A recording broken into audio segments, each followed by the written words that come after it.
Nai mama mari mazoiwana here?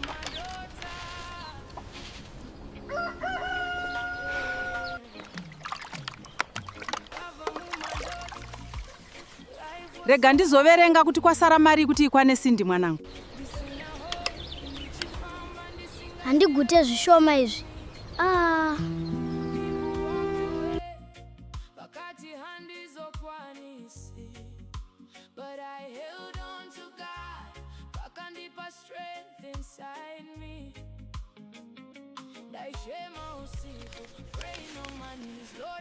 Mwari, itai zviite mwana wangu aende. Look to these hills, my child. You must never lose your hope. Your future is bright.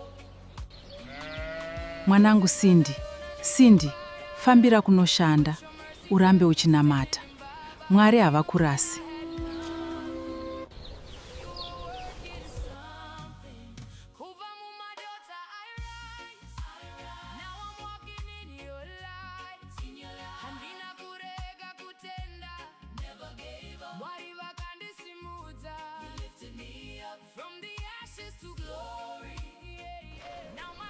Muri yangu inofanirwa kusimuka. Imari maputi nemvura? Dola zvese. Ndipeiwo zvese.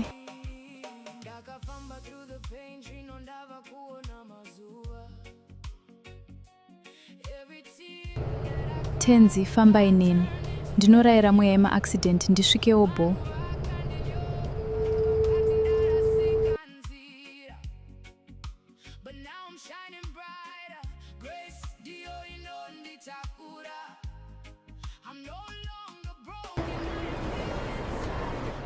Let me tell Progi kuti ndasvika auye to pick me up.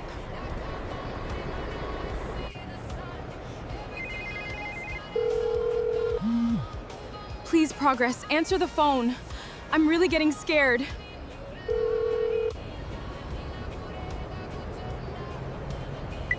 Nai Mwari, zvino akasadaira foni ndodi.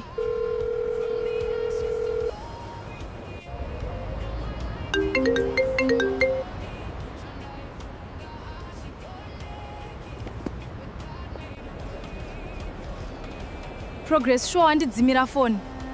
Saka ndinorarepi ndino J. Zvakaoma.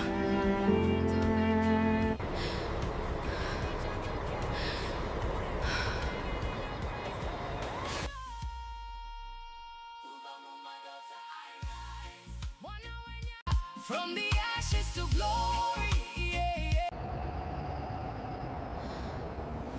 Hezvo atove makuseni. Nzvimbo ino inotonhora yohwe. Akange ave mangwanani, asi Sindi asina kwekuenda. Mwanasikana akange apererwa.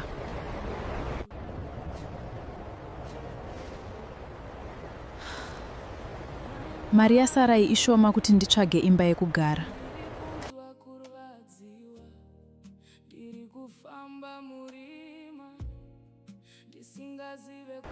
Namon Satan, mari yasarai ishoma. Nzara yakange yomubvunza mutupo, asi zano ainge asina zvake Sindi.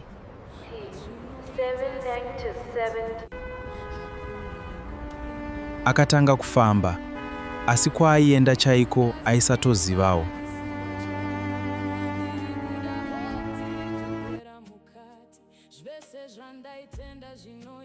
Ndaiti ndikabudawo muZimbabwe zvanaka.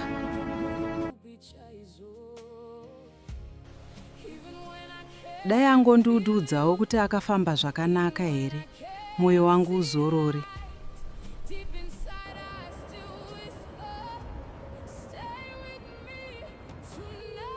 Progress, toitawo chigunduru here shuwa.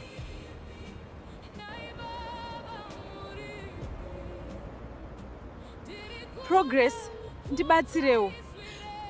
Ndoita sei chokwadi?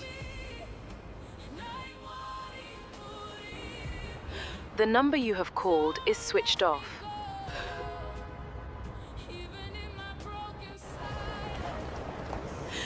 Mwari, torai nzvimbo yenyu. Iye zvino. ndega ndave kutya. Please give me the strength to get through another day. Asina shamwari, asina pekugara, akaramba achitsvaga nzira.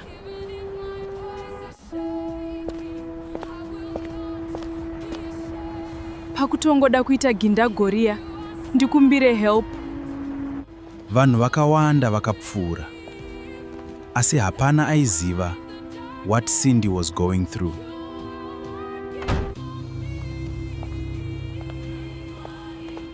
Kwazwai, sis.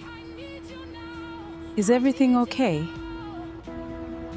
Ndauya kuCape Town kuzotsvaga basa. Asi munhu wandaivimba naye haasi kubatika. Zvinotika kakawanda izvi. Asi ndichakubatsira.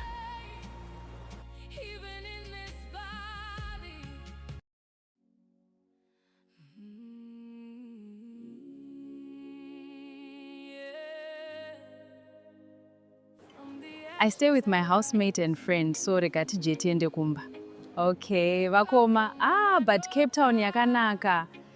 Any place inondaifarira kwakanaka. Cape Town is beautiful, dear.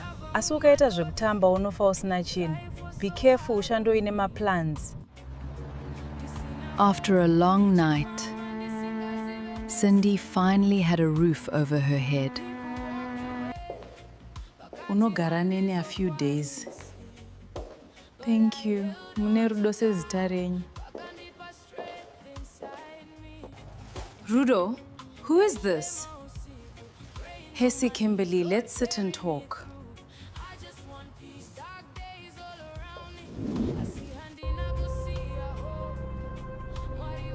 This is Cindy. Kopano pamba ari kudei. Kopano pamba ari kudei. I can leave if it's a problem. Hapana kwauri kuenda. Sit down izvezvi. Fine. Just don't make this my problem. Thanks, Kimberly.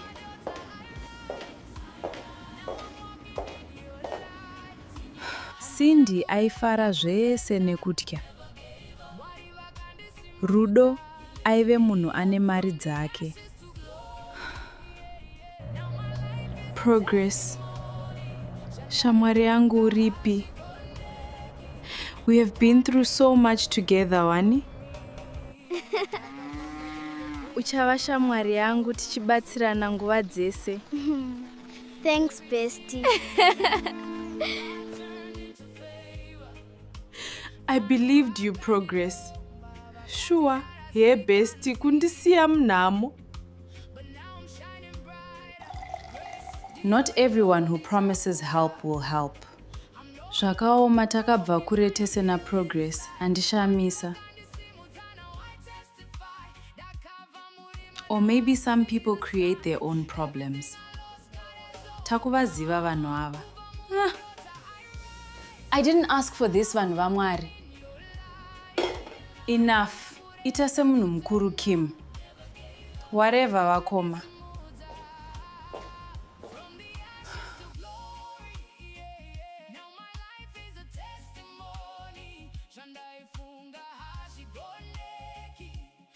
Cape Town looked beautiful, but inside, she felt lost.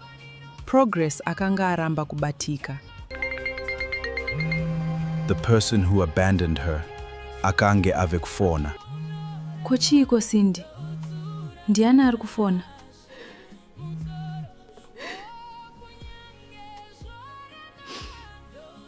Vakoma ndi Progress. Ari kudei chaizvo iye akandidzimira foni. Manje ukasadaira unoziva sei? Mudaire ataure nyaya yake.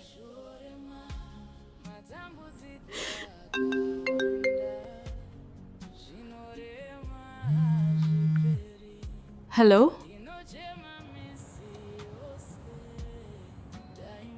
Cindy, thank God wazodaira. Waivepi naye Progress? Kurara panze nechando ichiwo uri munako. Ruregerero shamwari. It's complicated zvekutodaro.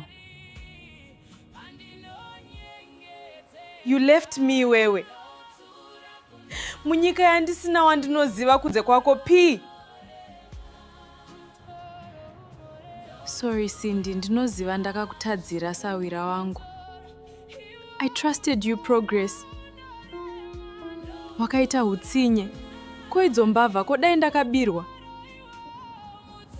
I'm sorry Cindy. Ndiregererewo please.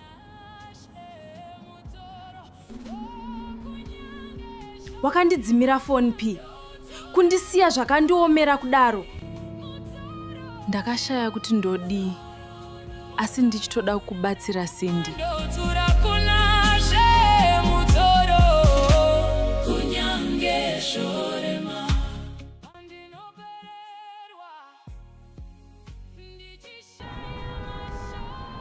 Pane zviri kuitika saka ndaitotya chaikosha, sorry.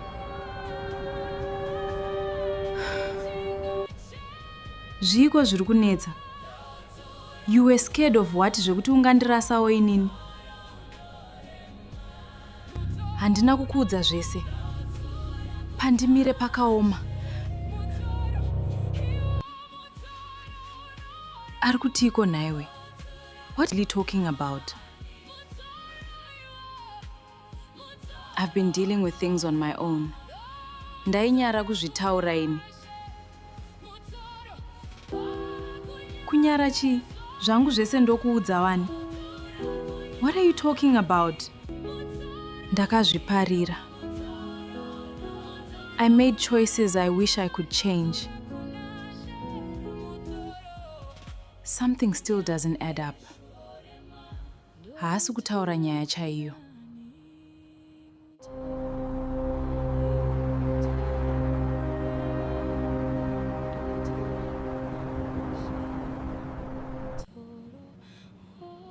Progress! I know you are in there!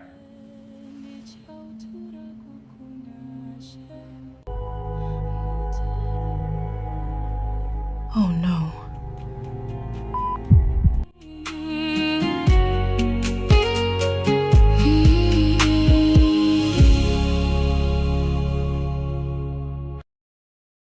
Progress?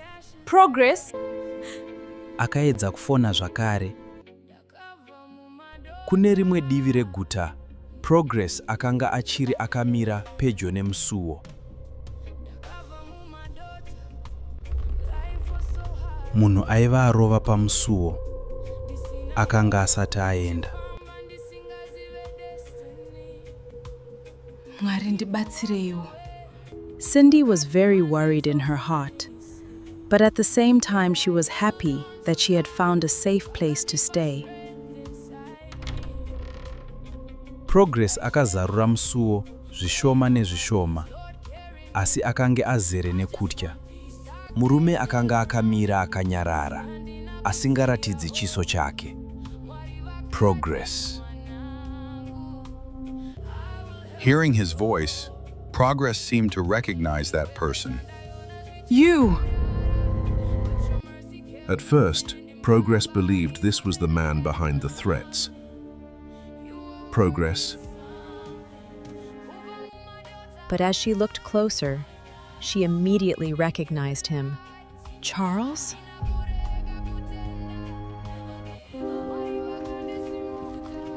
How did you find me? Progress, you really spent years trying to stay invisible. Why are you here, Charles?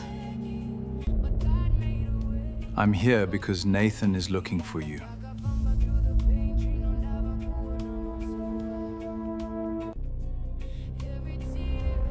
The mention of that name instantly brought back old fears.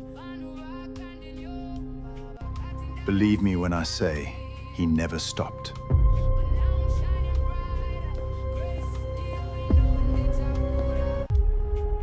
It's been 4 years, Charles. I secretly hoped he would let go.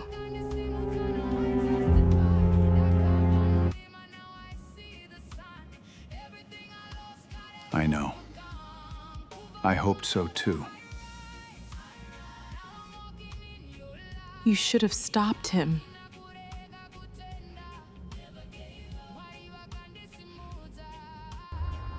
I should have come sooner, Yes, you should have. but I'm here now. I will protect you. 4 years, Charles. 4 years of silence. You knew what people were saying about me, Not everything. but you knew enough.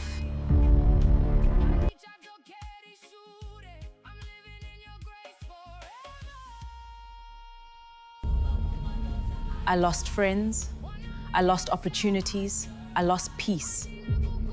I never wanted that. But it happened.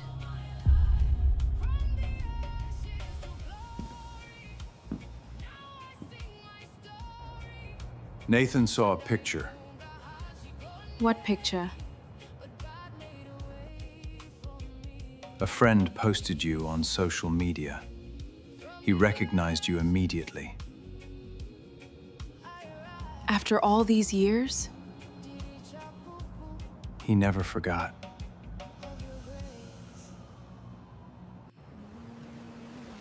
Why is he still doing this? I wish I knew.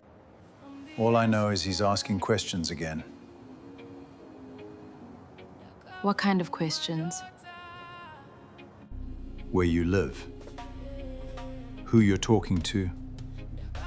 What you're doing now.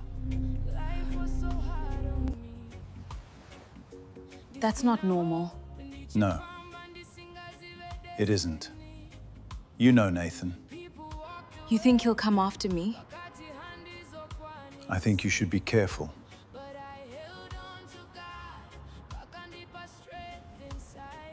That's why I came. I've arranged security.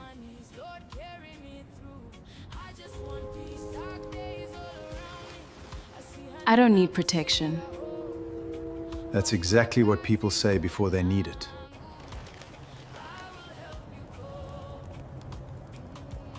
I don't want to go back to living in fear. Then don't. Just stay safe.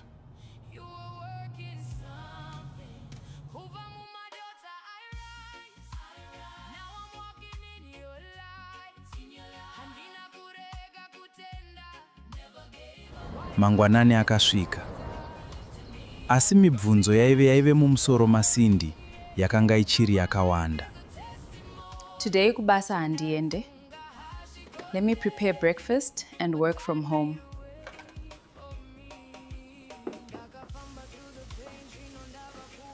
Wakarara here usiku iwe, you look tired. Handina progress akandifonera, as call got disconnected. Sindy akatsanangura about the call between her and Progress to Kimberly. Pane chiri kundinetsa panyaya iyi. Ino ndava kutya. Saka pakasvika munhu aidedzera nehasha. Ehe, ndakazvinzwa pafoni. Asi aive nehasha murume iyeye. Izvi hazvina kujeka. Akatamba nevanhu vakaipa chete. Wamboedza kumufonera zvakare here? Kakawanda. Asi foni iri kungorira. Ndinonzwa seunge pane chakaipa chiri kuitika. Dai ndisina kuuya, maybe ndini ndakonzeresa zvakaipa kuna Progress. Please answer.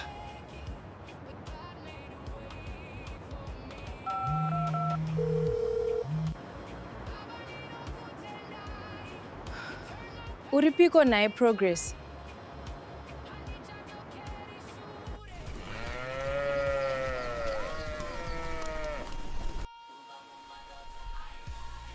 Ari kumbofona here Sindy?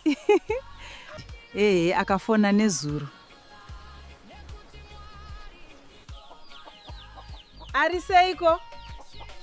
Ndofunga atova murungu chaiye Sindy.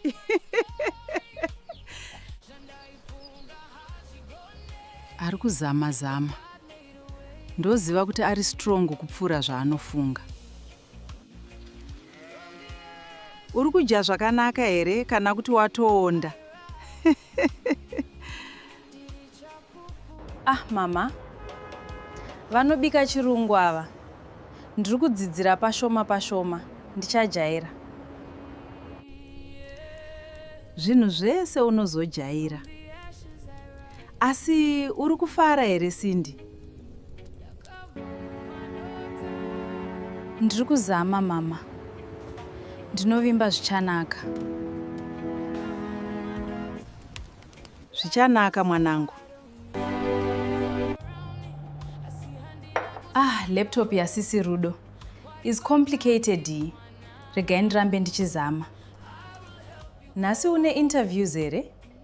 Kupiko? Ndoda kufamba ndichitsvaga basa.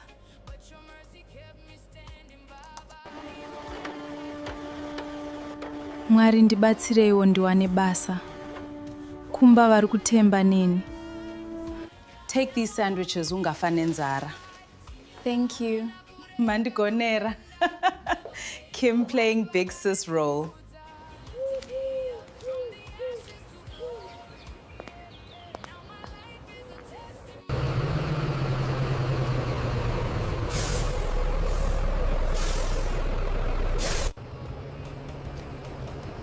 Morning. Morning.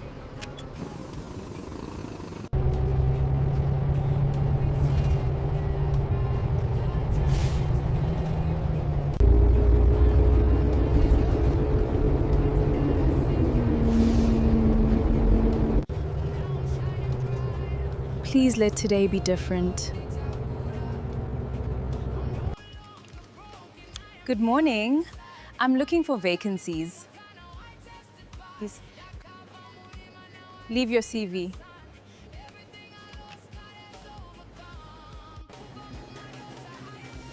We'll call if something opens.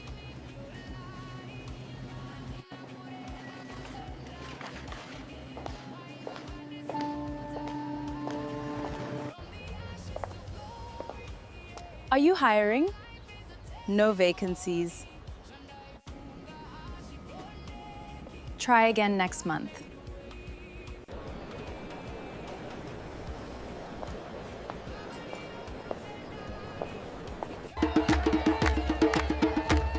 This is incredible!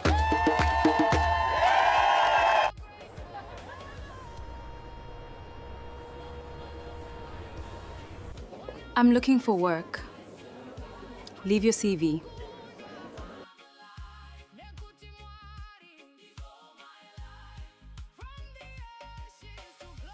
We'll keep it on file. This city is beautiful. I thought it was over. Hoped he would stop looking for me. We will find a way. My brother never lets things go. What if he finds Cindy?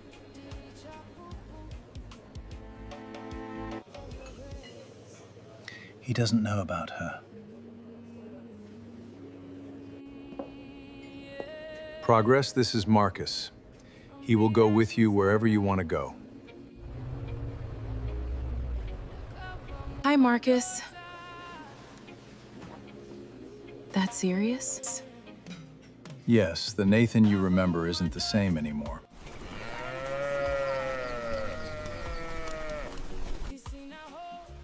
Zviri nani akawana pekugara Cindy wangu. Maswera sei mai Cindy? Ndaswera hangu, maswerawo. John, inochinja vanhu. Cindy achadzoka apanduka. Kwete wangu mwana, Cindy ane tsika, anodzoka akadzikama.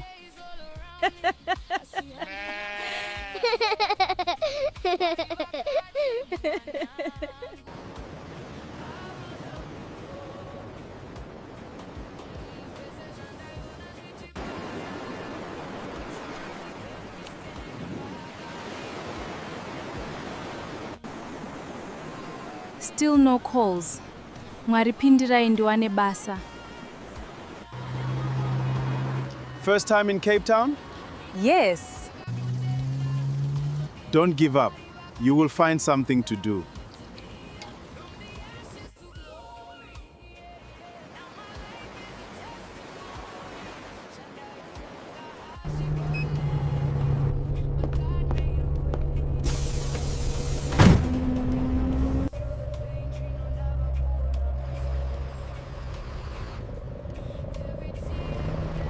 Hey babes, are you winning?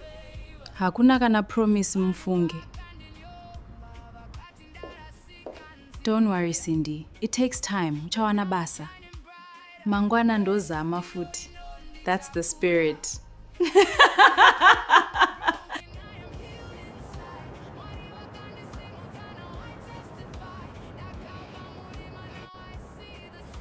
Uripiko nae progress.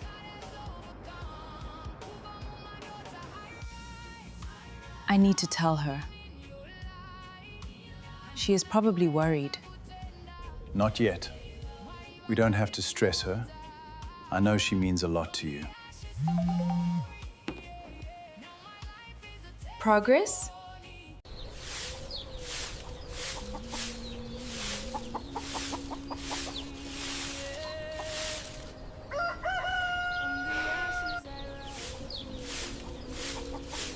Nai mama mari mazoiwana here.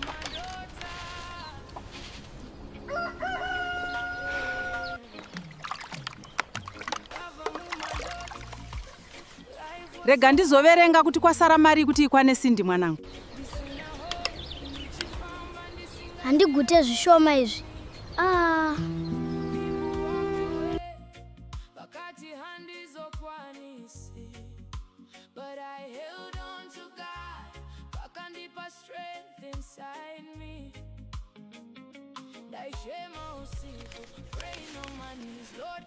Mwari, itai zviite mwana wangu aende. Look to these hills, my child. You must never lose your hope. Your future is bright. Mwanangu Cindy, fambira kunoshanda, urambe uchinamata. Mwari havakurasi.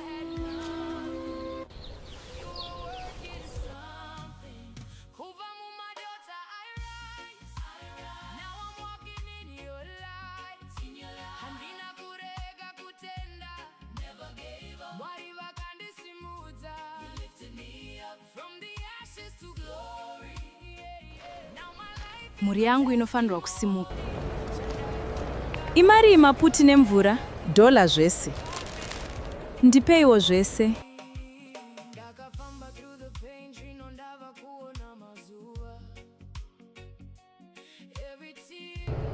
Tenzi, famba inini. Ndinorayira mweya yema-accident ndisvikewo bo.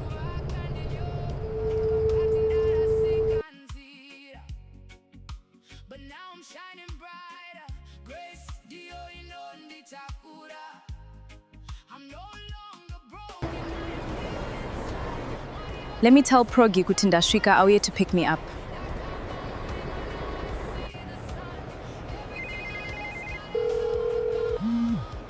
Please, Progress, answer the phone. I'm really getting scared.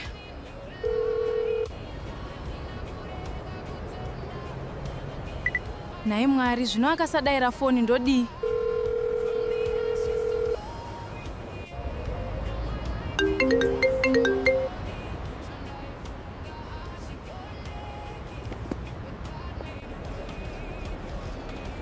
Progress, sure handidzimira foni. Saka ndinorarepi ndino J. Zvakaoma.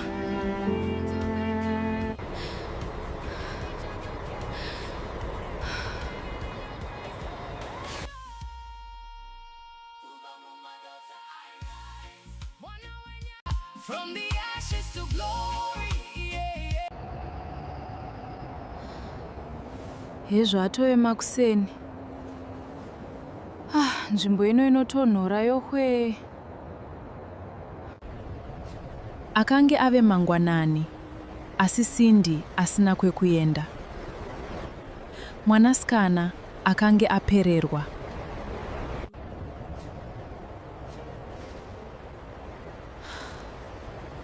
Mari yasarai ishoma kuti nditsvage imba yekugara.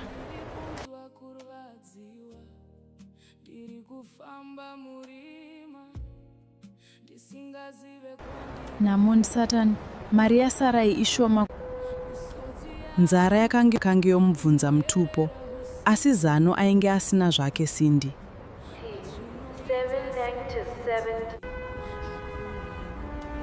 Akatanga kufamba, asi kwaaienda chaiko aisatozivawo.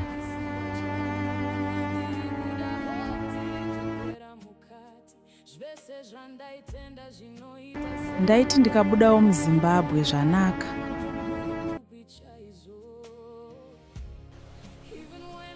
Dai angondiudzawo kuti akafamba zvakanaka here, mwoyo wangu uzorore.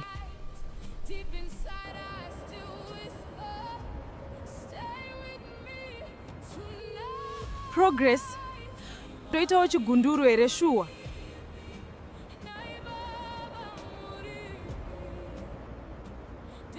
Progress, ndibatsirewo.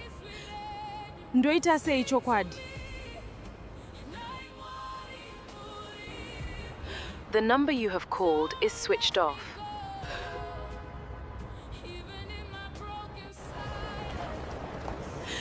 Mwari, torai nzvimbo yenyu iye zvino. Ndega ndave kutya. Please give me the strength to get through another day.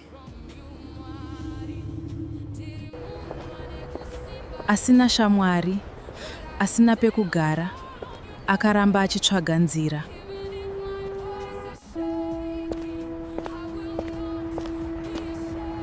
Pakutongoda kuita gindagoria, ndikumbire help. Vanhu vakawanda vakapfuura, asi hapana aiziva what Cindy was going through.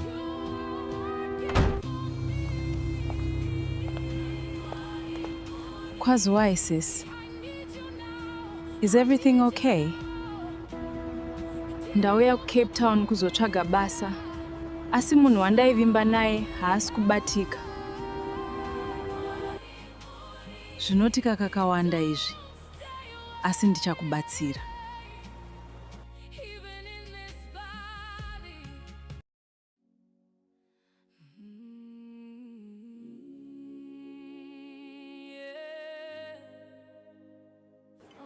I stay with my housemate and friend, so regati jeti ende kumba. Okay, vakoma. But Cape Town yakanaka. Any place inondaifarira kwakanaka. Cape Town is beautiful, dear. Asi ukaita zvekutamba unofa usina chinhu. Be careful, ushandoine maplans. After a long night, Cindy finally had a roof over her head. Unogara nene a few days. Thank you. Mune rudo sezita renyu. Rudo, who is this? Hesi Kimberly, let's sit and talk.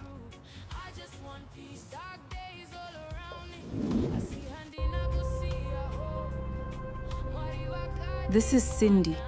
Kopano pamba ari kudei. Kopano pamba ari kudei. I can leave if it's a problem. Hapana kwauri kuenda. Sit down izvezvo. Fine. Just don't make this my problem. Thanks, Kimberly.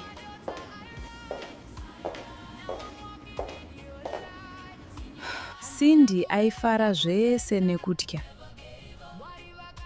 Rudo aive munhu ane mari dzake. Progress. Shamwari yangu uripi? We have been through so much together, wani? Uchava shamwari yangu tichibatsirana nguva dzese. Thanks, bestie. I believed you, Progress. Sure, hey bestie, kundisiya mnamo. Not everyone who promises help will help. Zvakaoma takabva kure tese na Progress. Not everyone who promises help will help.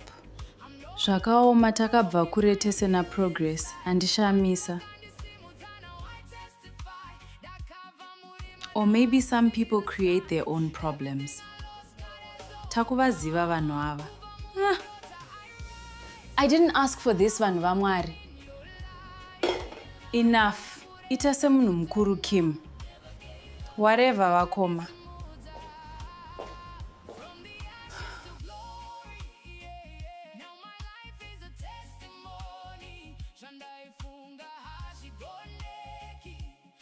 Cape Town looked beautiful, but inside, she felt lost. Progress akanga aramba kubatika. The person who abandoned her akange ave kufona. Kochiko Cindy? Ndiani ari kufona?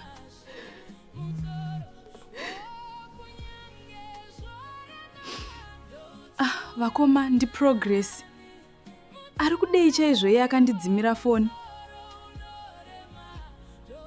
Manje ukasadaira unoziva sei? Mudaire ataure nyaya yake.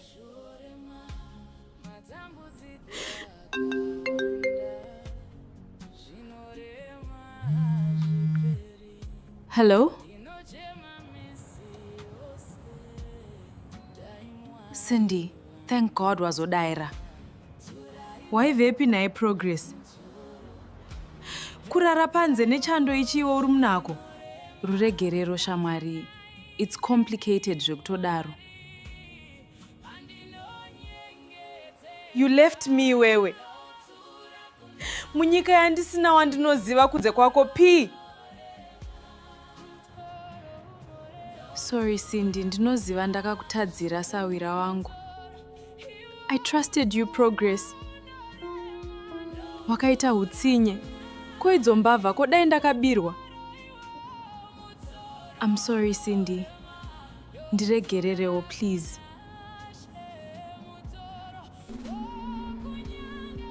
Wakandidzimira phone P. Kundisiya zvakandiomera kudaro. Ndakashaya kuti ndodii. Asi ndichitoda kukubatsira Cindy.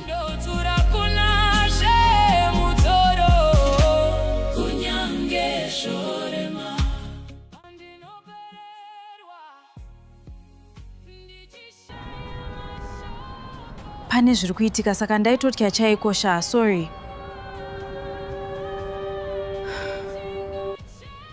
Zviko zviri kunetsa.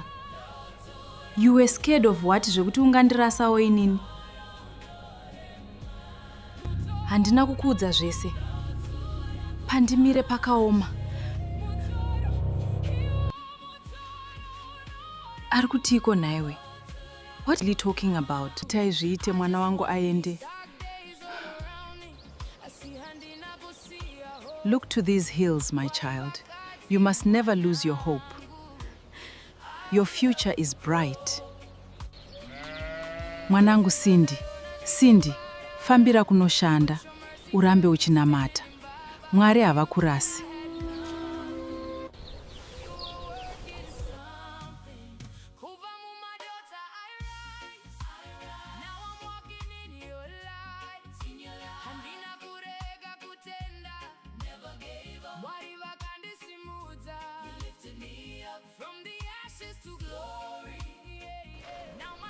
Mhuri yangu inofanirwa kusimuka. Imari imaputi nemvura? $, zvese. Ndipeiwo zvese.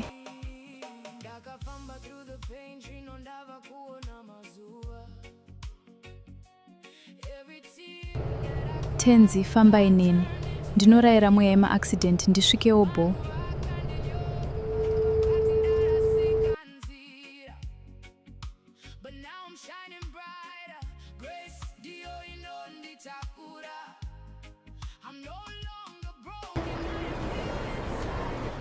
Let me tell Progi kuti ndasvika auye to pick me up.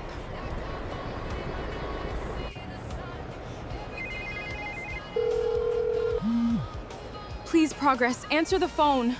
I'm really getting scared.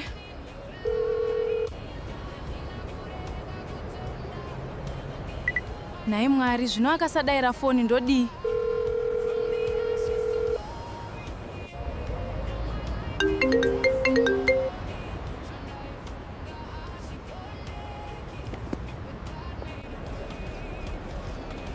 Progress, sure wandidzimira phone. Saka ndinorarepi ndinojei. Zvakaoma.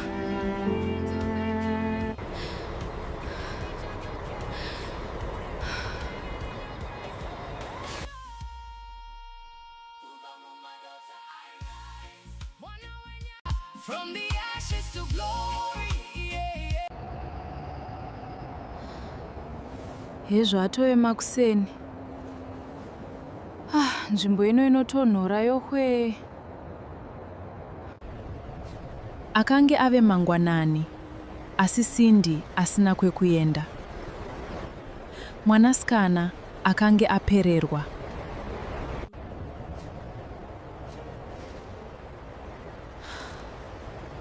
Mari yasarai ishoma kuti nditsvage imba yekugara.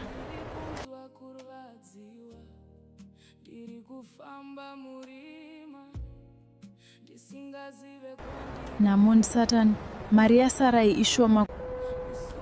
Nzara yakange yomubvunza mutupo, asi zano ainge asina zvake Cindy.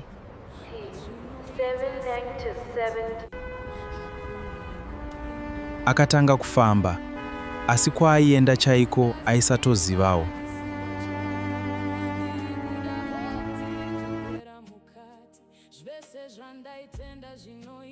Ndaiti ndikabudawo muZimbabwe zvanaka.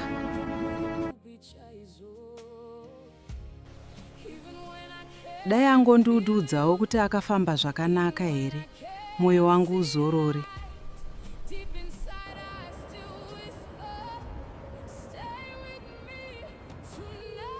Progress, toitawo chigunduru here shuwa.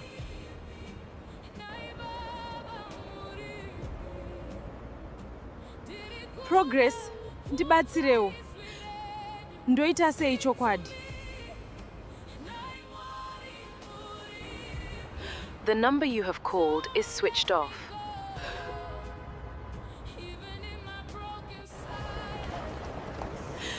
Mwari torai nzvimbo yenyu, iye zvino. Ndega ndave kutya. Please give me the strength to get through another day. Asina shamwari, asina pekugara, akaramba achitsvaga nzira.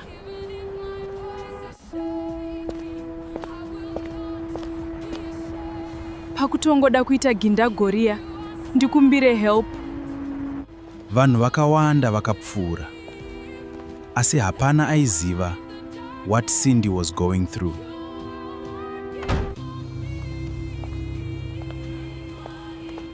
Kwazwai sis. Is everything okay?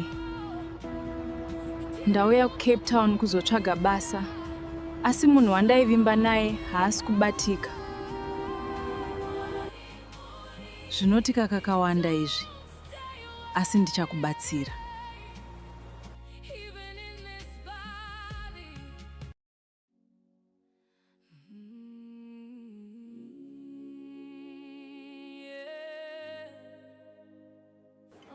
I stay with my housemate and friend, so regati jeti ende kumba. Okay, vakoma. But Cape Town yakanaka. Any place inondaifarira kwakanaka. Cape Town is beautiful, dear. Asi ukaita zvekutamba unofa usina chinhu. Be careful, ushandoine maplans. After a long night, Cindy finally had a roof over her head. Unogara nene a few days. Thank you. Mune rudo sezita renyu. Rudo, who is this? Hesi Kimberly, let's sit and talk.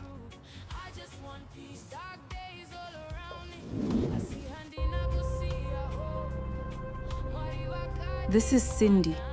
Kopano pamba ari kudei. Kopano pamba ari kudei.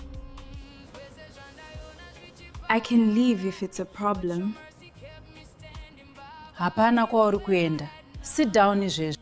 Fine. Just don't make this my problem. Thanks, Kimberly.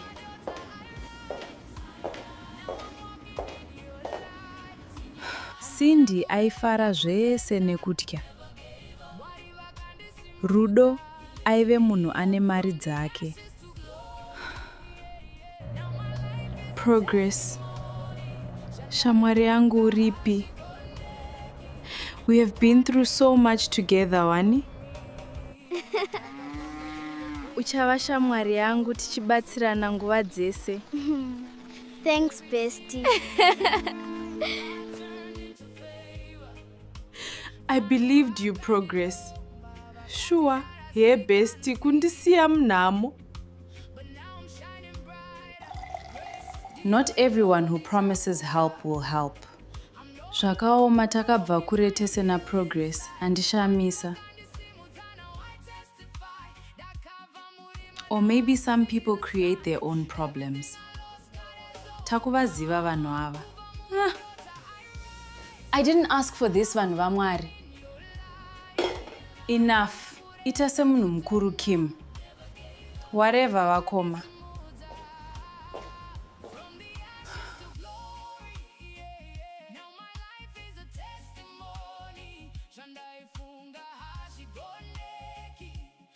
Cape Town looked beautiful, but inside, she felt lost. Progress akanga aramba kubatika. The person who abandoned her akange ave kufona. Kochiko Cindy. Ndiani ari kufona?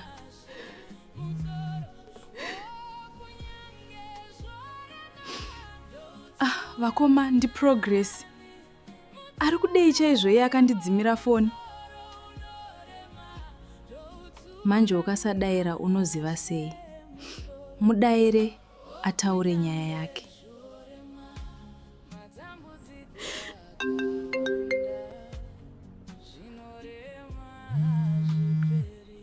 Hello? Cindy, thank God wazodaira. Waivepi naye Progress? Kurara panze nechando ichiwo uri munako. Ruregerero shamwari. It's complicated zvekutodaro. You left me wewe. Munyika yandisina wandinoziva kunze kwako P. Sorry Cindy, ndinoziva ndakakutadzira sawira wangu. I trusted you Progress. Wakaita hutsinye. Koidzo mbavha kodai ndakabirwa. I'm sorry Cindy. Ndiregererewo please.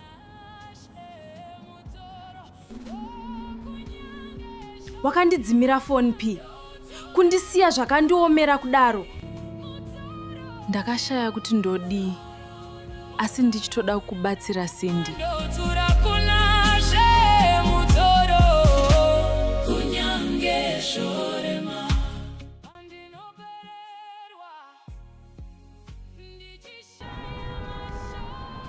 Pane zviri kuitika saka ndaitotya chaikosha, sorry. Zviko zviri kunetsa.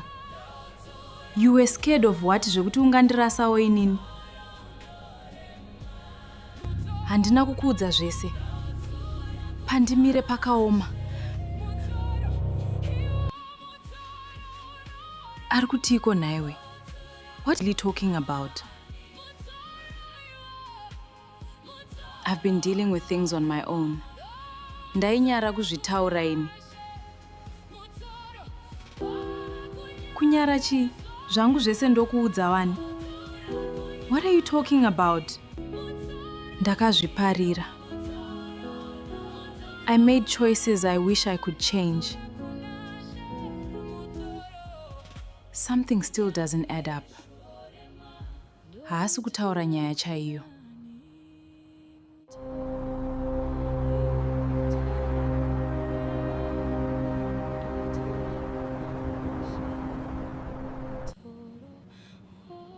Progress, I know you are in there.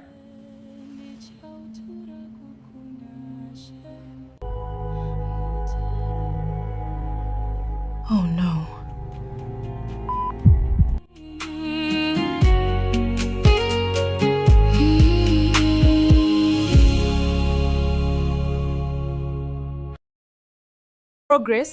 Progress.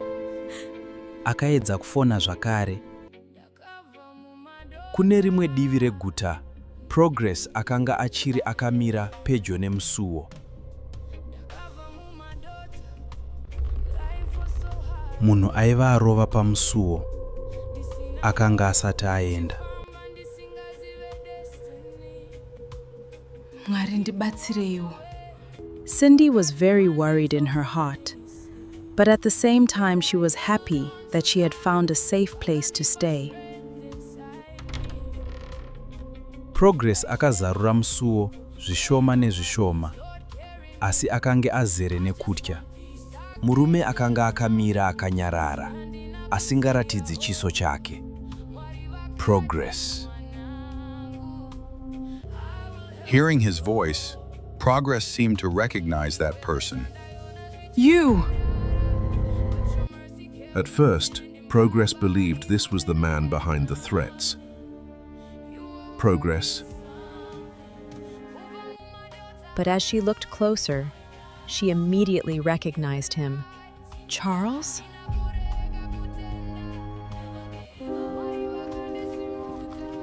How did you find me? Progress, you really spent years trying to stay invisible. Why are you here, Charles? I'm here because Nathan is looking for you.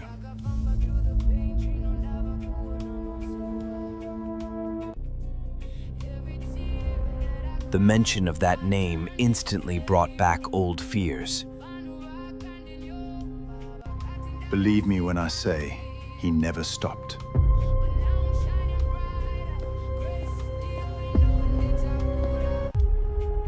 It's been 4 years, Charles. I secretly hoped you would let go.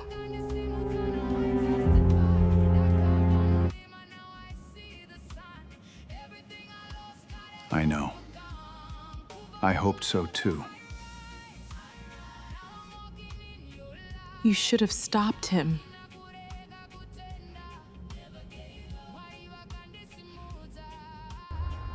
I should have come sooner, Yes, you should have. but I'm here now. I will protect you. 4 years, Charles. 4 years of silence. You knew what people were saying about me, Not everything. but you knew enough.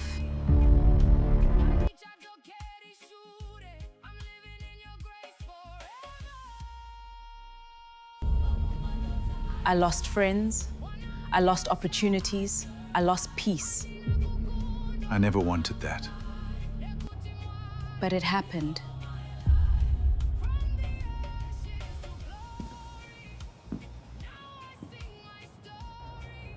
Nathan saw a picture. What picture? A friend posted you on social media. He recognized you immediately. After all these years? He never forgot.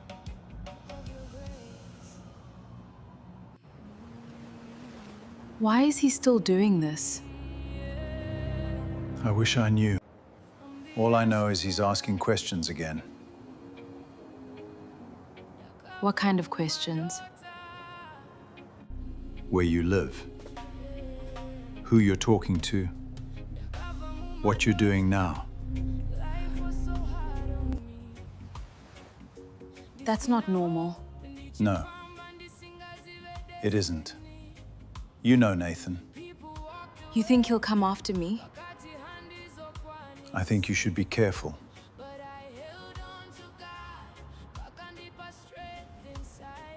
That's why I came. I've arranged security.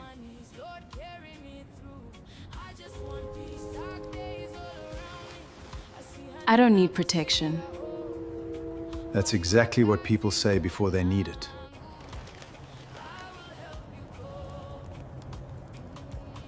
I don't want to go back to living in fear. Then don't. Just stay safe.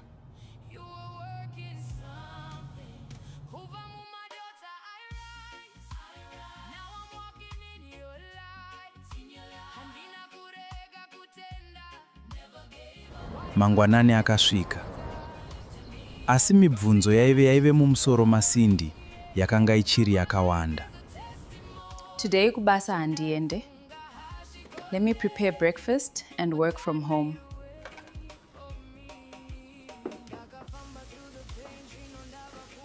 Wakarara here usiku iwe, you look tired.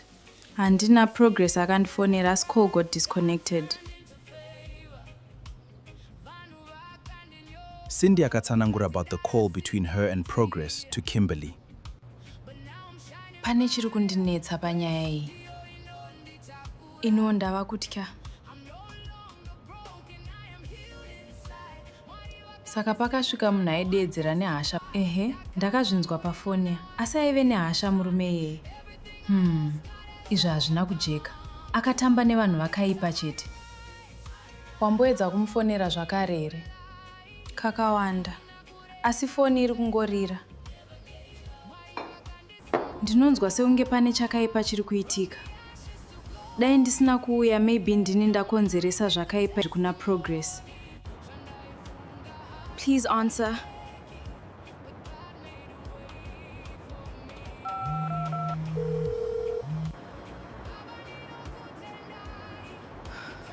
Uripiko naye Progress?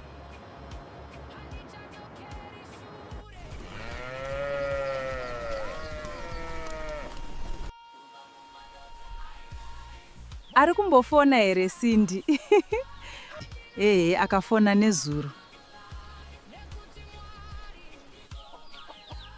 Ari seiko? Ndofunga atova murungu chaiye Cindy.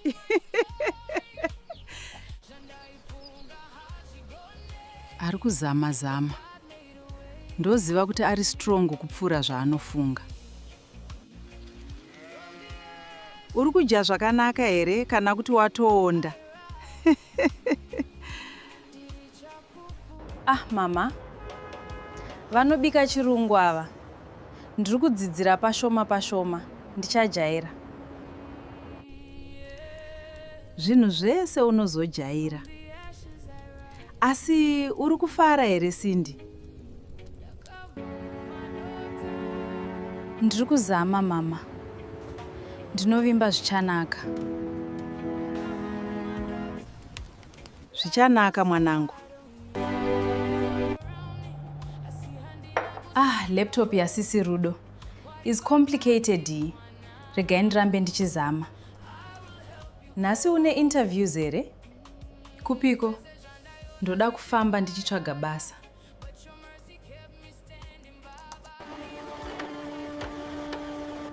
Mwari ndibatsireiwo ndiwane basa. Kumba vari kutemba neni. Take these sandwiches ungafa nenzara. Thank you. Mandigonera.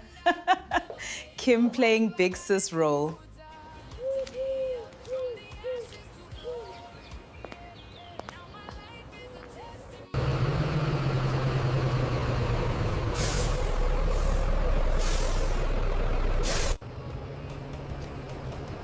Morning. Morning.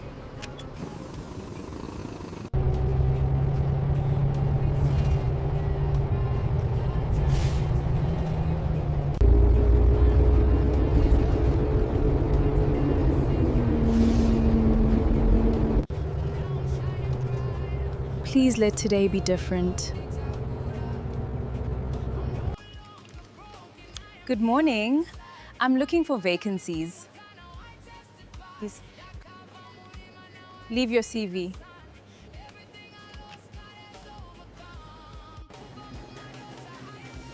We'll call if something opens.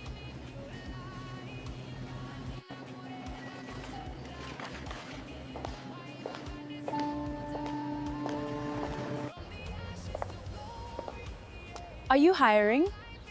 No vacancies.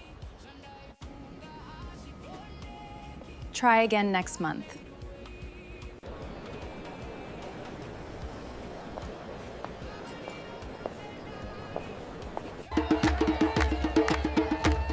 This is incredible!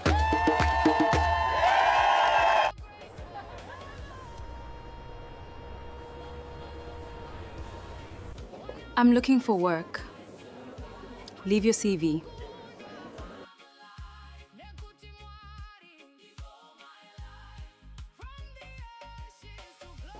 We'll keep it on file. This city is beautiful. I thought it was over. Hoped he would stop looking for me. We will find a way. My brother never lets things go. What if he finds Cindy?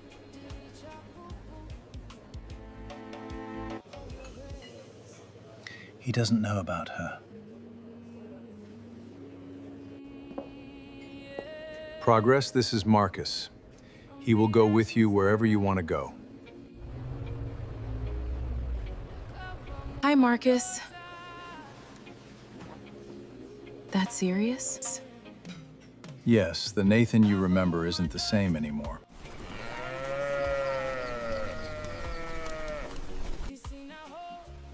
Zviri nani akawana pekugara Cindy wangu. Maswera sei mai Cindy? Ndaswera hangu, maswerawo. John, inochinja vanhu. Cindy achadzoka apanduka. Kwete wangu mwana, Cindy anetsika, anodzoka akadzikama.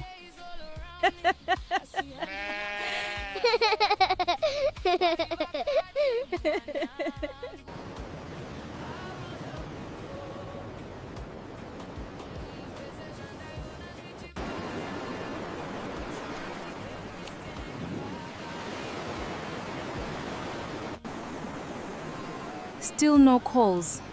Mwaripindirai ndiwane basa. First time in Cape Town? Yes. Don't give up. You will find something to do.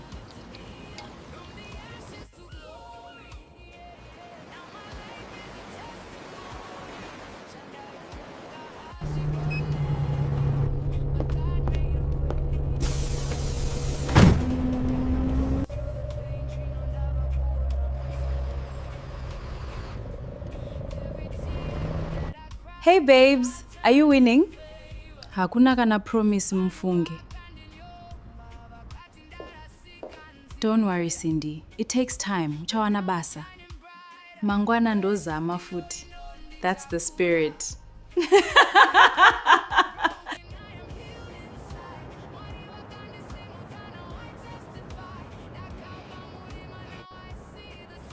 Uripiko nae Progress.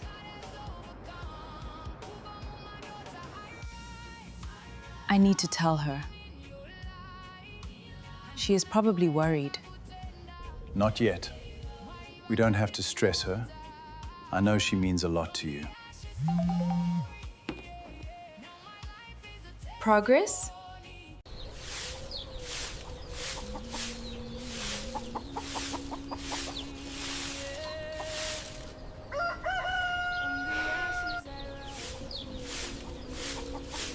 Nai mama mari mazoiwana here?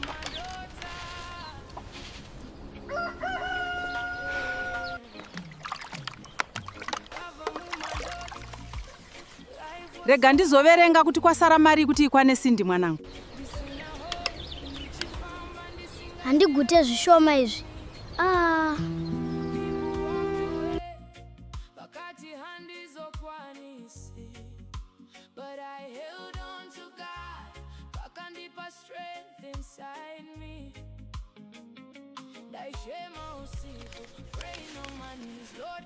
Mwari, itai zviite mwana wangu aende. Look to these hills, my child. You must never lose your hope. Your future is bright. Mwanangu Cindy, Cindy, fambira kunoshanda, urambe uchinamata. Mwari havakurasi.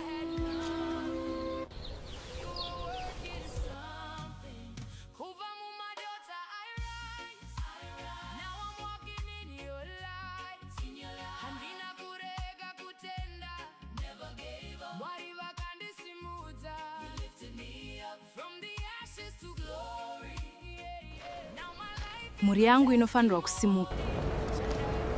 Imari maputi nemvura? Dola zvese. Ndipeiwo zvese.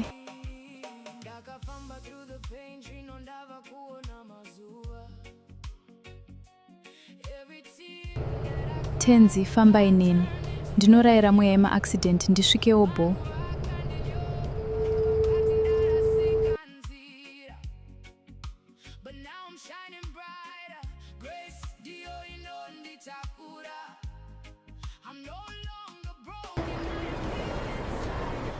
Let me tell Progi kuti ndasvika auye to pick me up.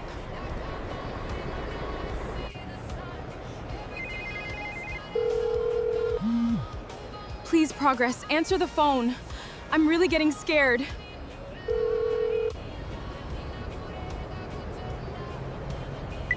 Naye Mwari zvino akasadayira foni ndodi.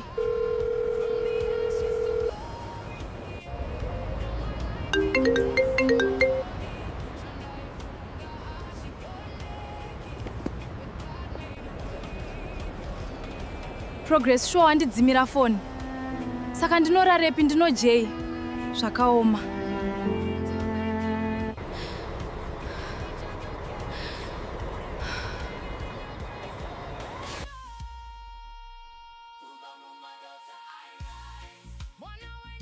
From the ashes to glory. Hezvo atove makuseni. Nzvimbo ino inotonhora yohwe. Akange ave mangwanani, asi Cindy asina kwekuenda. Mwanasikana akange apererwa.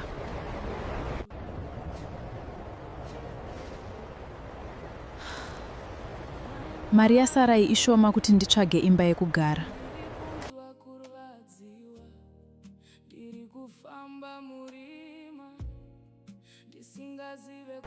Namon Satan, mari yasarai ishoma. Nzara yakange yomubvunza mutupo, asi zano ainge asina zvake Cindy.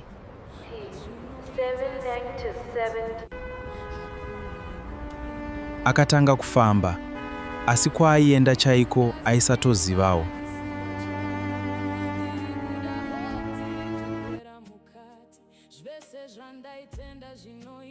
Ndaiti ndikabudawo muZimbabwe zvanaka.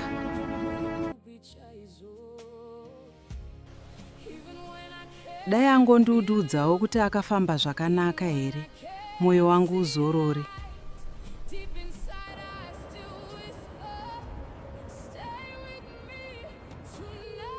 Progress, toitawo chigunduru here shuwa.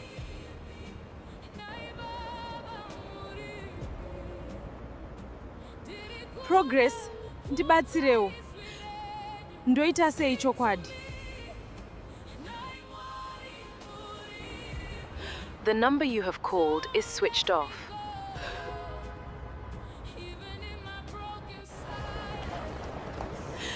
Mwari torai nzvimbo yenyu. Iye zvino. Ndega ndave kutya.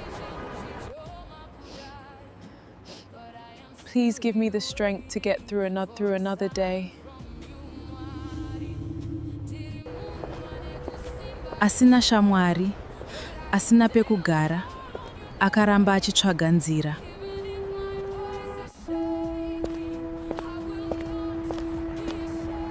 Pakutongoda kuita gindagoria, ndikumbire help.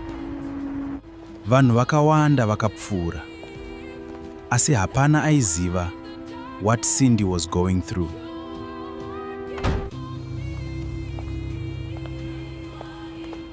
Kwazwai sis. Is everything okay? Ndauya kuCape Town kuzotsvaga basa, asi munhu wandaivimba naye haasi kubatika. Zvinotika kakawanda izvi, asi ndichakubatsira.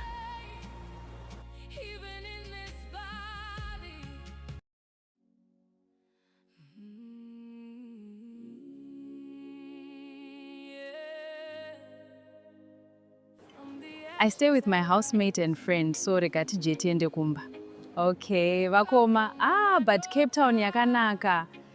Any place inondaifarira kwakanaka. Cape Town is beautiful, dear. Asi ukaita zvekutamba unofa usina chinhu. Be careful ushandoine maplans. After a long night, Cindy finally had a roof over her head. Unogara nene a few days.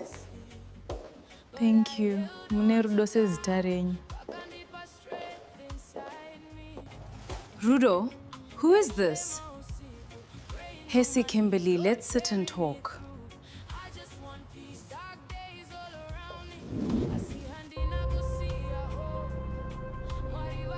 This is Cindy.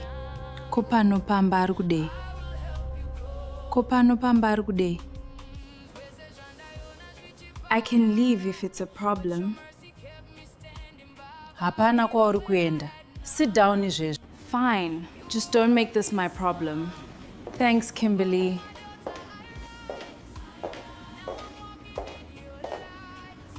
Cindy aifara zvese nekutya. Rudo aive munhu ane mari dzake. Progress. Shamwari yangu uripi? We have been through so much together, wani? Uchava shamwari yangu tichibatsirana nguva dzese. Thanks, bestie. I believed you, Progress. Sure, hey bestie, kundisiya mnamo. Not everyone who promises help will help. Zvakaoma takabva kure tese na Progress, handishamisa. Or maybe some people create their own problems. Takuvaziva vanhu ava. I didn't ask for this, vanhu vaMwari. Enough. Ita semunhu mukuru Kim. Whatever vakoma.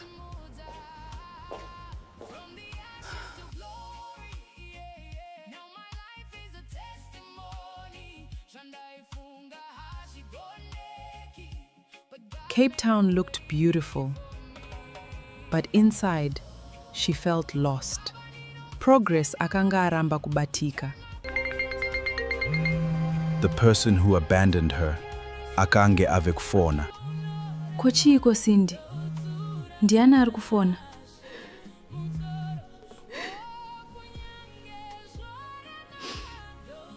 Vakoma ndi Progress. Ari kudei chaizvo iye akandidzimira foni. Manje ukasadaira unoziva sei? Mudaire ataure nyaya yake.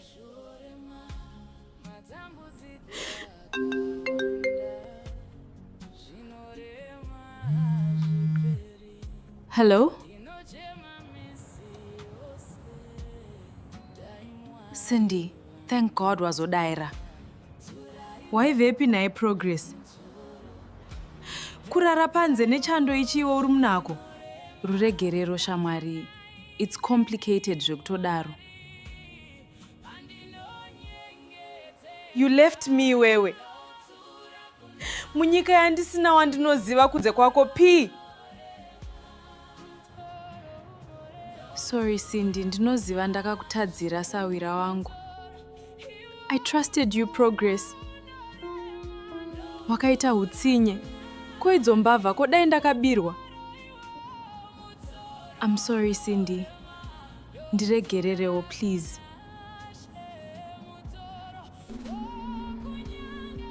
Wakandidzimira phone P. Kundisiya zvakandiomera kudaro. Ndakashaya kuti ndodii. Asi ndichitoda kubatsira Cindy.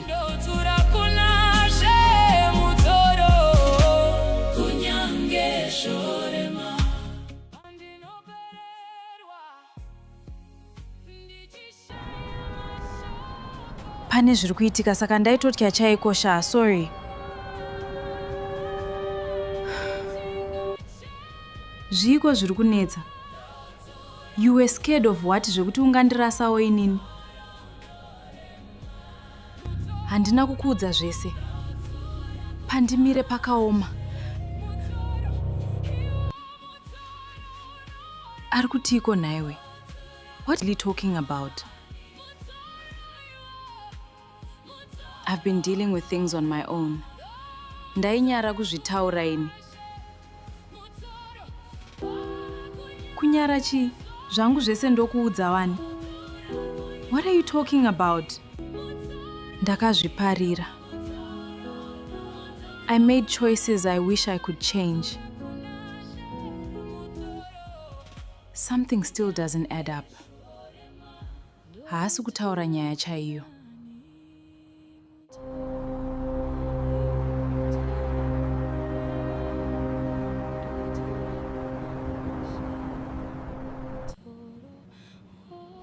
Progress, I know you are in there.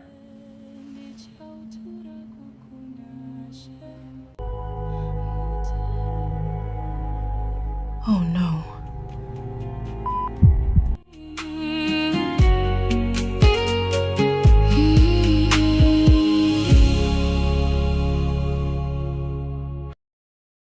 Progress? Progress? Akaedza kufona zvakare. Kune rimwe divi reguta, Progress akanga achiri akamira pedyo nemusuwo. Munhu aiva arova pamusuwo akanga asati aenda. Mwari ndibatsireiwo. Cindy was very worried in her heart, but at the same time she was happy that she had found a safe place to stay.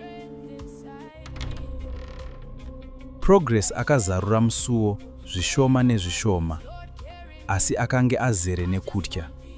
Murume akanga akamira akanyarara, asingaratidzi chiso chake. Progress. Hearing his voice, Progress seemed to recognize that person. You! At first, Progress believed this was the man behind the threats. Progress. But as she looked closer, she immediately recognized him. Charles?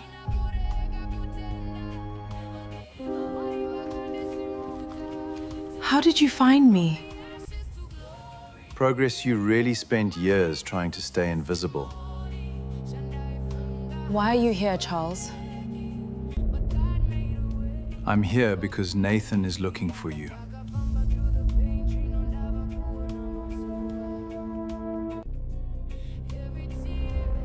The mention of that name instantly brought back old fears. Believe me when I say, he never stopped.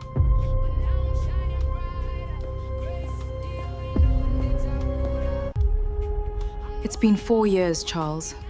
I secretly hoped you would let go.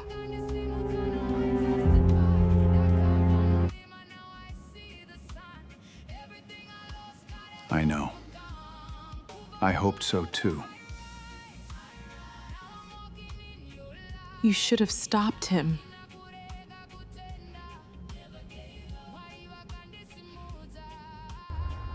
I should have come sooner, Yes, you should have. but I'm here now. I will protect you. 4 years, Charles. 4 years of silence. You knew what people were saying about me, Not everything. but you knew enough.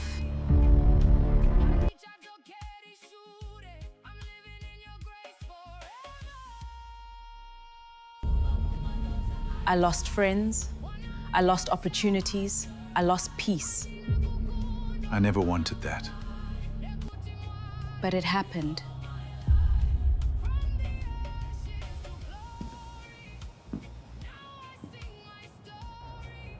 Nathan saw a picture. What picture? A friend posted you on social media. He recognized you immediately. After all these years? He never forgot.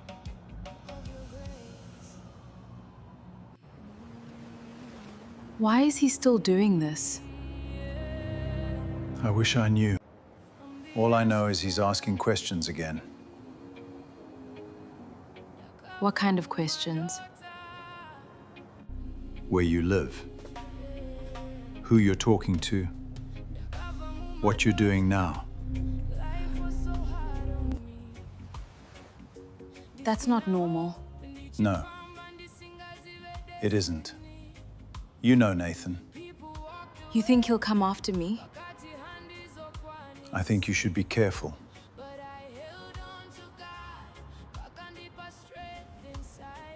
That's why I came. I've arranged security.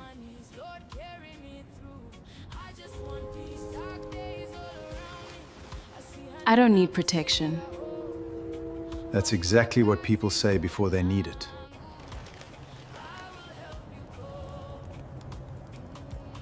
I don't want to go back to living in fear. Then don't. Just stay safe.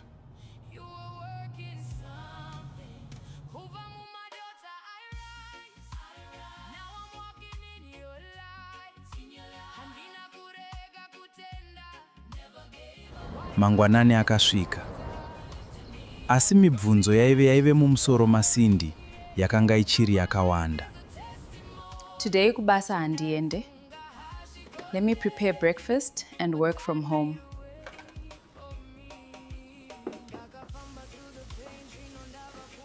Wakarara here usiku iwe, you look tired.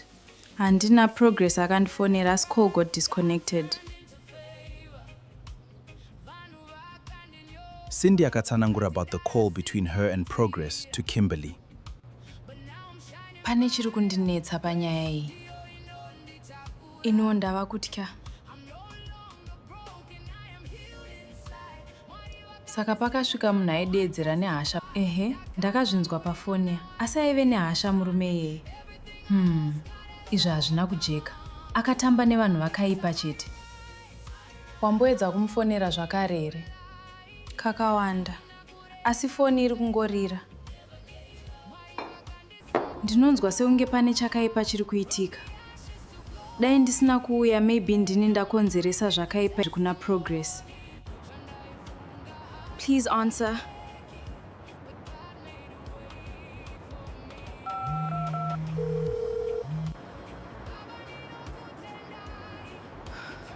Uripiko naye Progress?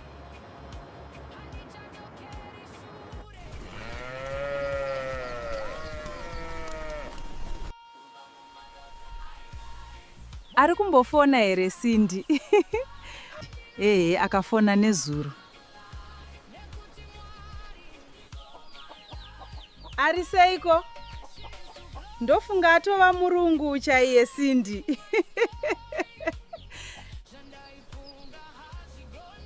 Ari kuzama. Ndoziva kuti ari strong kupfuura zvaanofunga. Uri kudya zvakanaka here kana kuti watoonda? Mama. Vanobika chirungu ava. Ndiri kudzidzira pashoma. Ndichajaira. Zvinhu zvese unozojaira. Asi uri kufara here Sindy? Ndiri kuzama mama. Ndinovimba zvichanaka. Zvichanaka mwanangu. Laptop yasisi Rudo is complicated. Regai ndirambe ndichizama. Nhasi une interviews here? Kupiko? Ndoda kufamba ndichitsvaga basa.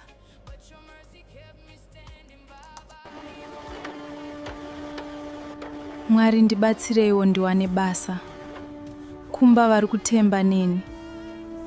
Take these sandwiches ungafa nenzara. Thank you. Mandigonera. Kim playing big sis role.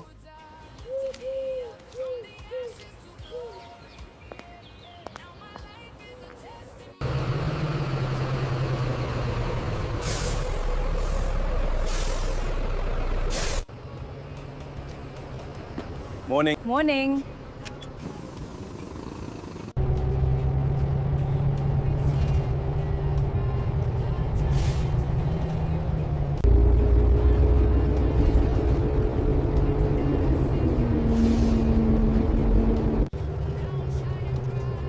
Please let today be different. Good morning. I'm looking for vacancies. Please. Leave your CV.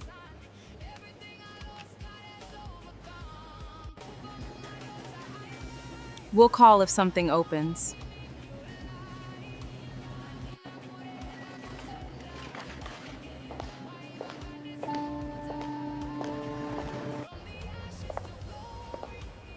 Are you hiring? No vacancies. Try again next month.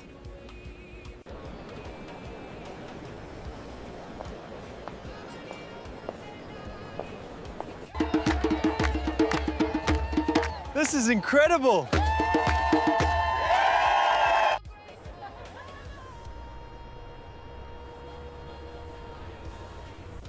I'm looking for work.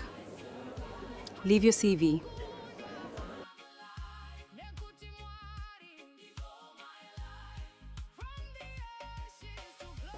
We'll keep it on file. This city is beautiful. I thought it was over. Hoped he would stop looking for me. We will find a way. My brother never lets things go. What if he finds Cindy?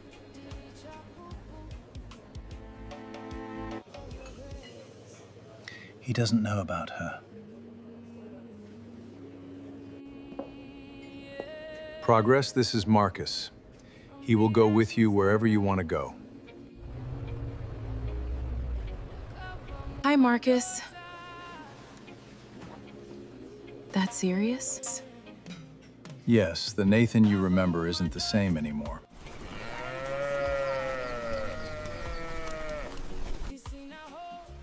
Zviri nani akawana pekugara Cindy wangu. Maswera sei mai Cindy?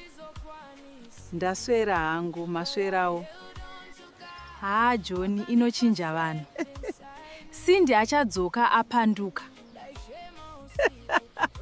Kwete wangu mwana, Cindy anetsika, anodzoka akadzikama.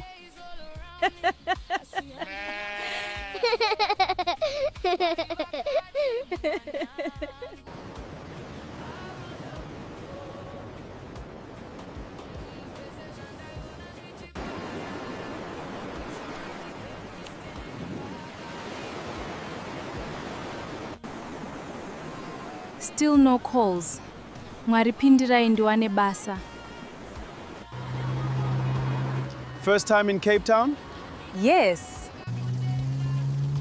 Don't give up. You will find something to do.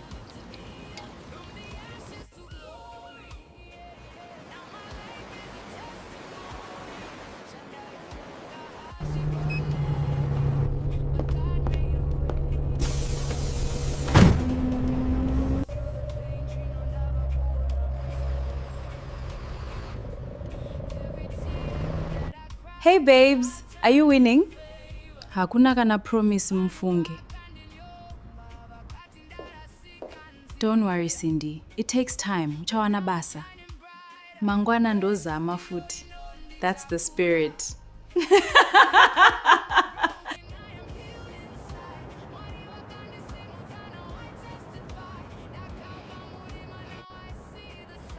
Uripiko nae Progress.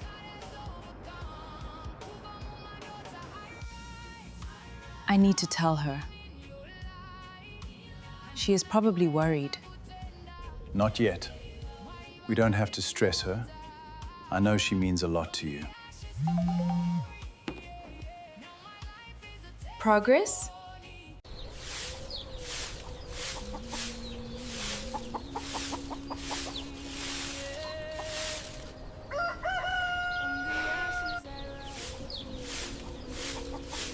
Nai mama mari mazoiwana here?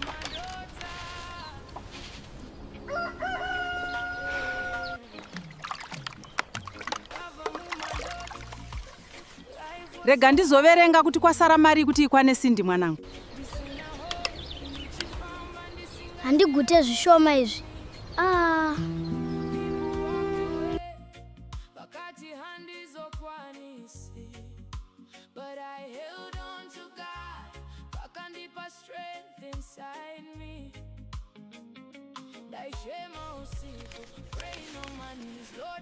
Mwari, itai zviite mwana wangu aende. Look to these hills, my child. You must never lose your hope. Your future is bright. Mwanangu Cindy, fambira kunoshanda, urambe uchinamata. Mwari havakurasi.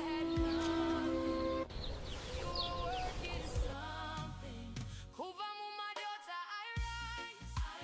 Now I'm walking in your light. Handina kurega kutenda. Never gave up. Mwari vakandisimudza. You lifted me up from the ashes to glory. Now my life. Mhuri yangu inofanirwa kusimuka. Imari maputi nemvura, dola zvese. Ndipeiwo zvese.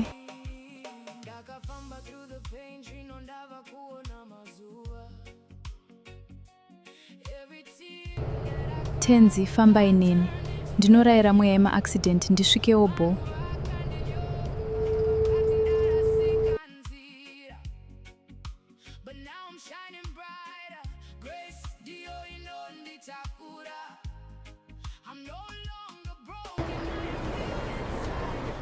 Let me tell Progi kuti ndasvika auye to pick me up.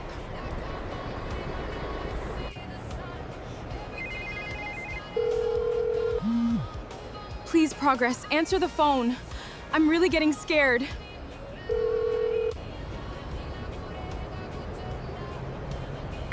Nai Mwari, zvino akasadayira foni ndodi.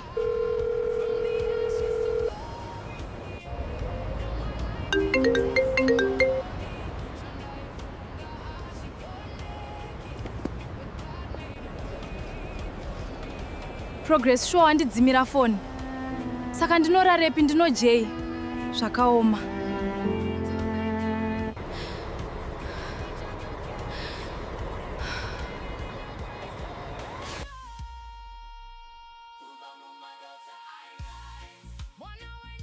From the ashes to glory. Hezvo atove makuseni. Nzvimbo ino inotonhora yohwe.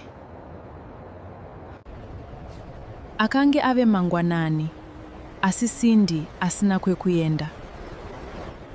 Mwanasikana akange apererwa.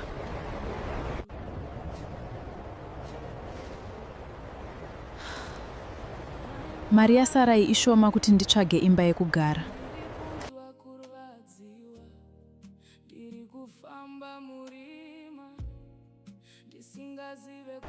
Namundi Satan, mari yasarai ishoma. Nzara yakange yomubvunza mutupo, asi zano ainge asina zvake Cindy.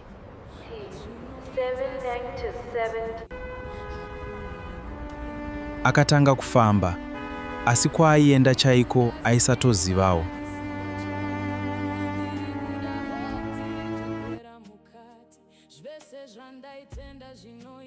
Ndaiti ndikabudawo muZimbabwe zvanaka.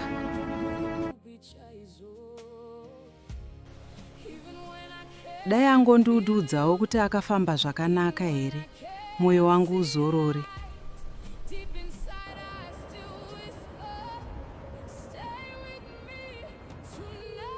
Progress, toitawo chigunduru here shuwa.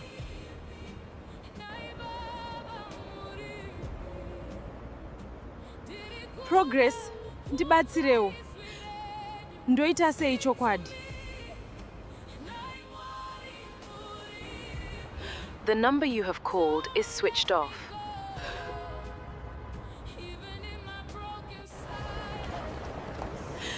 Mwari, torai nzvimbo yenyu. Iye zvino. Ndega ndave kutya. Please give me the strength to get through another day. Asina shamwari, asina pekugara, akaramba achitsvaga nzira.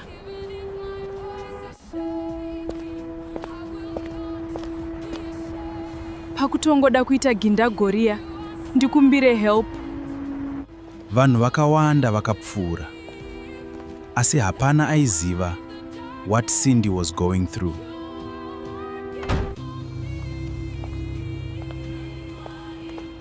Kwazwai sis. Is everything okay? Ndauya kuCape Town kuzotsvaga basa, asi munhu wandaivimba naye haasi kubatika. Zvinotika kakawanda izvi. asi ndichakubatsira.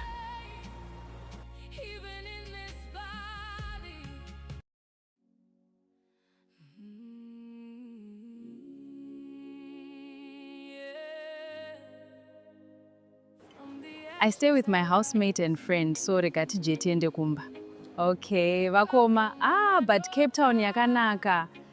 Any place inondaifarira kwakanaka. Cape Town is beautiful, dear. Asi ukaita zvekutamba unofa usina chinhu. Be careful ushandoine maplans. After a long night, Cindy finally had a roof over her head. Unogara neni a few days. Thank you. Mune rudo sezita renyu. Rudo, who is this? Hesi Kimberly, let's sit and talk.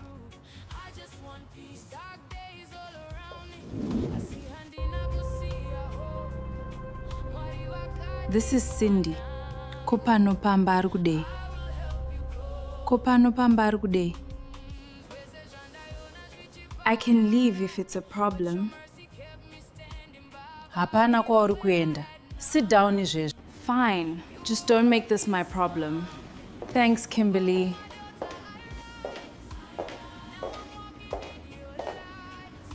Cindy aifara zvese nekutya. Rudo aive munhu ane mari dzake. Progress. Shamwari yangu uripi. We have been through so much together, wani? Uchava shamwari yangu tichibatsirana nguva dzese. Thanks, bestie. I believed you, Progress. Sure, hey bestie, kundisiya mnamo. Not everyone who promises help will help. Zvakaoma takabva kure tese na Progress, handishamisa. Or maybe some people create their own problems. Takuvaziva vanhu ava. I didn't ask for this vanhu vamwari. Enough. Ita semunhu mukuru Kim. Whatever vakoma.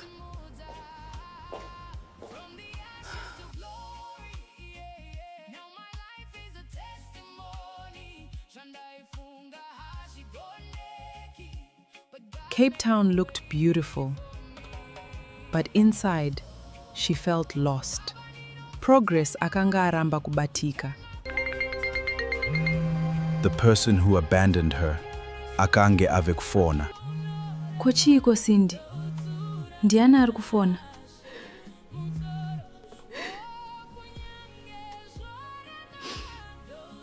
Vakoma ndi Progress. Ari kudei chaizvo iye akandidzimira foni. Manje ukasadaira unoziva sei.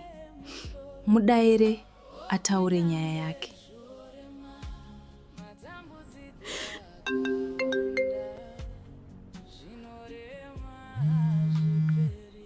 Hello? Cindy, thank God wazodaira. Waivepi naye Progress? Kurara panze nechando ichiwo uri munako. Ruregerero shamwari. It's complicated zvekutodaro. You left me wewe. Munyika yandisina wandinoziva kunze kwako P.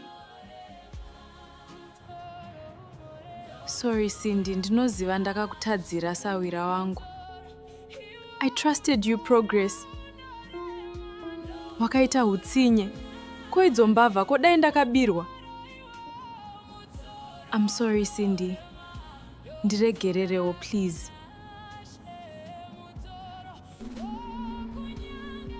Wakandidzimira phone P. Kundisiya zvakandiomera kudaro. Ndakashaya kuti ndodii. Asi ndichitoda kubatsira Cindy.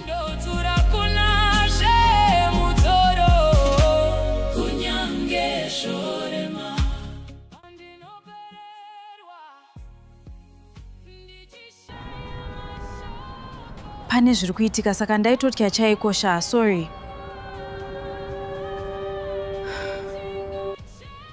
Zviiko zviri kunetsa? You were scared of what? Zvekuti ungandirasawo inini? Handina kukuudza zvese. Pandimire pakaoma. Ari kutiko naiwe? What are you talking about? I've been dealing with things on my own. Ndainyara kuzvitaura ini. Kunyara chi? Zvangu zvese ndokuudza wani. What are you talking about? Ndakazviparira. I made choices I wish I could change. Something still doesn't add up. Haasi kutaura nyaya chaiyo.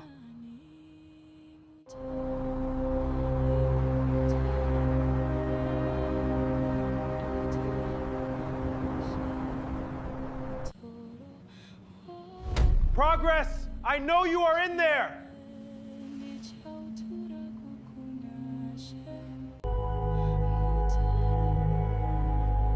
Oh no.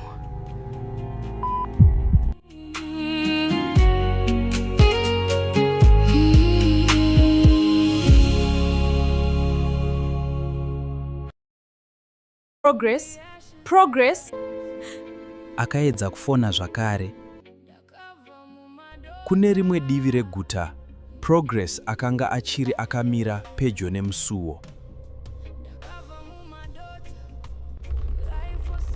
Munhu aiva arova pamusuwo akanga asati aenda. Mwari ndibatsireiwo.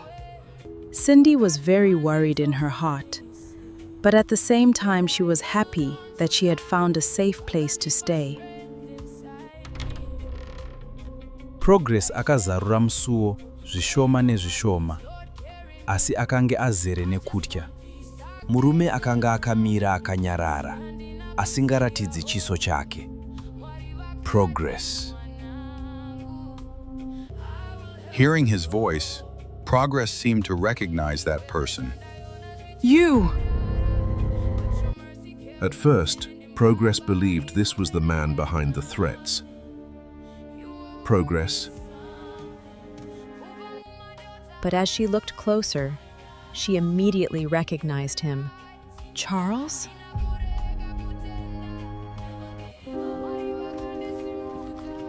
How did you find me? Progress, you really spent years trying to stay invisible. Why are you here, Charles? I'm here because Nathan is looking for you.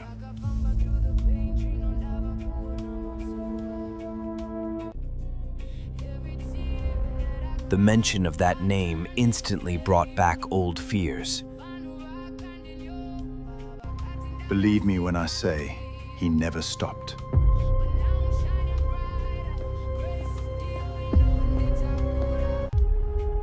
It's been 4 years, Charles. I secretly hoped he would let go.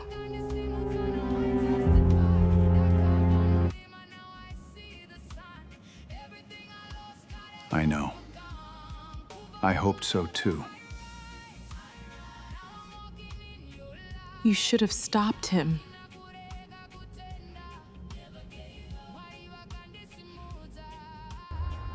I should have come sooner.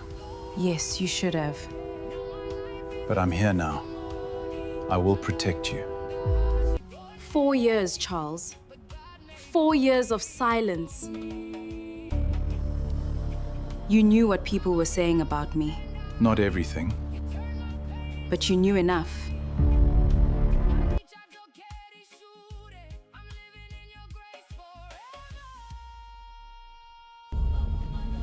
I lost friends. I lost opportunities. I lost peace. I never wanted that. But it happened.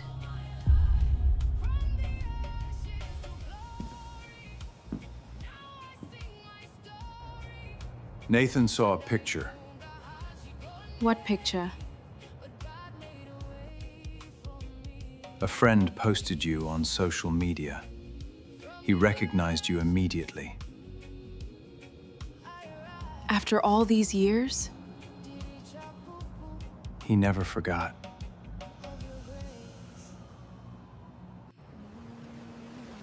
Why is he still doing this? I wish I knew. All I know is he's asking questions again. What kind of questions? Where you live, who you're talking to, what you're doing now. That's not normal. No, it isn't.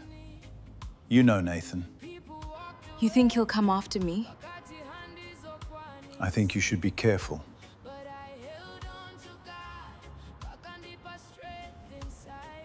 That's why I came. I've arranged security.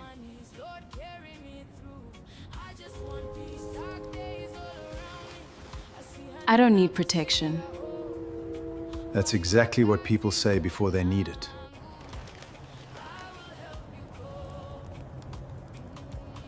I don't want to go back to living in fear. Then don't. Just stay safe.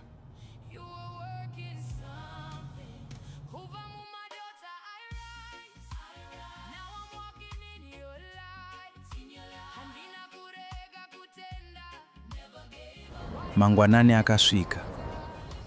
Asi mibvunzo yaive mumusoro maSindy yakanga ichiri yakawanda. Today kubasa handiende. Let me prepare breakfast and work from home.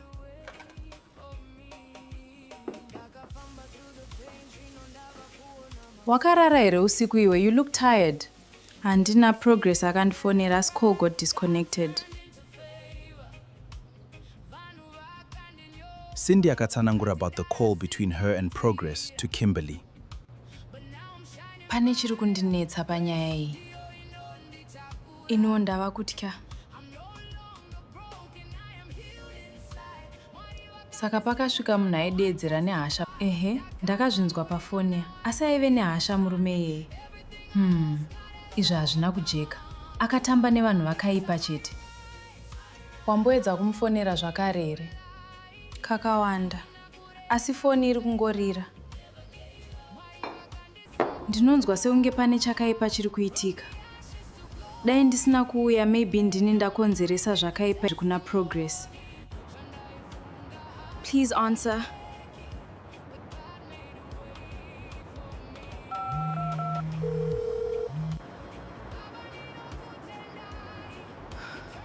Uripiko naye Progress?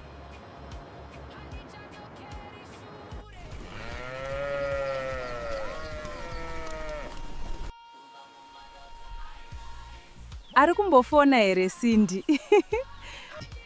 Akafona nezuro. Ari seiko? Ndofunga atova murungu chaiye Sindy.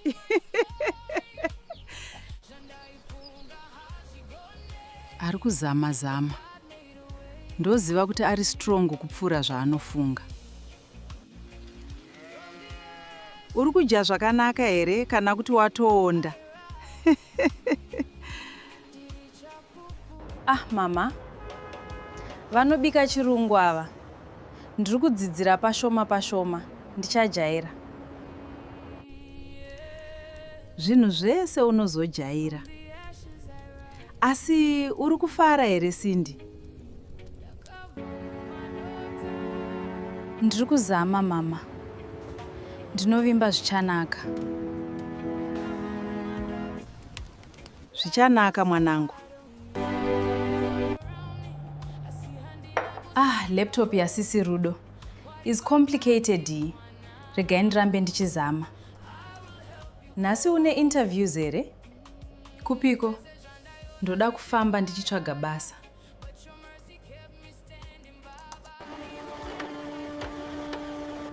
Mwari ndibatsireiwo ndiwane basa.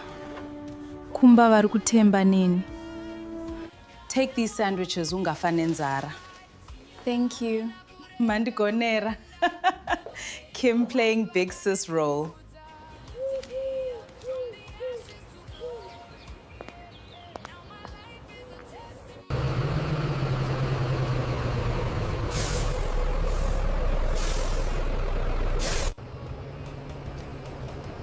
Morning. Morning.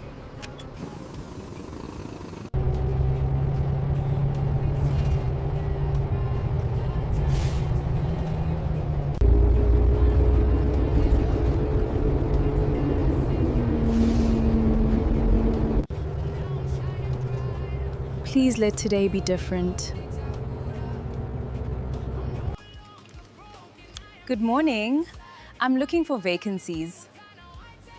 Please leave your CV.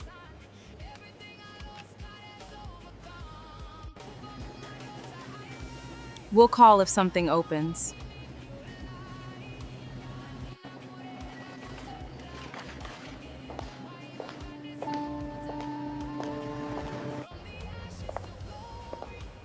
Are you hiring? No vacancies. Try again next month.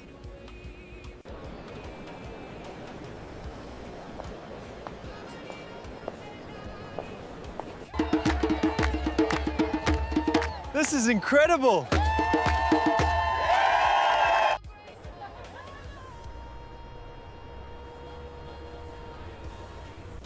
I'm looking for work. Leave your CV.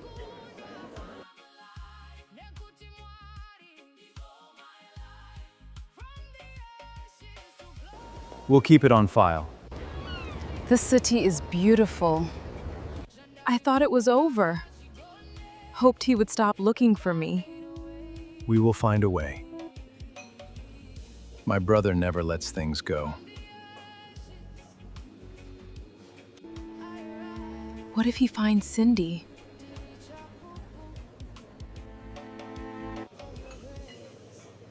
He doesn't know about her. Progress, this is Marcus. He will go with you wherever you want to go. Hi, Marcus. That serious? Yes, the Nathan you remember isn't the same anymore.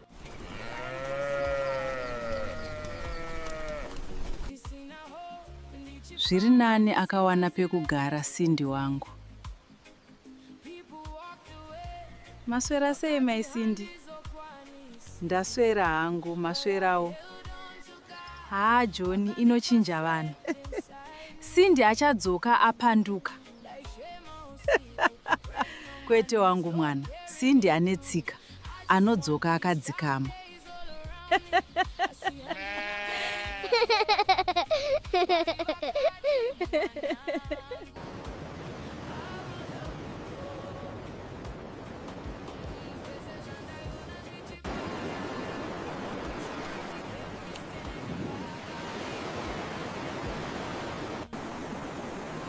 Still no calls. Mwaripindirai ndiwane basa. First time in Cape Town? Yes. Don't give up. You will find something to do.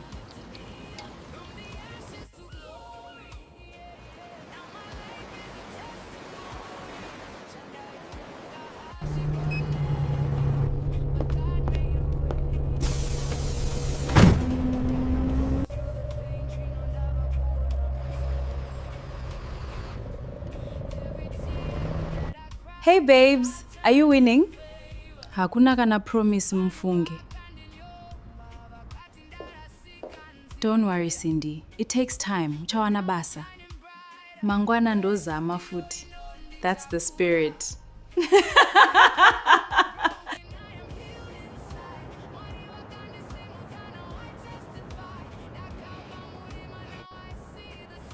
Uripiko nae Progress.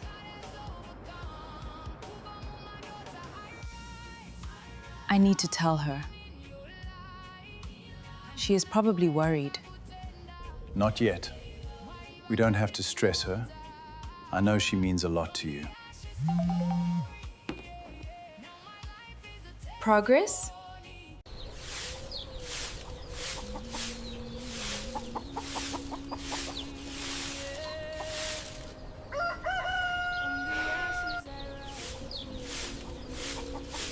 Nai mama mari mazoiwana here?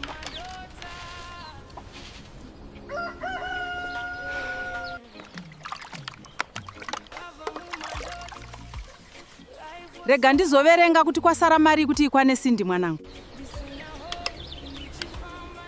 Handigute zvishoma izvi.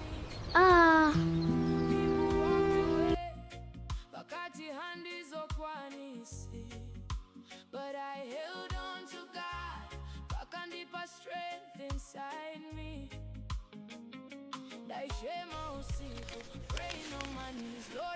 Mwari, itai zviite mwana wangu aende. Look to these hills, my child. You must never lose your hope. Your future is bright. Mwanangu Cindy, fambira kunoshanda, urambe uchinamata. Mwari havakurasi.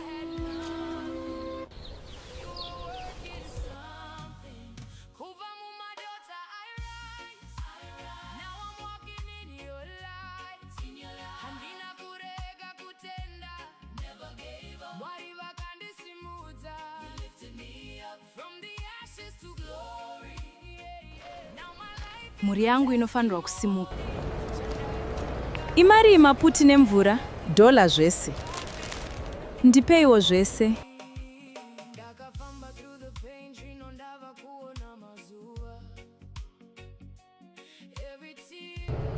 Tenzi, fambai neni. Ndinorayira mweya yema-accident ndisvikewo bo.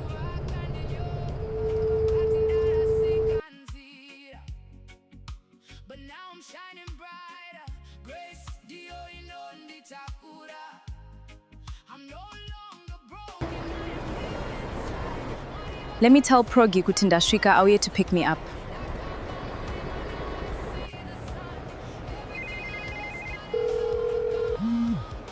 Please, Progress, answer the phone. I'm really getting scared.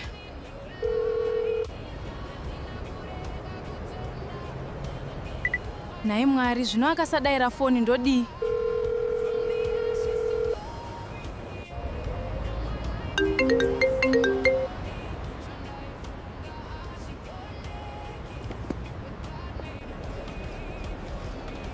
Progress, sure wandidzimira foni. Saka ndinorarepi ndinojei. Zvakaoma.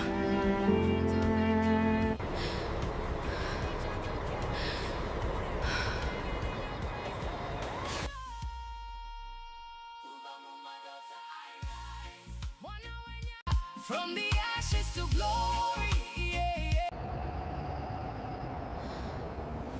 Hezvo atove makuseni. Nzvimbo ino inotonhora yohwe. Akange ave mangwanani, asi Cindy asina kwekuenda. Mwanasikana akange apererwa.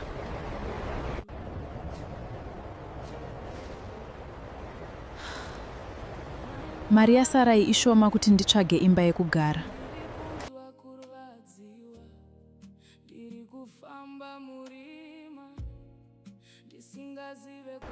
Namon Satan, mari yasarai ishoma. Nzara yakange yomubvunza mutupo, asi zano ainge asina zvake Cindy.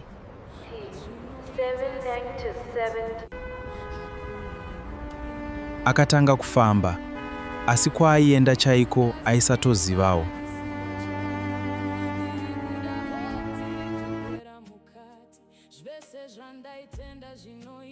Ndaiti ndikabudawo muZimbabwe zvanaka.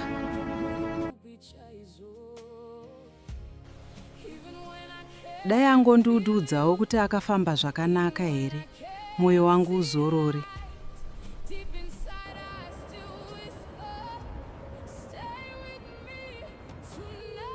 Progress, toitawo chigunduru here shuwa.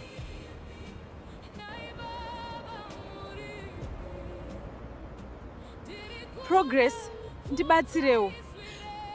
Ndoita sei chokwadi? The number you have called is switched off.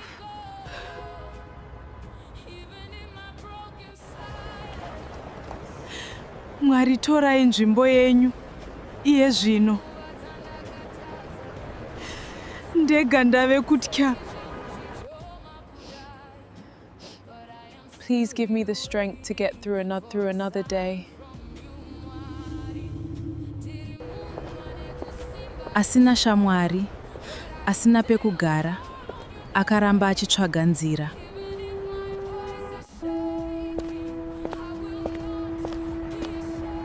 Pakutongoda kuita gindagoria, ndikumbire help. Vanhu vakawanda vakapfuura. Asi hapana aiziva what Cindy was going through.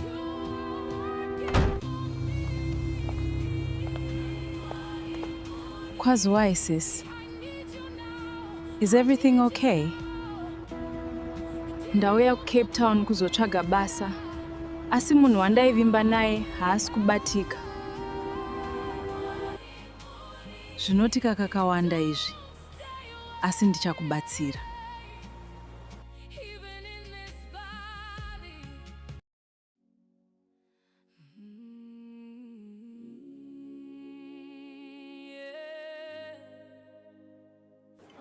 I stay with my housemate and friend, so regati jeti ende kumba. Okay, vakoma. But Cape Town yakanaka. Any place inondaifarira kwakanaka. Cape Town is beautiful, dear. Asi ukaita zvekutamba unofa usina chinhu. Be careful, ushandoine maplans. After a long night, Cindy finally had a roof over her head. Unogara nene a few days. Thank you. Mune rudo sezita renyu. Rudo, who is this? Hesi Kimberly, let's sit and talk.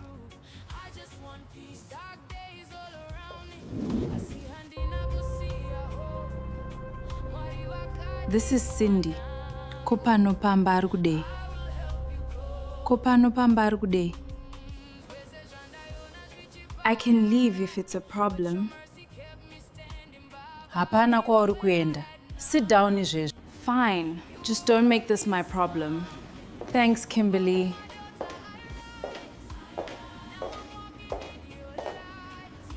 Cindy aifara zvese nekutya.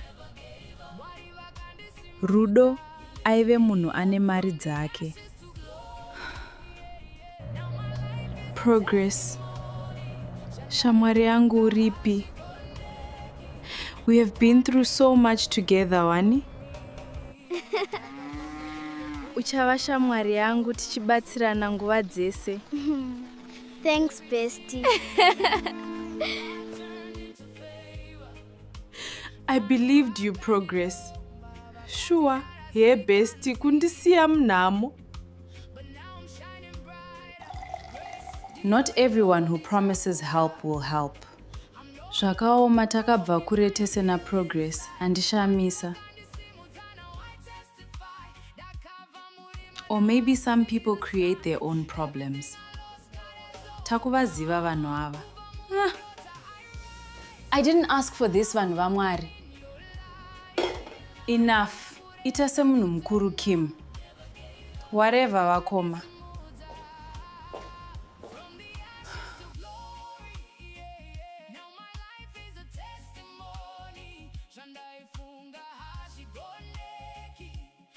Cape Town looked beautiful, but inside, she felt lost. Progress akanga aramba kubatika. The person who abandoned her, akange ave kufona. Kochiiko, Cindy? Ndiani ari kufona?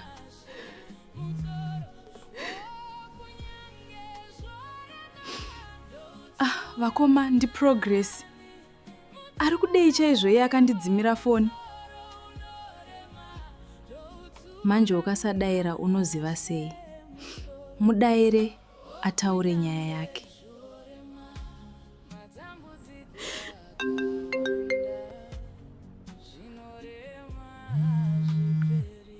Hello? Cindy, thank God wazodaira. Waivepi naye Progress? Kurara panze nechando ichiwo uri munako. Ruregerero shamwari. It's complicated zvekutodaro. You left me, wewe. Munyika yandisina wandinoziva kunze kwako P. Sorry Cindy, ndinoziva ndakakutadzira sawira wangu. I trusted you, Progress. Wakaita hutsinye. Ko idzo mbavha kodai ndakabirwa. I'm sorry Cindy. Ndiregererewo please.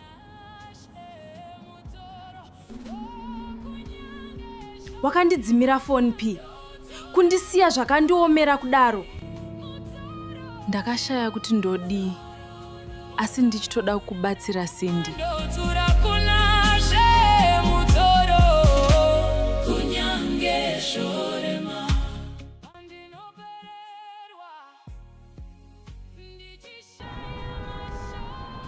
Pane zviri kuitika saka ndaitotya chaikosha, sorry.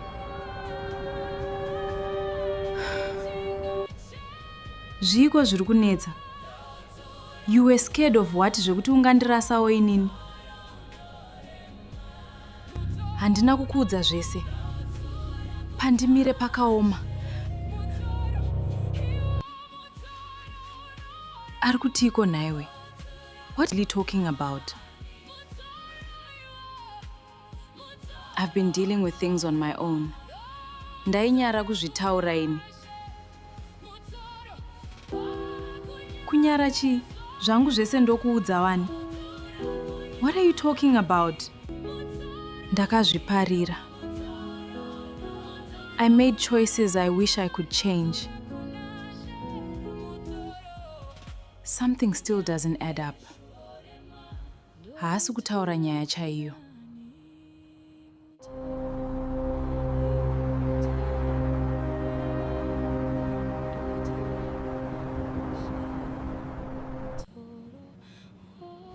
Progress, I know you are in there.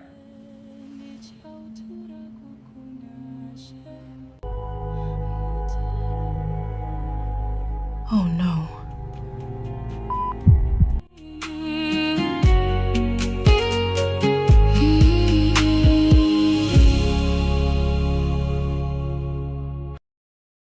Progress? Progress? Akaedza kufona zvakare. Kune rimwe divi reguta, Progress akanga achiri akamira pedyo nemusuwo. Munhu aiva arova pamusuwo. Akanga asati aenda. Mwari ndibatsireiwo. Cindy was very worried in her heart, but at the same time she was happy that she had found a safe place to stay.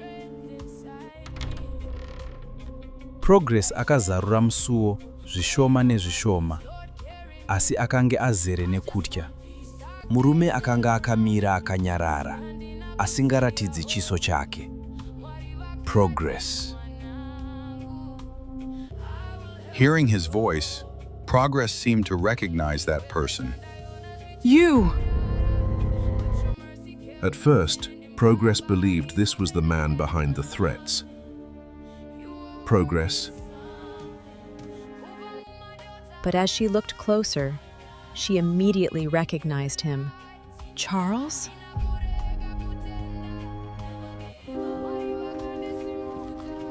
How did you find me? Progress, you really spent years trying to stay invisible. Why are you here, Charles? I'm here because Nathan is looking for you.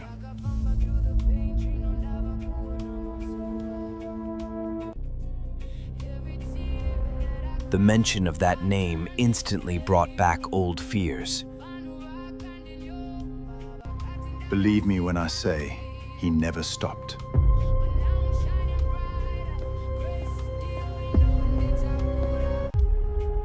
It's been 4 years, Charles. I secretly hoped he would let go.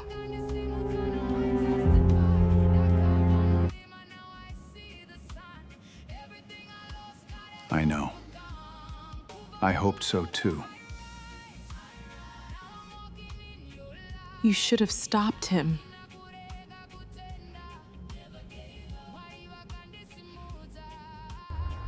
I should have come sooner. Yes, you should have. But I'm here now. I will protect you. 4 years, Charles. 4 years of silence. You knew what people were saying about me, Not everything. but you knew enough.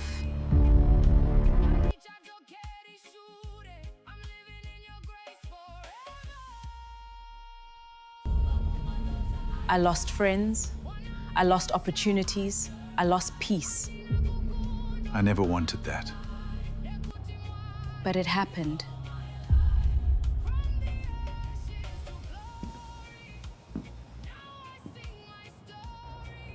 Nathan saw a picture. What picture? A friend posted you on social media. He recognized you immediately. After all these years? He never forgot.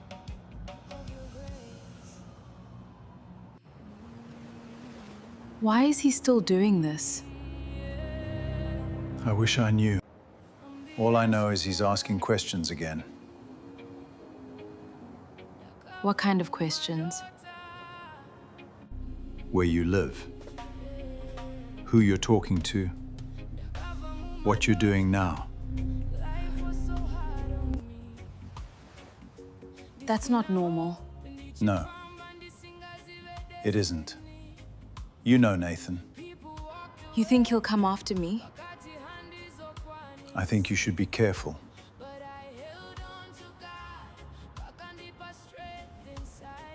That's why I came.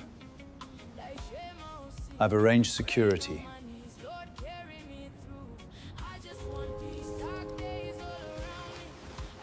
I don't need protection. That's exactly what people say before they need it.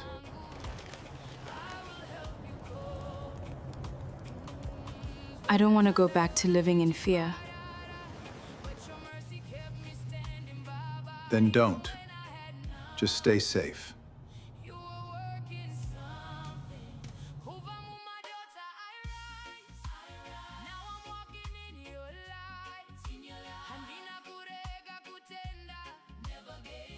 Mangwanani akasvika.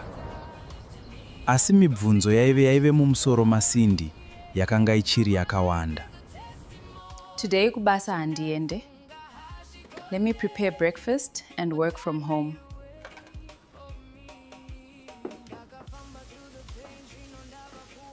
Wakarara here usiku iwe, you look tired. Handina progress akandifonera as call got disconnected. Sindy akatsanangura about the call between her and Progress to Kimberly. Pane chiri kundinetsa panyaya iyi. Ino ndava kutya. Saka pakasvika munhu aidedzera nehasha. Ehe, ndakazvinzwa pafoni. Asi aive nehasha murume iyeye.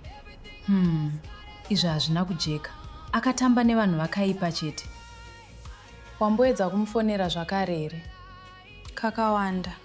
Asi foni iri kungorira. Ndinonzwa seunge pane chakaipa chiri kuitika. Dai ndisina kuuya, maybe ndini ndakonzeresa zvakaipa kuna Progress. Please answer.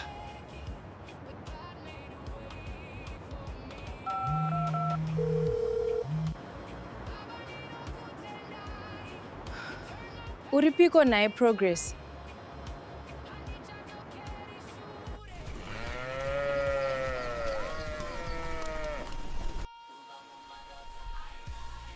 Ari kumbofona here Sindy? Akafona nezuro. Ari seiko? Ndofunga atova murungu chaiye Sindy.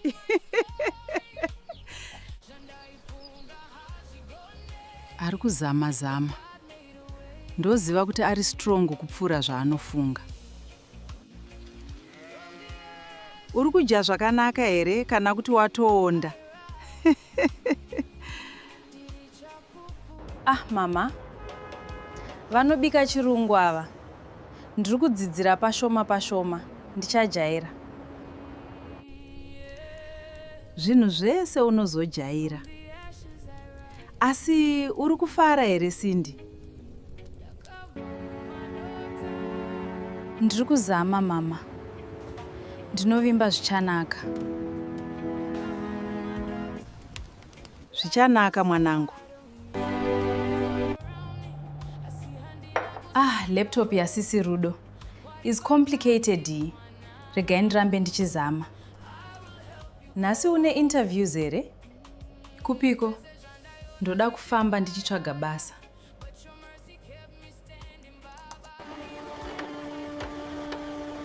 Mwari ndibatsireiwo ndiwane basa. Kumba vari kutemba neni.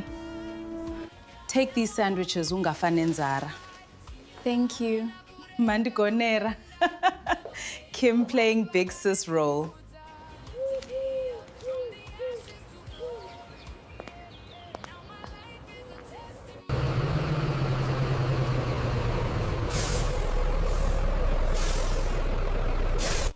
Please let today be different. Good morning. I'm looking for vacancies. Please. Leave your CV.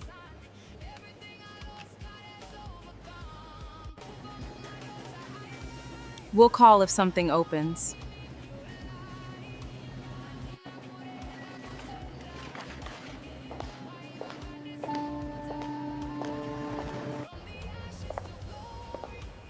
Are you hiring? No vacancies. Try again next month.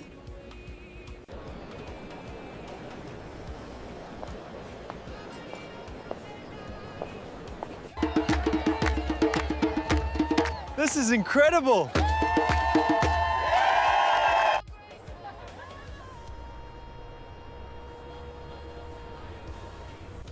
I'm looking for work. Leave your CV.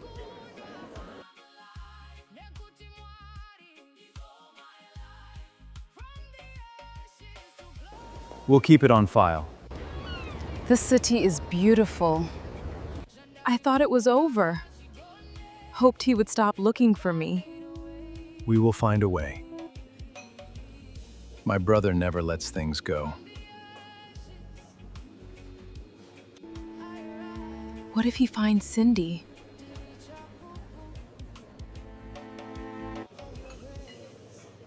He doesn't know about her. Progress, this is Marcus. He will go with you wherever you want to go. Hi, Marcus. That serious? Yes, the Nathan you remember isn't the same anymore.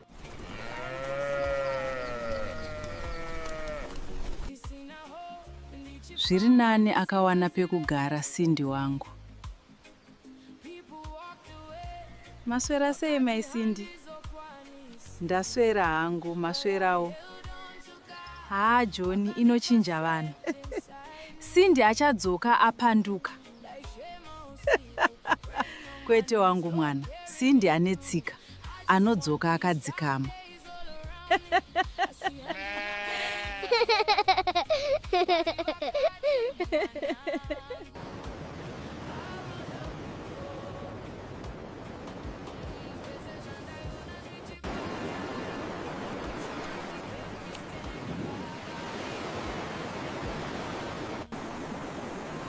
Still no calls.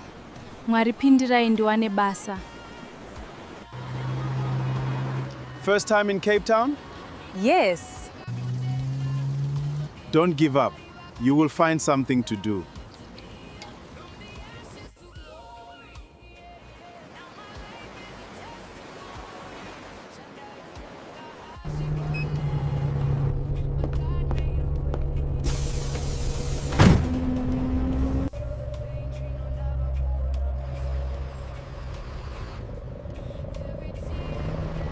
Hey babes, are you winning? Hakuna kana promise mfunge. Don't worry Cindy, it takes time. Uchawana basa. Mangwana ndozama futi. That's the spirit.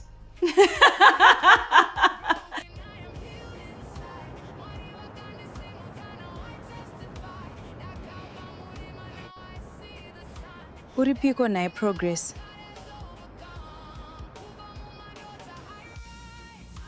I need to tell her. She is probably worried. Not yet. We don't have to stress her.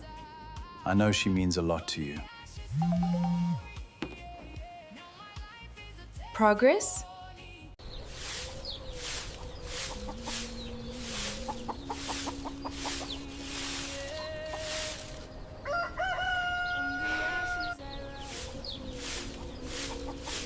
Nai mama mari mazoiwana here?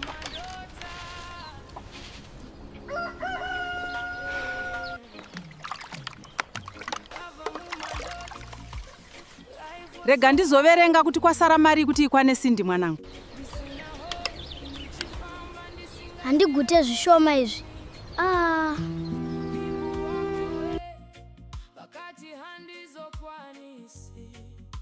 But I held on to God, pakandipa strength inside me. Praying on my knees, Lord, carry Mwari, itai zviite mwana wangu aende. Look to these hills, my child. You must never lose your hope. Your future is bright. Mwanangu Cindy, Cindy, fambira kunoshanda, urambe uchinamata. Mwari havakurasi.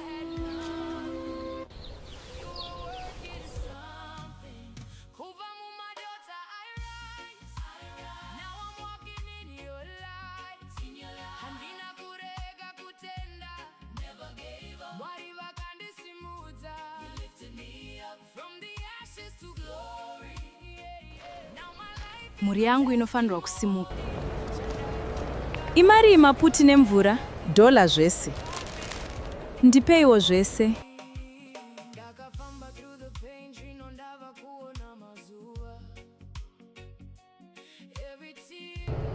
Tenzi, famba inini. Ndinorayira mweya yema-accident ndisvikewo bo.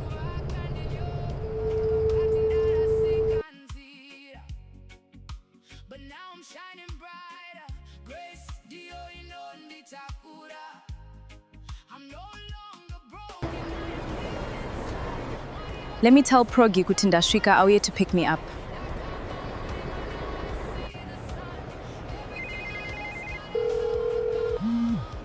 Please, Progress, answer the phone.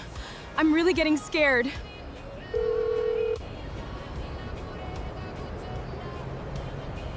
Naye Mwari, zvino akasadayira foni ndodi.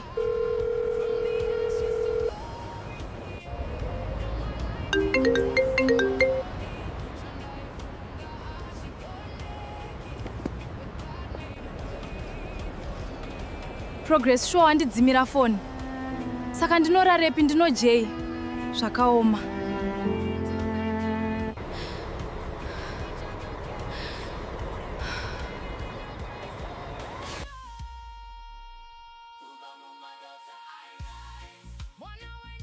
From the ashes to glory. Hezvo atove makuseni. Nzvimbo ino inotonhora yohwe. Akange ave mangwanani, asi Cindy asina kwekuenda. Mwanasikana akange apererwa.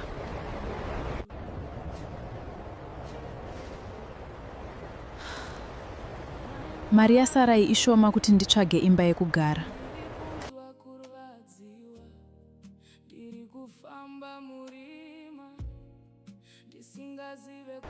Namon Satan, mari yasarai ishoma.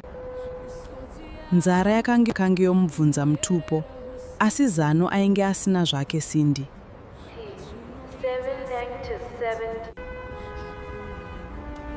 Akatanga kufamba, asi kwaaienda chaiko aisatozivawo.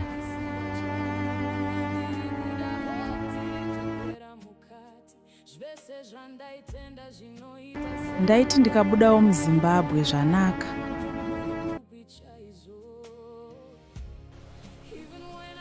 Dai angondiudzawo kuti akafamba zvakanaka here, moyo wangu uzorore.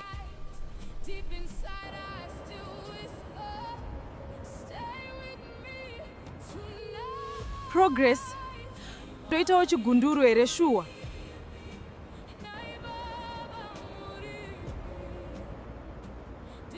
Progress. Ndibatsirewo. Ndoita sei chokwadi? The number you have called is switched off.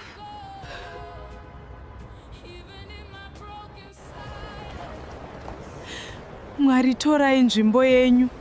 Iye zvino. Ndega ndave kutya. Please give me the strength to get through another day.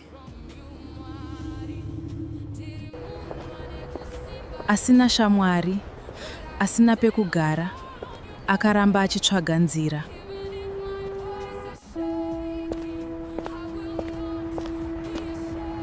Pakutongoda kuita gindagoria, ndikumbire help. Vanhu vakawanda vakapfuura. Asi hapana aiziva what Cindy was going through.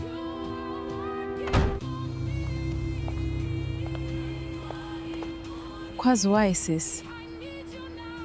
Is everything okay? Ndauya kuCape Town kuzotsvaga basa. Asi munhu wandaivimba naye haasi kubatika. Zvinotika kakawanda izvi. Asi ndichakubatsira.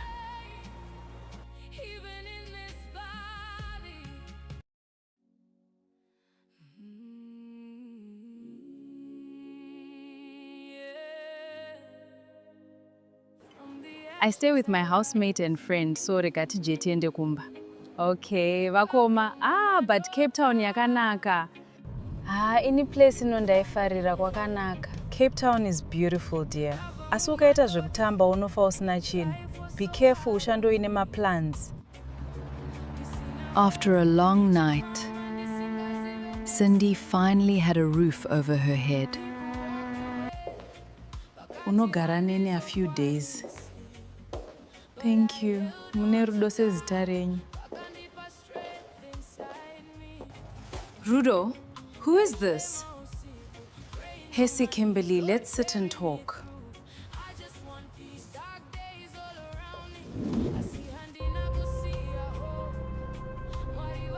This is Cindy. Kopano pamba ari kudei. Kopano pamba ari kudei. I can leave if it's a problem. Hapana kwauri kuenda. Sit down izvezvo. Fine. Just don't make this my problem. Thanks, Kimberly.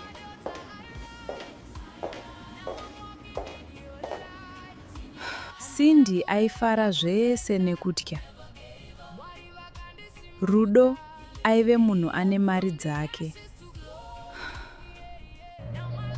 Progress. Shamwari yangu uripi. We have been through so much together, wani? Uchava shamwari yangu tichibatsirana nguva dzese. Thanks, bestie. I believed you, Progress.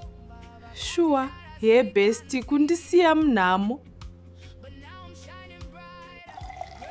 Not everyone who promises help will help. Zvakaoma takabva kure tese na Progress, andishamisa. Or maybe some people create their own problems. Takuvaziva vanhu ava. I didn't ask for this, vanhu vaMwari. Enough. Ita semunhu mukuru Kim. Whatever vakoma.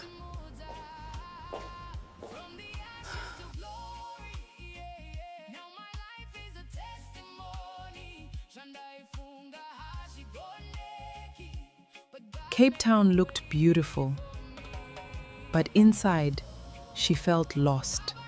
Progress akanga aramba kubatika.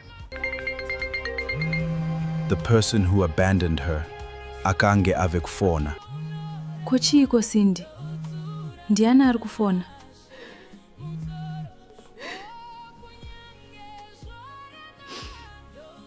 Vakoma ndi Progress. Ari kudei chaizvo iye akandidzimira foni. Manje ukasadaira unoziva sei. Mudaire ataure nyaya yake.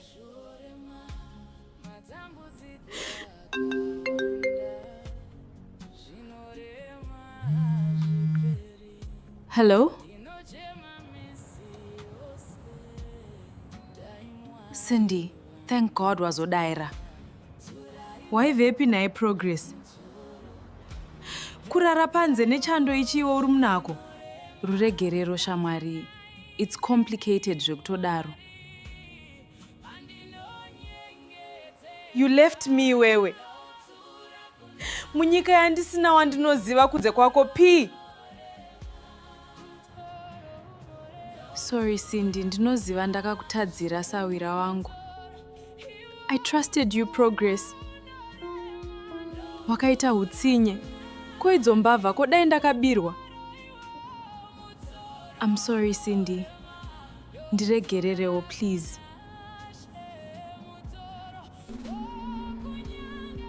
Wakandidzimira phone P. Kundisiya zvakandiomera kudaro.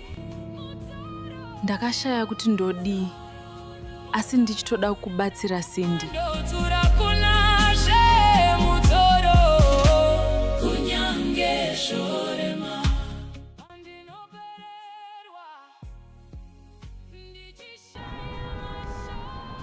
Pane zviri kuitika saka ndaitotya chaikosha, sorry.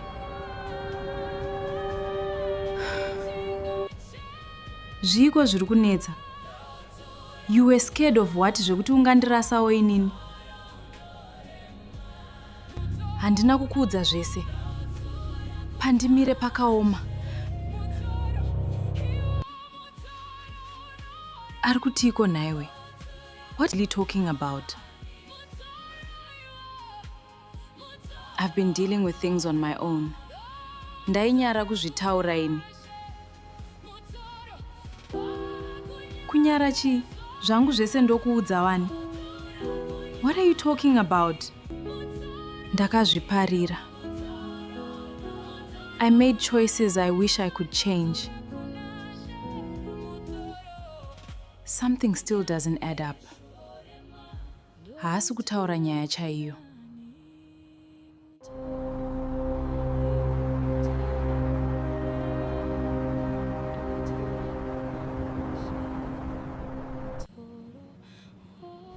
Progress, I know you are in there.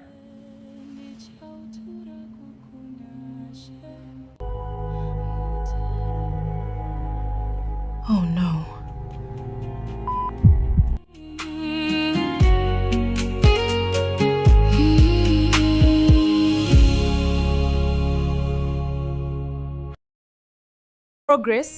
Progress. Akaedza kufona zvakare. Kune rimwe divi reguta, Progress akanga achiri akamira pedyo nemusuwo. Munhu aiva arova pamusuwo. Akanga asati aenda. Mwari ndibatsireiwo. Cindy was very worried in her heart, but at the same time she was happy that she had found a safe place to stay. Progress akazarura musuwo zvishoma nezvishoma, asi akange azere nekutya. Murume akanga akamira akanyarara, asingaratidzi chiso chake. Progress. Hearing his voice, Progress seemed to recognize that person. You! At first, Progress believed this was the man behind the threats. Progress.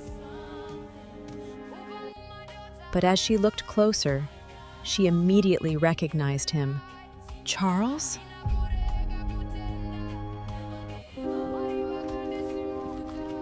How did you find me? Progress, you really spent years trying to stay invisible. Why are you here, Charles? I'm here because Nathan is looking for you.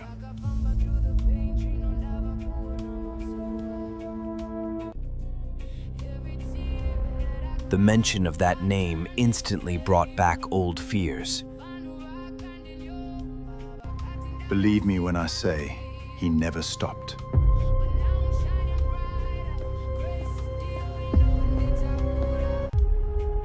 It's been 4 years, Charles. I secretly hoped you would let go.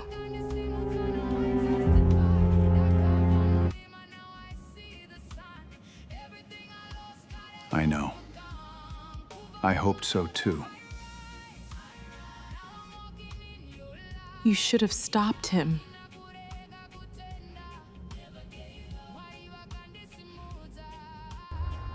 I should have come sooner, Yes, you should have. but I'm here now. I will protect you. 4 years, Charles. 4 years of silence.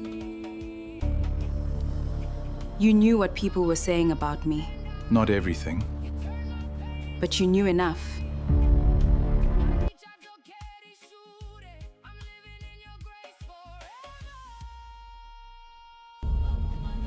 I lost friends, I lost opportunities, I lost peace. I never wanted that. But it happened.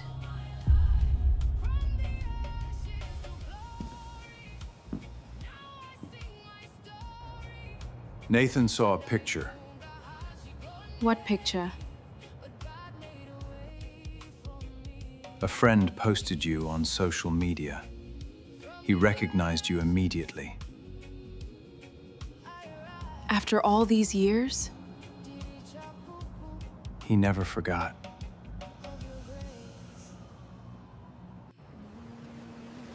Why is he still doing this? I wish I knew. All I know is he's asking questions again. What kind of questions? Where you live, who you're talking to, what you're doing now. That's not normal. No, it isn't. You know Nathan. You think he'll come after me? I think you should be careful.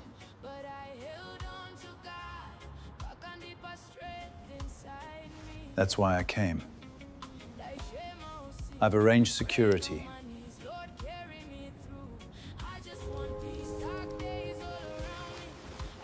I don't need protection.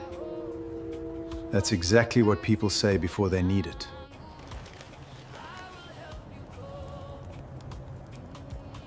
I don't want to go back to living in fear. Then don't. Just stay safe.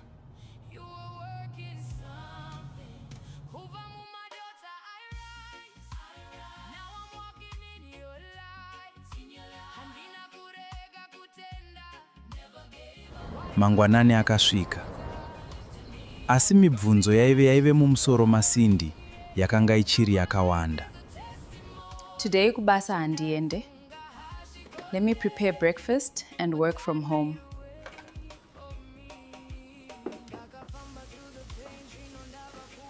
Wakarara here usiku iwe, you look tired.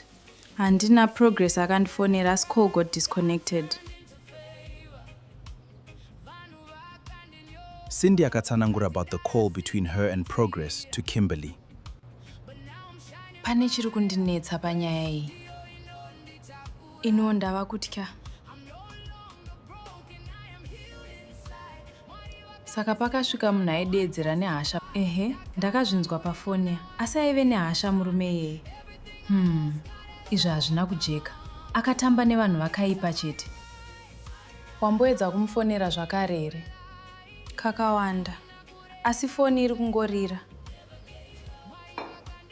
Ndinonzwa sekunge pane chakaipa chiri kuitika. Dai ndisina kuuya, maybe ndini ndakonzeresa zvakaipa kuna Progress. Please answer.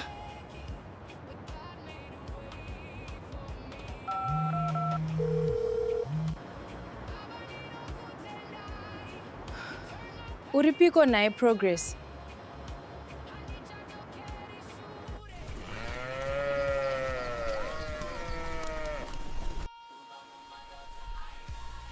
Ari kumbofona here Sindy? Akafona nezuro. Ari seiko? Ndofunga atova murungu chaiye Cindy.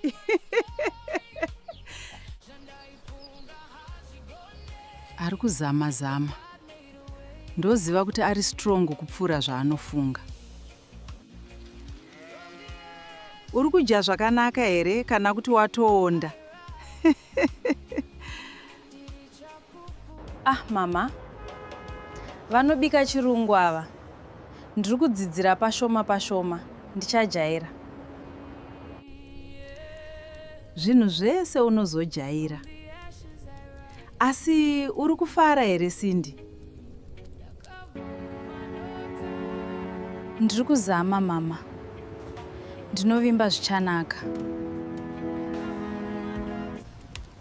Zvichanaka mwanangu. Laptop yasisi Rudo is complicated. Regai ndirambe ndichizama. Nhasi une interviews here? Kupiko? Ndoda kufamba ndichitsvaga basa.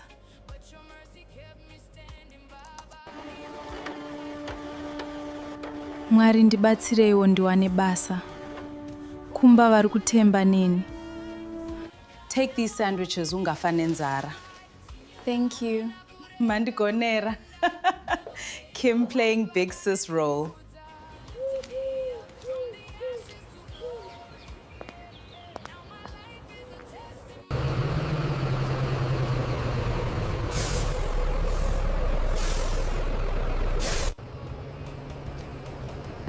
Morning. Morning.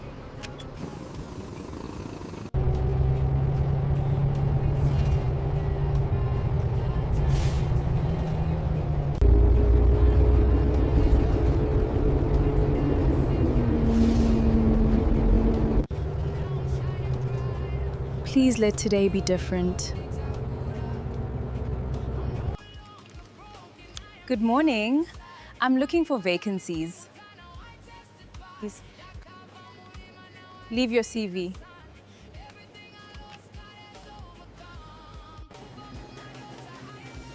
We'll call if something opens.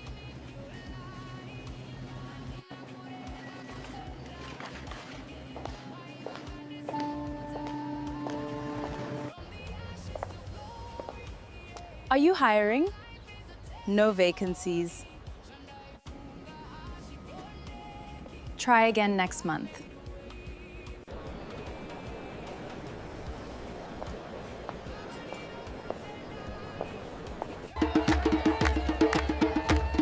This is incredible!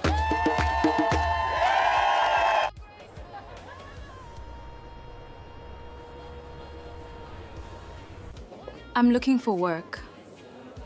Leave your CV.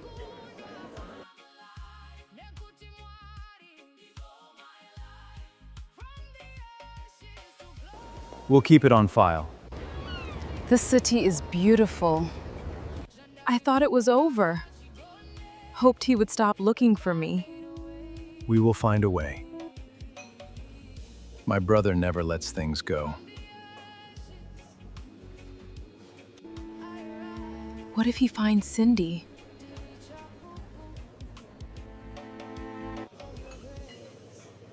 He doesn't know about her.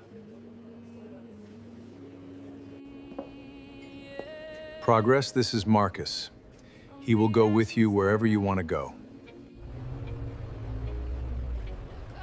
Hi, Marcus. That serious? Yes, the Nathan you remember isn't the same anymore.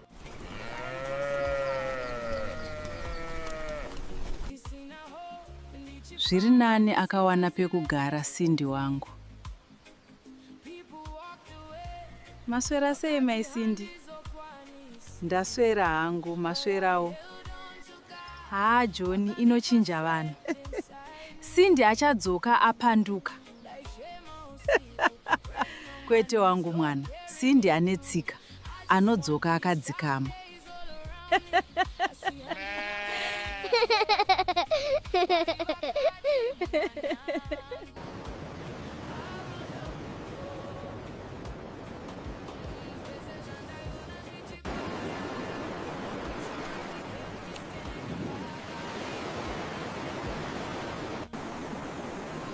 Still no calls. Mwari pindirai ndiwane basa. First time in Cape Town? Yes. Don't give up.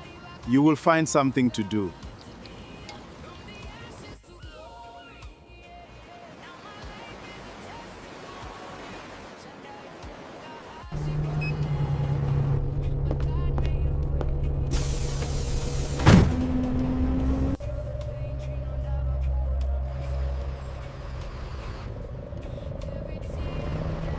Hey babes, are you winning? Hakuna kana promise mfunge. Don't worry Cindy, it takes time. Uchawana basa. Mangwana ndozama futi. That's the spirit.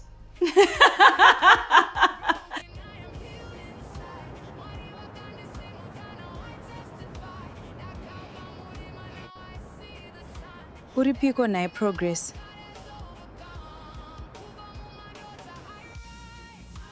I need to tell her. She is probably worried. Not yet. We don't have to stress her. I know she means a lot to you. Progress?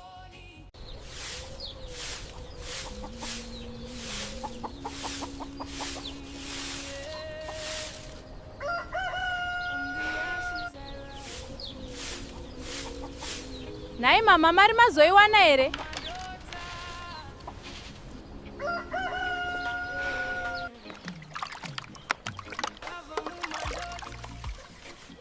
Rega ndizoverenga kuti kwasara mari kuti ikwane Cindy mwanangu. Handigute zvishoma izvi.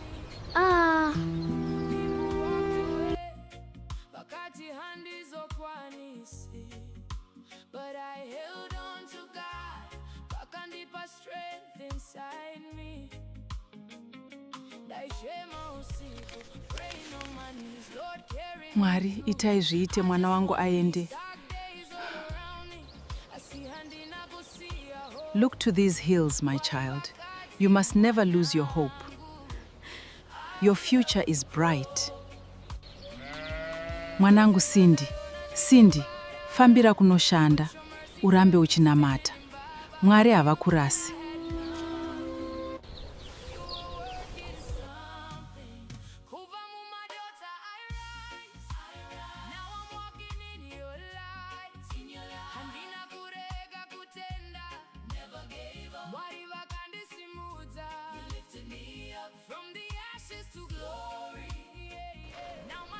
Muri yangu inofanirwa kusimuka. Imari maputi nemvura? Dola zvese. Ndipeiwo zvese.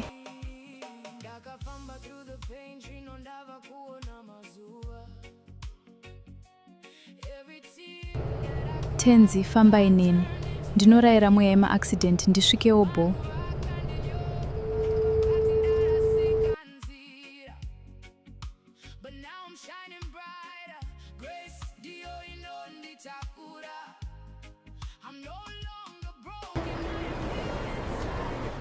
Let me tell Progi kuti ndasvika auye to pick me up.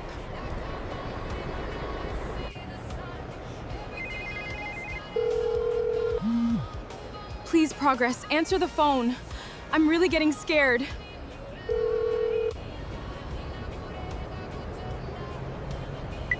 Nai Mwari, zvino akasadayira foni ndodi.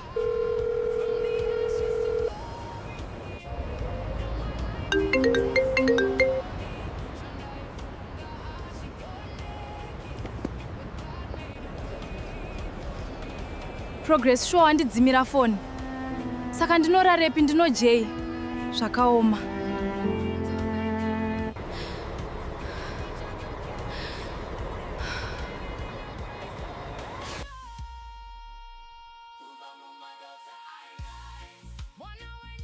From the ashes to glory. Hezvo atove makuseni. Nzvimbo ino inotonhora yohwe. Akange ave mangwanani, asi Cindy asina kwekuenda. Mwanasikana akange apererwa.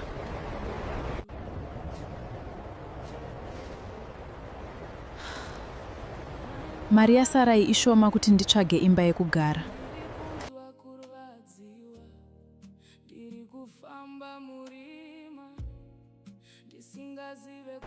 Namond Satan, mari yasarai ishoma. Nzara yakanga yomubvunza mutupo, asi zano ainge asina zvake Cindy.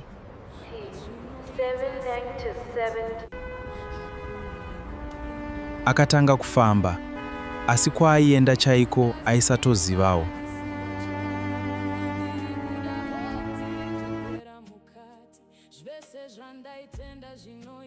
Ndaiti ndikabudawo muZimbabwe zvanaka.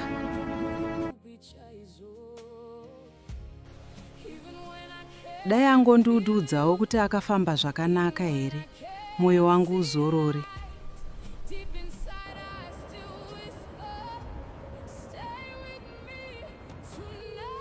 Progress, toitawo chigunduru here shuwa.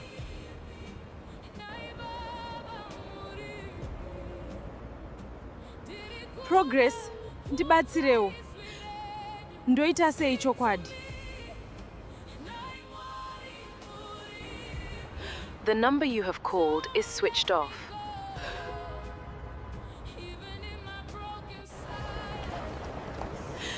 Mwari torai nzvimbo yenyu, iye zvino. Ndega ndave kutya. Please give me the strength to get through another day.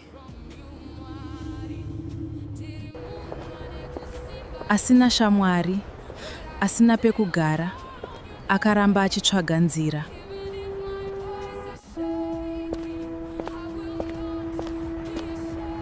Pakutongoda kuita gindagoria, ndikumbire help. Vanhu vakawanda vakapfuura, asi hapana aiziva what Cindy was going through.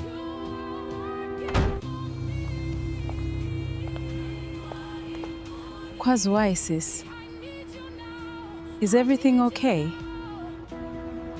Ndauya kuCape Town kuzotsvaga basa, asi munhu wandaivimba naye haasi kubatika.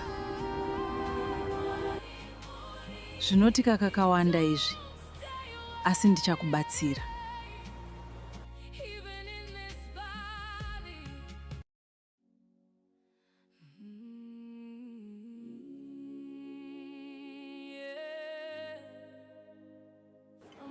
I stay with my housemate and friend, so regati jetiende kumba. Okay, vakoma. But Cape Town yakanaka. Any place inondaifarira kwakanaka. Cape Town is beautiful, dear. Asi ukaita zvekutamba unofa usina chinhu. Be careful ushandoine maplans. After a long night, Cindy finally had a roof over her head. Unogara nene a few days. Thank you. Mune rudo sezita renyu. Rudo, who is this? Hesi Kimberly, let's sit and talk.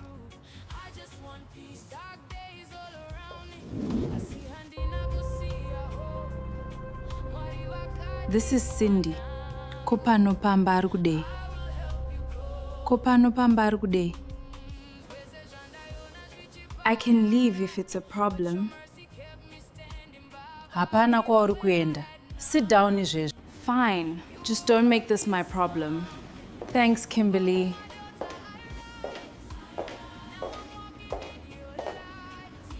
Cindy aifara zvese nekutya. Rudo aive munhu ane mari dzake. Progress. Shamwari yangu uripi? We have been through so much together, wani? Uchava shamwari yangu tichibatsirana nguva dzese. Thanks, bestie. I believed you, Progress. Sure, hey bestie, kundisiya mnamo. Not everyone who promises help will help. Zvakaoma takabva kure tese na Progress, handishamisa. Or maybe some people create their own problems. Takuvaziva vanhu ava. I didn't ask for this, vanhu vaMwari. Enough. Ita semunhu mukuru Kim. Whatever vakoma.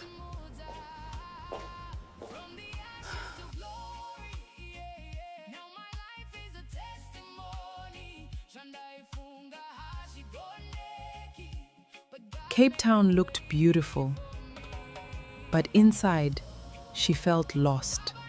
Progress akanga aramba kubatika.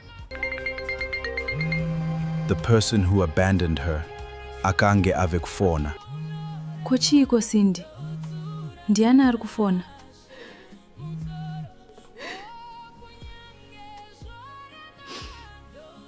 Vakoma ndi Progress.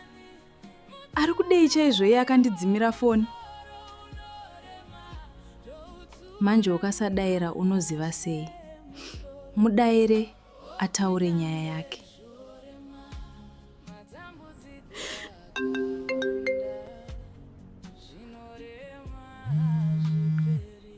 Hello?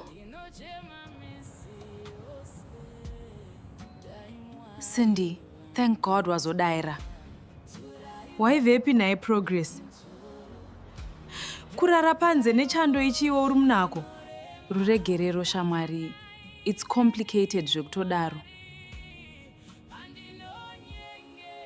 You left me wewe. Munyika yandisina wandinoziva kunze kwako P. Sorry Cindy, ndinoziva ndakakutadzira sawira wangu. I trusted you Progress. Wakaita hutsinye. Koidzo mbavha kodai ndakabirwa. I'm sorry Cindy. Ndiregererewo please.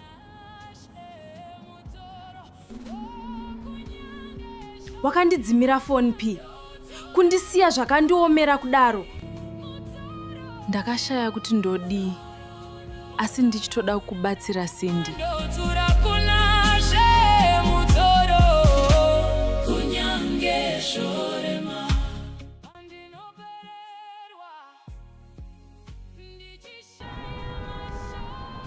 Pane zviri kuitika saka ndaitotya chaikosha, sorry. Zviko zviri kunetsa. You were scared of what zvekuti ungandirasawo inini? Handina kukuudza zvese. Pandimire pakaoma. Ari kutiko naiwe? What are you talking about? I've been dealing with things on my own. Ndainyara kuzvitaura ini. Kunyara chi? Zvangu zvese ndokuudza wani. What are you talking about? Ndakazviparira. I made choices I wish I could change. Something still doesn't add up. Haasi kutaura nyaya chaiyo.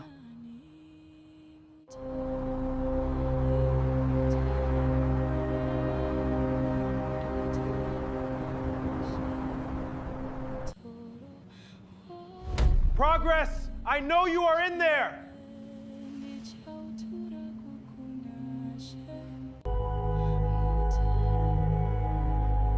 Oh no.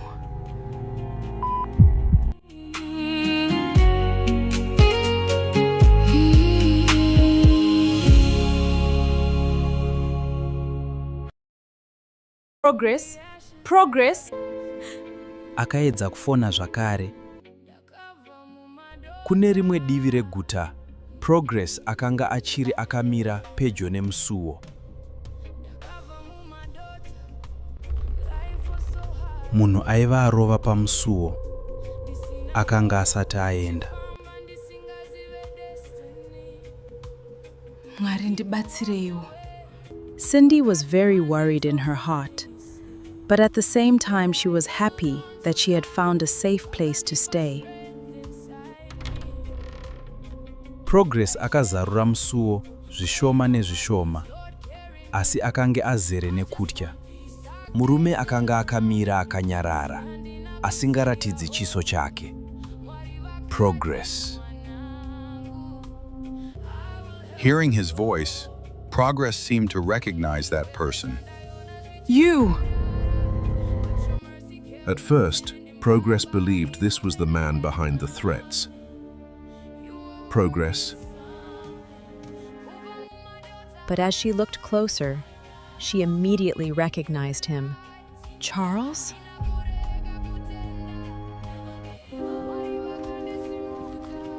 How did you find me? Progress, you really spent years trying to stay invisible. Why are you here, Charles? I'm here because Nathan is looking for you.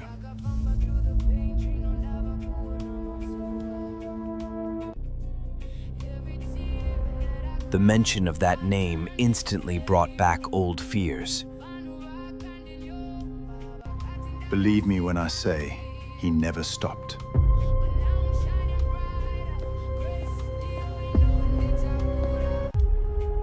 It's been 4 years, Charles. I secretly hoped he would let go.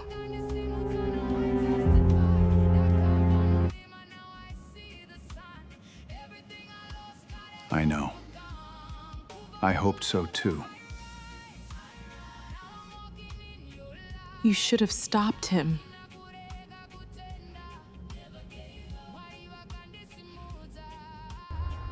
I should have come sooner, Yes, you should have. but I'm here now. I will protect you. 4 years, Charles. 4 years of silence. You knew what people were saying about me, Not everything. but you knew enough.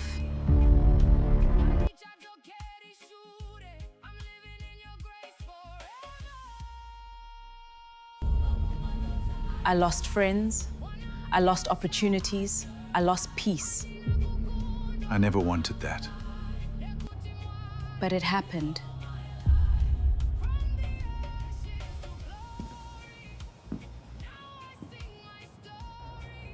Nathan saw a picture. What picture? A friend posted you on social media. He recognized you immediately.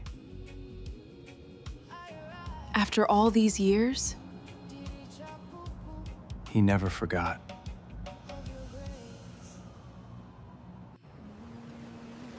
Why is he still doing this? I wish I knew. All I know is he's asking questions again.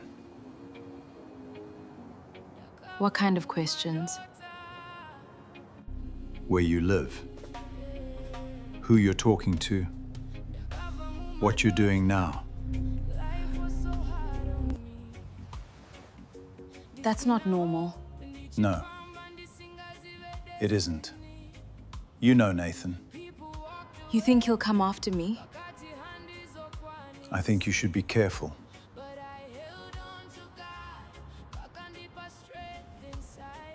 That's why I came. I've arranged security.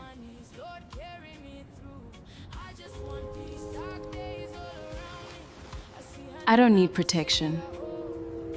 That's exactly what people say before they need it.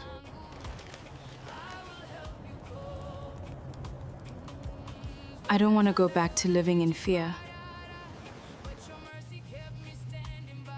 Then don't. Just stay safe.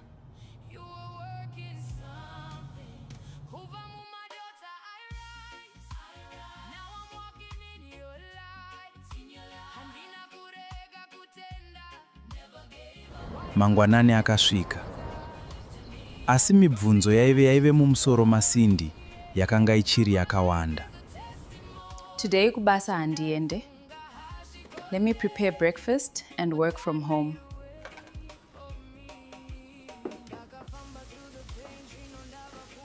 Wakarara here usiku iwe, you look tired. Handina Progress akandifonera, as call got disconnected. Sindy akatsanangura about the call between her and Progress to Kimberly. Pane chiri kundinetsa panyaya iyi. Ino ndava kutya. Saka pakasvika munhu aidedzera nehasha. Ehe, ndakazvinzwa pafoni. Asi aive nehasha murume iyeye. Izvi hazvina kujeka. Akatamba nevanhu vakaipa chete. Wamboedza kumufonera zvakare here? Kakawanda. Asi foni iri kungorira. Ndinonzwa sekunge pane chakaipa chiri kuitika. Dai ndisina kuuya, maybe ndini ndakonzeresa zvakaipa kuna Progress. Please answer.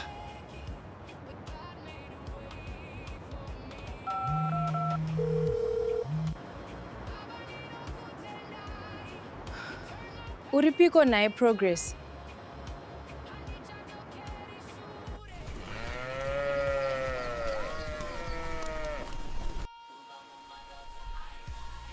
Ari kumbofona here Cindy? Akafona nezuro. Ari seiko? Ndofunga atova murungu chaiye Cindy.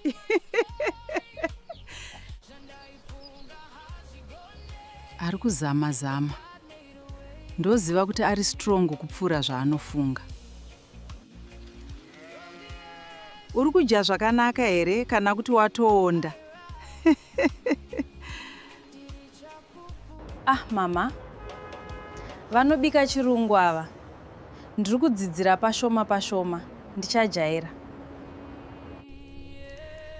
Zvinhu zvese unozojaira. Asi uri kufara here Cindy? Ndiri kuzama mama. Ndinovimba zvichanaka. Zvichanaka mwanangu. Laptop yasisi Rudo is complicated. Regai ndirambe ndichizama.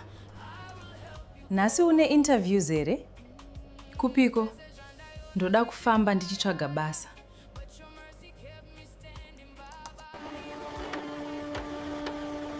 Mwari ndibatsireiwo ndiwane basa. Kumba vari kutemba neni. Take these sandwiches ungafa nenzara. Thank you. Mandigonera. Kim playing big sis role.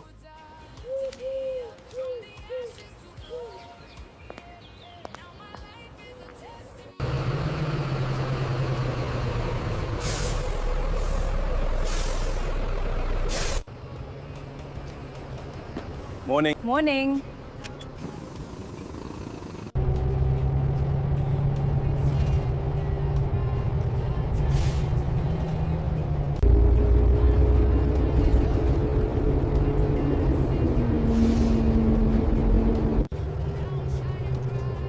Please let today be different. Good morning. I'm looking for vacancies. Please. Leave your CV.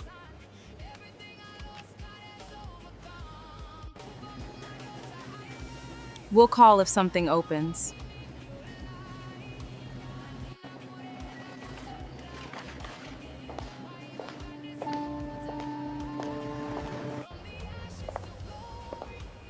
Are you hiring? No vacancies. Try again next month.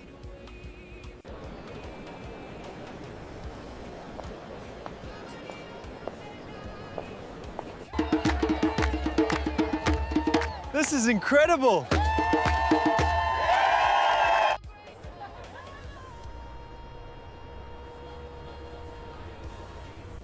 I'm looking for work.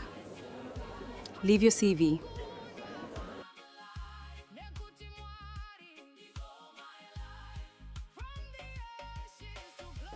We'll keep it on file. This city is beautiful. I thought it was over. Hoped he would stop looking for me. We will find a way. My brother never lets things go. What if he finds Cindy?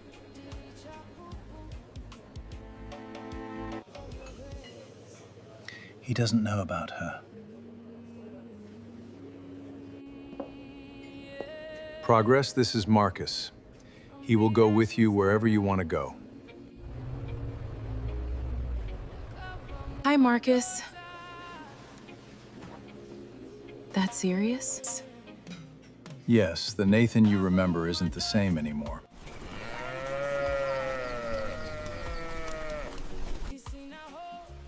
Zviri nani akawana pekugara Cindy wangu. Maswera sei mai Cindy? Ndaswera hangu, maswerawo. John, inochinja vanhu. Cindy achadzoka apanduka. Kwete wangu mwana, Cindy ane tsika, anodzoka akadzikama.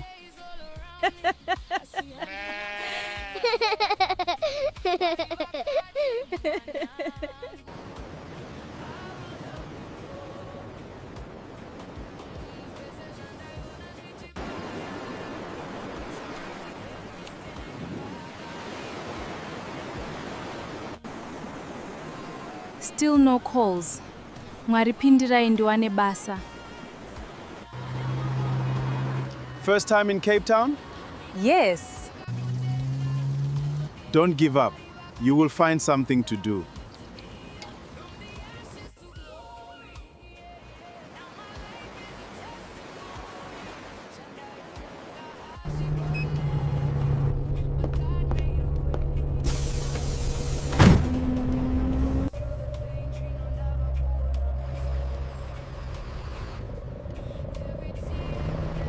Hey babes, are you winning? Hakuna kana promise mfunge. Don't worry Cindy, it takes time, uchawana basa.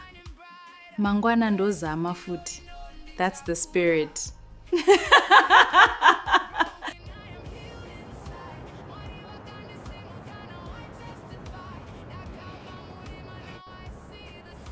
Uripiko nae Progress.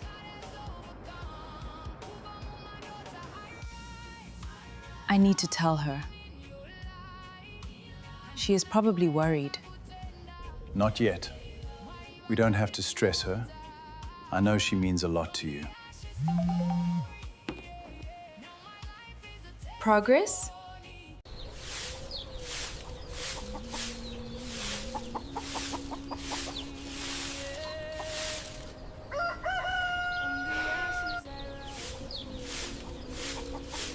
Nai mama mari mazoiwana here?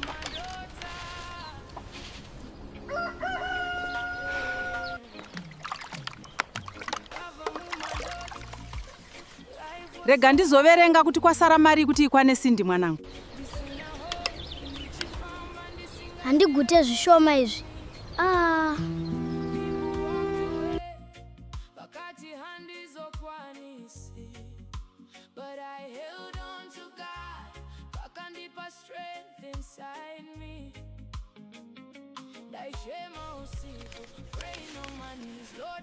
Mwari, itai zviite mwana wangu aende. Look to these hills, my child. You must never lose your hope. Your future is bright. Mwanangu Cindy, Cindy, fambira kunoshanda, urambe uchinamata. Mwari havakurasi.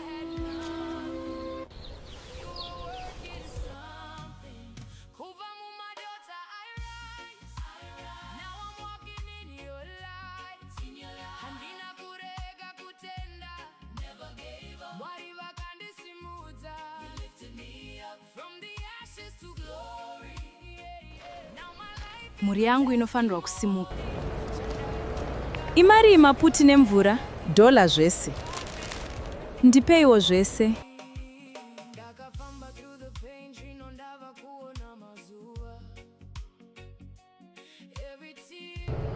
Tenzi, fambai neni. Ndinorayira mweya yema-accident ndisvikewo bo.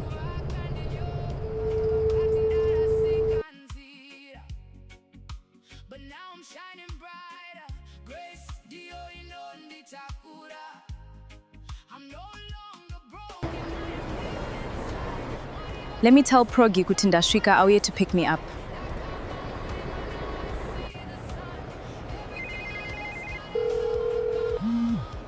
Please, Progress, answer the phone. I'm really getting scared.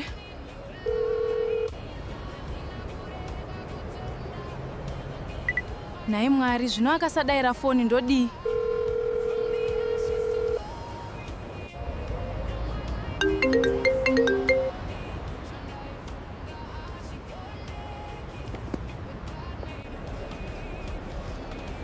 Progress show handidzimira foni. Saka ndinorarepi ndinojei. Zvakaoma.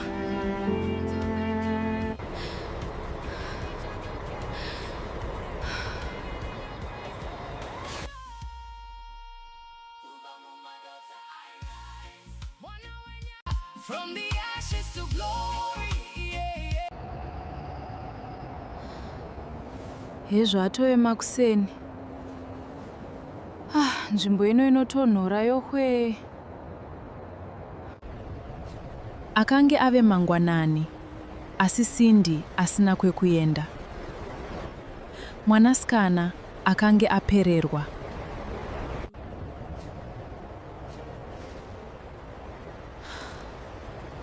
Mari yaSarai ishoma kuti nditsvage imba yekugara.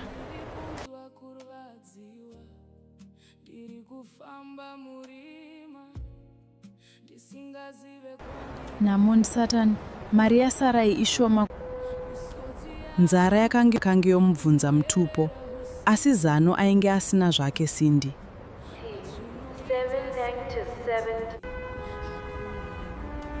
Akatanga kufamba, asi kwaaienda chaiko aisatozivawo.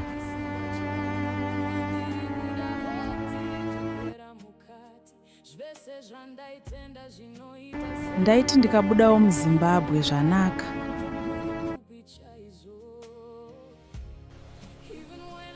Dai angondiudzawo kuti akafamba zvakanaka here, mwoyo wangu uzorore.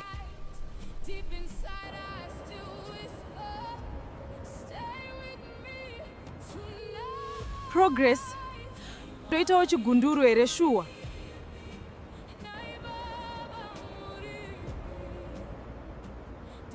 Progress, ndibatsirewo. Ndoita sei chokwadi? The number you have called is switched off.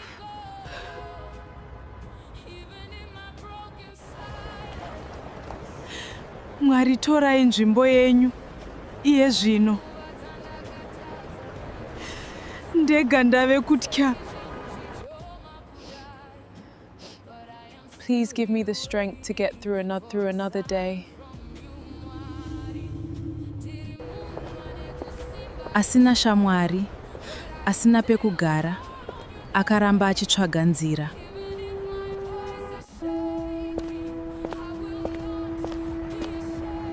Pakutongoda kuita gindagoria, ndikumbire help. Vanhu vakawanda vakapfuura, asi hapana aiziva what Cindy was going through.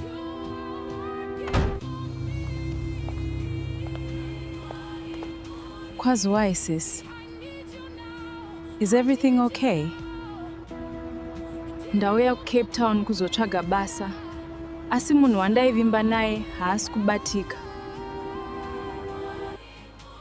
Zvinotika kakawanda izvi, asi ndichakubatsira.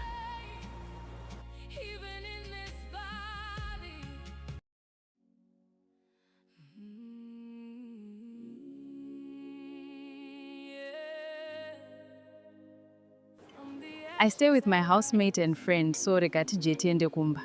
Okay, vakoma. But Cape Town yakanaka. Any place inondaifarira kwakanaka. Cape Town is beautiful, dear. Asi ukaita zvekutamba unofa usina chinhu. Be careful, ushandoine maplans. After a long night, Cindy finally had a roof over her head. Unogara nene a few days. Thank you. Mune rudo sezita renyu.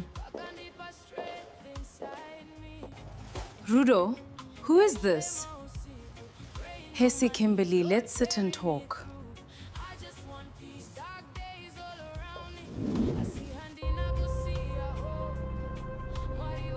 This is Cindy. Kopano pamba ari kudei. Kopano pamba ari kudei.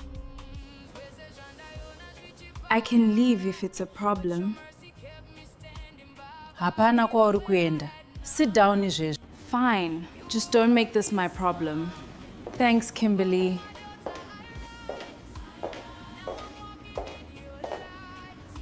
Cindy aifara zvese nekutya. Rudo aive munhu ane mari dzake.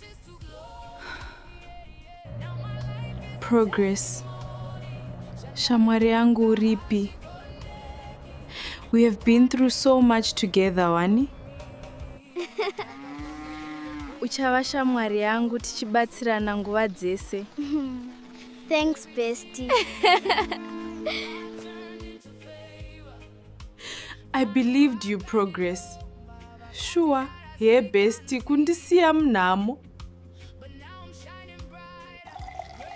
Not everyone who promises help will help. Zvakaoma takabva kure tese na Progress, handishamisa. Or maybe some people create their own problems. Takuvaziva vanhu ava. I didn't ask for this, vanhu vaMwari. Enough. Ita semunhu mukuru, Kim. Whatever vakoma.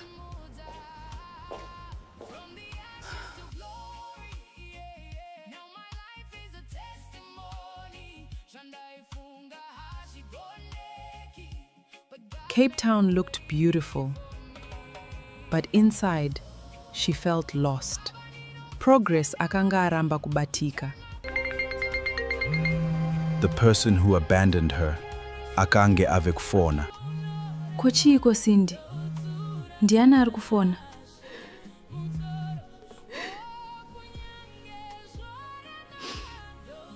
Vakoma ndi Progress. Ari kudei chaizvo iye akandidzimira foni. Manje ukasadaira unoziva sei? Mudaire ataure nyaya yake.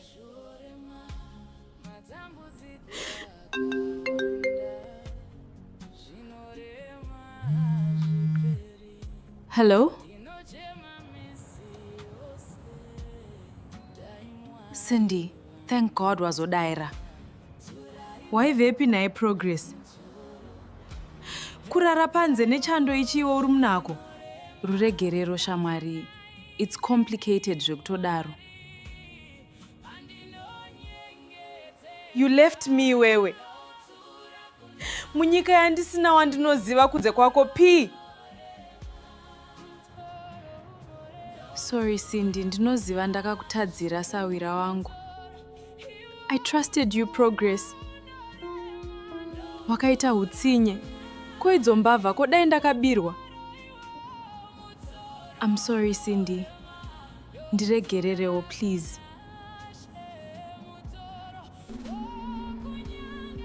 Wakandidzimira phone P. Kundisiya zvakandiomera kudaro.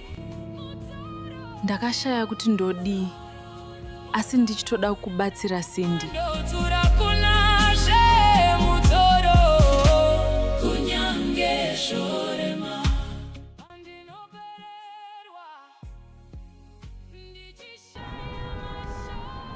Pane zviri kuitika saka ndaitotya chaikosha, sorry.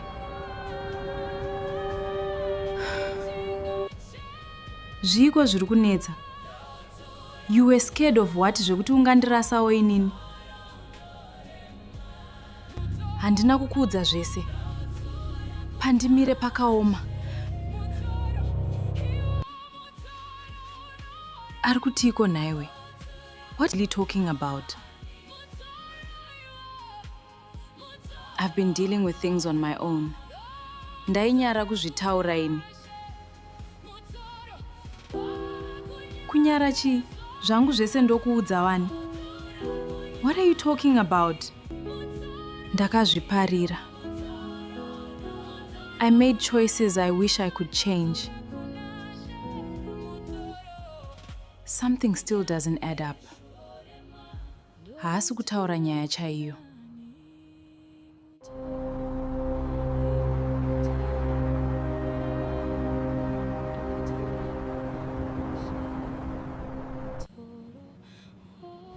Progress, I know you are in there.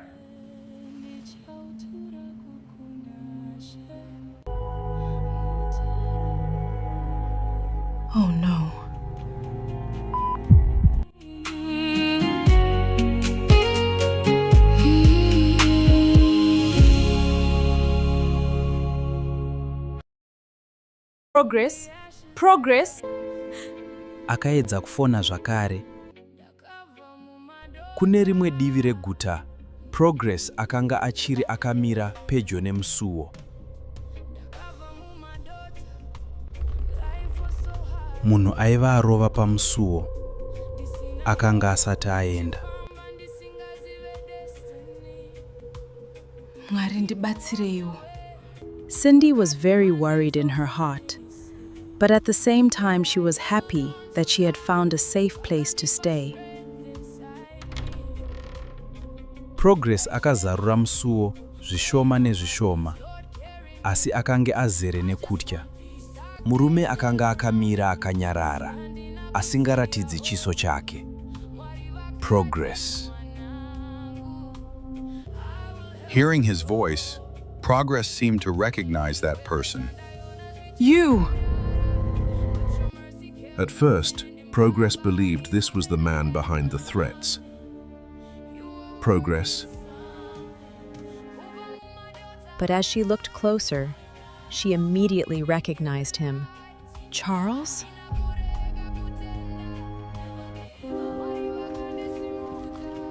How did you find me? Progress, you really spent years trying to stay invisible. Why are you here, Charles? I'm here because Nathan is looking for you.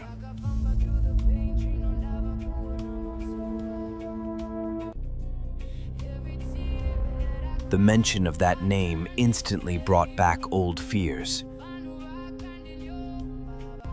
Believe me when I say, he never stopped.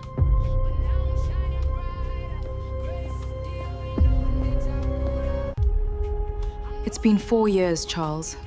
I secretly hoped he would let go.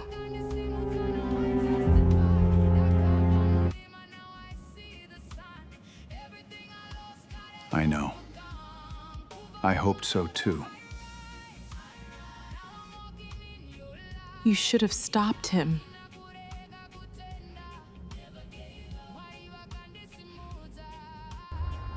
I should have come sooner, Yes, you should have. but I'm here now. I will protect you. 4 years, Charles. 4 years of silence. You knew what people were saying about me, Not everything.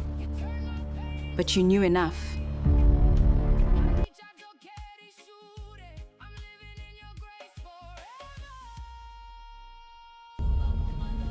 I lost friends, I lost opportunities, I lost peace. I never wanted that. But it happened.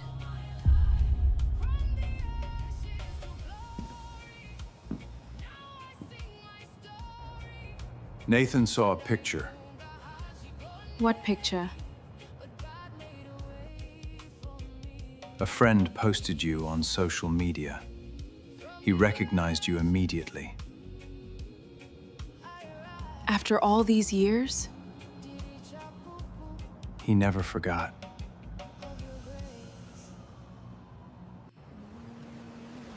Why is he still doing this? I wish I knew. All I know is he's asking questions again. What kind of questions?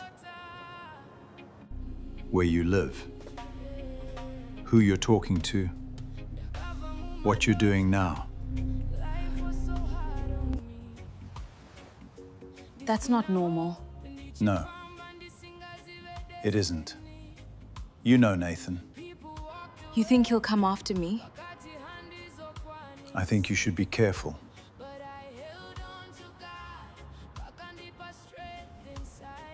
That's why I came. I've arranged security.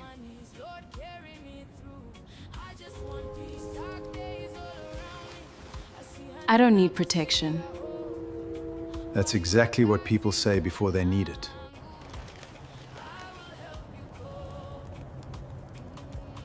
I don't want to go back to living in fear. Then don't. Just stay safe. Kubva Mumadota, I rise. Now I'm walking in your light. Mangwanani akasvika. Asi mibvunzo yaive mumusoro maSindy yakanga ichiri yakawanda. Today kubasa handiende. Let me prepare breakfast and work from home.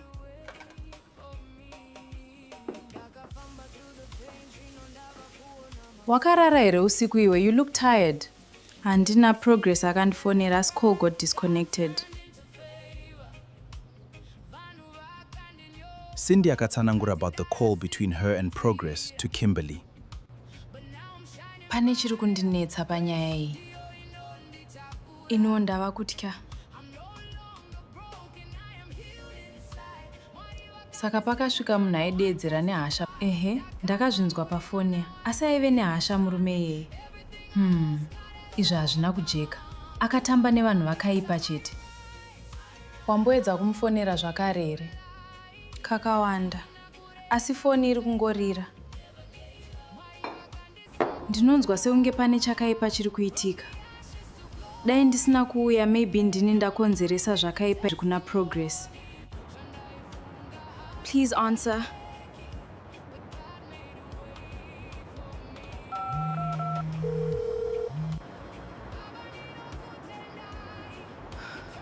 Uripiko naye Progress?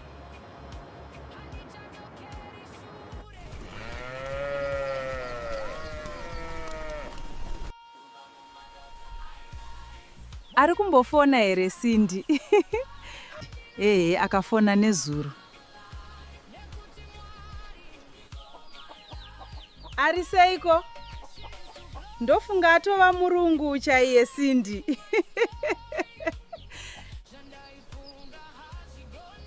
Ari kuzama. Ndoziva kuti ari strong kupfuura zvaanofunga.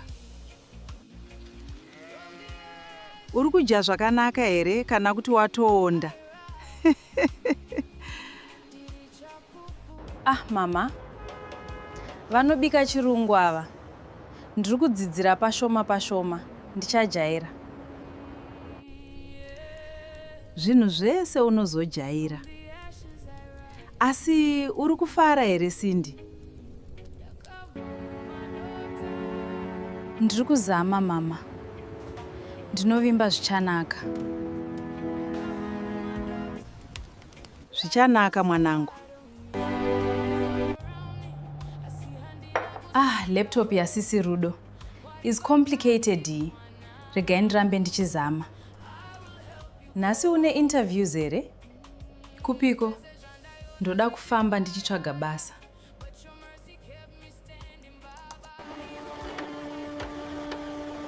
Mwari ndibatsireiwo ndiwane basa. Kumba vari kutemba neni. Take these sandwiches ungafa nenzara. Thank you.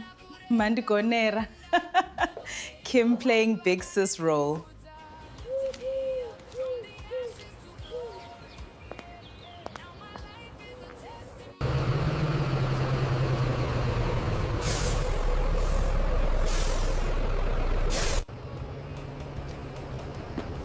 Morning.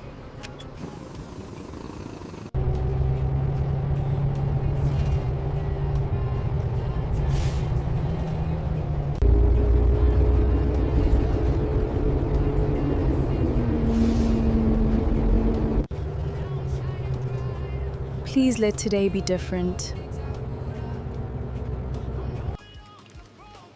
Good morning. I'm looking for vacancies. Please. Leave your CV.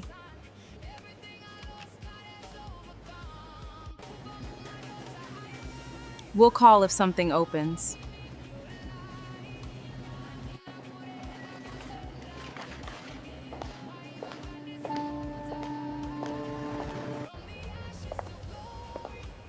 Are you hiring? No vacancies. Try again next month.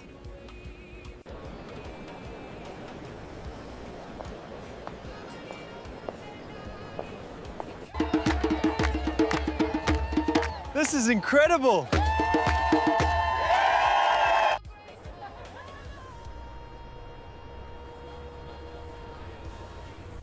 I'm looking for work. Leave your CV.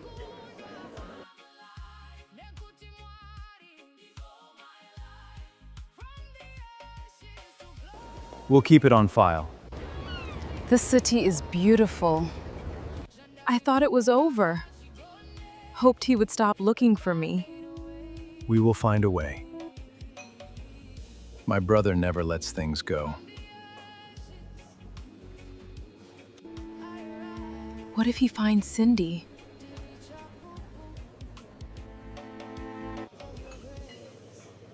He doesn't know about her. Progress, this is Marcus. He will go with you wherever you want to go. Hi, Marcus. That serious? Yes, the Nathan you remember isn't the same anymore.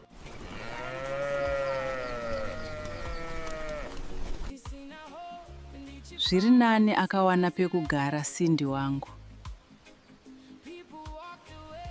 Maswera sei mai Cindy? Ndaswera hangu, maswerawo. John, inochinja vanhu. Cindy achadzoka apanduka. Kwete wangu mwana, Cindy anetsika, anodzoka akadzikama.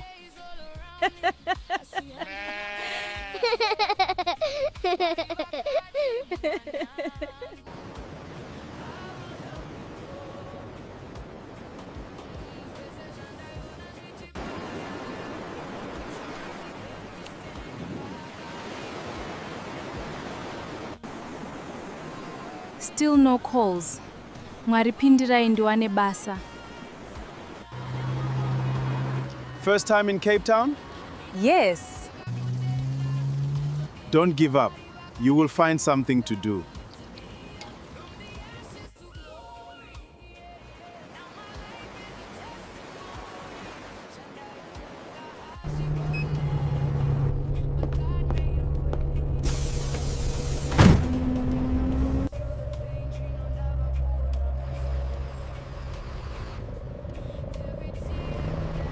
Hey babes, are you winning? Hakuna kana promise mfunge. Don't worry Cindy, it takes time, uchawana basa. Mangwana ndozama futi. That's the spirit.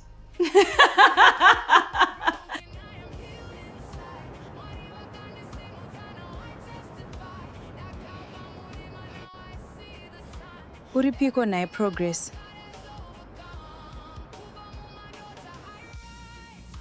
I need to tell her. She is probably worried. Not yet. We don't have to stress her. I know she means a lot to you. Progress?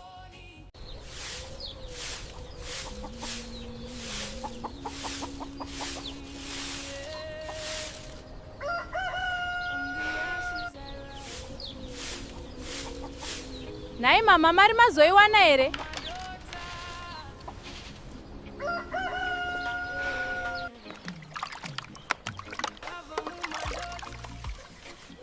Rega ndizoverenga kuti kwasara mari kuti ikwane Cindy mwanangu. Handigute zvishoma izvi.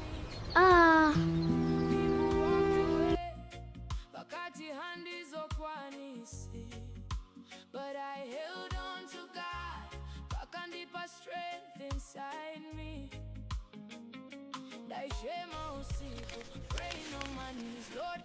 Mwari, itai zviite mwana wangu aende.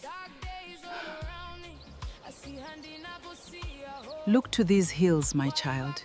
You must never lose your hope. Your future is bright. Mwanangu Cindy, Cindy, fambira kunoshanda, urambe uchinamata. Mwari havakurasi.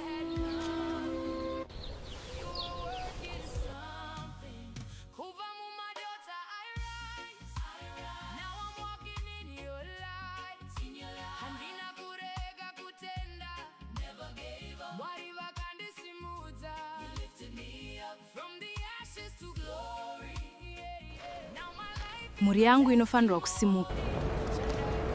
Imari maputi nemvura? Dola zvese. Ndipeiwo zvese.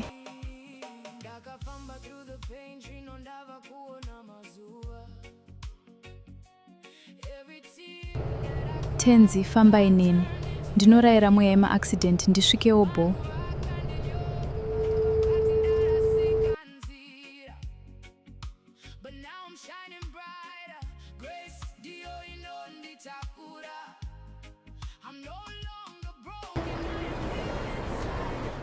Let me tell Progi kuti ndasvika auye to pick me up.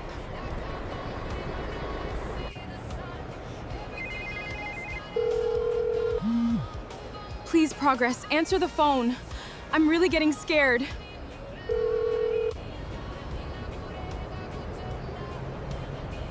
Naye Mwari, zvino akasadayira foni ndodii?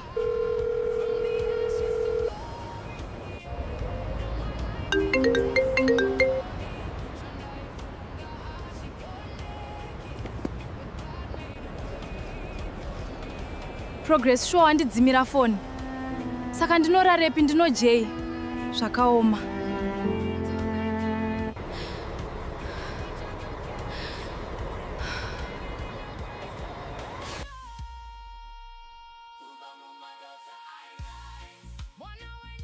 From the ashes to glory, yeah, yeah. Hezvo atove makuseni. Nzvimbo ino inotonhora yohwe. Akange ave mangwanani, asi Cindy asina kwekuenda. Mwanasikana akange apererwa.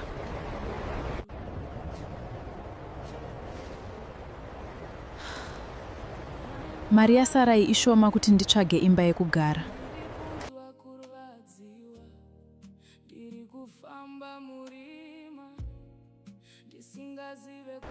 Namon Satan, mari yasarai ishoma. Nzara yakange yomubvunza mutupo, asi zano ainge asina zvake Cindy.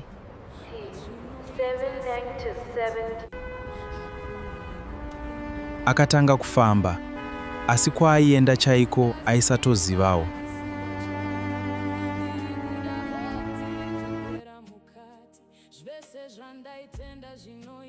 Ndaiti ndikabudawo muZimbabwe zvanaka.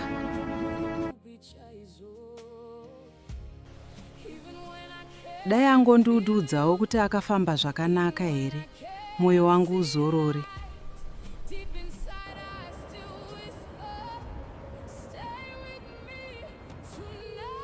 Progress, toitawo chigunduru here shuwa.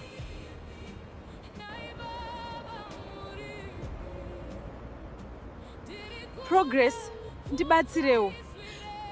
Ndoita sei chokwadi? The number you have called is switched off.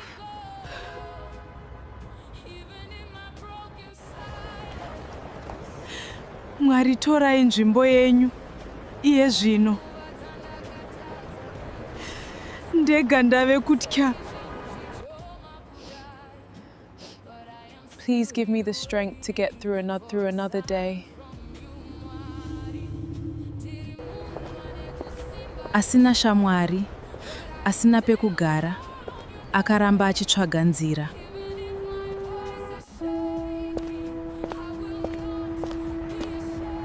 Pakutongoda kuita gindagoria, ndikumbire help. Vanhu vakawanda vakapfuura, asi hapana aiziva what Cindy was going through.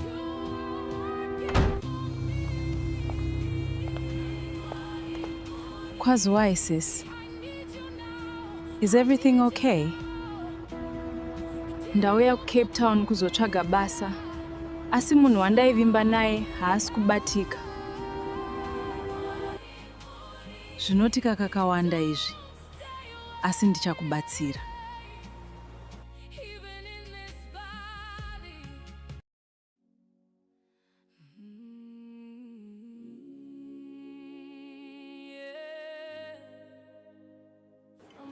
I stay with my housemate and friend, so regati jetiende kumba. Okay, vakoma. But Cape Town yakanaka. Ini place inondaifarira kwakanaka. Cape Town is beautiful, dear. Asi ukaita zvekutamba unofa usina chinhu. Be careful, ushandoine maplans. After a long night, Cindy finally had a roof over her head. Unogara nene a few days. Thank you. Mune rudo sezita renyu. Rudo, who is this? Hesi Kimberly, let's sit and talk.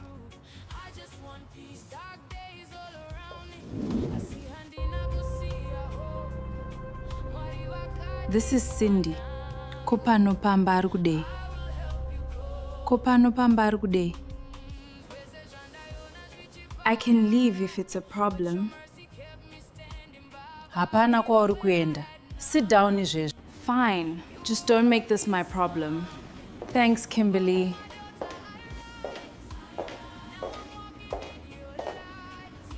Cindy aifara zvese nekutya. Rudo aive munhu ane mari dzake. Progress. Shamwari yangu uripi. We have been through so much together, Wani. Uchava shamwari yangu tichibatsirana nguva dzese. Thanks, bestie. I believed you, Progress.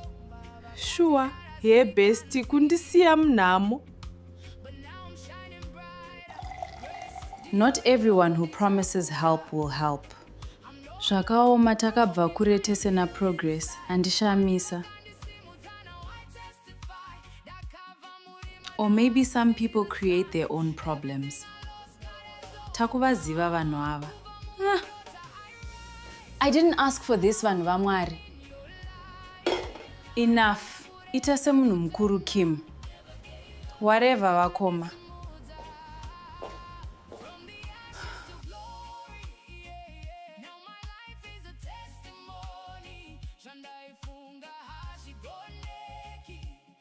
Cape Town looked beautiful, but inside, she felt lost. Progress akanga aramba kubatika. The person who abandoned her akange ave kufona. Kochiiko Cindy? Ndiani ari kufona?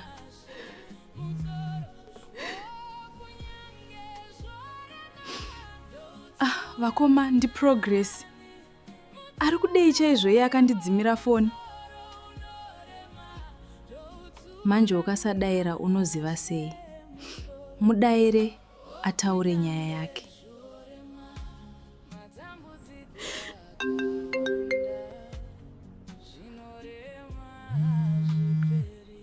Hello? Cindy, thank God wazodaira. Waivepi naye Progress? Kurara panze nechando ichiwo uri munako. Ruregerero shamwari. It's complicated zvekutodaro. You left me wewe. Munyika yandisina wandinoziva kunze kwako P. Sorry Cindy, ndinoziva ndakakutadzira sawira wangu. I trusted you, Progress. Wakaita hutsinye. Koidzo mbavha kodai ndakabirwa. I'm sorry Cindy.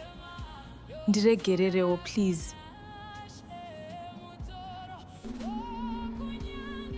Wakandidzimira phone P. Kundisiya zvakandiomera kudaro. Ndakashaya kuti ndodii. Asi ndichitoda kukubatsira Cindy.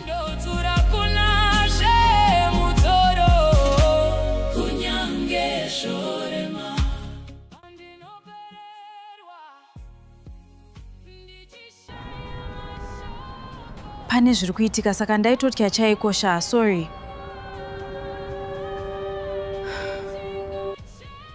Zviko zviri kunetsa. You were scared of what zvekuti ungandirasawo inini? Handina kukuudza zvese. Pandimire pakaoma. Ari kutiko naiwe? What are you talking about? I've been dealing with things on my own. Ndainyara kuzvitaura ini. Kunyara chi? Zvangu zvese ndokuudza Wani. What What are you talking about? Ndakazviparira. I made choices I wish I could change. Something still doesn't add up. Haasi kutaura nyaya chaiyo.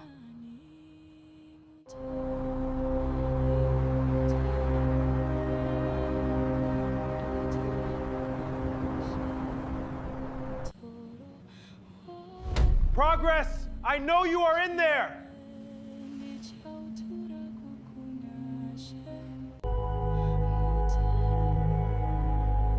Oh no.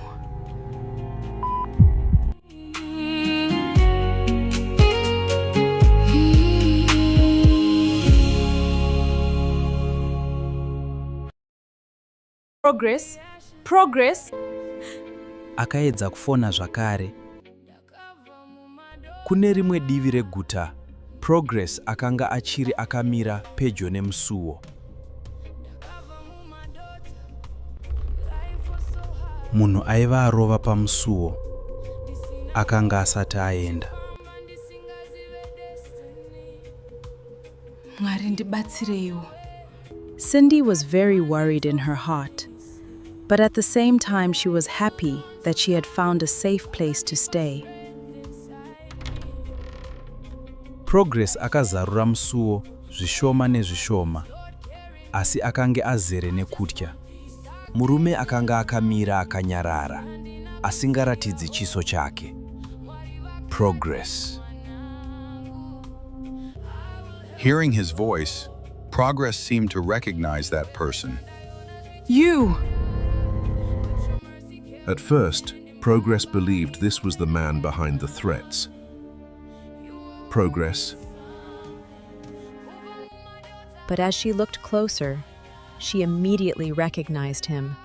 Charles?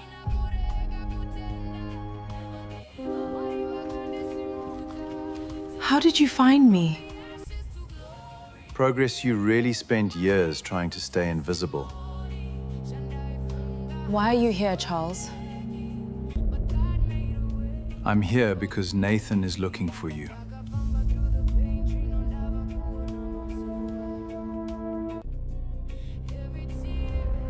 The mention of that name instantly brought back old fears. Believe me when I say, he never stopped.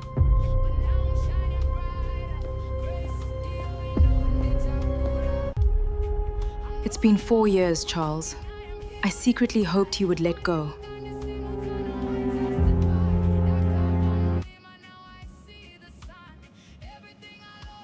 I know. I hoped so too. You should have stopped him.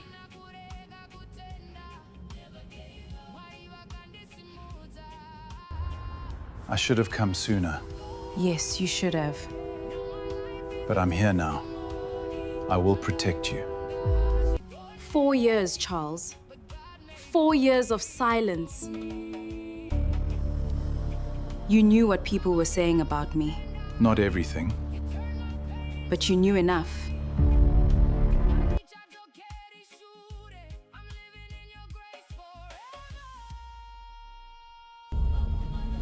I lost friends. I lost opportunities. I lost peace. I never wanted that. But it happened.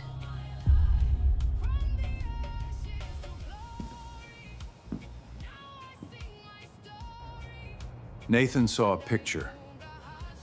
What picture? A friend posted you on social media. He recognized you immediately. After all these years? He never forgot.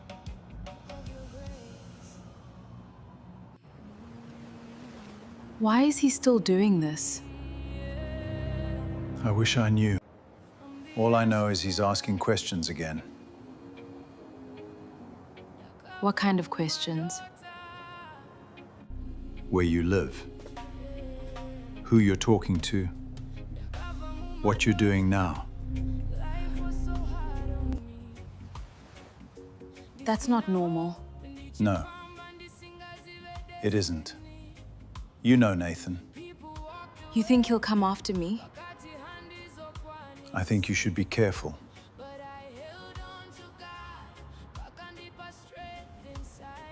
That's why I came. I've arranged security.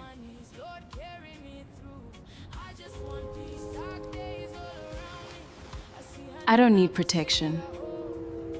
That's exactly what people say before they need it.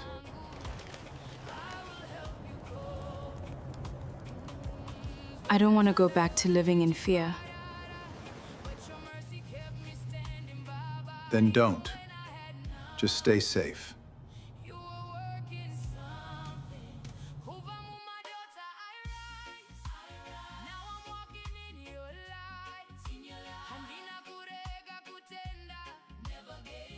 Mangwanani akasvika.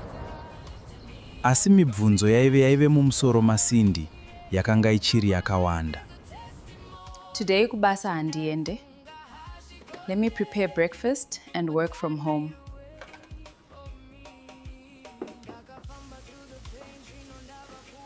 Wakarara here usiku iwe, you look tired. Handina Progress akandifonera as call got disconnected.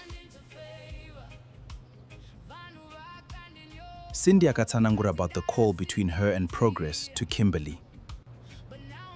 Pane chiri kundinetsa panyaya iyi. Ino ndava kutya. Saka pakasvika munhu aidedzera nehasha. Ehe, ndakazvinzwa pafoni. Asi aive nehasha murume iyeye. Izvi hazvina kujeka. Akatamba nevanhu vakaipa chete. Wamboedza kumufonera zvakare here? Kakawanda. Asi foni iri kungorira. Ndinonzwa seunge pane chakaipa chiri kuitika. Dai ndisina kuuya, maybe ndini ndakonzeresa zvakaipa kuna Progress. Please answer.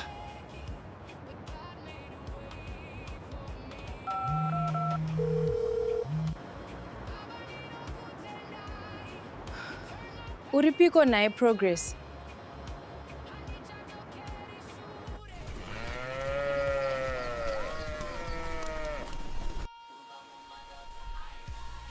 Ari kumbofona here Sindy? Akafona nezuro.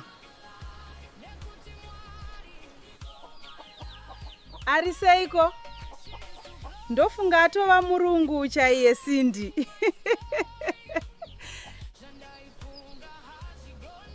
Ari kuzama. Ndoziva kuti ari strong kupfuura zvaanofunga. Uri kudya zvakanaka here kana kuti watoonda? Mama. Vanobika chirungu ava. Ndiri kudzidzira pashoma. Ndichajaira. Zvinhu zvese unozojaira. Asi uri kufara here Sindy? Ndiri kuzama mama. Ndinovimba zvichanaka. Zvichanaka mwanangu. Laptop yasisi Rudo is complicated. Regai ndirambe ndichizama. Nhasi une interviews here? Kupiko? Ndoda kufamba ndichitsvaga basa.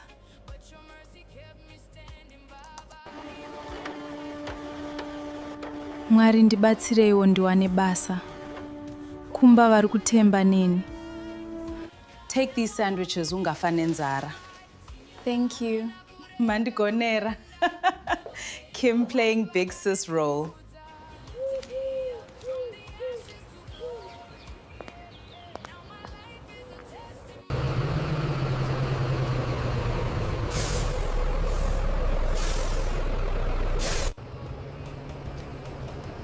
Morning. Morning.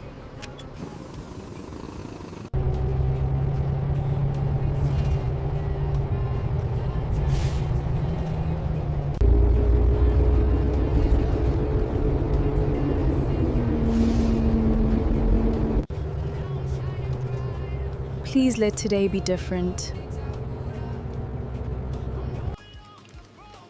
Good morning. I'm looking for vacancies. Please. Leave your CV.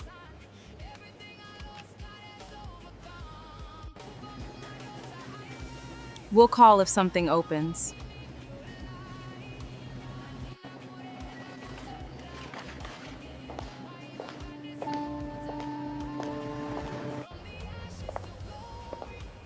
Are you hiring? No vacancies.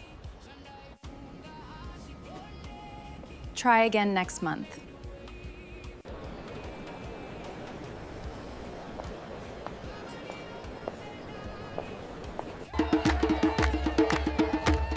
This is incredible!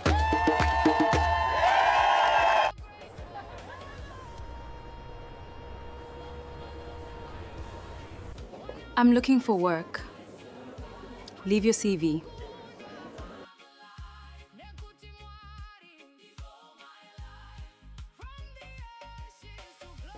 We'll keep it on file.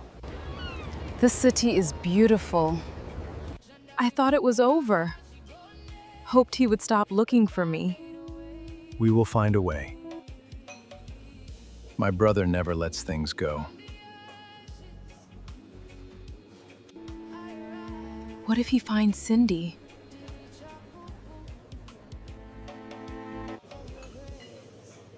He doesn't know about her. Progress, this is Marcus. He will go with you wherever you want to go. Hi, Marcus. That serious? Yes, the Nathan you remember isn't the same anymore.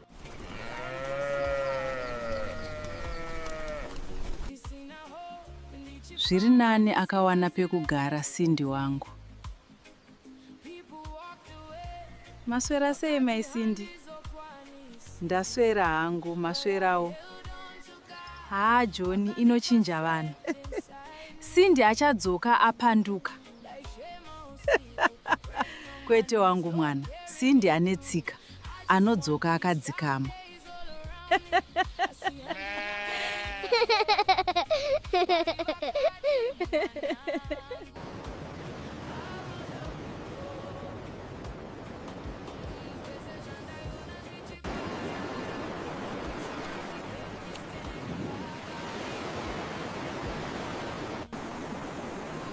Still no calls. Mwaripindirai ndiwane basa. First time in Cape Town? Yes. Don't give up. You will find something to do.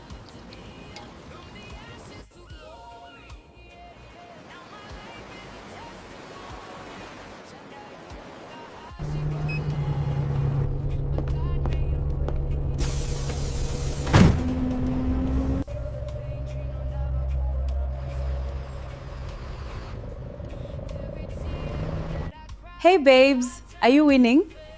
Hakuna kana promise mfunge. Don't worry Cindy, it takes time, uchawana basa. Mangwana ndozama futi. That's the spirit.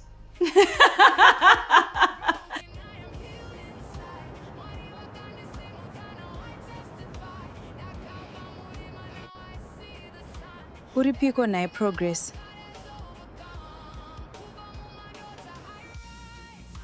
I need to tell her. She is probably worried. Not yet. We don't have to stress her. I know she means a lot to you. Progress?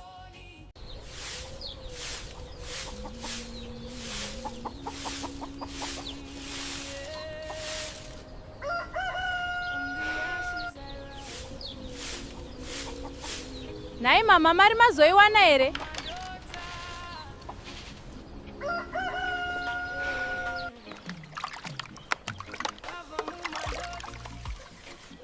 Rega ndizoverenga kuti kwasara mari kuti ikwane Cindy mwanangu. Handigute zvishoma izvi.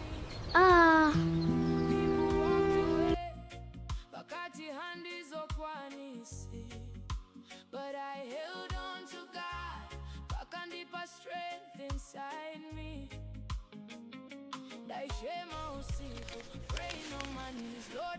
Mwari, itai zviite mwana wangu aende. Look to these hills, my child. You must never lose your hope. Your future is bright. Mwanangu Cindy, fambira kunoshanda, urambe uchinamata. Mwari havakurasi.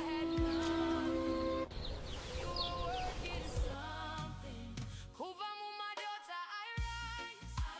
Now I'm walking in your light. Handina kurega kutenda. Never gave up. Mwari vakandisimudza. You lifted me up from the ashes to glory. Now my life. Mhuri yangu inofanirwa kusimuka. Imari maputi nemvura, dola zvese. Ndipeiwo zvese.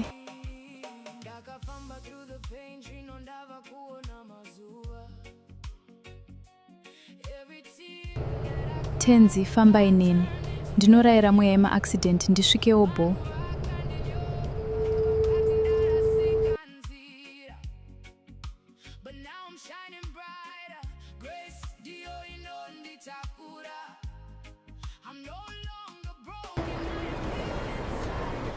Let me tell Progi kuti ndasvika auye to pick me up.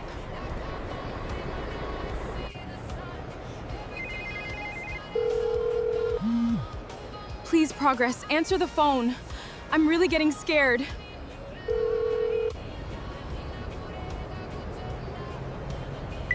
Naye Mwari, zvino akasadayira foni ndodi.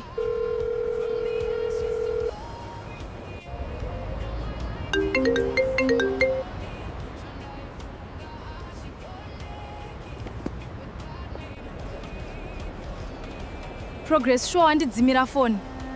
Saka ndinorarepi ndino J. Zvakaoma.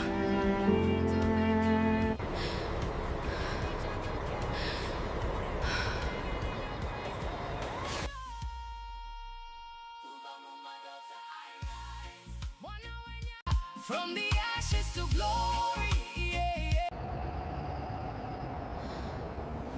Hezvo atove makuseni. Nzvimbo ino inotonhora yohwe.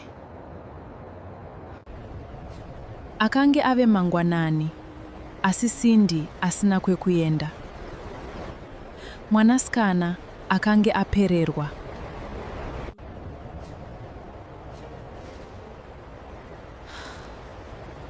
Mari yasarai ishoma kuti nditsvage imba yekugara.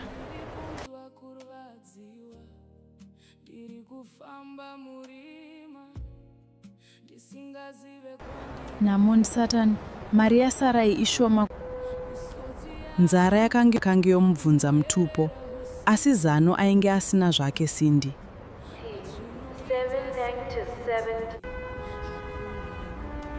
Akatanga kufamba, asi kwaaienda chaiko aisatozivawo.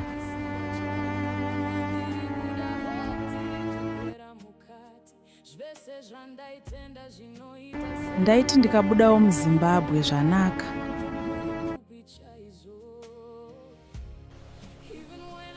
Dai angondiudzawo kuti akafamba zvakanaka here, mwoyo wangu uzorore.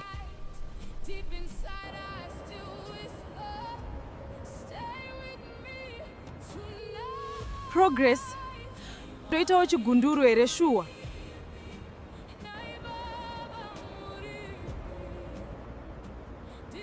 Progress, ndibatsirewo. Ndoita sei chokwadi? The number you have called is switched off.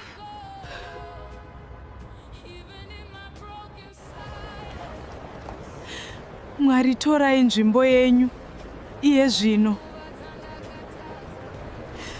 Ndega ndave kutya. Please give me the strength to get through another day. Asina shamwari, asina pekugara, akaramba achitsvaga nzira.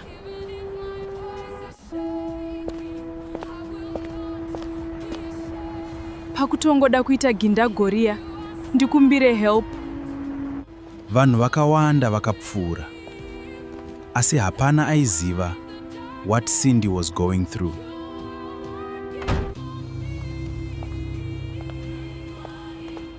Kwaziwai, sis? Is everything okay? Ndauya kuCape Town kuzotsvaga basa. Asi munhu wandaivimba naye haasi kubatika. Zvinotika kakawanda izvi. Asi ndichakubatsira.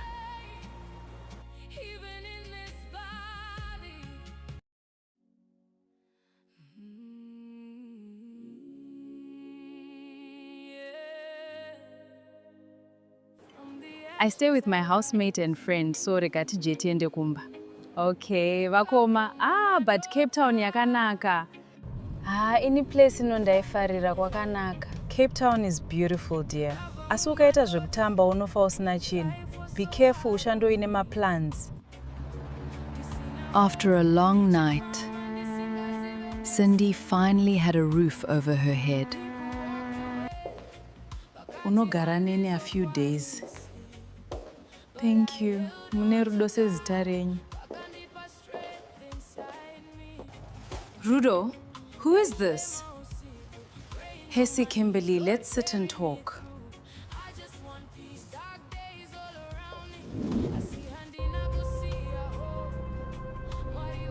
This is Cindy. Kopano pamba ari kudei. Kopano pamba ari kudei. I can leave if it's a problem. Hapana kwauri kuenda.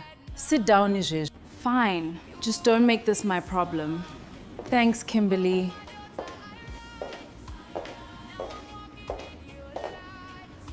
Cindy aifara zvese nekutya.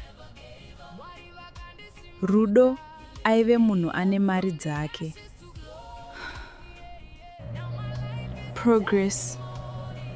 Shamwari yangu uripi. We have been through so much together, wani? Uchava shamwari yangu tichibatsirana nguva dzese. Thanks, bestie. I believed you, Progress. Sure, hey bestie, kundisiya mnamo. Not everyone who promises help will help. Zvakaoma takabva kure tese na Progress, handishamisa. Or maybe some people create their own problems.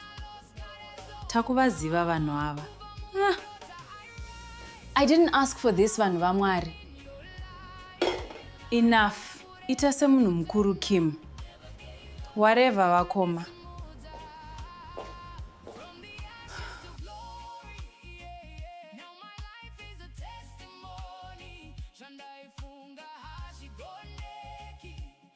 Cape Town looked beautiful, but inside, she felt lost. Progress akanga aramba kubatika. The person who abandoned her, akange ave kufona. Kochiko Cindy? Ndiani ari kufona?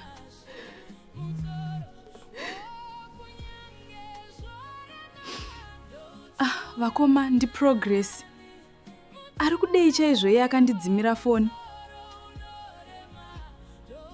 Manje ukasadaira unoziva sei. Mudaire ataure nyaya yake.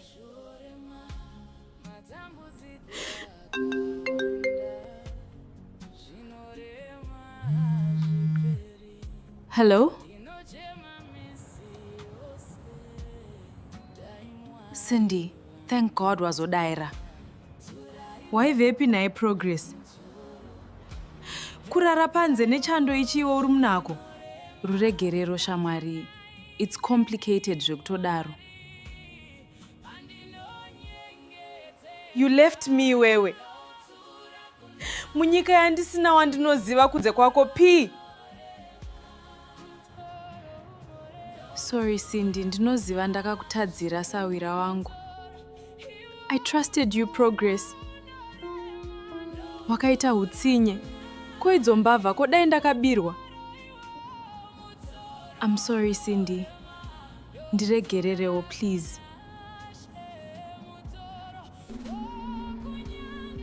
Wakandidzimira phone P. Kundisiya zvakandiomera kudaro. Ndakashaya kuti ndodii. asi ndichitoda kubatsira Cindy.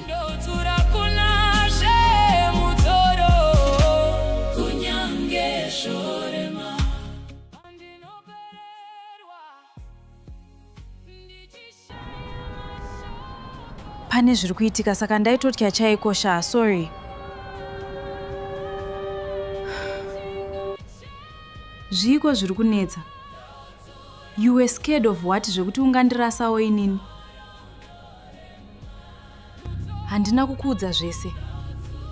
Pandimire pakaoma. Ari kutiko naiwe? What are you talking about? I've been dealing with things on my own. Ndainyara kuzvitaura ini. Kunyara chi? Zvangu zvese ndokuudza wani. What are you talking about? Ndakazviparira. I made choices I wish I could change.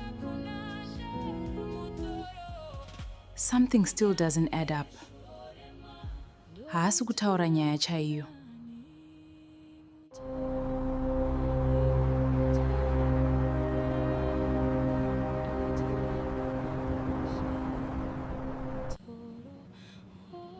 Progress, I know you are in there.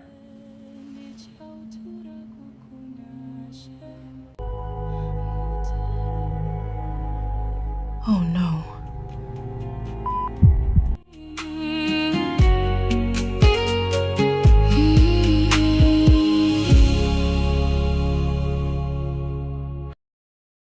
Progress? Progress? Akaedza kufona zvakare. Kune rimwe divi reguta, Progress akanga achiri akamira pedyo nemusuwo. Munhu aiva arova pamusuwo akanga asati aenda. Mwari ndibatsireiwo. Cindy was very worried in her heart, but at the same time she was happy that she had found a safe place to stay. Progress akazarura musuwo zvishoma nezvishoma, asi akange azere nekutya. Murume akanga akamira akanyarara, asingaratidzi chiso chake. Progress. Hearing his voice, Progress seemed to recognize that person. You! At first, Progress believed this was the man behind the threats. Progress. But as she looked closer, she immediately recognized him. Charles?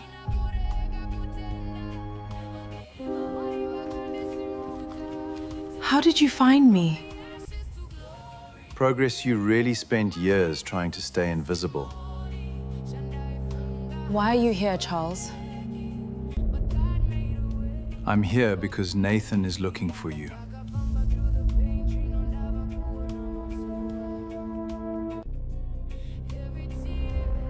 The mention of that name instantly brought back old fears.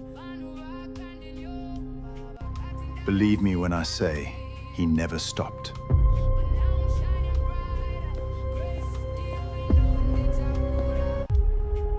It's been 4 years, Charles. I secretly hoped you would let go.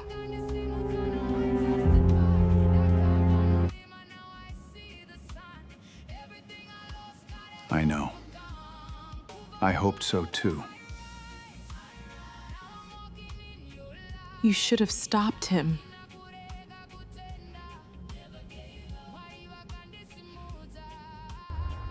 I should have come sooner. Yes, you should have. But I'm here now. I will protect you. 4 years, Charles. 4 years of silence.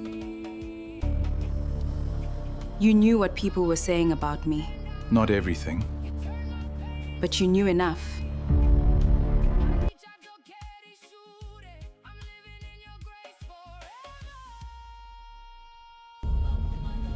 I lost friends. I lost opportunities. I lost peace.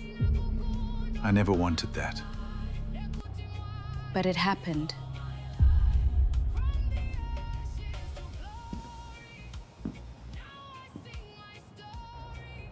Nathan saw a picture. What picture? A friend posted you on social media. He recognized you immediately. After all these years? He never forgot.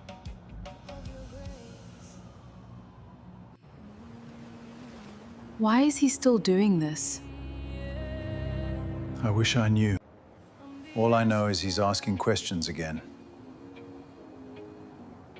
What kind of questions?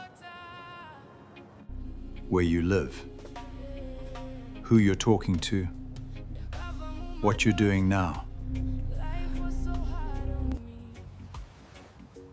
That's not normal. No, it isn't. You know Nathan. You think he'll come after me? I think you should be careful.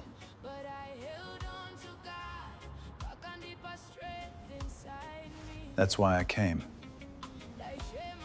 I've arranged security.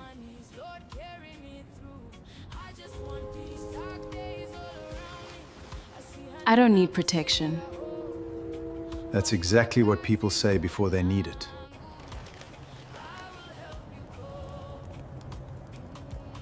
I don't want to go back to living in fear. Then don't. Just stay safe.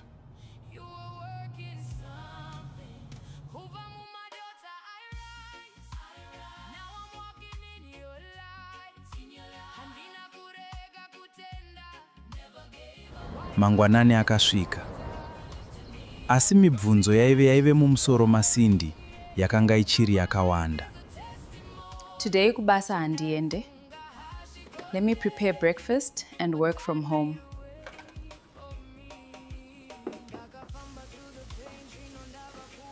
Wakarara here usiku iwe, you look tired. Handina progress akandifonera, as call got disconnected. Sindy akatsanangura about the call between her and Progress to Kimberly. Pane chiri kundinetsa panyaya iyi. Ino ndava kutya. Saka pakasvika munhu aidedzera nehasha. Ehe, ndakazvinzwa pafoni. Asi aive nehasha murume iyeye. Izvi hazvina kujeka. Akatamba nevanhu vakaipa chete. Wamboedza kumufonera zvakare here? Kakawanda. Asi foni iri kungorira. Ndinonzwa seunge pane chakaipa chiri kuitika. Dai ndisina kuuya, maybe ndini ndakonzeresa zvakaipa kuna Progress. Please answer.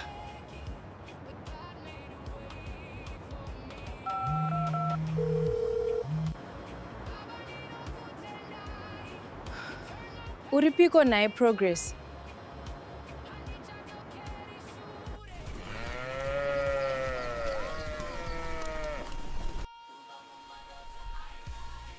Ari kumbofona here Sindy?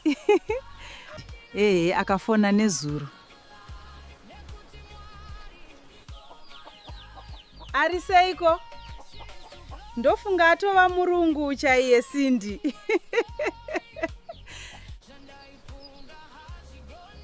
Ari kuzama. Ndoziva kuti ari strong kupfuura zvaanofunga. Uri kudya zvakanaka here kana kuti watoonda? Mama. Vanobika chirungu ava. Ndiri kudzidzira pashoma. Ndichajaira. Zvinhu zvese unozojaira. Asi uri kufara here Sindy? Ndiri kuzama mama. Ndinovimba zvichanaka. Zvichanaka mwanangu. Laptop yasisi Rudo is complicated. Regai ndirambe ndichizama. Nhasi une interviews here? Kupiko? Ndoda kufamba ndichitsvaga basa.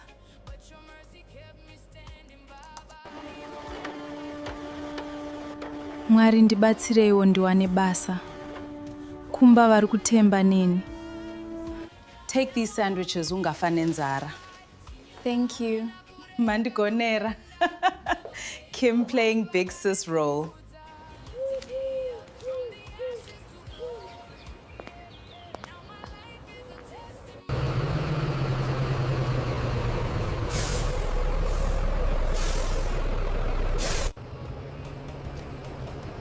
Morning. Morning.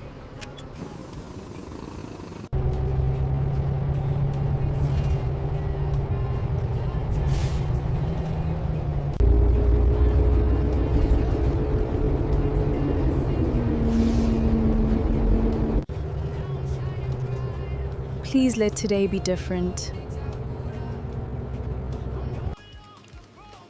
Good morning. I'm looking for vacancies. Please. Leave your CV.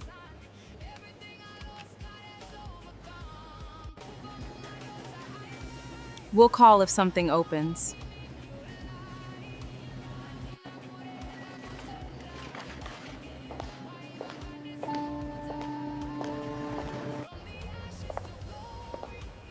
Are you hiring? No vacancies. Try again next month.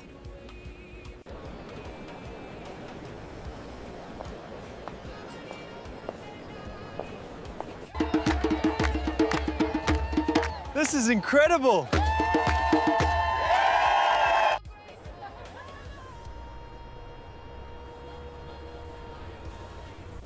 I'm looking for work.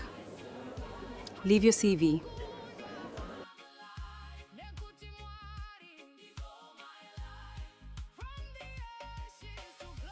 We'll keep it on file. This city is beautiful. I thought it was over. Hoped he would stop looking for me. We will find a way. My brother never lets things go. What if he finds Cindy?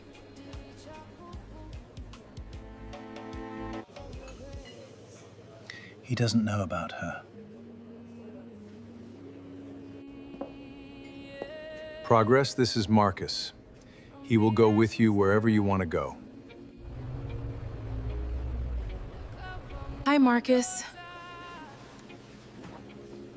That serious? Yes, the Nathan you remember isn't the same anymore.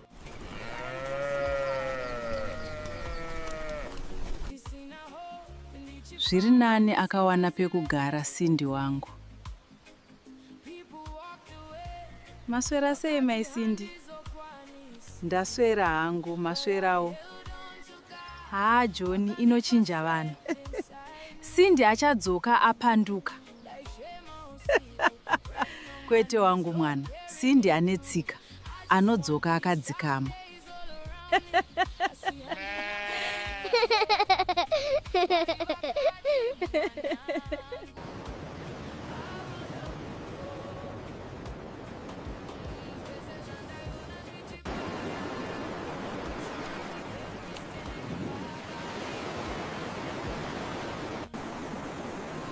Still no calls. Mwaripindirai ndiwane basa. First time in Cape Town? Yes. Don't give up. You will find something to do.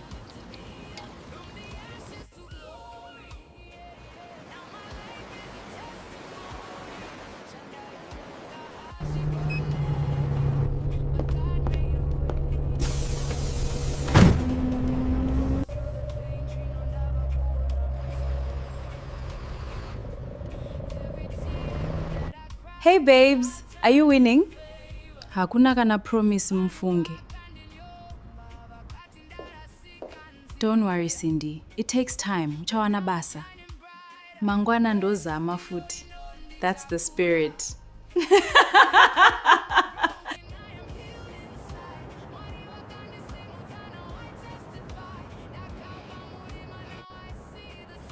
Uripiko nae Progress.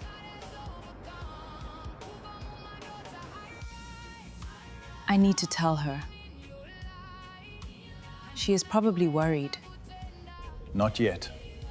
We don't have to stress her. I know she means a lot to you.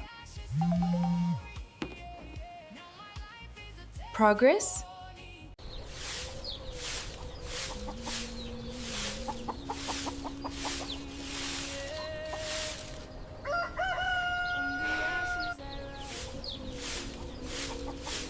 Nai mama mari mazoiwana here?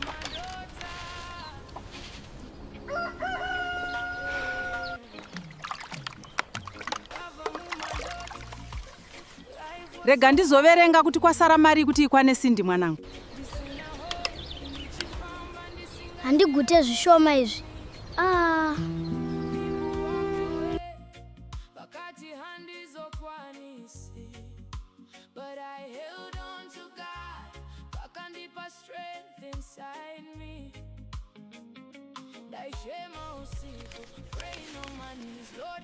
Mwari, itai zviite mwana wangu aende. Look to these hills, my child. You must never lose your hope. Your future is bright. Mwanangu Cindy, fambira kunoshanda, urambe uchinamata. Mwari havakurasi.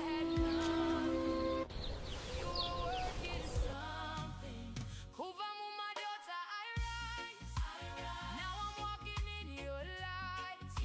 Handina kurega kutenda. Never gave up. Mwari vakandisimudza. You lifted me up from the ashes to glory. Now my life. Muri yangu inofanirwa kusimuka. Imari maputi nemvura? Dola zvese.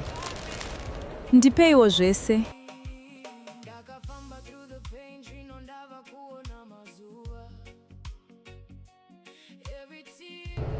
Tenzi, fambai neni. Ndinorayira mweya yema-accident ndisvikewo bo.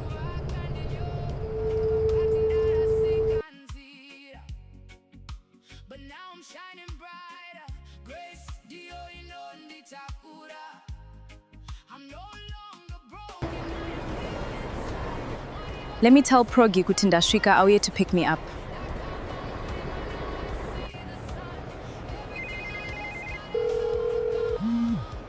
Please, Progress, answer the phone. I'm really getting scared.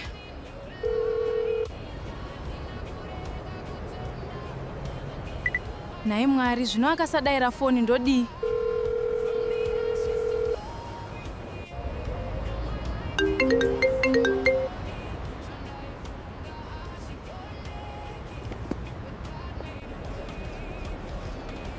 Progress, sure handidzimira foni. Saka ndinorarepi ndinojei. Zvakaoma.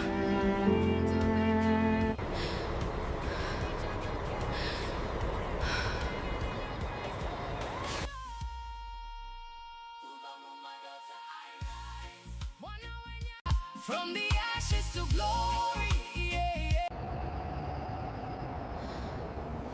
Hezvo atove makuseni. Nzvimbo ino inotonhora yohwe. Akange ave mangwanani, asi Cindy asina kwekuenda. Mwanasikana akange apererwa.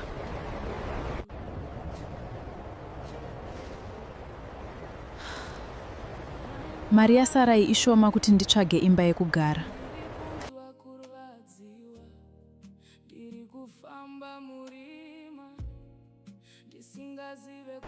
Namon Satan, mari yasarai ishoma.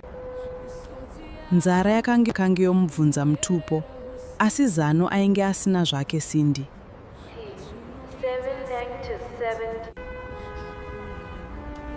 Akatanga kufamba, asi kwaaienda chaiko aisatozivawo.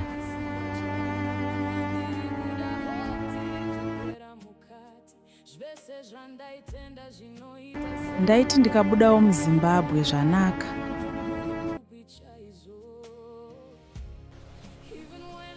Dai angondiudzawo kuti akafamba zvakanaka here, mwoyo wangu uzorore.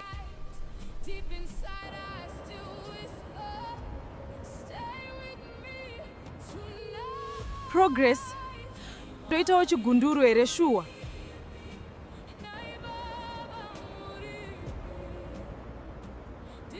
Progress, ndibatsirewo. Ndoita sei chokwadi?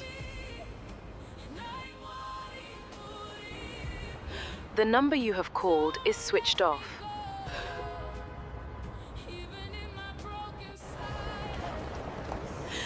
Mwari torai nzvimbo yenyu iye zvino. Ndega ndave kutya. Please give me the strength to get through another day. Asina shamwari, asina pekugara, akaramba achitsvaga nzira.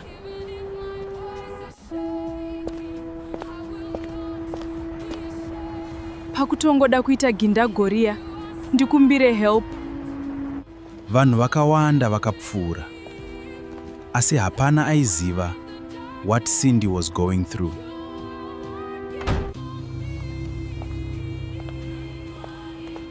Kwazwai, sis. Is everything okay? Ndauya kuCape Town kuzotsvaga basa. Asi munhu wandaivimba naye haasi kubatika. Zvinotika kakawanda izvi. Asi ndichakubatsira.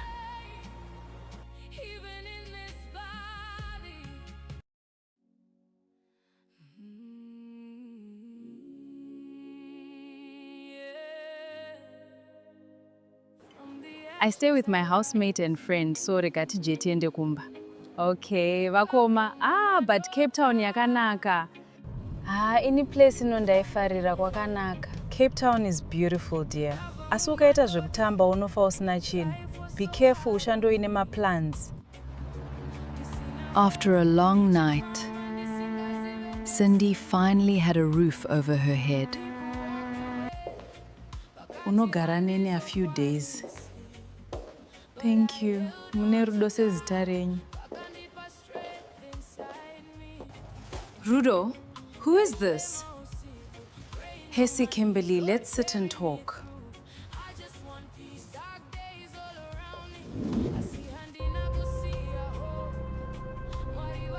This is Cindy. Kopano pamba ari kudei. Kopano pamba ari kudei. I can leave if it's a problem. Hapana kwauri kuenda. Sit down izvezvo. Fine. Just don't make this my problem. Thanks, Kimberly.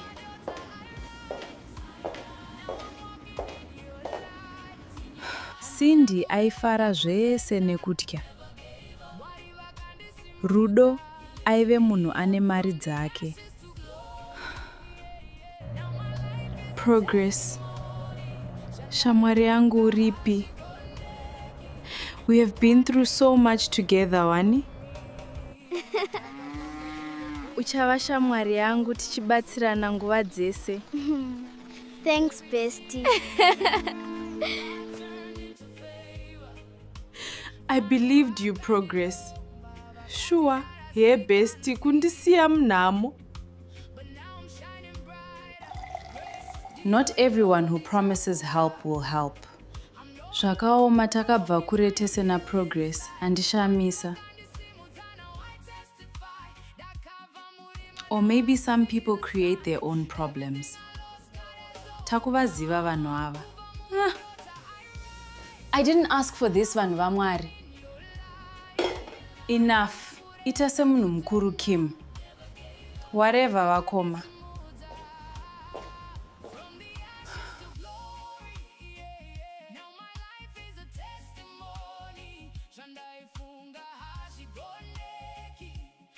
Cape Town looked beautiful, but inside, she felt lost. Progress akanga aramba kubatika. The person who abandoned her, akange ave kufona. Kochiiko Cindy? Ndiani ari kufona?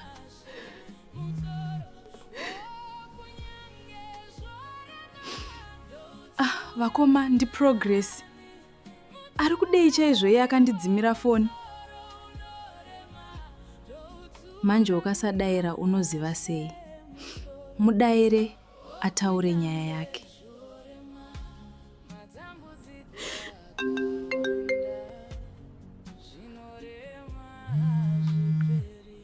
Hello?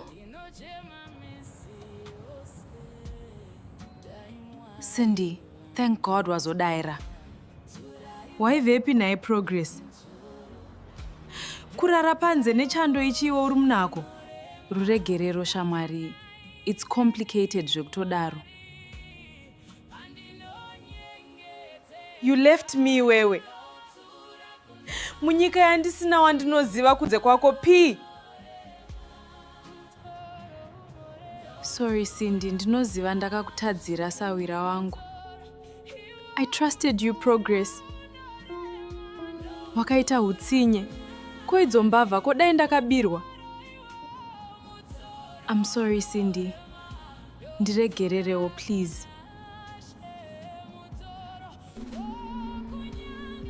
Wakandidzimira phone P. Kundisiya zvakandiomera kudaro. Ndakashaya kuti ndodii. Asi ndichitoda kubatsira Cindy.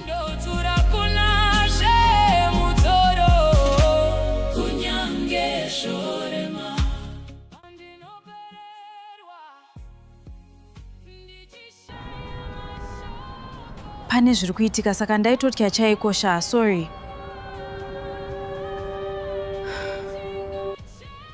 Zviko zviri kunetsa. You were scared of what zvekuti ungandirasawo inini? Handina kukuudza zvese. Pandimire pakaoma. Ari kutiko naiwe? What are you talking about? I've been dealing with things on my own. Ndainyara kuzvitaura ini. Kunyara chi? Zvangu zvese ndokuudza wani. What are you talking about? Ndakazviparira. I made choices I wish I could change. Something still doesn't add up. Haasi kutaura nyaya chaiyo.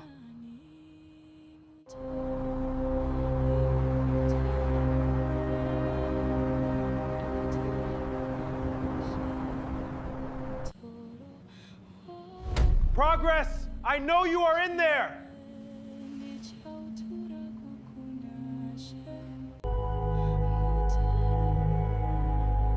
Oh no.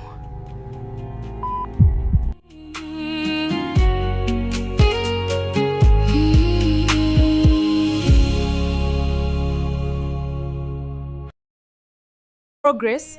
Progress? Akaedza kufona zvakare. Kune rimwe divi reguta, Progress akanga achiri akamira pedyo nemusuwo.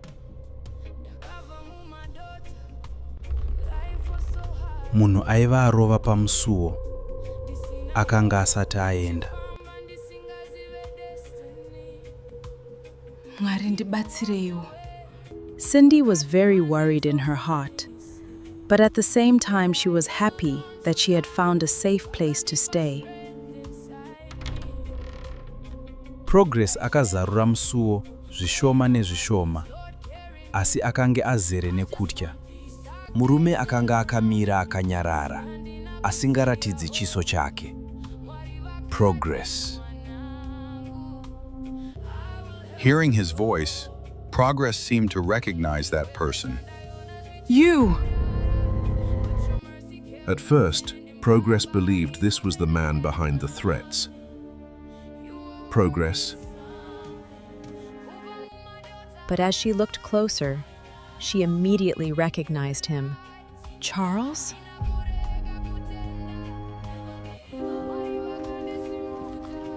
How did you find me? Progress, you really spent years trying to stay invisible. Why are you here, Charles? I'm here because Nathan is looking for you.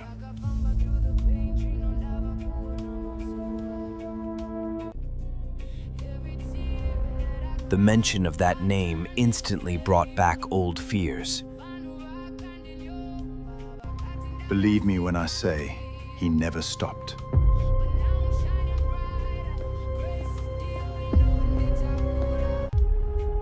It's been 4 years, Charles. I secretly hoped he would let go.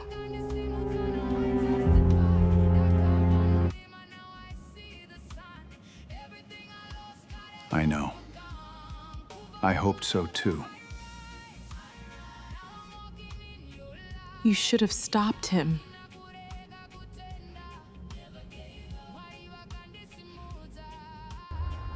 I should have come sooner, Yes, you should have. but I'm here now. I will protect you. 4 years, Charles. 4 years of silence. You knew what people were saying about me, Not everything. but you knew enough.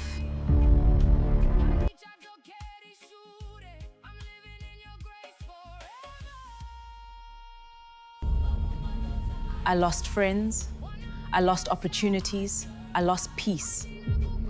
I never wanted that. But it happened.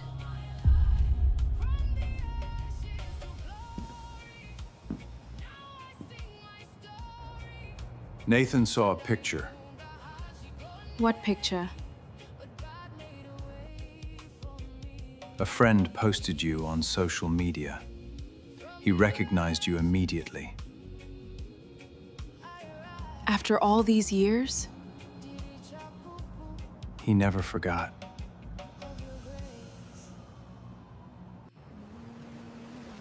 Why is he still doing this? I wish I knew. All I know is he's asking questions again. What kind of questions? Where you live, who you're talking to, what you're doing now. That's not normal. No, it isn't. You know Nathan. You think he'll come after me? I think you should be careful.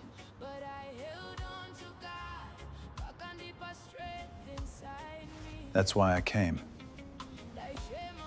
I've arranged security.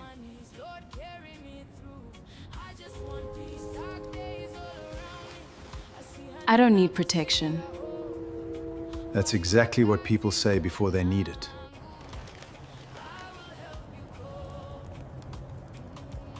I don't want to go back to living in fear. Then don't. Just stay safe.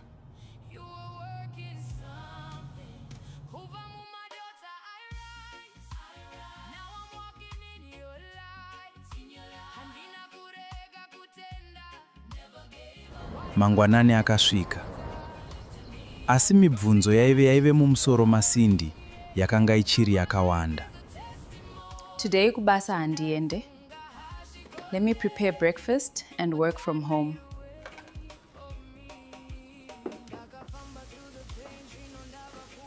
Wakarara here usiku iwe, you look tired. Handina progress akandifonera, as call got disconnected.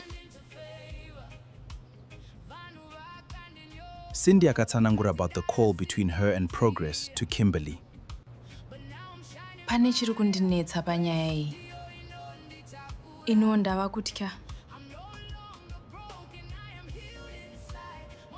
Saka pakasvika munhu aideedzera nehasha. Ehe, ndakazvinzwa pafoni, asi aive nehasha murume iyeye. Izvi hazvina kujeka. Akatamba nevanhu vakaipa chete.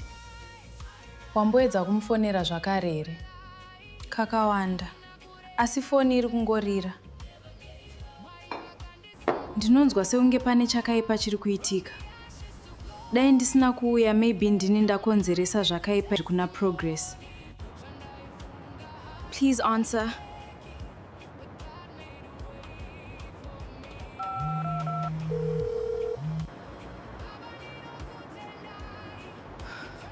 Uripiko naye Progress?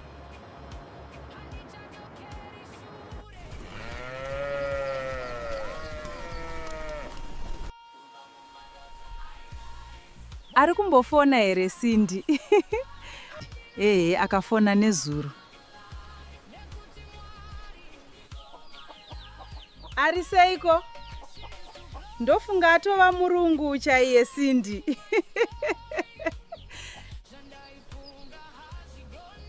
Ari kuzama. Ndoziva kuti ari strong kupfuura zvaanofunga. Uri kudya zvakanaka here kana kuti watoonda? Mama. Vanobika chirungu ava. Ndiri kudzidzira pashoma pashoma. Ndichajaira. Zvinhu zvese unozojaira. Asi uri kufara here Cindy? Ndiri kuzama mama. Ndinovimba zvichanaka. Zvichanaka mwanangu. Laptop yasisi Rudo is complicated. Regai ndirambe ndichizama. Nhasi une interviews here? Kupiko? Ndoda kufamba ndichitsvaga basa.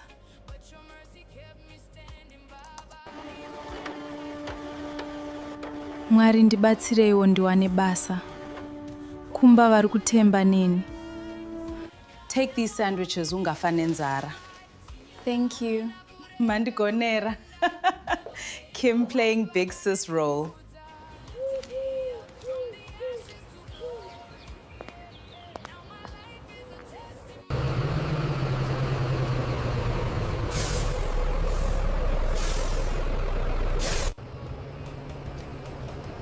Morning. Morning.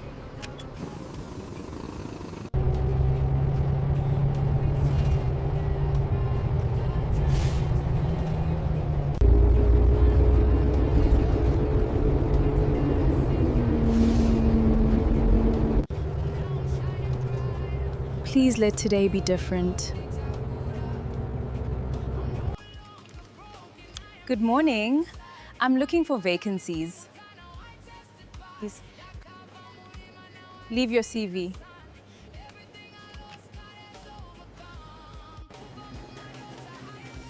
We'll call if something opens.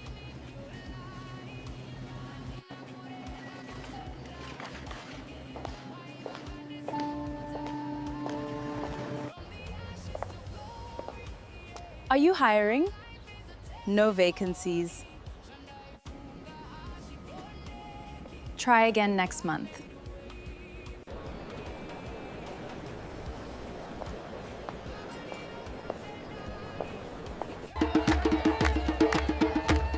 This is incredible!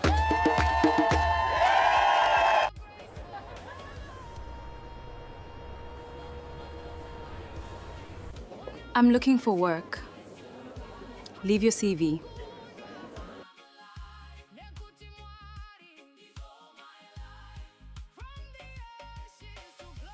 We'll keep it on file. This city is beautiful. I thought it was over. Hoped he would stop looking for me. We will find a way. My brother never lets things go. What if he finds Cindy?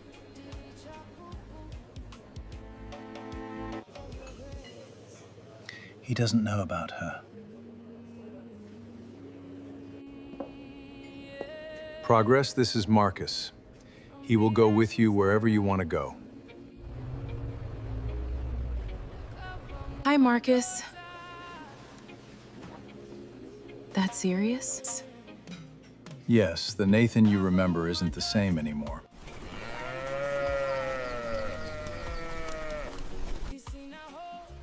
Zviri nani akawana pekugara Cindy wangu. Maswera sei mai Cindy? Ndaswera hangu, maswerawo. John inochinja vanhu. Cindy achadzoka apanduka. Kwete wangu mwana.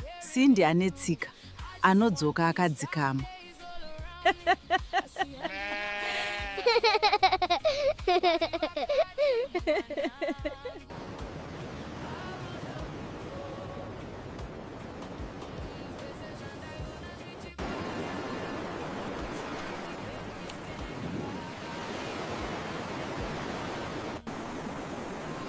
Still no calls. Mwari pindirai ndiwane basa. First time in Cape Town? Yes. Don't give up. You will find something to do.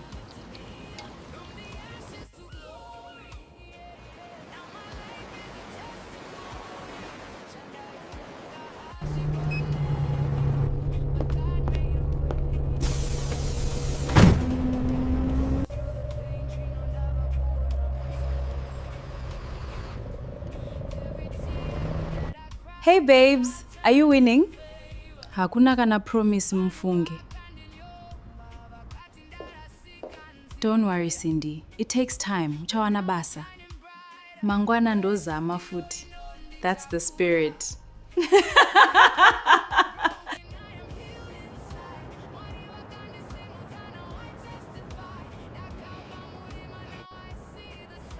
Uripiko nae progress.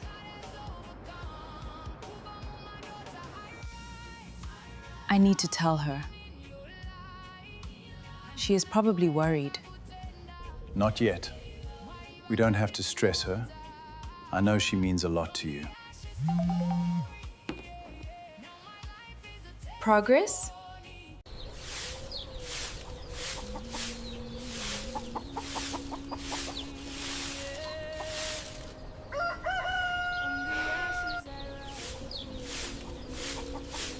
Nai mama mari mazoiwana here?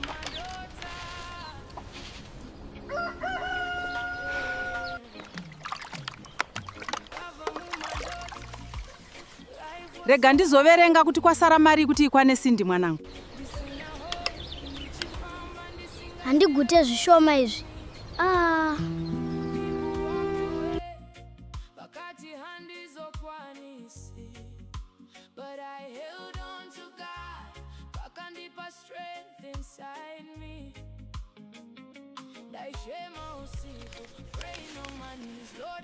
Mwari, itai zviite mwana wangu aende.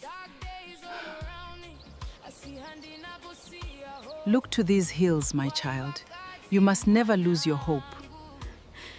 Your future is bright. Mwanangu Cindy, fambira kunoshanda, urambe uchinamata. Mwari havakurasi.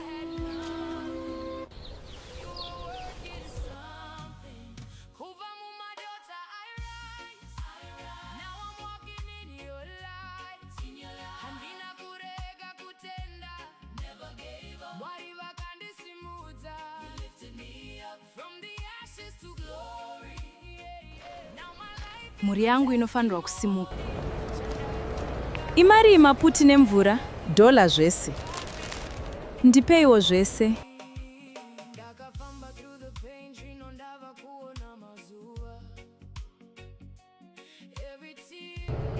Tenzi, fambai neni.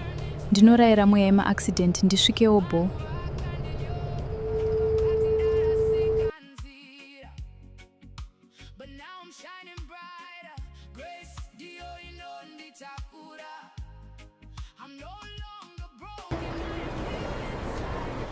Let me tell Progi kuti ndasvika auye to pick me up.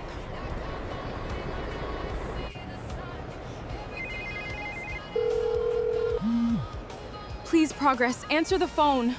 I'm really getting scared.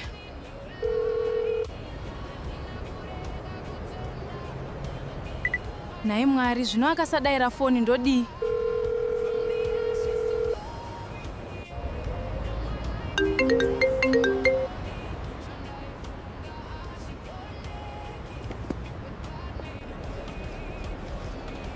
Progress, sure handidzimira foni. Saka ndinorarepi ndinojei. Zvakaoma.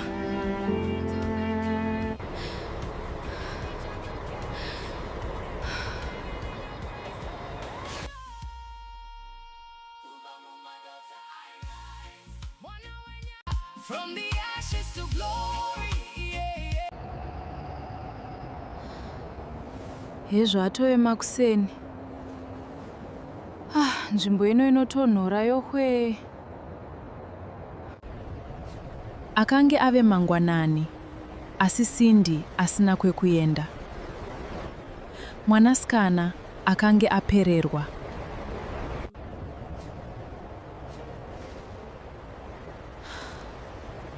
Mari yasarai ishoma kuti nditsvage imba yekugara.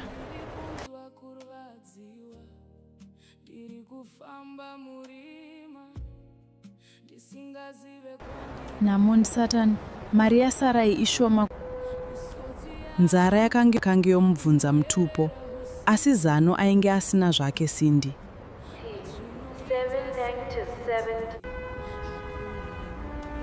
Akatanga kufamba, asi kwaaienda chaiko aisatozivawo.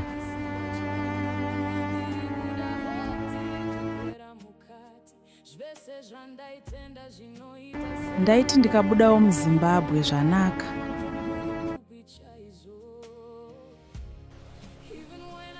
Dai angondiudzawo kuti akafamba zvakanaka here, mwoyo wangu uzorore.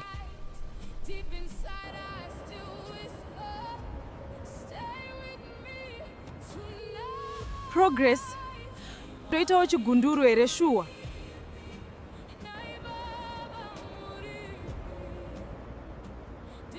Progress, ndibatsirewo. Ndoita sei chokwadi? The number you have called is switched off.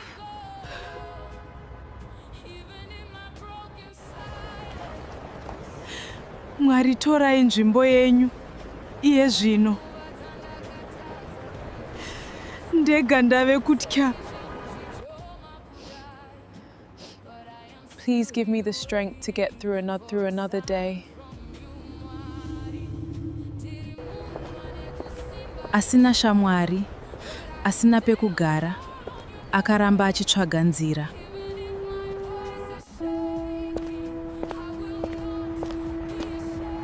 Pakutongoda kuita gindagoria, ndikumbire help.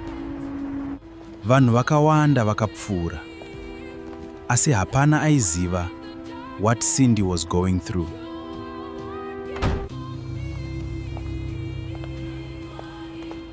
Kwazwai, sis?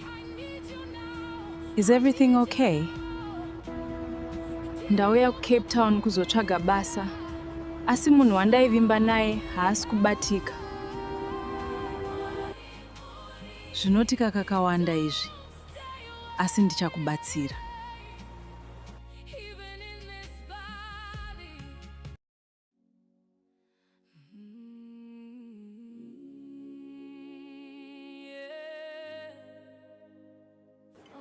I stay with my housemate and friend, so regati jetiende kumba. Okay, vakoma. But Cape Town yakanaka. Any place inondaifarira kwakanaka. Cape Town is beautiful, dear. Asi ukaita zvekutamba unofa usina chinhu. Be careful, ushandoine maplans. After a long night, Cindy finally had a roof over her head. Unogara nene a few days.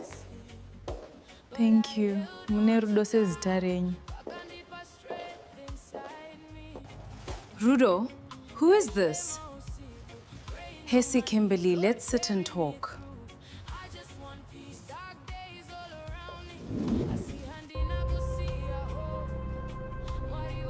This is Cindy. Kopano pamba ari kudei. Kopano pamba ari kudei. I can leave if it's a problem. Hapana kwauri kuenda. Sit down izvezvo. Fine, just don't make this my problem. Thanks, Kimberly.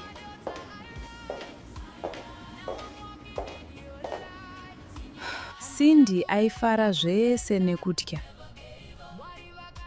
Rudo aive munhu ane mari dzake. Progress. Shamwari yangu uripi? We have been through so much together, wani? Uchava shamwari yangu tichibatsirana nguva dzese. Thanks, bestie. I believed you, Progress. Sure, hey bestie, kundisiya mnamo. Not everyone who promises help will help. Zvakaoma takabva kure tese na Progress, handishamisa. Or maybe some people create their own problems. Takuvaziva vanhu ava. I didn't ask for this, vanhu vaMwari. Enough. Ita semunhu mukuru, Kim. Whatever, vakoma.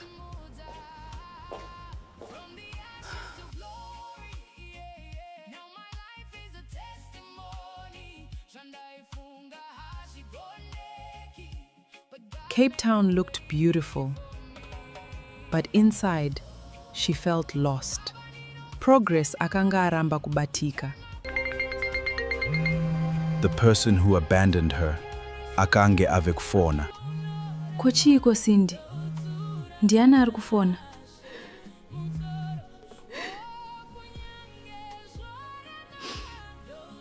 Vakoma ndi Progress.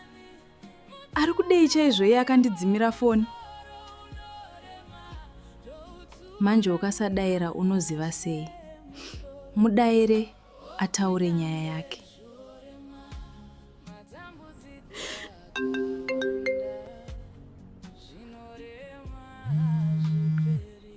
Hello?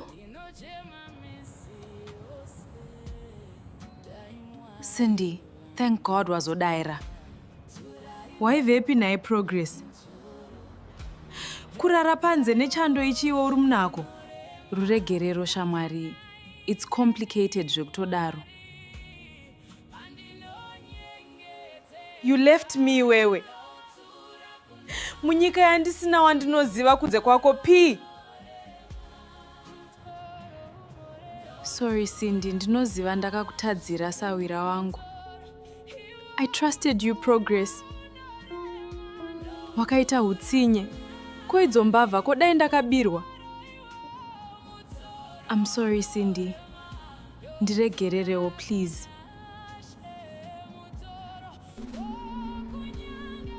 Wakandidzimira phone P. Kundisiya zvakandiomera kudaro. Ndakashaya kuti ndodii. Asi ndichitoda kubatsira Cindy.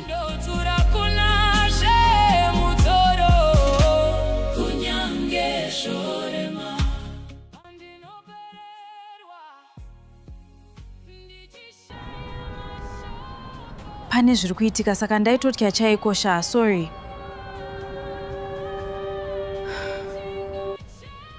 Zviko zviri kunetsa.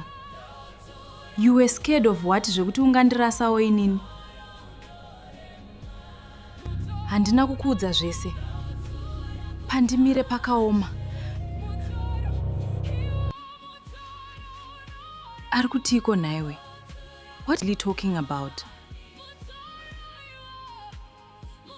I've been dealing with things on my own. Ndainyara kuzvitaura ini. Kunyara chi? Zvangu zvese ndokuudza wani. What are you talking about? Ndakazviparira. I made choices I wish I could change.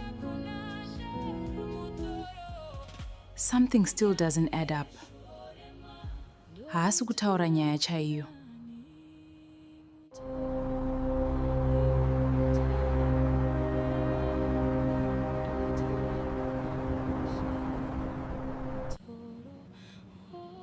Progress, I know you are in there.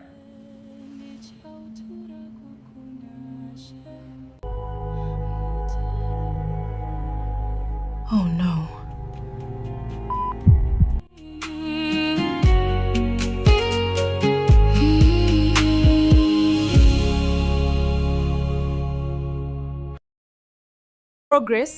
Progress. Akaedza kufona zvakare. Kune rimwe divi reguta, Progress akanga achiri akamira pedyo nemusuwo. Munhu aiva arova pamusuwo. Akanga asati aenda. Mwari ndibatsireiwo. Cindy was very worried in her heart, but at the same time she was happy that she had found a safe place to stay. Progress akazarura musuwo zvishoma nezvishoma, asi akange azere nekutya. Murume akanga akamira akanyarara, asingaratidzi chiso chake. Progress. Hearing his voice, Progress seemed to recognize that person. You! At first, Progress believed this was the man behind the threats.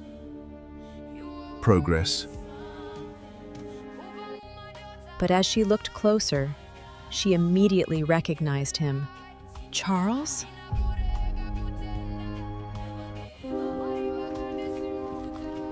How did you find me? Progress, you really spent years trying to stay invisible. Why are you here, Charles? I'm here because Nathan is looking for you.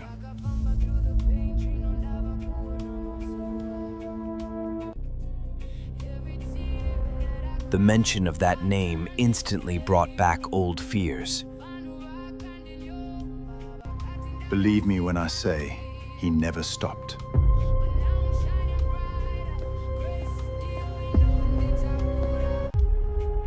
It's been 4 years, Charles. I secretly hoped you would let go.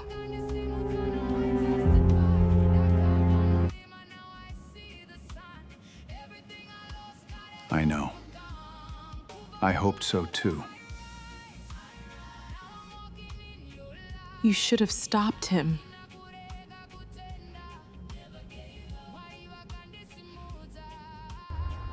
I should have come sooner, Yes, you should have. but I'm here now. I will protect you. 4 years, Charles. 4 years of silence. You knew what people were saying about me, Not everything. but you knew enough.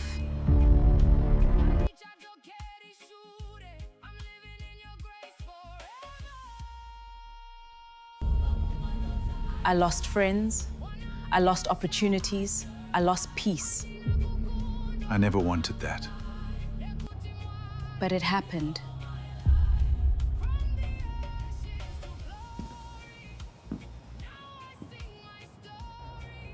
Nathan saw a picture. What picture? A friend posted you on social media. He recognized you immediately. After all these years?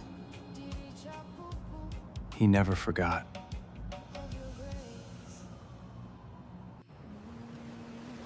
Why is he still doing this? I wish I knew. All I know is he's asking questions again. What kind of questions? Where you live, who you're talking to, what you're doing now. That's not normal. No, it isn't. You know Nathan. You think he'll come after me? I think you should be careful.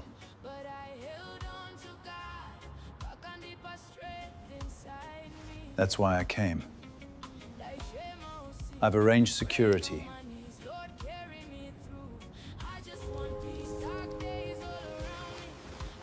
I don't need protection. That's exactly what people say before they need it.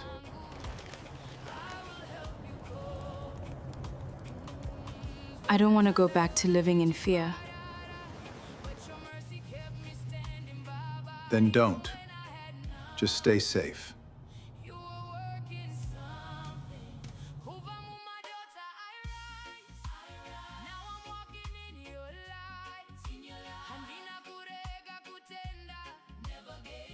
Mangwanani akasvika. Asi mibvunzo yaive mumusoro maSindy yakanga ichiri yakawanda. Today kubasa handiende. Let me prepare breakfast and work from home.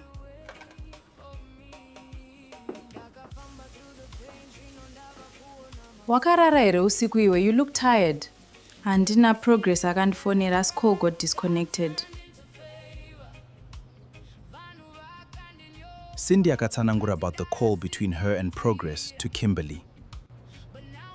Pane chiri kundinetsa panyaya iyi. Ino ndava kutya.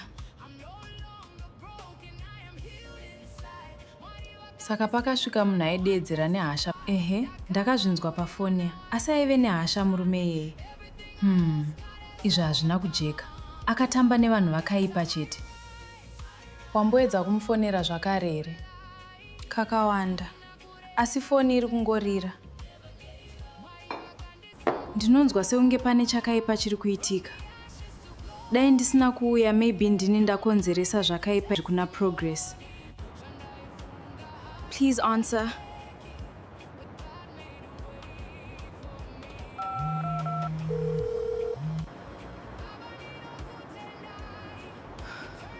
Uripiko naye Progress?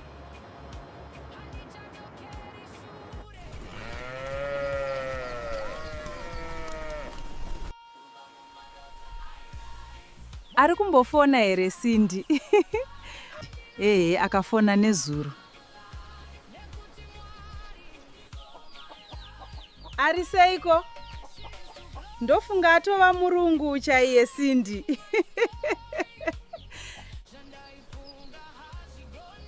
Ari kuzama. Ndoziva kuti ari strong kupfuura zvaanofunga. Uri kudya zvakanaka here kana kuti watoonda? Mama. Vanobika chirungu ava. Ndiri kudzidzira pashoma. Ndichajaira. Zvinhu zvese unozojaira. Asi uri kufara here Cindy? Ndiri kuzama mama. Ndinovimba zvichanaka. Zvichanaka mwanangu. Laptop yasisi Rudo is complicated. Regai ndirambe ndichizama. Nhasi une interviews here? Kupiko? Ndoda kufamba ndichitsvaga basa.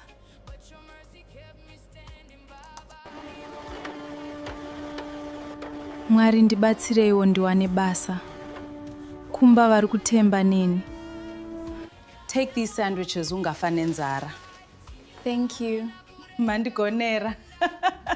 Kim playing big sis role.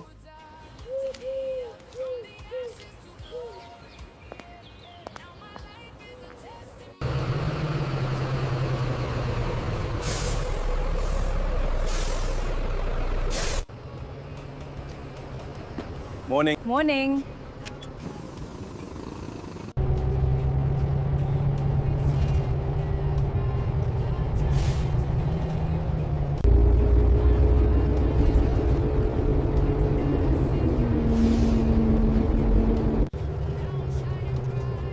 Please let today be different.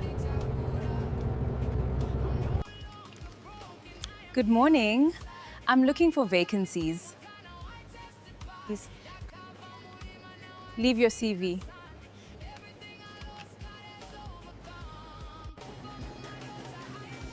We'll call if something opens.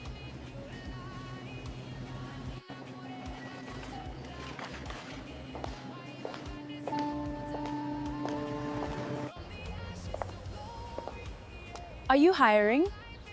No vacancies. Try again next month.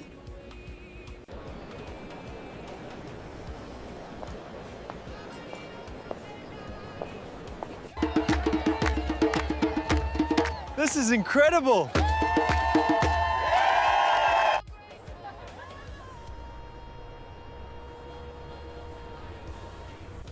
I'm looking for work. Leave your CV.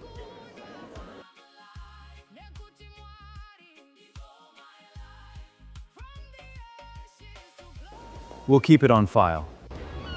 This city is beautiful. I thought it was over. Hoped he would stop looking for me. We will find a way. My brother never lets things go. What if he finds Cindy?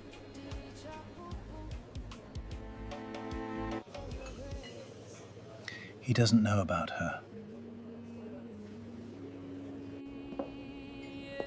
Progress, this is Marcus.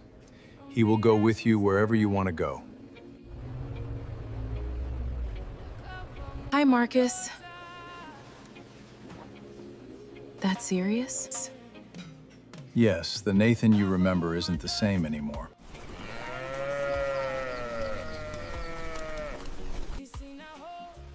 Zviri nani akawana pekugara Cindy wangu. Maswera sei mai Cindy? Ndaswera hangu, maswerawo. John, inochinja vanhu. Cindy achadzoka apanduka. Kwete wangu mwana, Cindy ane tsika. anodzoka akadzikama.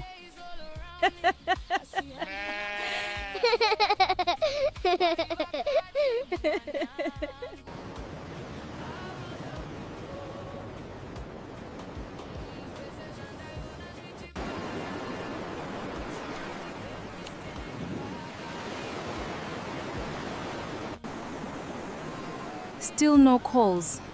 Mwaripindirai ndiwane basa. First time in Cape Town? Yes. Don't give up. You will find something to do.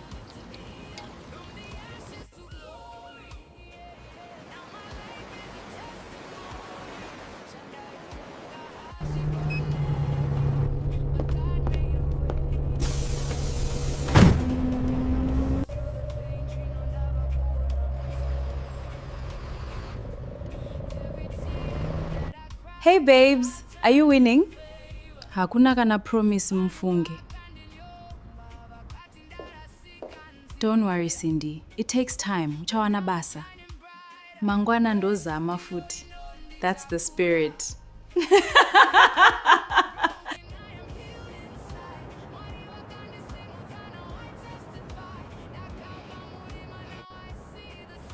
Uripiko nae progress.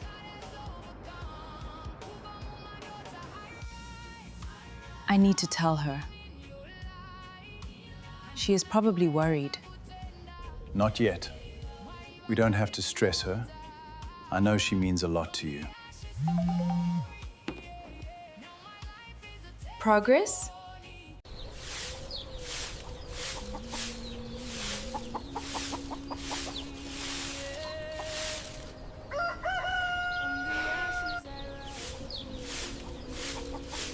Nai mama mari mazoiwana here?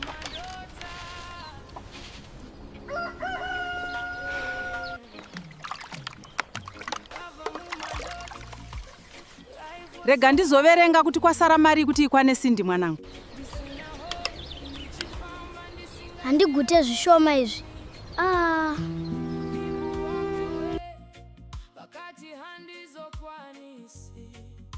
But I held on to God, pakandipa strength inside me. Ndaishema usiku, praying on my knees, Lord carry me. Mwari, itai zviite mwana wangu aende. Look to these hills, my child. You must never lose your hope. Your future is bright. Mwanangu Cindy, Cindy, fambira kunoshanda, urambe uchinamata. Mwari havakurasi.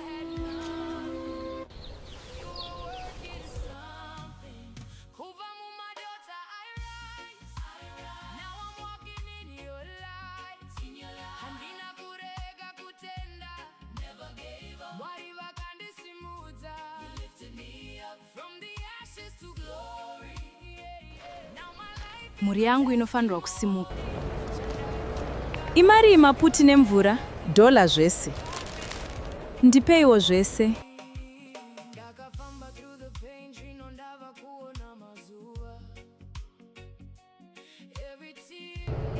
Tenzi, famba ineni.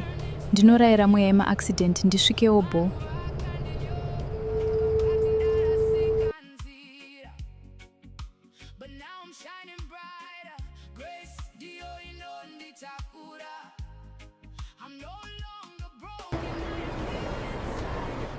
Let me tell Progi kuti ndasvika auye to pick me up.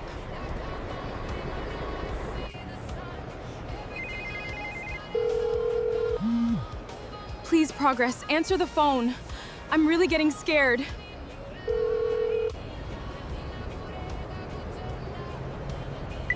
Nai Mwari, zvino akasadayira foni ndodi.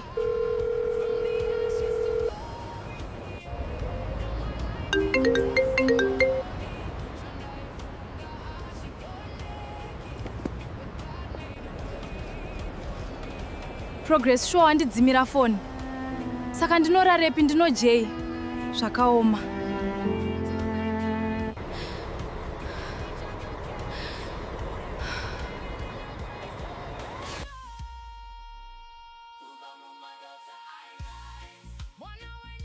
From the ashes to glory. Hezvo atove makuseni. Nzvimbo ino inotonhora yokwe. Akange ave mangwanani, asi Cindy asina kwekuenda. Mwanasikana akange apererwa.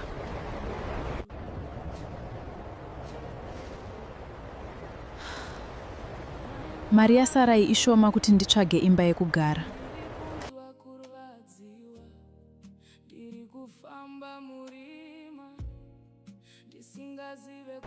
Namon Satan, mari yasarai ishoma.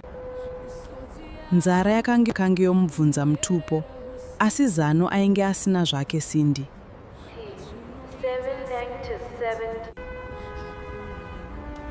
Akatanga kufamba, asi kwaaienda chaiko aisatozivawo.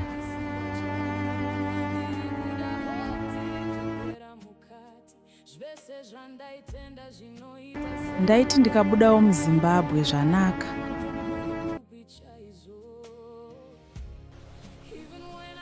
Dai angondiudzawo kuti akafamba zvakanaka here, moyo wangu uzorore.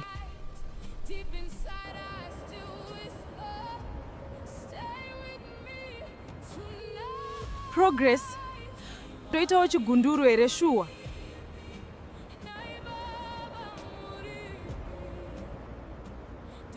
Progress, ndibatsirewo. Ndoita sei chokwadi? The number you have called is switched off.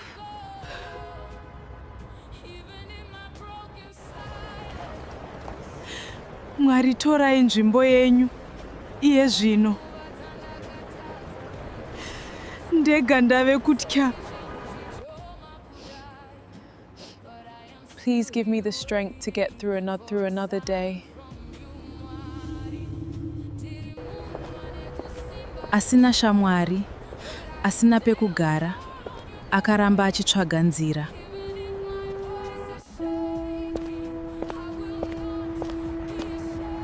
Pakutongoda kuita gindagoria, ndikumbire help. Vanhu vakawanda vakapfuura, asi hapana aiziva what Cindy was going through.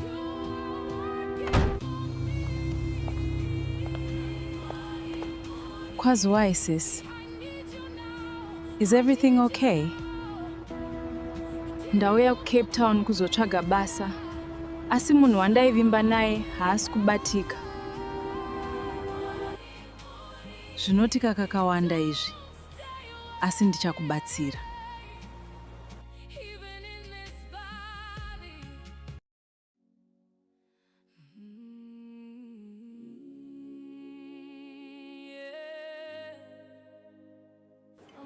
I stay with my housemate and friend, so regati jetiende kumba. Okay, vakoma. But Cape Town yakanaka. Ini place inondaifarira kwakanaka. Cape Town is beautiful, dear. Asi ukaita zvekutamba unofa usina chinhu. Be careful ushandoine maplans.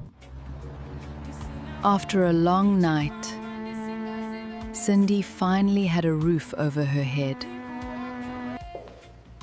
Unogara nene a few days. Thank you. Mune rudo sezita renyu. Rudo, who is this? Hesi Kimberly, let's sit and talk.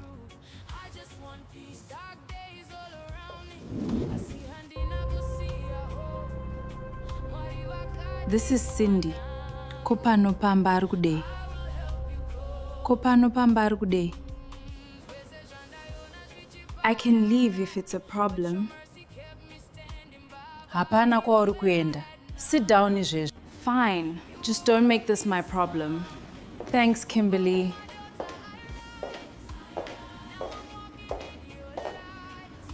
Cindy aifara zvese nekutya. Rudo aive munhu ane mari dzake. Progress. Shamwari yangu uripi? We have been through so much together, wani? Uchava shamwari yangu tichibatsirana nguva dzese. Thanks, bestie. I believed you, Progress. Sure, hey bestie, kundisiya mnamo. Not everyone who promises help will help.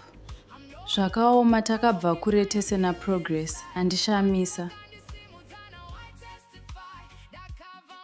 Or maybe some people create their own problems. Takuvaziva vanhu ava. I didn't ask for this vanhu vamwari. Enough. Ita semunhu mukuru Kim. Whatever vakoma.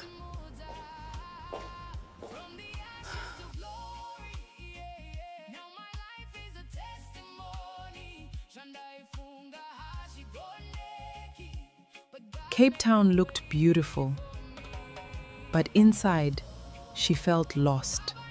Progress akanga aramba kubatika. The person who abandoned her akange ave kufona. Kochiko Cindy. Ndiani ari kufona?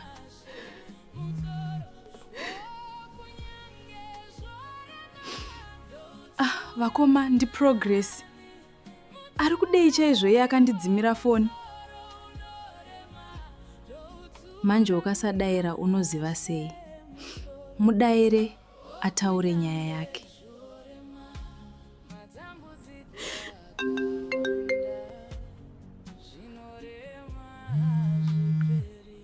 Hello? Cindy, thank God wazodaira. Waivepi naye Progress? Kurara panze nechando ichi iwe uri munako. Ruregerero shamwari. It's complicated zvekutodaro. You left me wewe. Munyika yandisina wandinoziva kunze kwako P. Sorry Cindy, ndinoziva ndakakutadzira sawira wangu. I trusted you, Progress. Wakaita hutsinye. Koidzo mbavha kodai ndakabirwa. I'm sorry Cindy. Ndiregererewo please.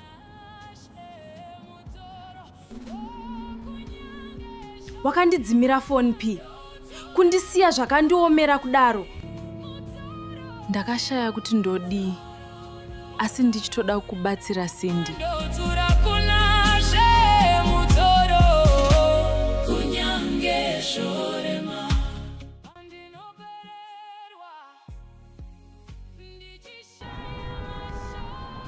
Pane zviri kuitika saka ndaitotya chaikosha, sorry.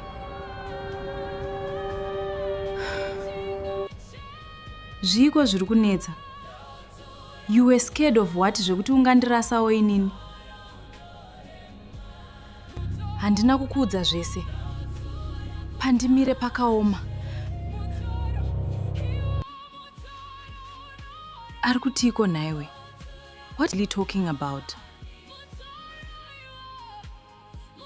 I've been dealing with things on my own. Ndainyara kuzvitaura ini. Kunyara chi?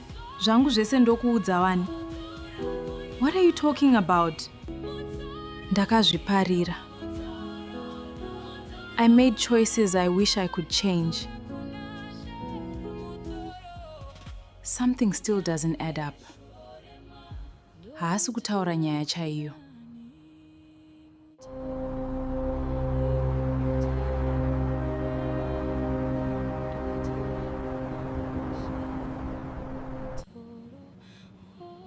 Progress, I know you are in there.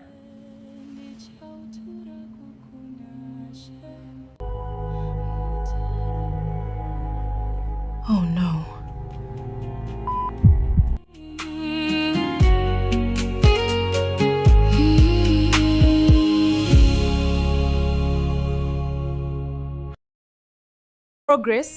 Progress.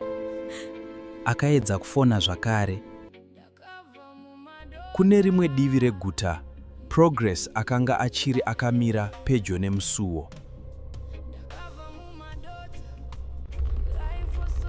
Munhu aiva arova pamusuwo akanga asati aenda.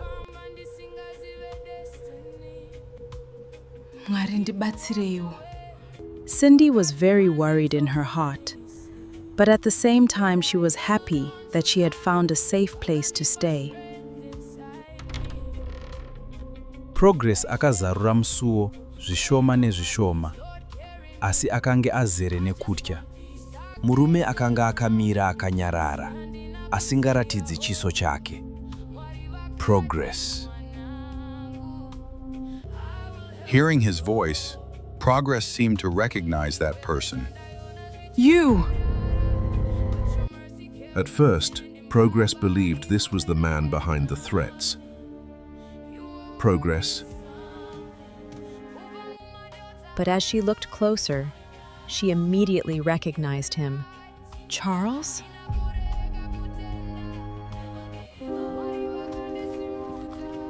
How did you find me? Progress, you really spent years trying to stay invisible. Why are you here, Charles? I'm here because Nathan is looking for you.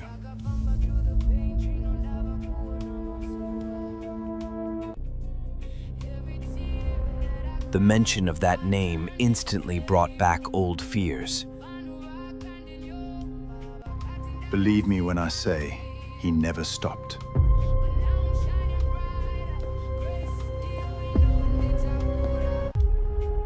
It's been 4 years, Charles. I secretly hoped you would let go.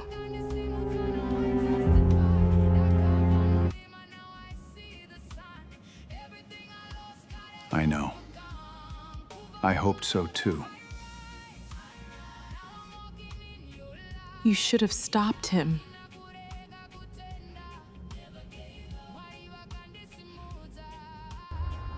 I should have come sooner, Yes, you should have. but I'm here now. I will protect you. 4 years, Charles. 4 years of silence. You knew what people were saying about me, Not everything. but you knew enough.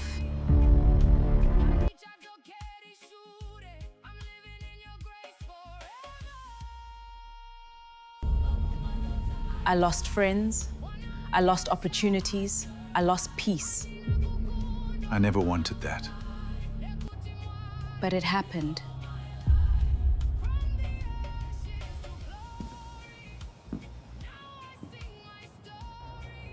Nathan saw a picture. What picture? A friend posted you on social media. He recognized you immediately. After all these years? He never forgot.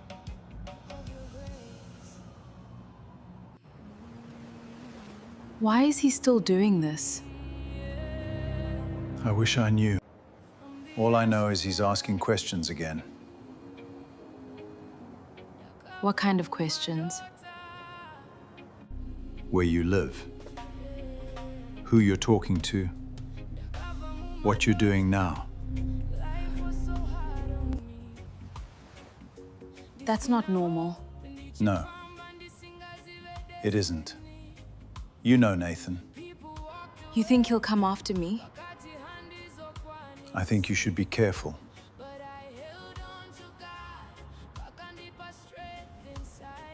That's why I came. I've arranged security.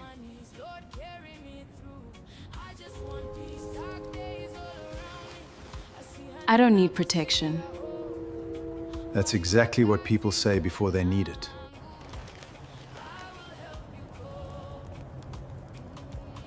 I don't want to go back to living in fear.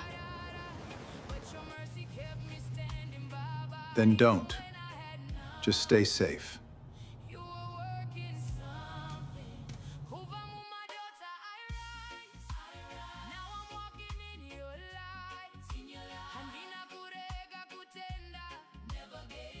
Mangwanani akasvika. Asi mibvunzo yaive mumusoro maSindy yakanga ichiri yakawanda. Today kubasa handiende. Let me prepare breakfast and work from home.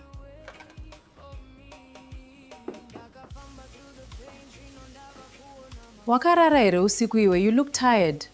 Handina progress akandifonera asi call got disconnected. Cindy akatsanangura about the call between her and Progress to Kimberly. Pane chiri kundinetsa panyaya iyi. Ino ndava kutya. Saka pakasvika munhu aidedzera nehasha. Ehe, ndakazvinzwa pafoni. Asi aive nehasha murume iyeye. Izvi hazvina kujeka. Akatamba nevanhu vakaipa chete. Wamboedza kumufonera zvakare here? Kakawanda. Asi foni iri kungorira.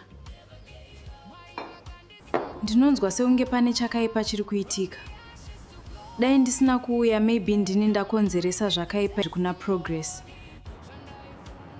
Please answer.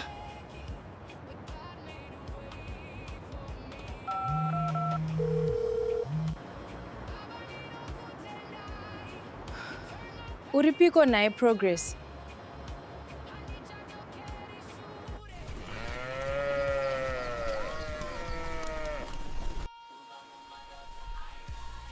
Ari kumbofona here Cindy? Akafona nezuro. Ari seiko? Ndofunga atova murungu chaiye Cindy.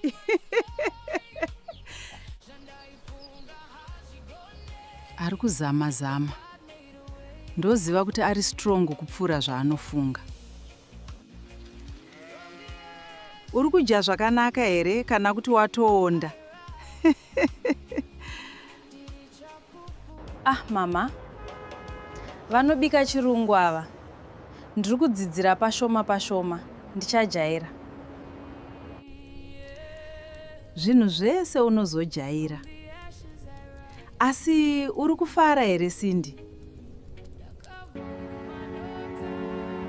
Ndiri kuzama mama. Ndinovimba zvichanaka. Zvichanaka mwanangu. Laptop yasisi Rudo is complicated. Regai ndirambe ndichizama. Nhasi une interviews here? Kupiko? Ndoda kufamba ndichitsvaga basa.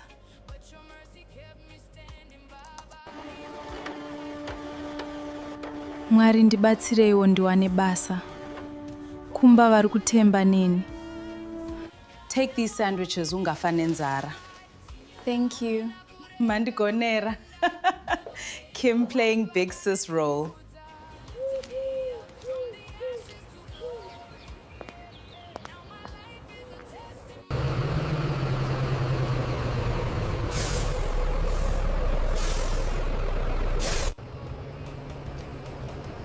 Morning. Morning.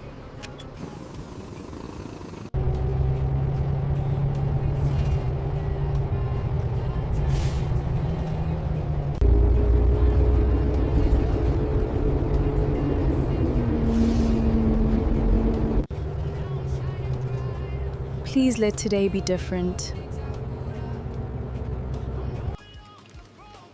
Good morning. I'm looking for vacancies. Please. Leave your CV.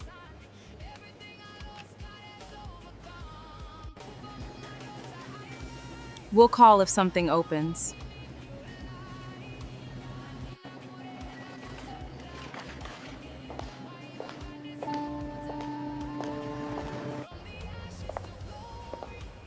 Are you hiring? No vacancies. Try again next month.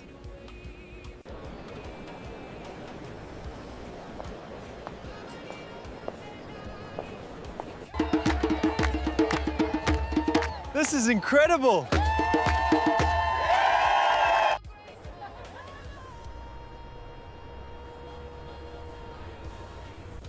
I'm looking for work. Leave your CV.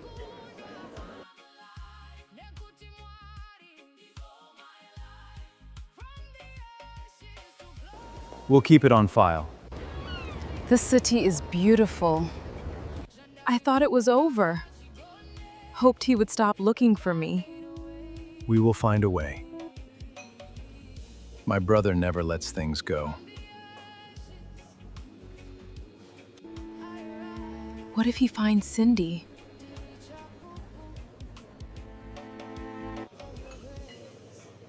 He doesn't know about her. Progress, this is Marcus. He will go with you wherever you want to go. Hi, Marcus. That serious? Yes, the Nathan you remember isn't the same anymore.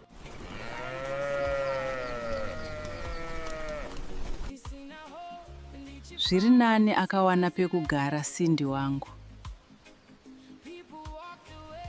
Maswera sei mai Cindy? Ndaswera hangu, maswerawo. John, inochinja vanhu. Cindy achadzoka apanduka.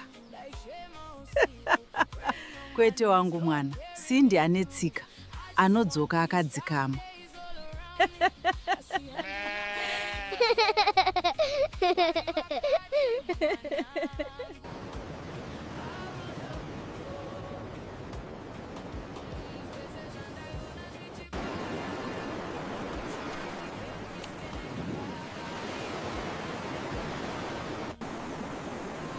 Still no calls.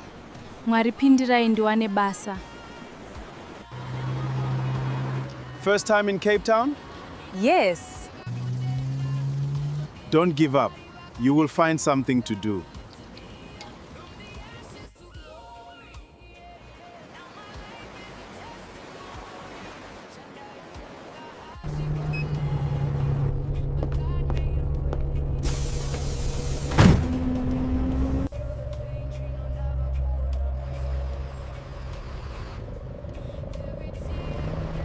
Hey babes, are you winning?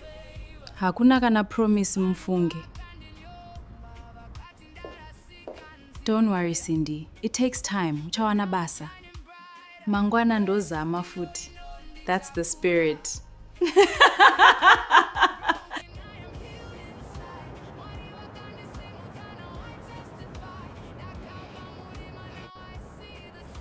Uripiko nae Progress.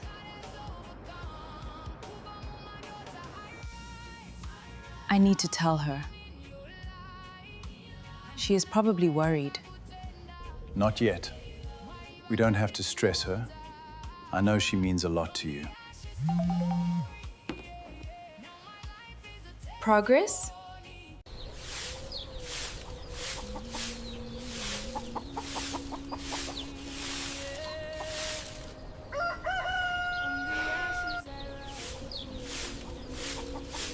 Nai mama mari mazoiwana here?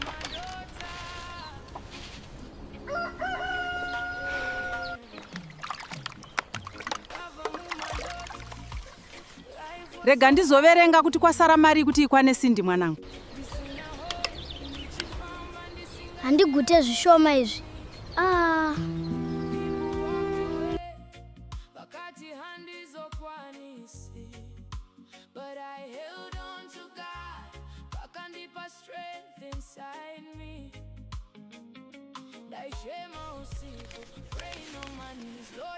Mwari, itai zviite mwana wangu aende.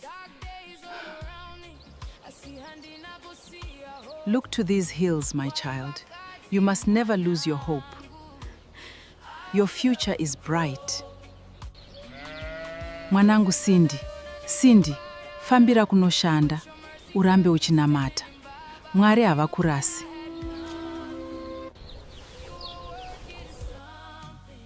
Kubva Mumadota, I rise. Now I'm walking in your light. Handina kurega kutenda. Never gave up. Mwari vakandisimudza. You lifted me up from the ashes to glory. Now my life. Muri yangu inofanirwa kusimuka. Imari maputi nemvura? Dola zvese. Ndipeiwo zvese.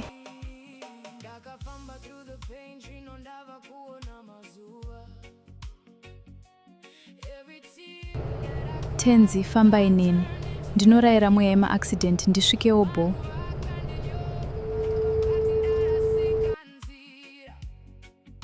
But now I'm shining bright.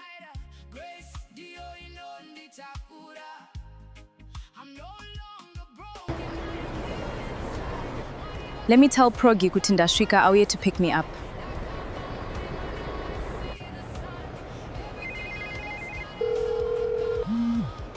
Please, Progress, answer the phone. I'm really getting scared.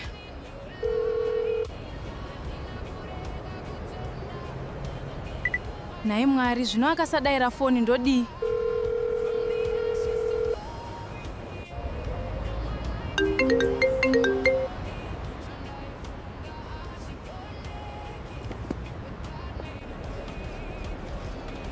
Progress show handidzimira foni. Saka ndinorarepi ndino J. Zvakaoma.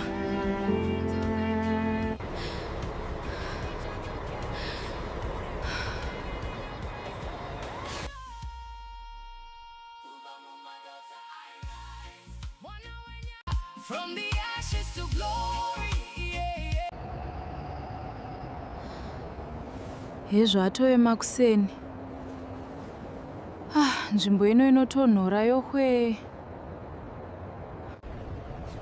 Akange ave mangwanani, asi Cindy asina kwekuenda. Mwanasikana akange apererwa.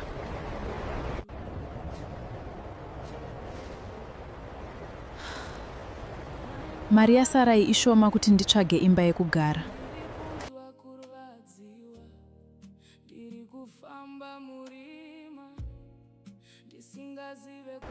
Namond Satan, mari yasarai ishoma. Nzara yakange yomubvunza mutupo, asi zano ainge asina zvake Cindy.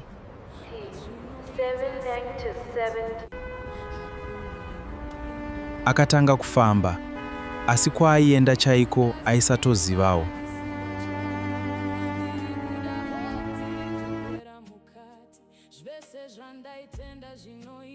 Ndaiti ndikabudawo muZimbabwe zvanaka.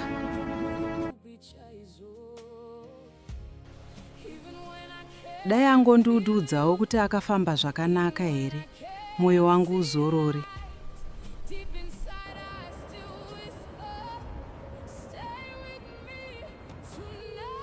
Progress, toitawo chigunduru here shuwa.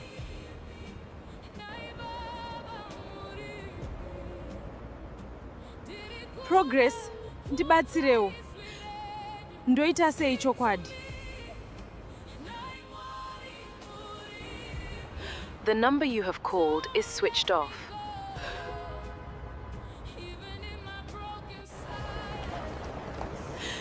Mwari, torai nzvimbo yenyu. Iye zvino. Ndega ndave kutya. Please give me the strength to get through another day. Asina shamwari, asina pekugara, akaramba achitsvaga nzira.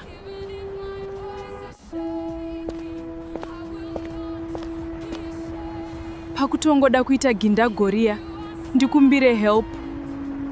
Vanhu vakawanda vakapfuura, asi hapana aiziva what Cindy was going through.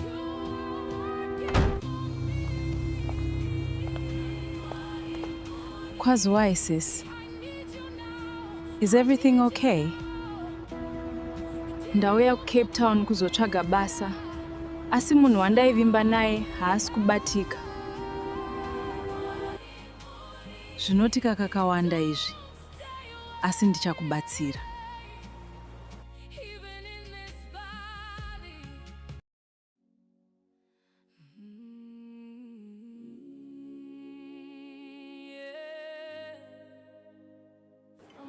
I stay with my housemate and friend, so regati jetiende kumba.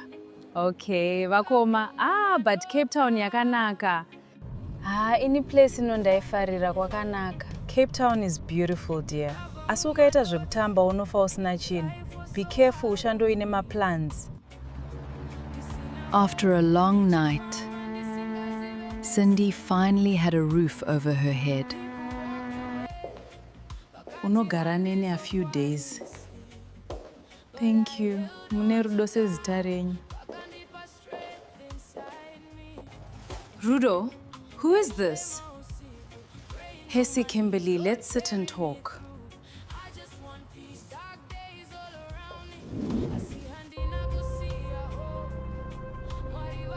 This is Cindy. Kopano pamba ari kudei. Kopano pamba ari kudei. I can leave if it's a problem.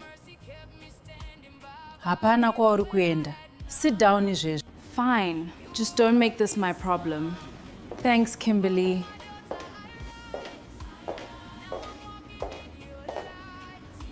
Cindy aifara zvese nekutya. Rudo aive munhu ane mari dzake. Progress. Shamwari yangu uripi. We have been through so much together, Wani. Uchava shamwari yangu tichibatsirana nguva dzese. Thanks, bestie. I believed you, Progress. Sure, hey bestie, kundisiya mnamo. Not everyone who promises help will help. Zvakaoma takabva kure tese na Progress, andishamisa. Or maybe some people create their own problems. Takuvaziva vanhu ava. I didn't ask for this vanhu vaMwari. Enough. Ita semunhu mukuru Kim. Whatever vakoma.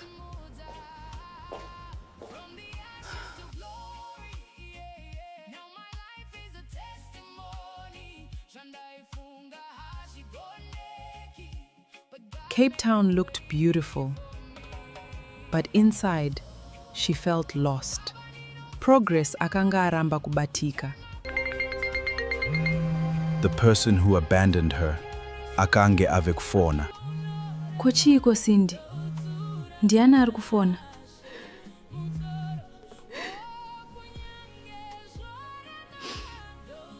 Vakoma ndi Progress. Ari kudei chaizvo iye akandidzimira foni. Manje ukasadaira unoziva sei. Mudaire ataure nyaya yake.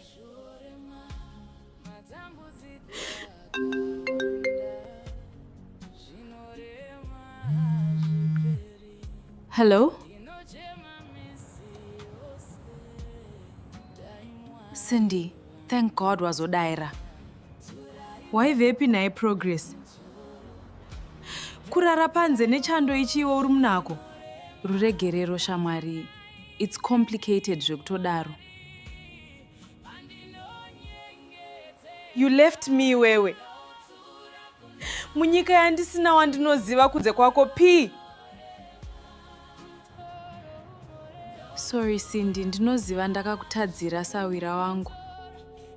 I trusted you, Progress. Wakaita hutsinye. Koidzo mbavha kodai ndakabirwa. I'm sorry Cindy. Ndiregererewo please.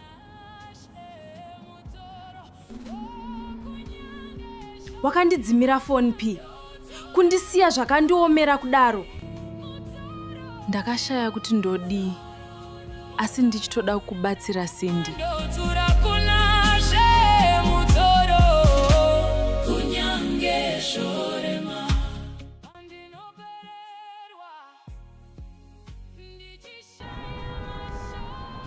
Pane zviri kuitika saka ndaitotya chaikosha, sorry. Zviko zviri kunetsa. You were scared of what zvekuti ungandirasawo inini? Handina kukuudza zvese. Pandimire pakaoma. Ari kutiko naiwe? What are you talking about? I've been dealing with things on my own. Ndainyara kuzvitaura ini. Kunyara chi? Zvangu zvese ndokuudza Wani. What are you talking about? Ndakazviparira. I made choices I wish I could change. Something still doesn't add up. haasi kutaura nyaya chaiyo.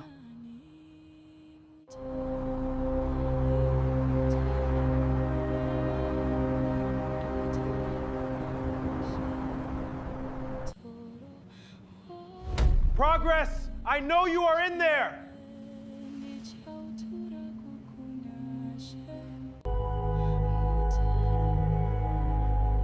Oh no.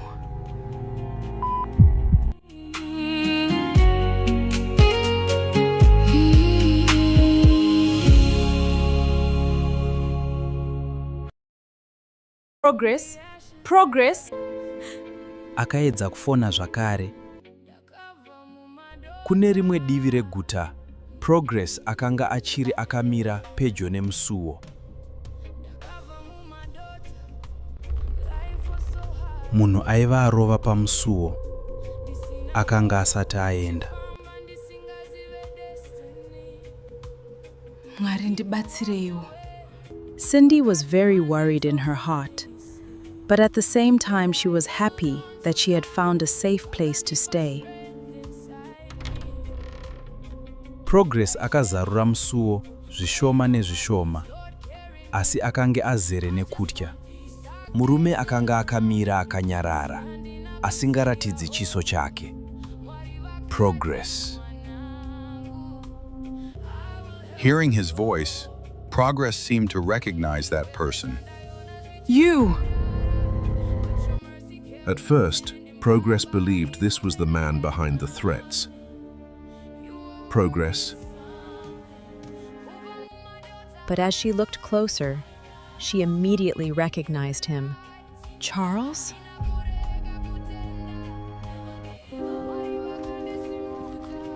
How did you find me? Progress, you really spent years trying to stay invisible. Why are you here, Charles? I'm here because Nathan is looking for you.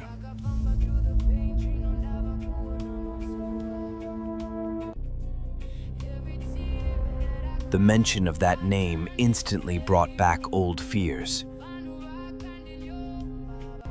Believe me when I say, he never stopped.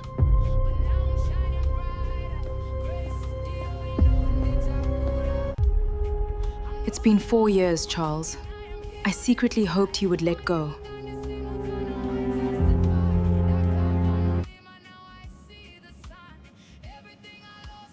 I know.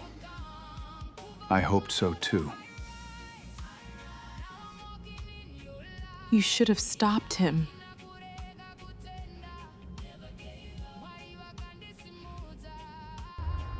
I should have come sooner, Yes, you should have. but I'm here now. I will protect you. 4 years, Charles. 4 years of silence. You knew what people were saying about me, Not everything. but you knew enough.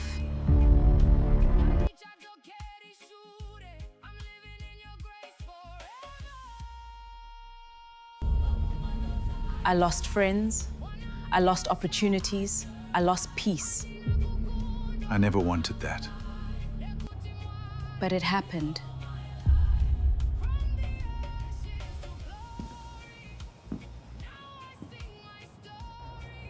Nathan saw a picture. What picture? A friend posted you on social media. He recognized you immediately. After all these years? He never forgot.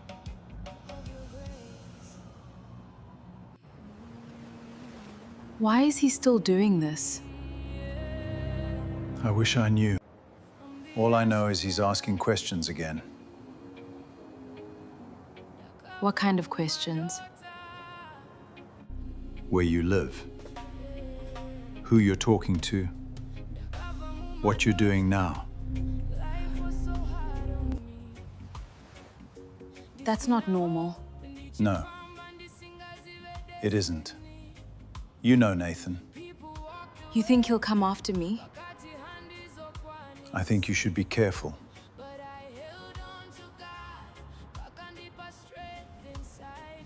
That's why I came. I've arranged security.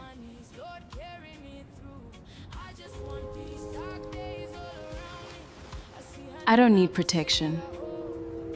That's exactly what people say before they need it.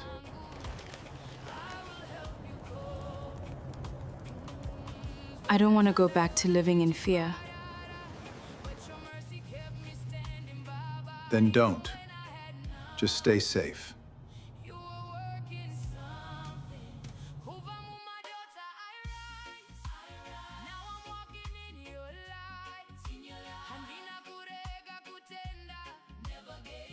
Mangwanani akasvika. Asi mibvunzo yaive mumusoro maSindy yakanga ichiri yakawanda. Today kubasa handiende. Let me prepare breakfast and work from home.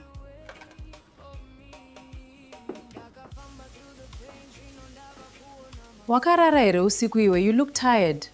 Handina progress akandifonera as call got disconnected. Sindy akatsanangura about the call between her and Progress to Kimberly. Pane chiri kundinetsa panyaya iyi.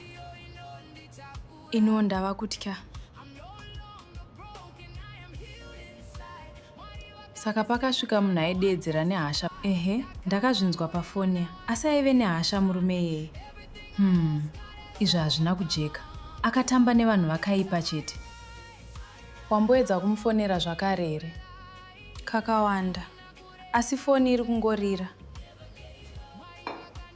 Ndinonzwa sekunge pane chakaipa chiri kuitika.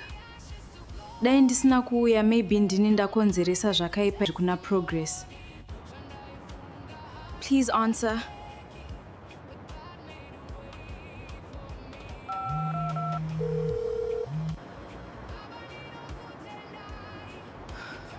Uripiko naye Progress?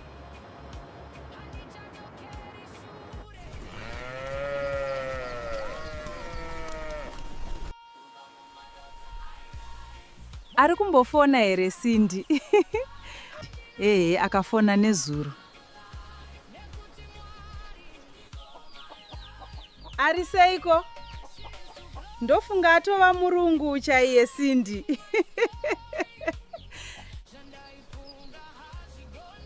Ari kuzama.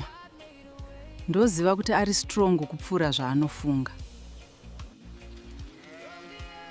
Uri kudya zvakanaka here kana kuti watoonda?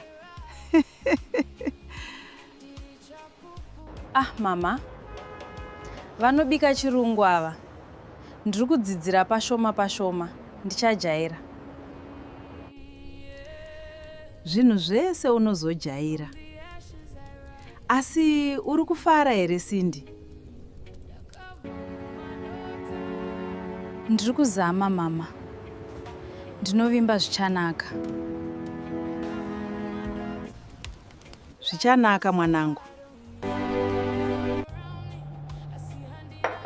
Laptop yasisi Rudo is complicated. Regai ndirambe ndichizama. Nhasi une interviews here? Kupiko?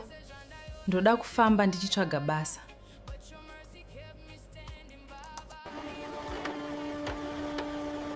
Mwari ndibatsireiwo ndiwane basa.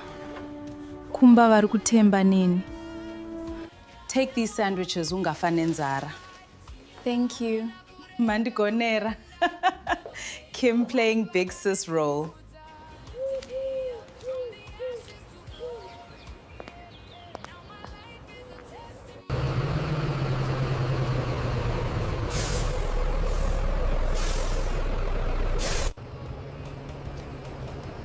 Morning. Morning.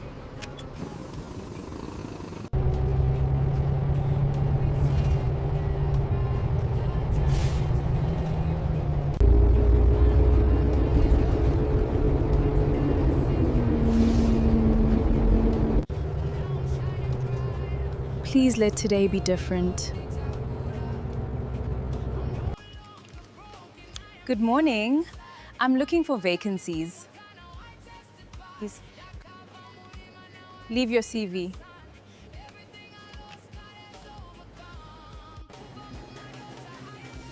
We'll call if something opens.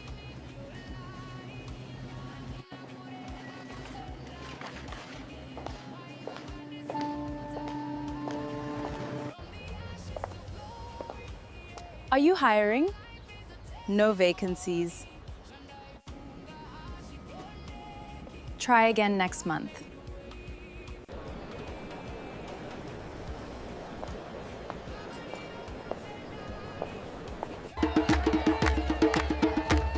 This is incredible!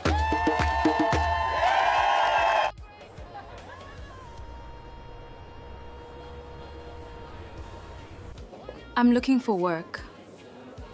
Leave your CV.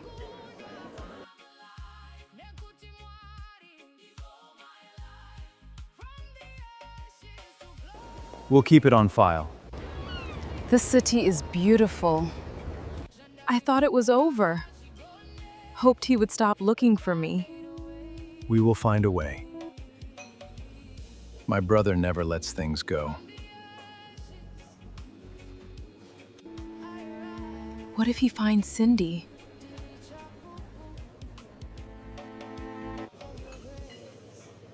He doesn't know about her. Progress, this is Marcus. He will go with you wherever you want to go.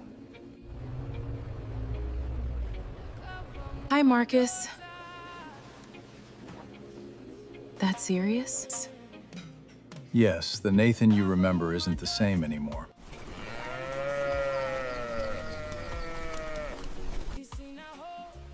Zviri nani akawana pekugara Cindy wangu. Maswera sei mai Cindy? Ndaswera hangu, maswerawo. John, inochinja vanhu. Cindy achadzoka apanduka. Kwete wangu mwana, Cindy anetsika, anodzoka akadzikama.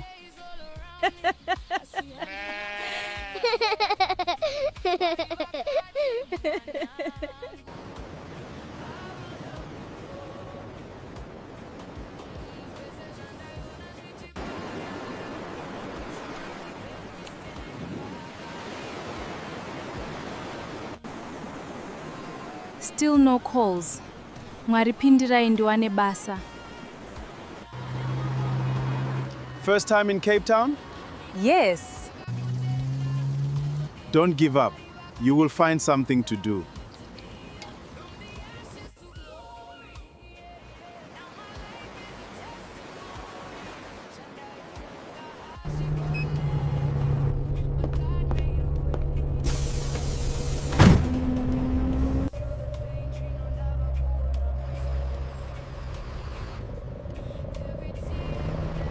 Hey babes, are you winning?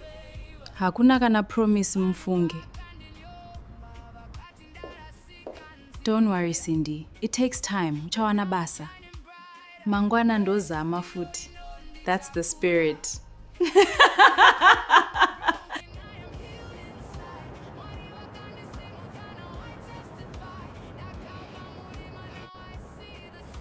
Uripiko nae Progress.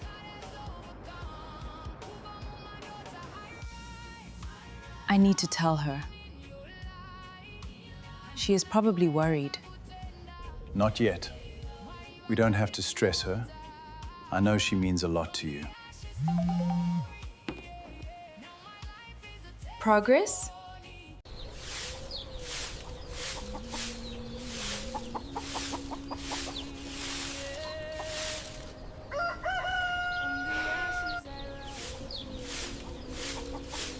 Nai mama mari mazoiwana here?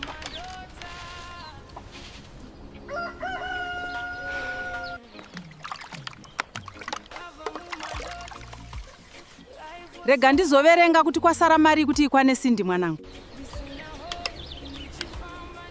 Handigute zvishoma izvi.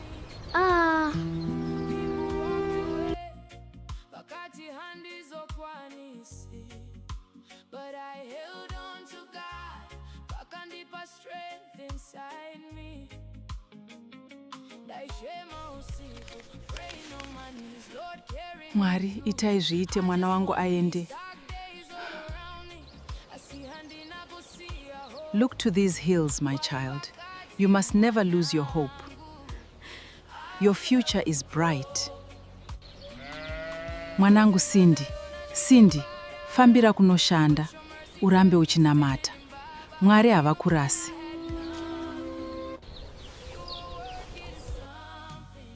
Kubva Mumadota, I rise.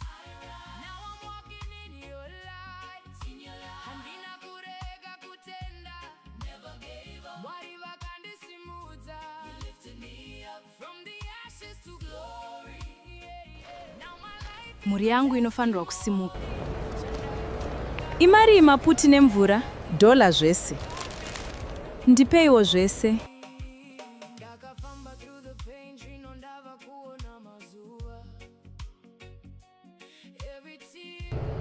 Tenzi, fambai neni. Ndinorayira mweya yema-accident ndisvikewo bo.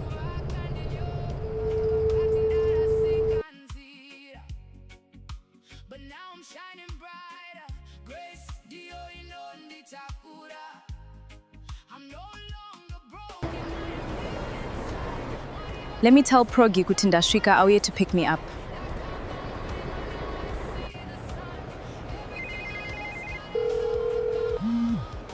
Please, Progress, answer the phone. I'm really getting scared.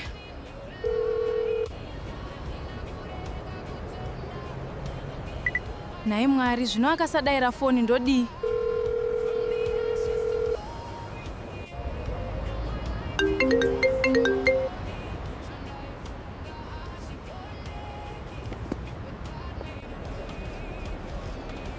Progress, sure wandidzimira foni. Saka ndinorarepi ndinojei. Zvakaoma.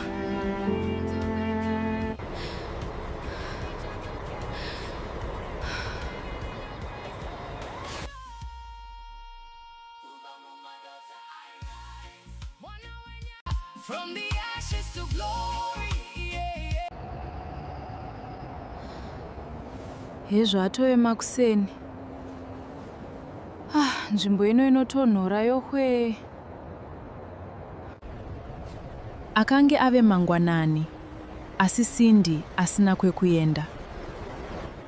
Mwanasikana akange apererwa.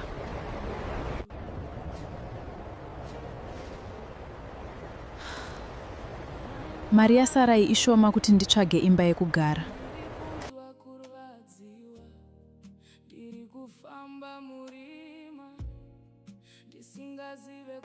Namundi Satan, mari yasarai ishoma. Nzara yakange yomubvunza mutupo, asi zano ainge asina zvake Cindy.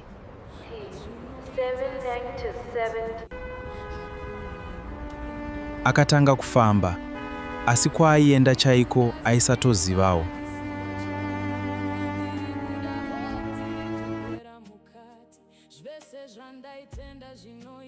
Ndaiti ndikabudawo muZimbabwe zvanaka.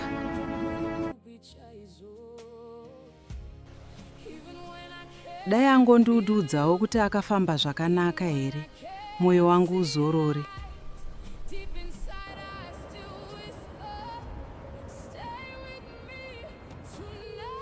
Progress, toitawo chigunduru here shuwa.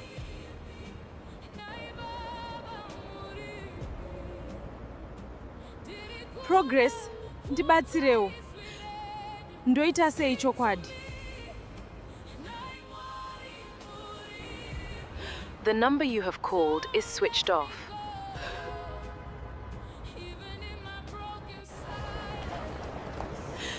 Mwari, torai nzvimbo yenyu. Iye zvino. Ndega ndave kutya. Please give me the strength to get through another day. Asina shamwari, asina pekugara, akaramba achitsvaga nzira.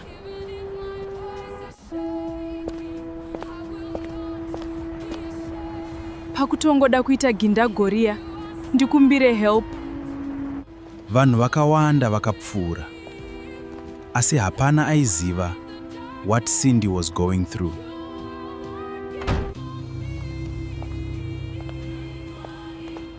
Kwazwai, sis? Is everything okay?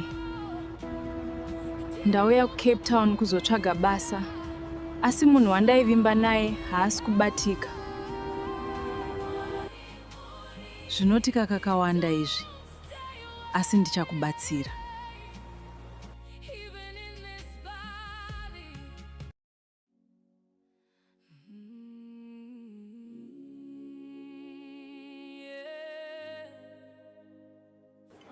I stay with my housemate and friend, so regati jeti ende kumba.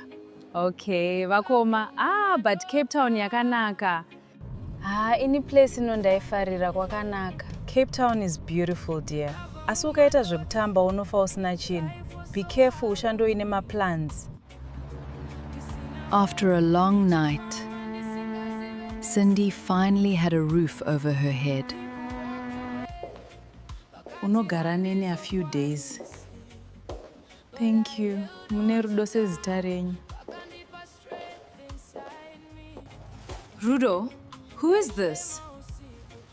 Hesi Kimberly, let's sit and talk.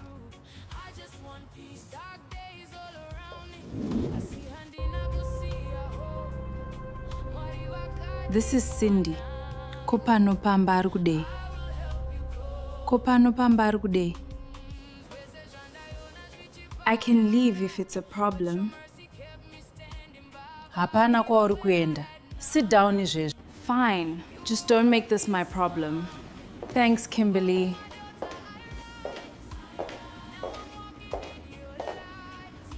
Cindy aifara zvese nekutya. Rudo aive munhu ane mari dzake. Progress. Shamwari yangu uripi. We have been through so much together, Wani. Uchava shamwari yangu tichibatsirana nguva dzese. Thanks, bestie. I believed you, Progress. Sure, hey bestie, kundisiya mnamo. Not everyone who promises help will help. Zvakaoma takabva kure tese na Progress, handishamisa. Or maybe some people create their own problems. Takuvaziva vanhu ava.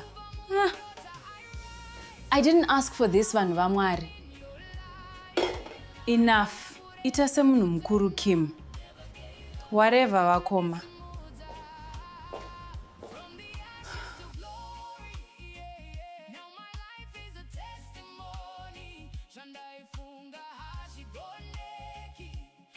Cape Town looked beautiful, but inside, she felt lost. Progress akanga aramba kubatika. The person who abandoned her, akange ave kufona. Kochiiko Cindy? Ndiani ari kufona?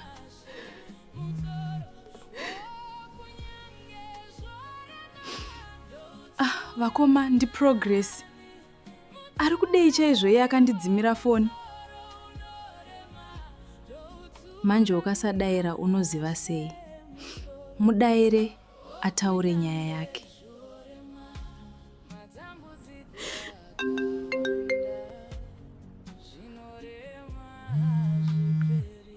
Hello? Cindy, thank God wazodaira. Waivepi naye Progress?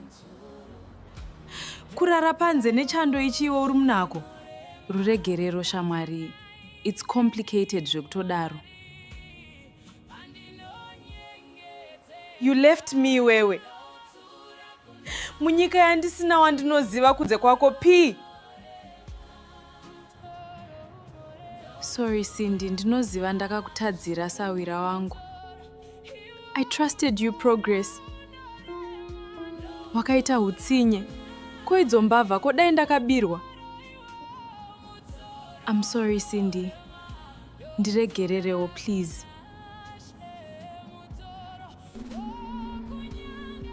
Wakandidzimira phone P. Kundisiya zvakandiomera kudaro.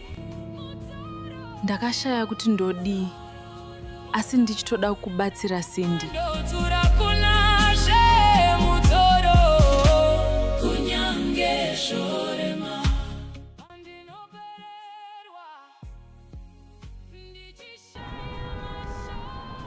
pane zviri kuitika saka ndaitotya chaikosha. Sorry.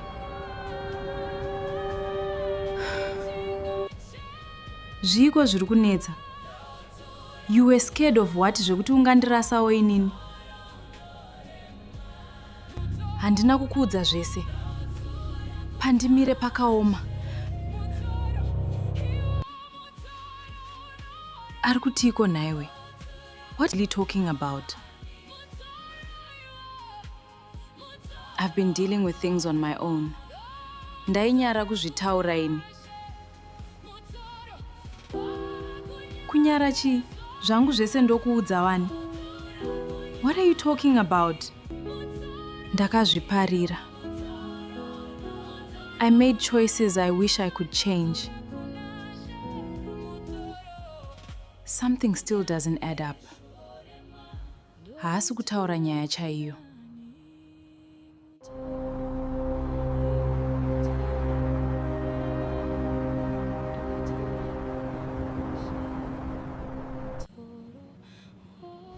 Progress, I know you are in there.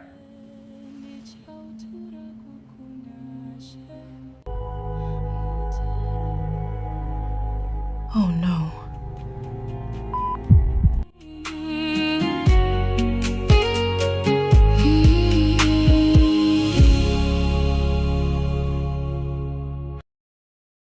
Progress? Progress? Akaedza kufona zvakare.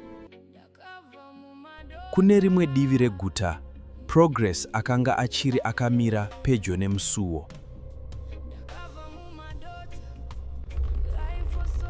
Munhu aiva arova pamusuwo akanga asati aenda. Mwari ndibatsireiwo. Cindy was very worried in her heart, but at the same time she was happy that she had found a safe place to stay. Progress akazarura musuwo zvishoma nezvishoma, asi akange azere nekutya. Murume akanga akamira akanyarara, asingaratidzi chiso chake. Progress. Hearing his voice, Progress seemed to recognize that person. You! At first, Progress believed this was the man behind the threats. Progress. But as she looked closer, she immediately recognized him. Charles?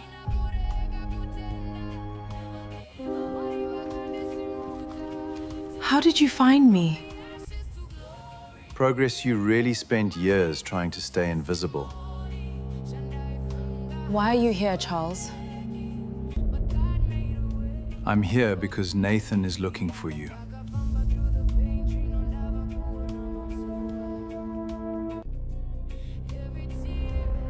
The mention of that name instantly brought back old fears. Believe me when I say, he never stopped.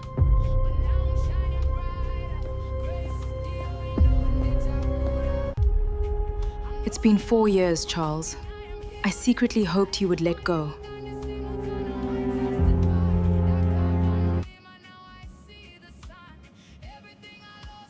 I know. I hoped so too. You should have stopped him.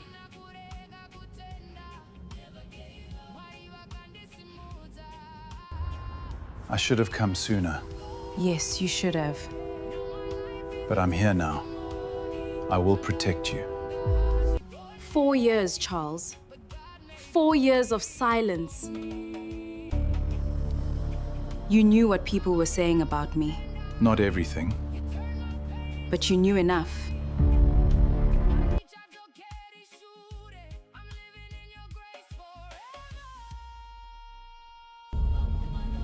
I lost friends. I lost opportunities. I lost peace. I never wanted that. But it happened.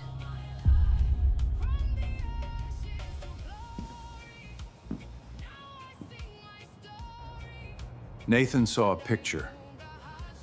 What picture? A friend posted you on social media. He recognized you immediately. After all these years? He never forgot.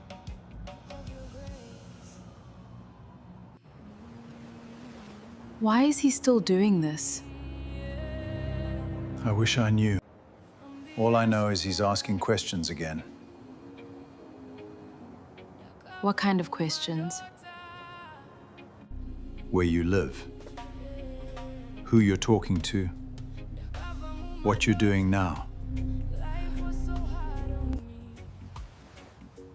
That's not normal.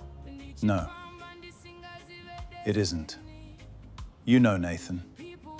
You think he'll come after me? I think you should be careful.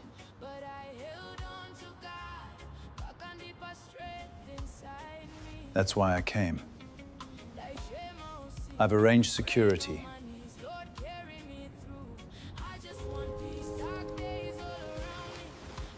I don't need protection. That's exactly what people say before they need it.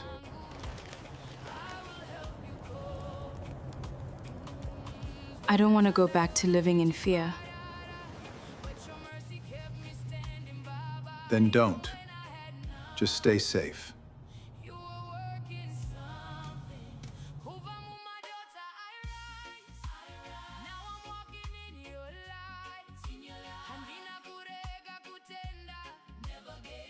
Mangwanani akasvika.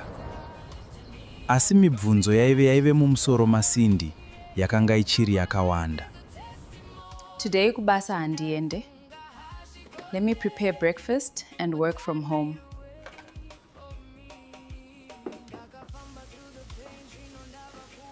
Wakarara here usiku iwe, you look tired. Handina progress akandifonera, as call got disconnected. Sindy akatsanangura about the call between her and Progress to Kimberly. Pane chiri kundinetsa panyaya iyi. Ino ndava kutya. Saka pakasvika munhu aidedzera nehasha. Ehe, ndakazvinzwa pafoni. Asi aive nehasha murume iyeye. Izvi hazvina kujeka. Akatamba nevanhu vakaipa chete. Wamboedza kumufonera zvakare here? Kakawanda. Asi foni iri kungorira. Ndinonzwa seunge pane chakaipa chiri kuitika. Dai ndisina kuuya, maybe ndini ndakonzeresa zvakaipa kuna Progress. Please answer.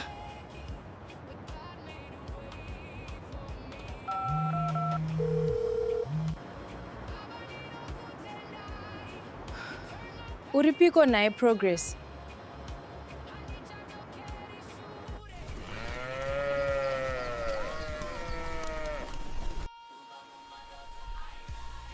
Ari kumbofona here Sindy? Akafona nezuro. Ari seiko? Ndofunga atova murungu chaiye Sindy.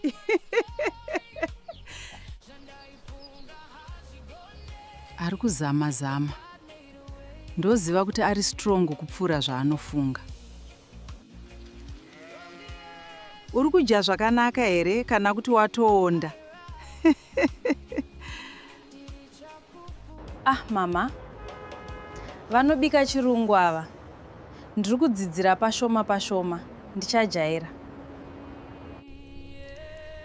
Zvinhu zvese unozojaira. Asi uri kufara here Sindy? Ndiri kuzama mama. Ndinovimba zvichanaka. Zvichanaka mwanangu. Laptop yasisi Rudo is complicated. Regai ndirambe ndichizama. Nhasi une interviews here? Kupiko?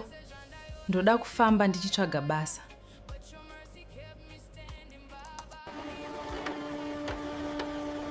Mwari ndibatsireiwo ndiwane basa. Kumba vari kutemba neni. Take these sandwiches ungafa nenzara. Thank you. Mandigonera. Kim playing big sis role.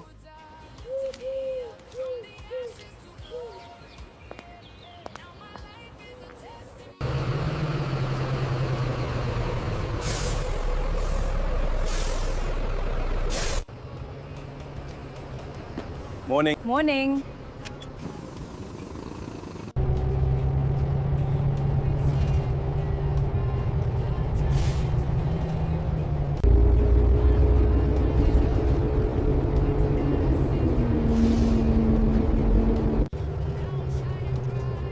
Please let today be different. Good morning. I'm looking for vacancies. Please. Leave your CV.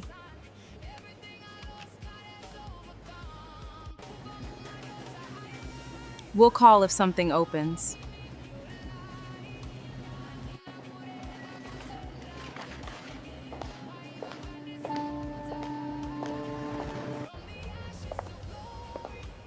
Are you hiring?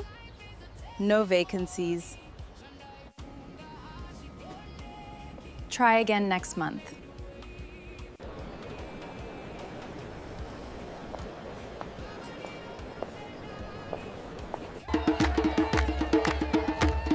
This is incredible!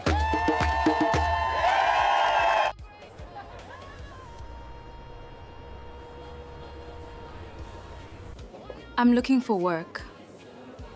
Leave your CV.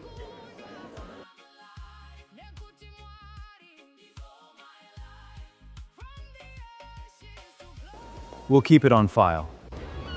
This city is beautiful. I thought it was over. Hoped he would stop looking for me.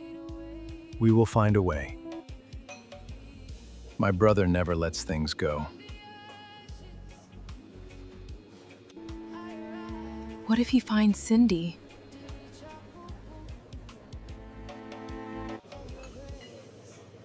He doesn't know about her. Progress, this is Marcus. He will go with you wherever you want to go. Hi, Marcus. That serious? Yes, the Nathan you remember isn't the same anymore.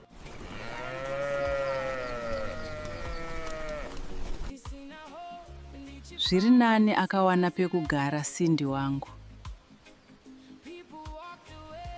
Maswera sei mai Cindy? Ndaswera hangu, maswerawo.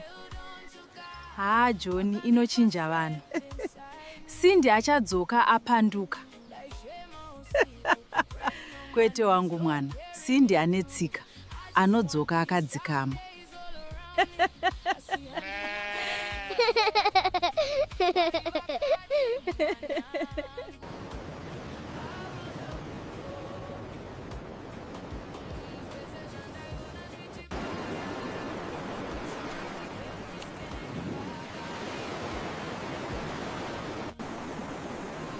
Still no calls. Mwaripindirai ndiwane basa. First time in Cape Town? Yes. Don't give up. You will find something to do.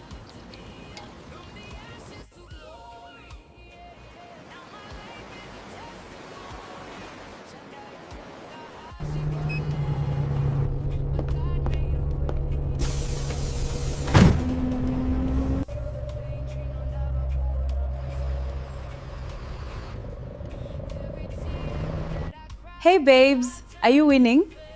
Hakuna kana promise mfunge. Don't worry Cindy, it takes time, uchawana basa. Mangwana ndozama futi. That's the spirit.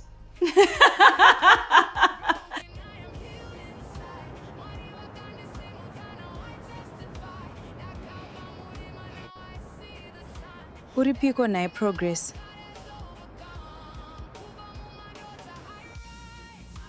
I need to tell her. She is probably worried. Not yet. We don't have to stress her. I know she means a lot to you. Progress?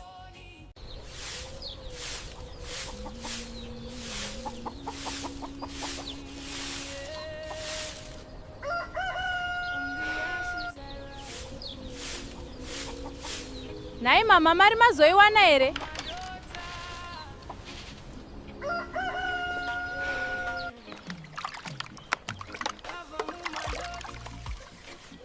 Rega ndizoverenga kuti kwasara mari kuti ikwane Cindy mwanangu. Handigute zvishoma izvi.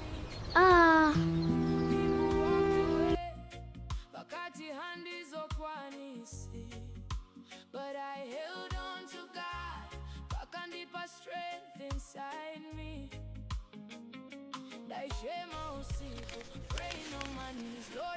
Mwari, itai zviite mwana wangu aende. Look to these hills, my child. You must never lose your hope. Your future is bright. Mwanangu Cindy, fambira kunoshanda, urambe uchinamata. Mwari havakurasi.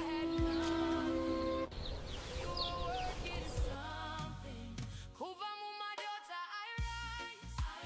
Now I'm walking in your light. Handina kurega kutenda.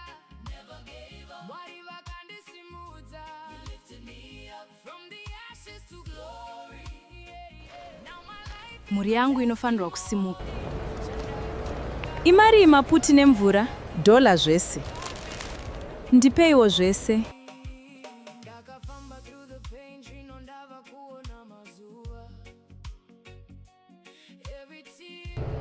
Tenzi, fambai neni. Ndinorayira mweya yemaaccident ndisvikewo Bo.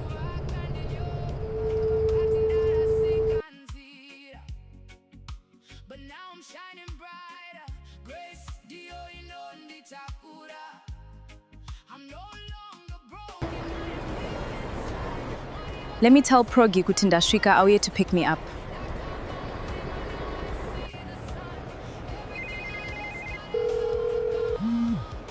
Please, Progress, answer the phone. I'm really getting scared.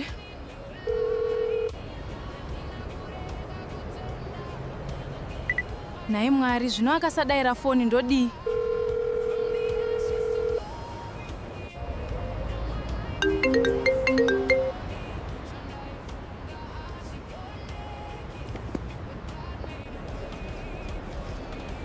Progress, sure wandidzimira foni.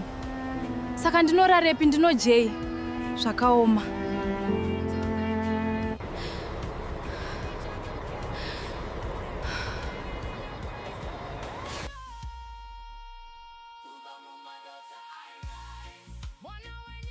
From the ashes to glory. Hezvo atove makuseni. Nzvimbo ino inotonhora yohwe. Akange ave mangwanani, asi Cindy asina kwekuenda. Mwanasikana akange apererwa.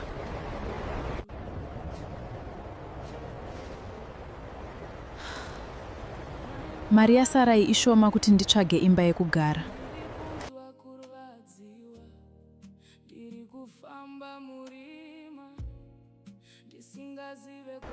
Namon Satan, mari yasarai ishoma. Nzara yakange yomubvunza mutupo, asi zano ainge asina zvake Cindy.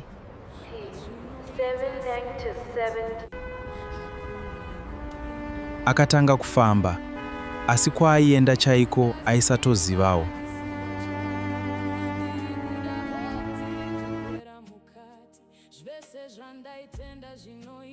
Ndaiti ndikabudawo muZimbabwe zvanaka.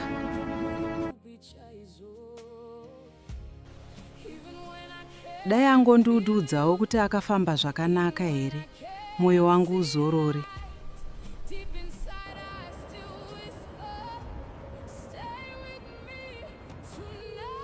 Progress, toitawo chigunduru here shuwa.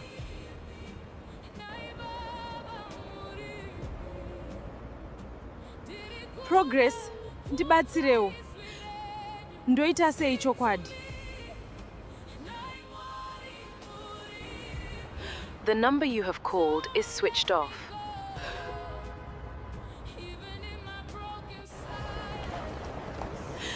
Mwari, torai nzvimbo yenyu. Iye zvino. Ndega ndave kutya. Please give me the strength to get through another day. Asina shamwari, asina pekugara, akaramba achitsvaga nzira.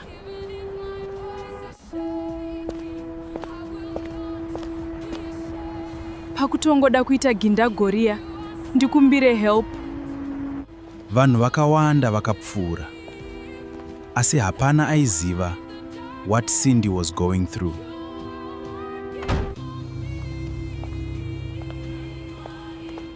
Kwazwai, sis. Is everything okay? Ndauya kuCape Town kuzotsvaga basa. Asi munhu wandaivimba naye haasi kubatika. Zvinotika kakawanda izvi. Asi ndichakubatsira.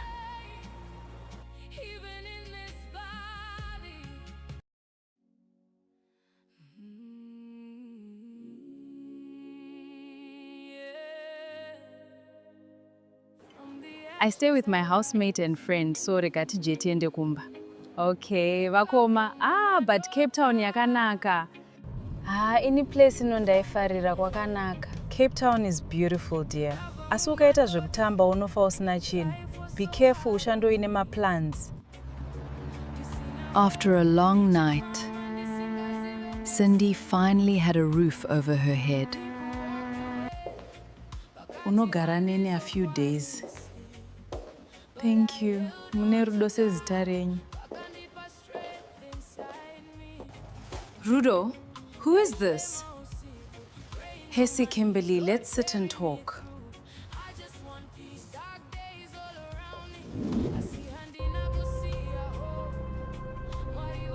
This is Cindy. Kopano pamba ari kudei. Kopano pamba ari kudei. I can leave if it's a problem. Hapana kwauri kuenda. Sit down izvezvo. Fine. Just don't make this my problem. Thanks, Kimberly.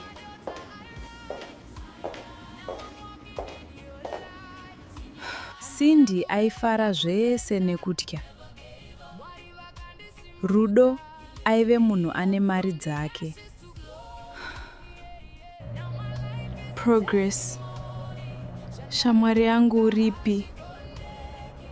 We have been through so much together, wani? Uchava shamwari yangu tichibatsirana nguva dzese. Thanks, bestie. I believed you, Progress. Sure, hey bestie, kundisiya mnamo. Not everyone who promises help will help. Zvakaoma takabva kure tese na Progress, handishamisa. Or maybe some people create their own problems. Takuvaziva vanhu ava. I didn't ask for this, vanhu vamwari. Enough. Ita semunhu mukuru, Kim. Whatever, vakoma.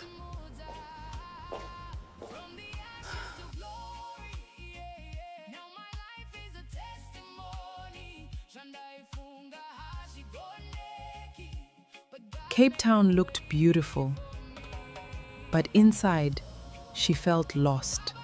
Progress akanga aramba kubatika. The person who abandoned her, akange ave kufona. Kochiiko, Cindy? Ndiani ari kufona?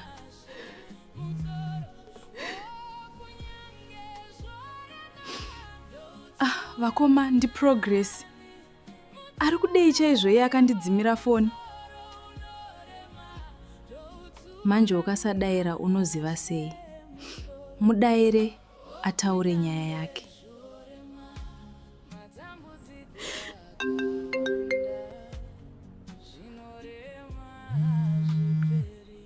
Hello?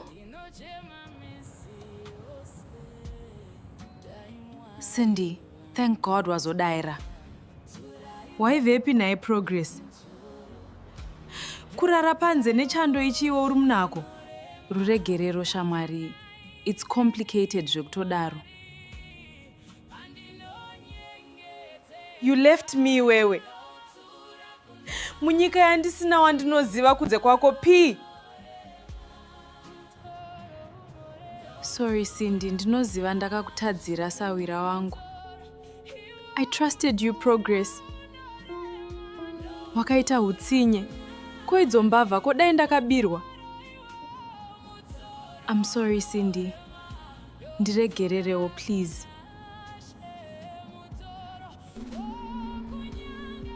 Wakandidzimira phone P. Kundisiya zvakandiomera kudaro. Ndakashaya kuti ndodii. Asi ndichitoda kukubatsira Cindy.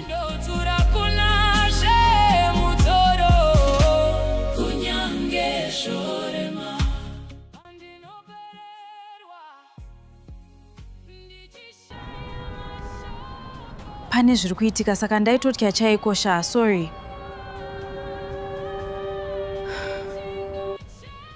Zviko zviri kunetsa. You were scared of what zvekuti ungandirasawo inini? Handina kukuudza zvese. Pandimire pakaoma. Ari kutiko naiwe? What are you talking about? I've been dealing with things on my own. Ndainyara kuzvitaura ini. Kunyara chi? Zvangu zvese ndokuudza wani. What are you talking about? Ndakazviparira. I made choices I wish I could change. Something still doesn't add up. Haasi kutaura nyaya chaiyo.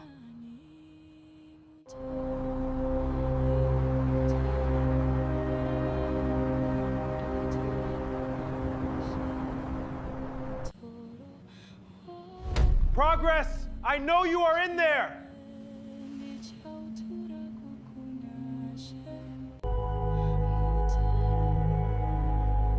Oh no.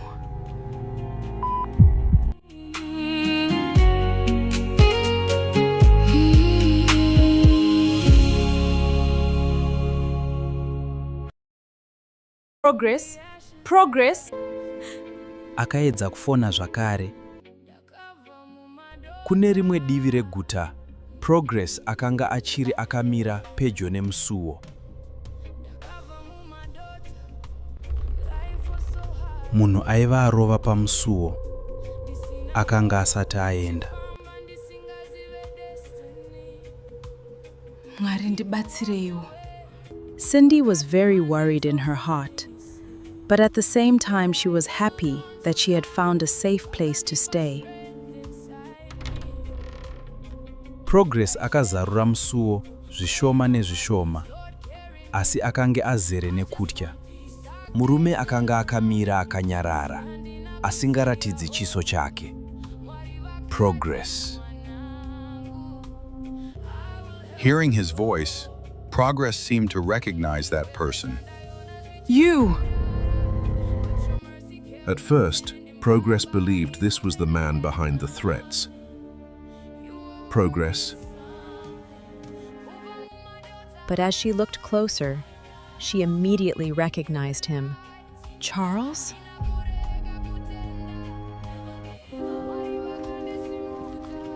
How did you find me? Progress, you really spent years trying to stay invisible. Why are you here, Charles? I'm here because Nathan is looking for you.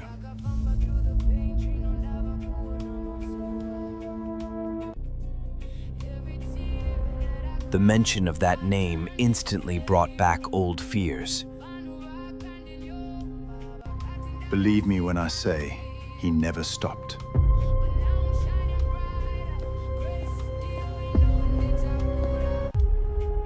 It's been 4 years, Charles. I secretly hoped you would let go.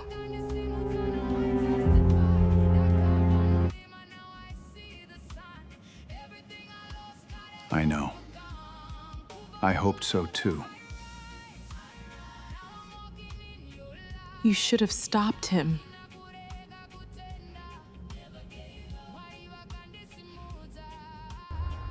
I should have come sooner. Yes, you should have. But I'm here now. I will protect you. 4 years, Charles. 4 years of silence. You knew what people were saying about me, Not everything.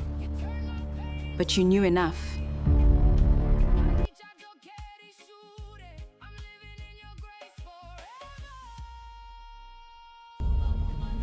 I lost friends, I lost opportunities, I lost peace.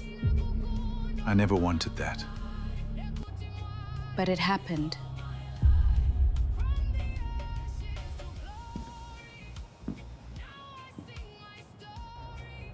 Nathan saw a picture.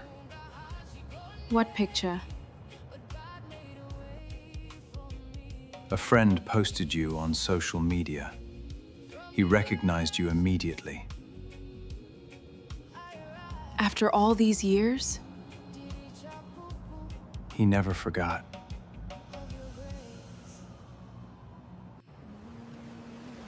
Why is he still doing this? I wish I knew. All I know is he's asking questions again. What kind of questions? Where you live. Who you're talking to. What you're doing now. That's not normal. No. It isn't. You know Nathan. You think he'll come after me? I think you should be careful.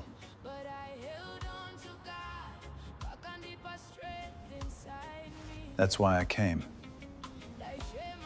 I've arranged security.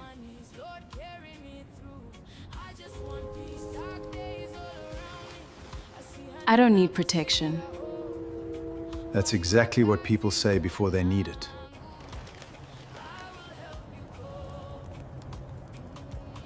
I don't want to go back to living in fear. Then don't. Just stay safe.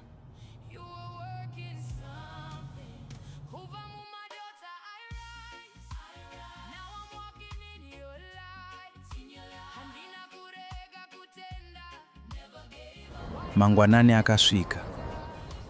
Asi mibvunzo yaive mumusoro maSindy yakanga ichiri yakawanda.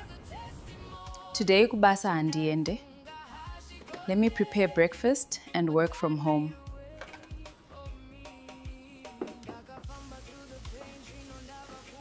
Wakarara here usiku iwe, you look tired. Handina progress akandifonera as call got disconnected. Sindy akatsanangura about the call between her and Progress to Kimberly. Pane chiri kundinetsa panyaya iyi. Ino ndava kutya. Saka pakasvika munhu aidedzera nehasha. Ehe, ndakazvinzwa pafoni. Asi aive nehasha murume iyeye. Izvi hazvina kujeka. Akatamba nevanhu vakaipa chete. Wamboedza kumufonera zvakare here? Kakawanda. Asi foni iri kungorira. Ndinonzwa seunge pane chakaipa chiri kuitika. Dai ndisina kuuya, maybe ndini ndakonzeresa zvakaipa kuna Progress. Please answer.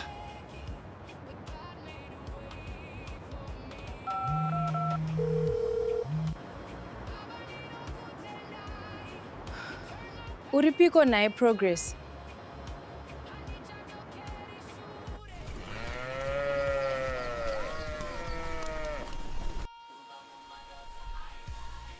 Ari kumbofona here Sindy? Akafona nezuro. Ari seiko? Ndofunga atova murungu chaiye Sindy.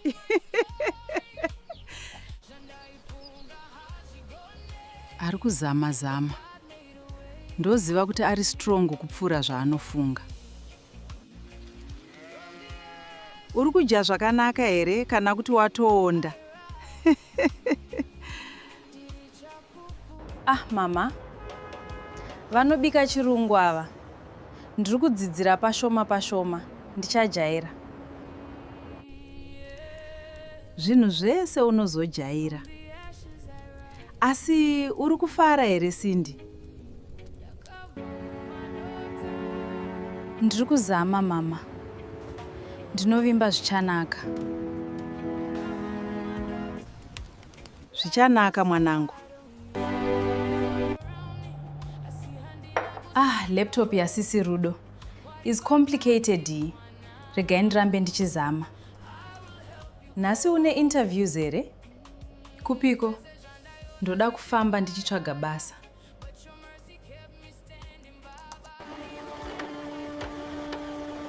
Mwari ndibatsireiwo ndiwane basa. Kumba vari kutemba neni. Take these sandwiches ungafa nenzara. Thank you. Mandigonera. Kim playing big sis role.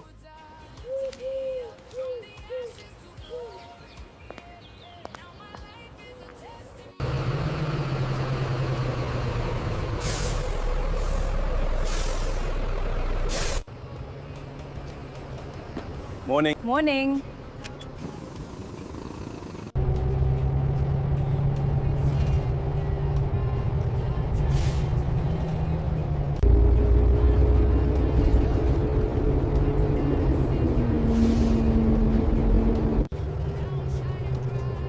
Please let today be different. Good morning. I'm looking for vacancies. Please. Leave your CV.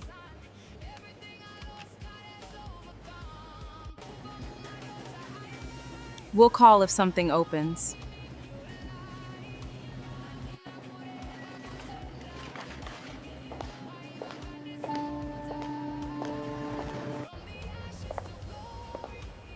Are you hiring? No vacancies. Try again next month.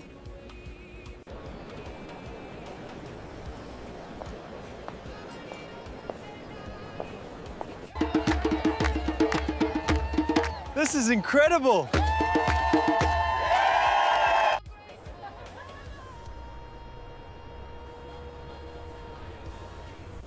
I'm looking for work. Leave your CV.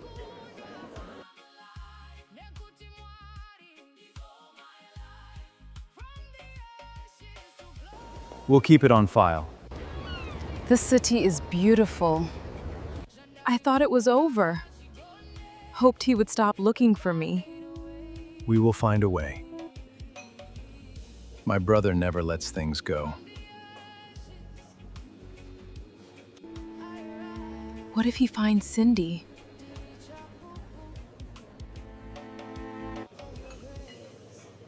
He doesn't know about her.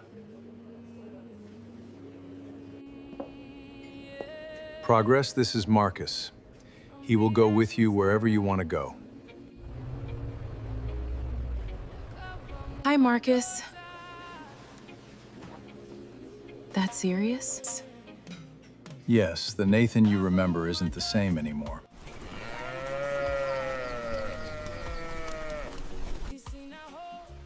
Zviri nani akawana pekugara Cindy wangu. Maswera sei mai Cindy? Ndaswera hangu, maswerawo. John inochinja vanhu. Cindy achadzoka apanduka. Kwete wangu mwana, Cindy anetsika, anodzoka akadzikama.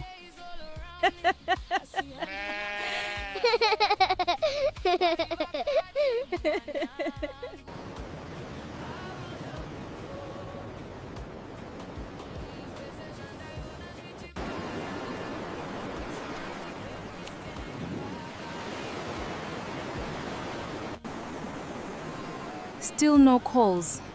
Mwari pindirai ndiwane basa. First time in Cape Town? Yes. Don't give up. You will find something to do.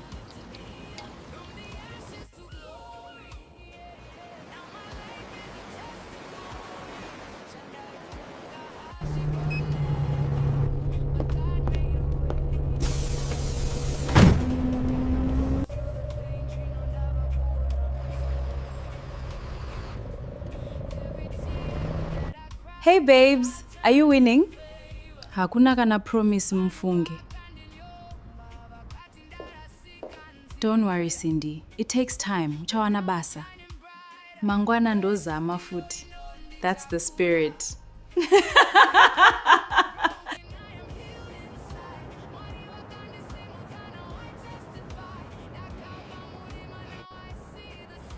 Uripiko nae Progress.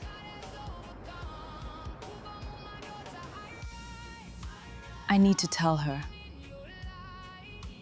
She is probably worried. Not yet. We don't have to stress her. I know she means a lot to you.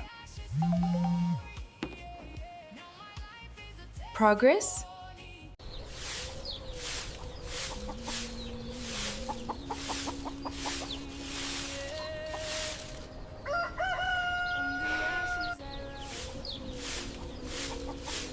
Nai mama mari mazoiwana here?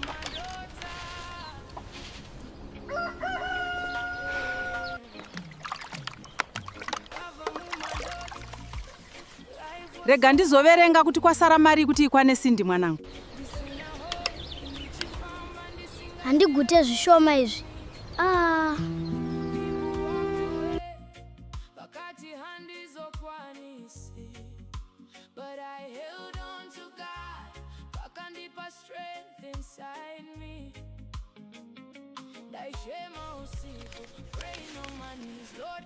Mwari, itai zviite mwana wangu aende. Look to these hills, my child. You must never lose your hope. Your future is bright. Mwanangu Cindy, Cindy, fambira kunoshanda, urambe uchinamata. Mwari havakurasi.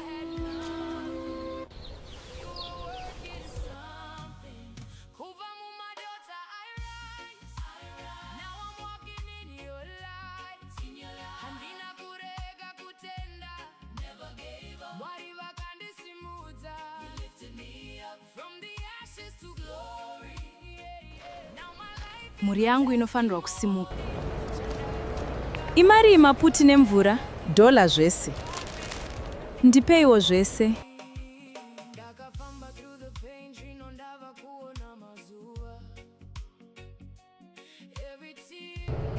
Tenzi, fambai neni.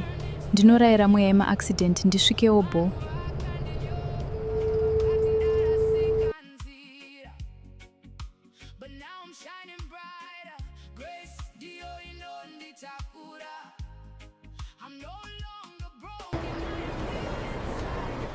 Let me tell Progi kuti ndasvika auye to pick me up.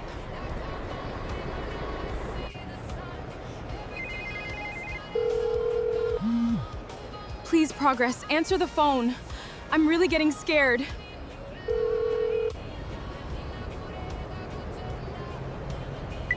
Naye Mwari, zvino akasadayira foni ndodi.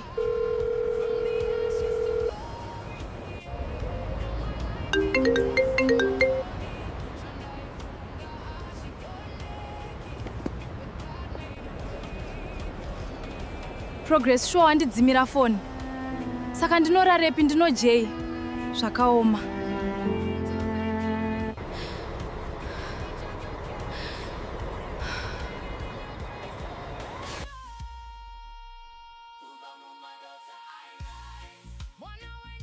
From the ashes to glory.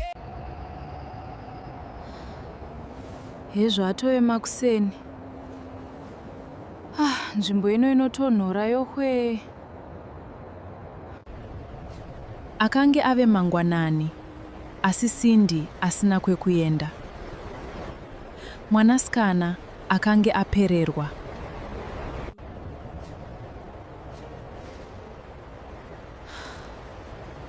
Mari yasarai ishoma kuti nditsvage imba yekugara.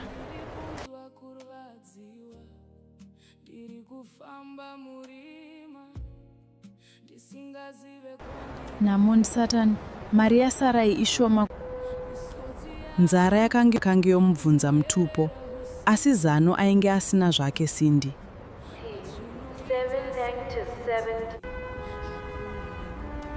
Akatanga kufamba, asi kwaaienda chaiko aisatozivawo.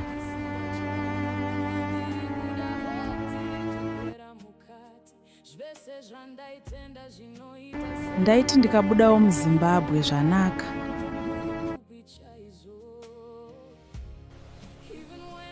Dai angondiudzawo kuti akafamba zvakanaka here, mwoyo wangu uzorore.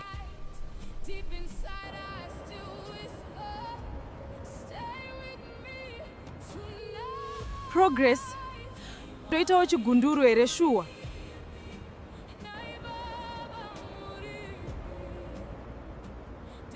Progress, ndibatsirewo. Ndoita sei chokwadi? The number you have called is switched off.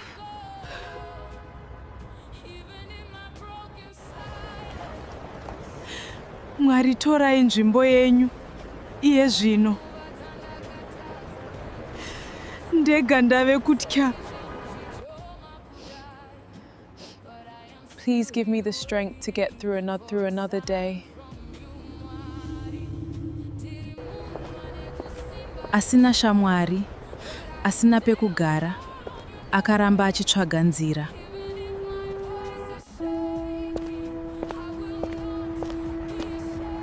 Pakutongoda kuita gindagoria, ndikumbire help.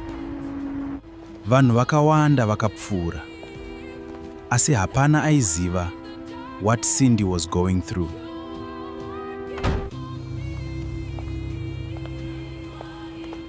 Kwaziwai sis? Is everything okay? Ndauya kuCape Town kuzotsvaga basa, asi munhu wandaivimba naye haasi kubatika. Zvinotika kakawanda izvi, asi ndichakubatsira.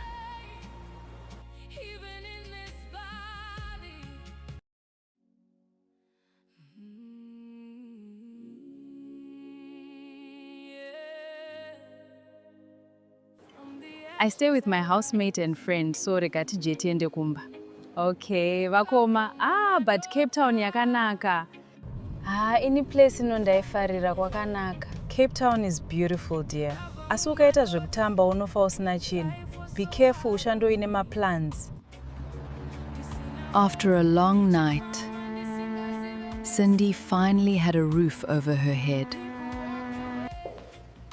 Unogara nene a few days. Thank you. Mune rudo sezita renyu. Rudo, who is this? Hesi Kimberly, let's sit and talk.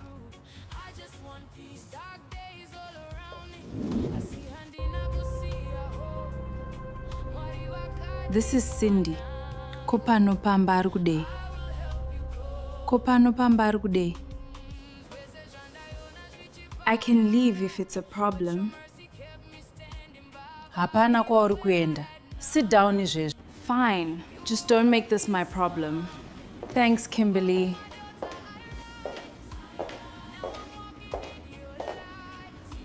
Cindy aifara zvese nekutya. Rudo aive munhu ane mari dzake. Progress. Shamwari yangu uripi? We have been through so much together, wani? Uchava shamwari yangu tichibatsirana nguva dzese. Thanks, bestie. I believed you, Progress. Sure, hey bestie, kundisiya mnamo. Not everyone who promises help will help. Zvakaoma takabva kure tese na Progress, handishamisa.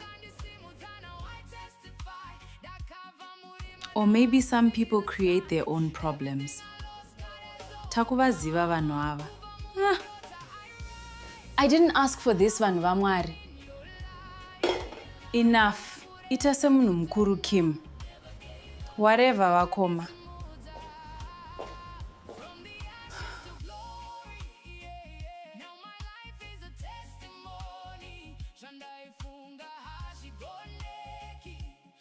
Cape Town looked beautiful, but inside, she felt lost. Progress akanga aramba kubatika. the person who abandoned her, akange ave kufona. Kochiko Cindy? Ndiani ari kufona?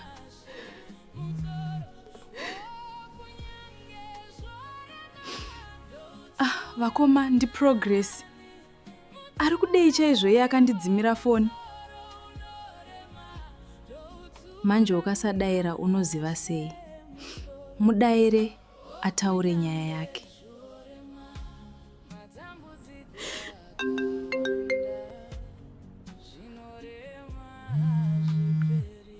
Hello? Cindy, thank God wazodaira. Waivepi naye Progress? Kurara panze nechando ichiwo uri munako. Ruregerero shamwari. It's complicated zvekutodaro. You left me wewe. Munyika yandisina wandinoziva kunze kwako P. Sorry Cindy, ndinoziva ndakakutadzira sawira wangu. I trusted you Progress. Wakaita hutsinye. Koidzo mbavha kodai ndakabirwa. I'm sorry Cindy. Ndiregererewo please.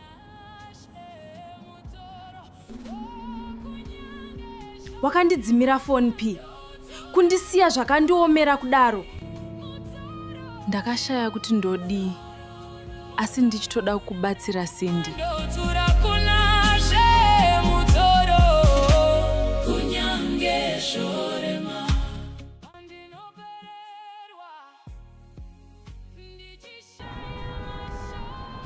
Pane zviri kuitika saka ndaitotya chaikosha, sorry.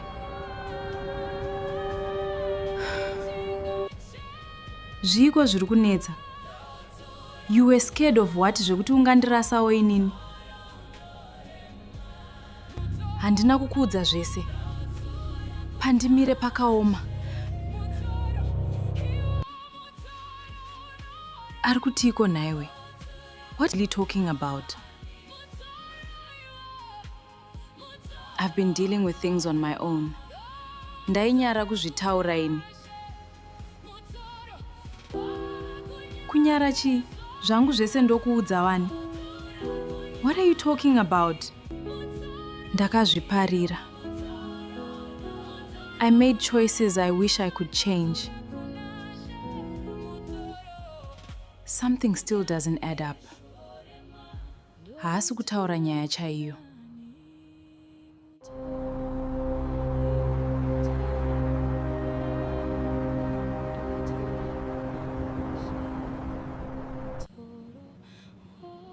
Progress, I know you are in there.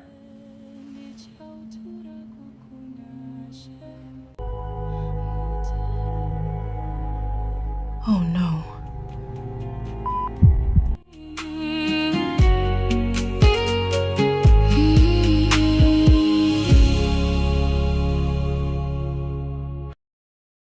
Progress? Progress? Akaedza kufona zvakare. Kune rimwe divi reguta, Progress akanga achiri akamira pedyo nemusuwo. Munhu aiva arova pamusuwo akanga asati aenda. Mwari ndibatsireiwo. Cindy was very worried in her heart, but at the same time she was happy that she had found a safe place to stay. Progress akazarura musuwo zvishoma nezvishoma, asi akange azere nekutya. Murume akanga akamira akanyarara, asingaratidzi chiso chake. Progress. Hearing his voice, Progress seemed to recognize that person. You! At first, Progress believed this was the man behind the threats. Progress. But as she looked closer, she immediately recognized him. Charles?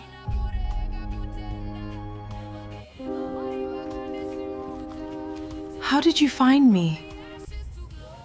Progress, you really spent years trying to stay invisible. Why are you here, Charles? I'm here because Nathan is looking for you.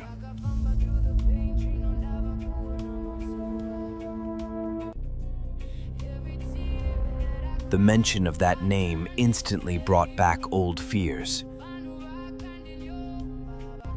Believe me when I say, he never stopped.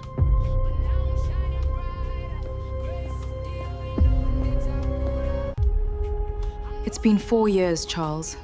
I secretly hoped he would let go.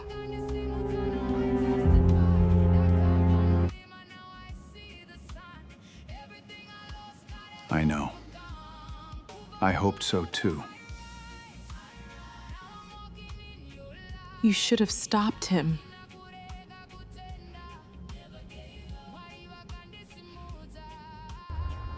I should have come sooner, Yes, you should have. but I'm here now. I will protect you. 4 years, Charles. 4 years of silence. You knew what people were saying about me, Not everything.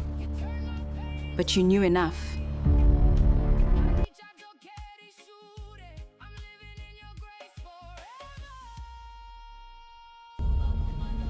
I lost friends, I lost opportunities, I lost peace.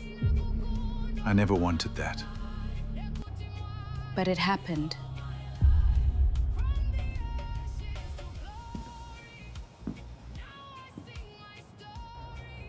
Nathan saw a picture. What picture? A friend posted you on social media. He recognized you immediately. After all these years? He never forgot.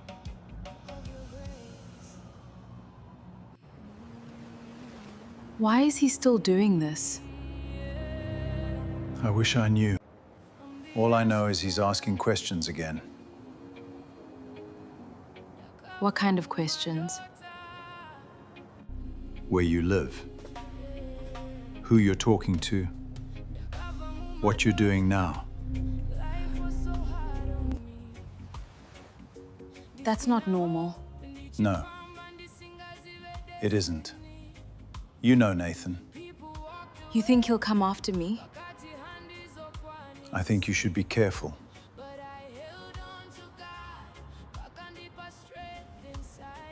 That's why I came. I've arranged security.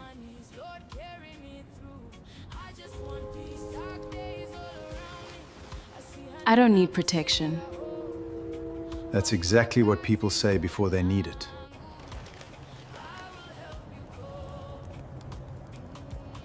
I don't want to go back to living in fear. Then don't. Just stay safe.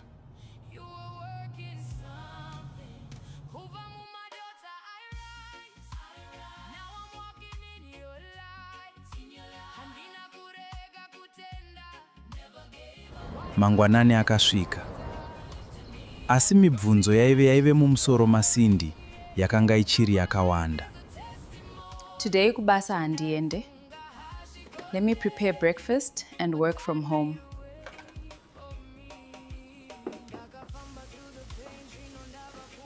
Wakarara here usiku iwe, you look tired. Handina progress akandifonera as call got disconnected. Sindy akatsanangura about the call between her and Progress to Kimberly.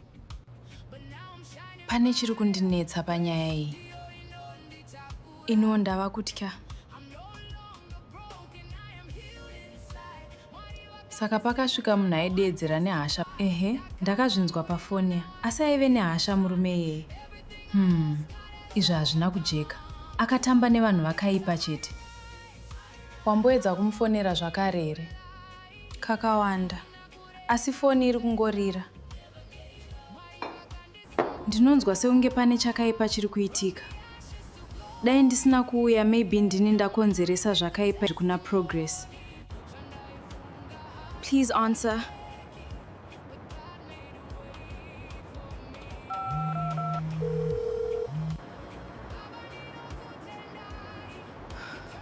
Uripiko naye Progress?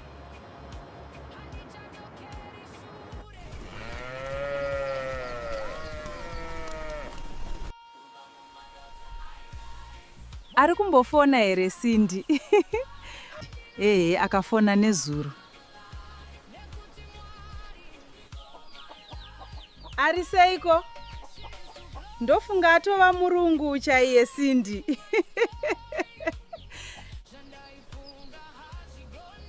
Ari kuzama.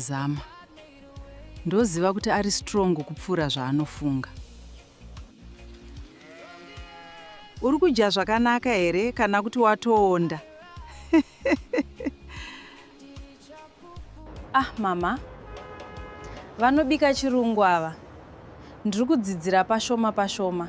Ndichajaira. Zvinhu zvese unozojaira. Asi uri kufara here Cindy? Ndiri kuzama mama. Ndinovimba zvichanaka. Zvichanaka mwanangu. Laptop yasisi Rudo is complicated. Regai ndirambe ndichizama. Nhasi une interviews here? Kupiko? Ndoda kufamba ndichitsvaga basa.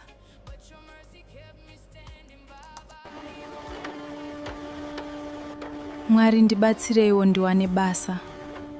Kumba vari kutemba neni. Take these sandwiches ungafa nenzara. Thank you. Mandigonera. Kim playing big sis role.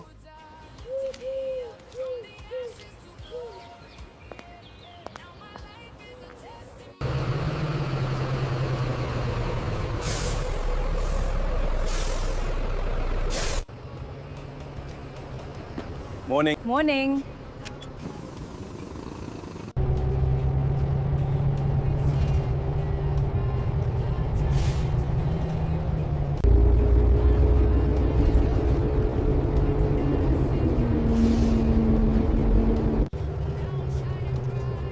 Please let today be different.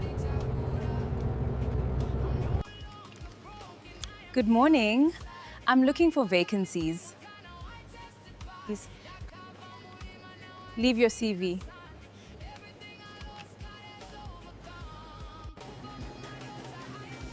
We'll call if something opens.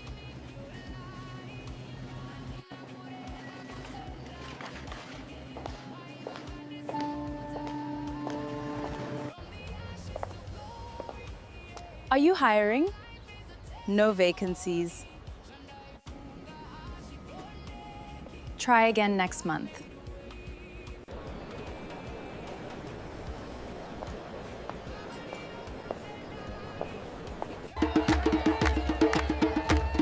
This is incredible!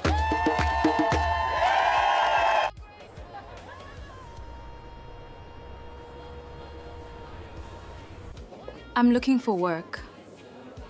Leave your CV.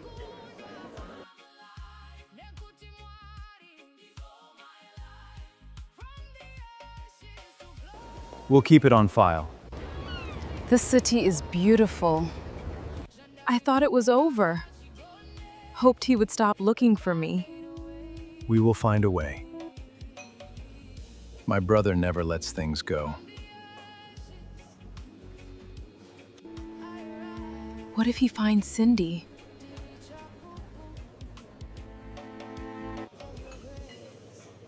He doesn't know about her. Progress, this is Marcus. He will go with you wherever you want to go. Hi, Marcus. That serious? Yes, the Nathan you remember isn't the same anymore.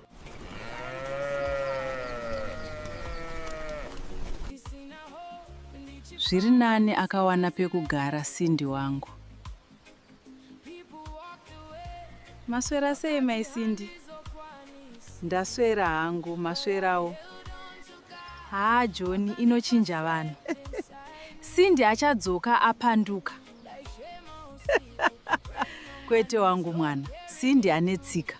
anodzoka akadzikama.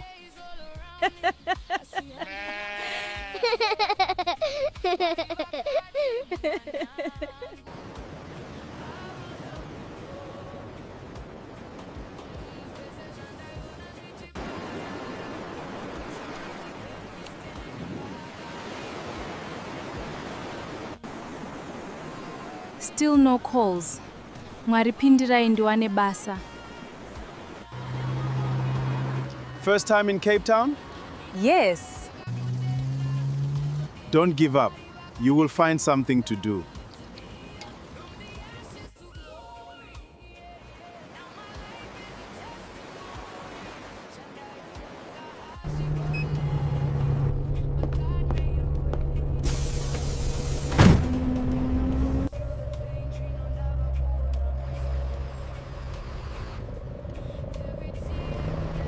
Hey babes, are you winning? Hakuna kana promise mfunge. Don't worry Cindy, it takes time. Uchawana basa. Mangwana ndozama futi. That's the spirit.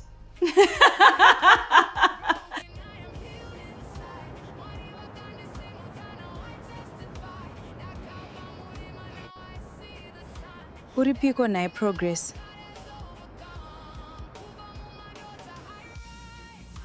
I need to tell her. She is probably worried. Not yet. We don't have to stress her. I know she means a lot to you. Progress?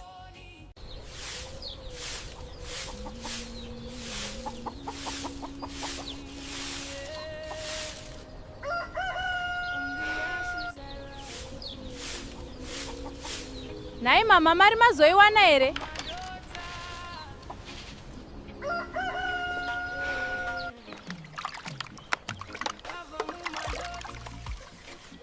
Rega ndizoverenga kuti kwasara mari kuti ikwane Cindy mwanangu.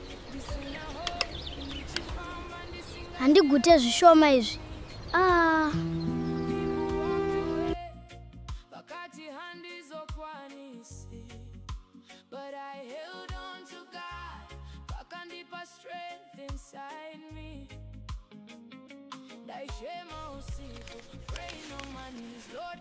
Mwari, itai zviite mwana wangu aende. Look to these hills, my child. You must never lose your hope. Your future is bright. Mwanangu Cindy, Cindy, fambira kunoshanda, urambe uchinamata. Mwari havakurasi.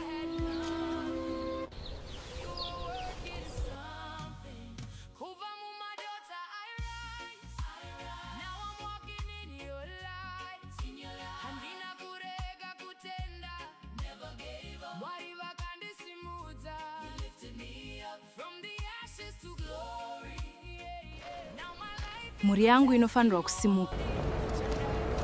Imari maputi nemvura? Dola zvese. Ndipeiwo zvese.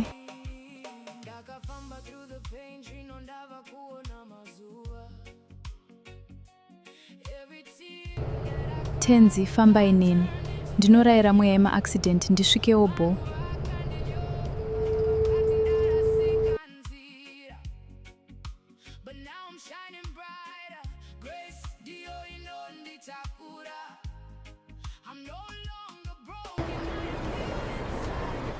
Let me tell Progi kuti ndasvika auye to pick me up.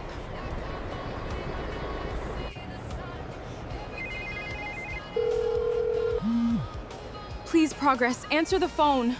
I'm really getting scared.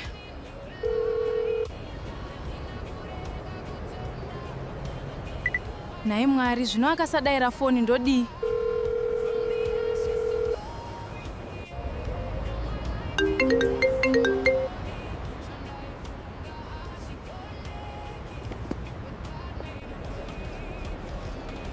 Progress, sure handidzimira foni.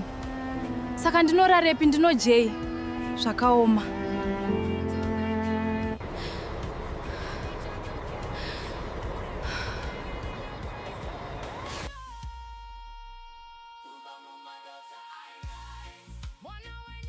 From the ashes to glory. Hezvo atove makuseni. Nzvimbo ino inotonhora yohwe. Akange ave mangwanani, asi Cindy asina kwekuenda. Mwanasikana akange apererwa.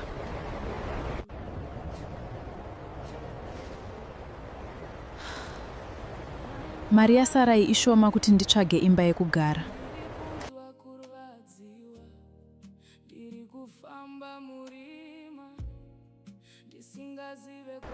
Namundi Satan, mari yasarai ishoma. Nzara yakange yomubvunza mutupo, asi zano ainge asina zvake Cindy.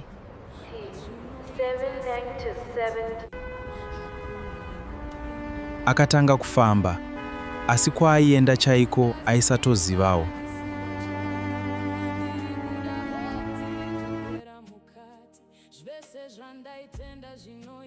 Ndaiti ndikabudawo muZimbabwe zvanaka.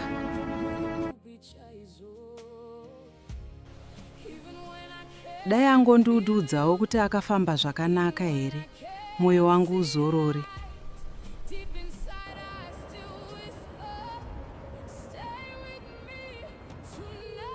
Progress. Toitawo chigunduru here shuwa.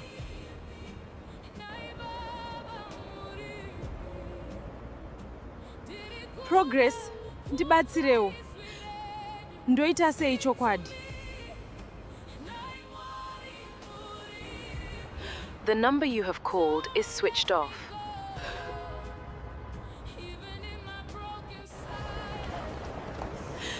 Mwari torai nzvimbo yenyu. Iye zvino.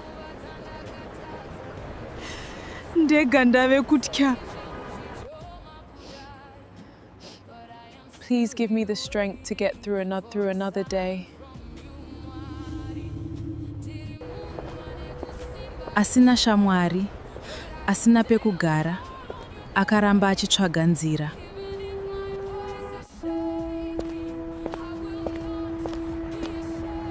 Pakutongoda kuita gindagoria, ndikumbire help. Vanhu vakawanda vakapfuura, asi hapana aiziva what Cindy was going through.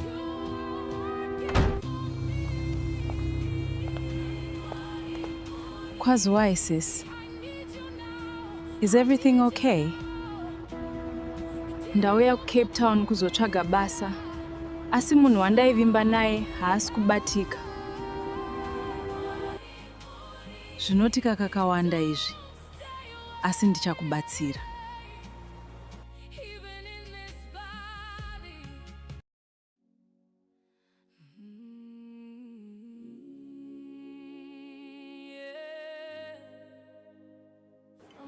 I stay with my housemate and friend, so regati jeti ende kumba.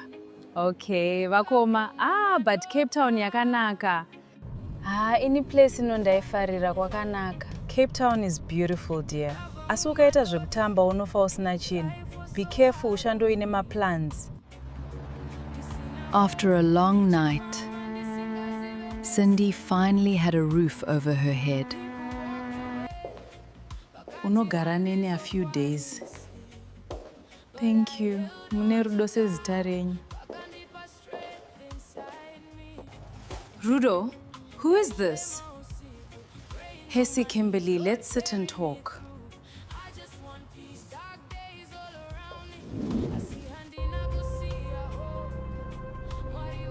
This is Cindy. Kopano pamba ari kudei. Kopano pamba ari kudei. I can leave if it's a problem. Hapana kwauri kuenda. Sit down izvezvi. Fine. Just don't make this my problem.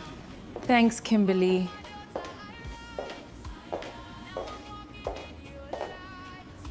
Cindy aifara zvese nekutya. Rudo aive munhu ane mari dzake. Progress. Shamwari yangu uripi. We have been through so much together, wani? Uchava shamwari yangu tichibatsirana nguva dzese. Thanks, bestie. I believed you, Progress. Sure, hey bestie, kundisiya mnamo. Not everyone who promises help will help. Zvakaoma takabva kure tese na Progress handishamisa. Or maybe some people create their own problems. Takuvaziva vanhu ava. I didn't ask for this vanhu vaMwari. Enough. Ita semunhu mukuru Kim. Whatever vakoma.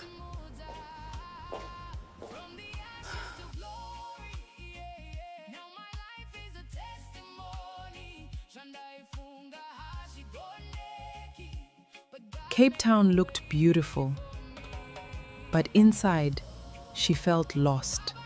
Progress akanga aramba kubatika. The person who abandoned her akange ave kufona. Kochiko Cindy. Ndiani ari kufona?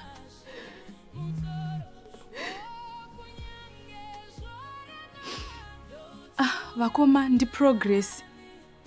Ari kudei chaizvo iye akandidzimira foni. Manje ukasadaira unoziva sei? Mudaire ataure nyaya yake.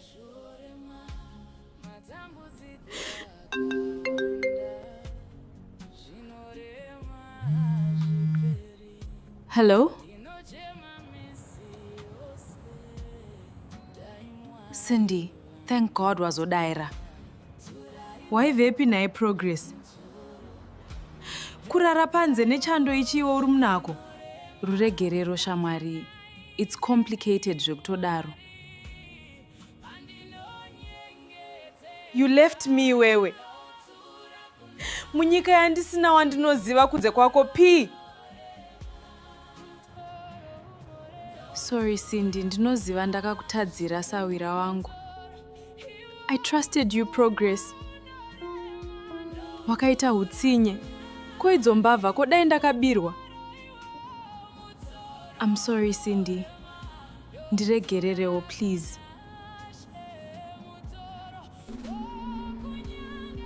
Wakandidzimira phone P. Kundisiya zvakandiomera kudaro. Ndakashaya kuti ndodii. Asi ndichitoda kubatsira Cindy.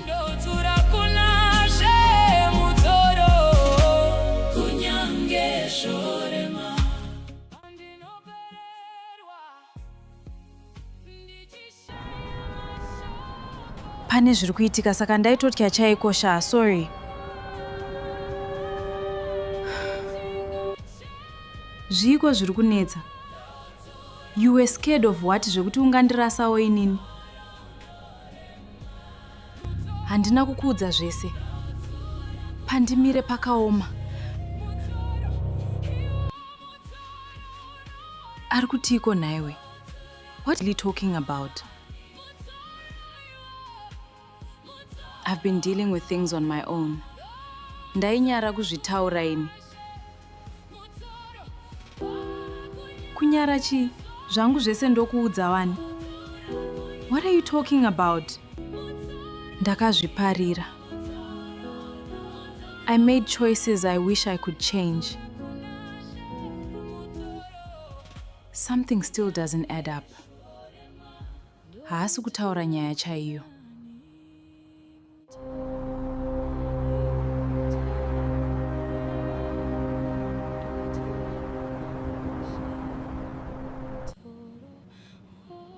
Progress, I know you are in there.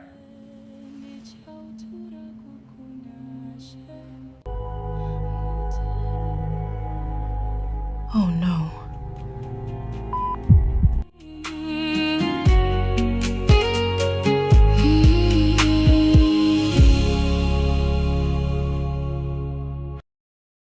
Progress? Progress? Akaedza kufona zvakare. Kune rimwe divi reguta, Progress akanga achiri akamira pedyo nemusuwo. Munhu aiva arova pamusuwo akanga asati aenda. Mwari ndibatsireiwo. Cindy was very worried in her heart, but at the same time she was happy that she had found a safe place to stay. Progress akazarura musuwo zvishoma nezvishoma, asi akange azere nekutya. Murume akanga akamira akanyarara, asingaratidzi chiso chake. Progress. Hearing his voice, Progress seemed to recognize that person. You! At first, Progress believed this was the man behind the threats. Progress. But as she looked closer, she immediately recognized him. Charles?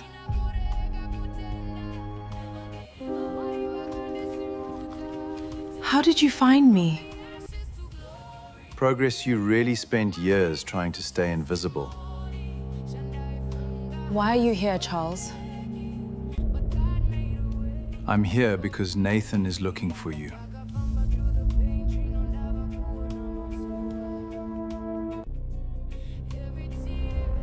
The mention of that name instantly brought back old fears.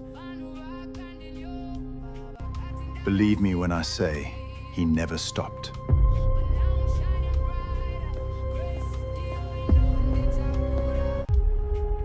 It's been 4 years, Charles.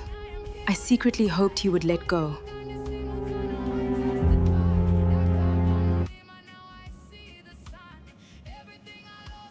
I know.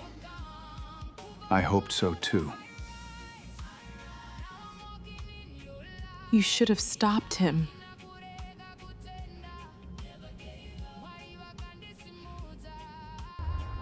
I should have come sooner, Yes, you should have. but I'm here now. I will protect you. 4 years, Charles. 4 years of silence. You knew what people were saying about me, Not everything. but you knew enough.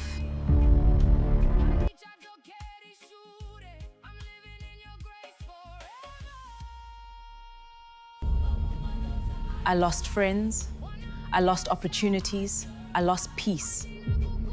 I never wanted that. But it happened.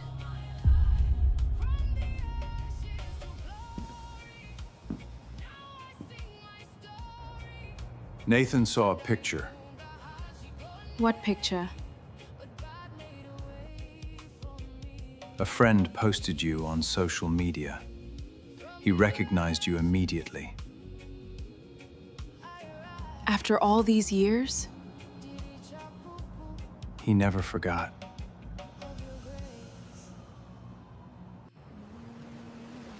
Why is he still doing this? I wish I knew. All I know is he's asking questions again. What kind of questions? Where you live, who you're talking to, what you're doing now. That's not normal. No, it isn't. You know Nathan. You think he'll come after me? I think you should be careful.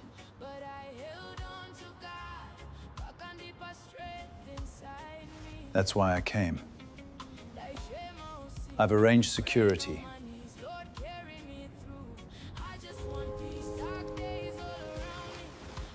I don't need protection. That's exactly what people say before they need it.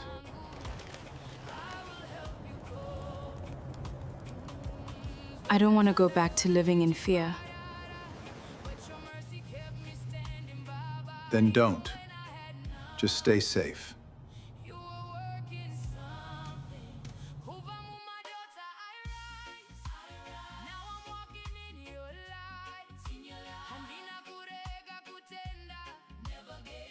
Mangwanani akasvika. Asi mibvunzo yaive mumusoro maSindy yakanga ichiri yakawanda. Today kubasa handiende. Let me prepare breakfast and work from home.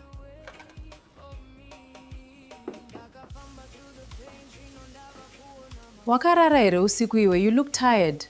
Handina Progress akandifonera asi call got disconnected. Cindy akatsanangura about the call between her and Progress to Kimberly. Pane chiri kundinetsa panyaya iyi. Ino ndava kutya.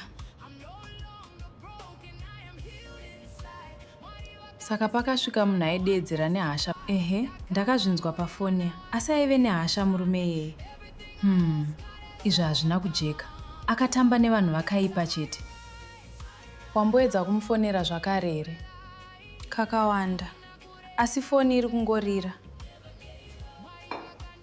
Ndinonzwa seunge pane chakaipa chiri kuitika. Dai ndisina kuuya, maybe ndini ndakonzeresa zvakaipa kuna Progress. Please answer.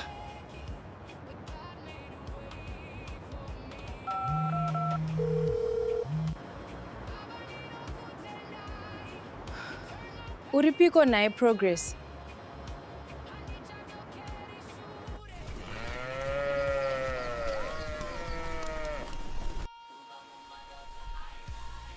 Ari kumbofona here Cindy? Akafona nezuro. Ari seiko? Ndofunga atova murungu chaiye Cindy.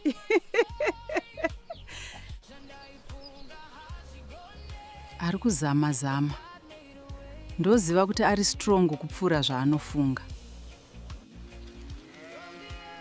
Uri kudya zvakanaka here kana kuti watoonda? Mama. Vanobika chirungu ava. Ndiri kudzidzira pashoma. Ndichajaira. Zvinhu zvese unozojaira. Asi uri kufara here Cindy? Ndiri kuzama mama. Ndinovimba zvichanaka. Zvichanaka mwanangu. Laptop yasisi Rudo is complicated. Regai ndirambe ndichizama. Nhasi une interviews here? Kupiko? Ndoda kufamba ndichitsvaga basa.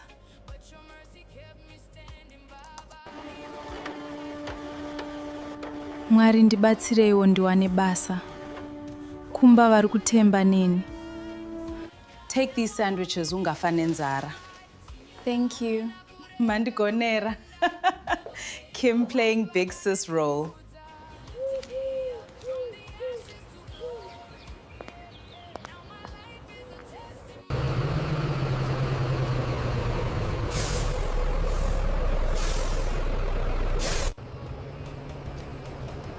Morning. Morning.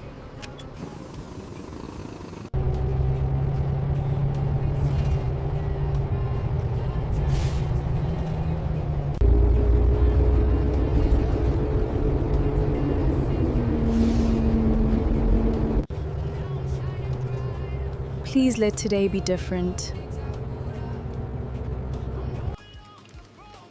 Good morning. I'm looking for vacancies. Please. Leave your CV.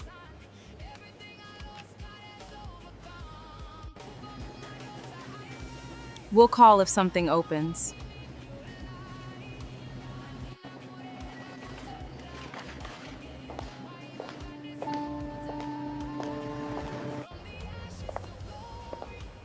Are you hiring?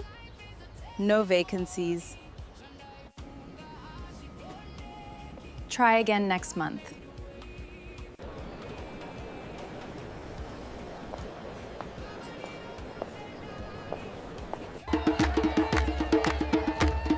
This is incredible!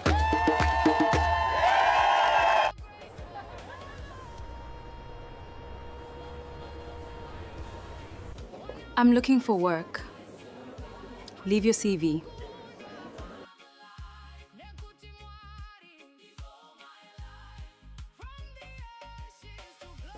We'll keep it on file.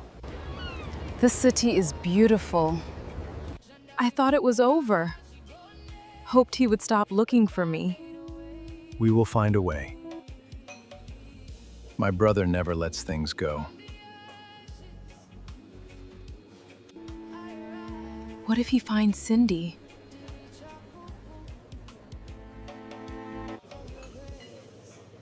He doesn't know about her. Progress, this is Marcus. He will go with you wherever you want to go. Hi, Marcus. That serious? Yes, the Nathan you remember isn't the same anymore.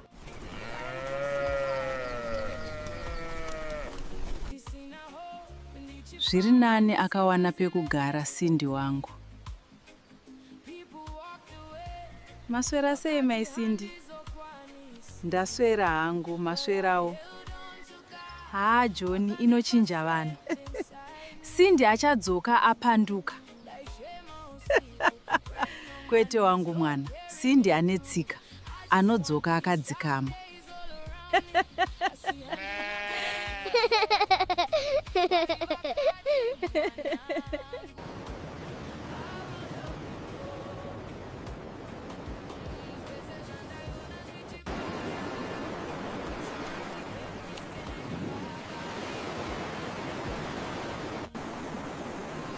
Still no calls. Mwari pindirai ndiwane basa. First time in Cape Town? Yes. Don't give up. You will find something to do.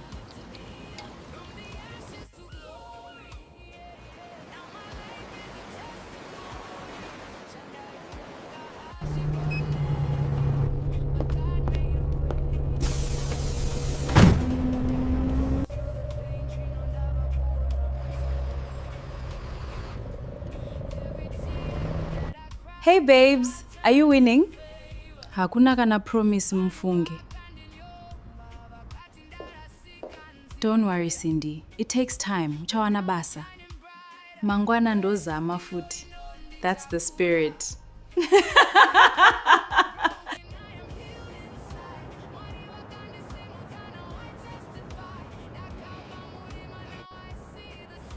Uripiko nae Progress.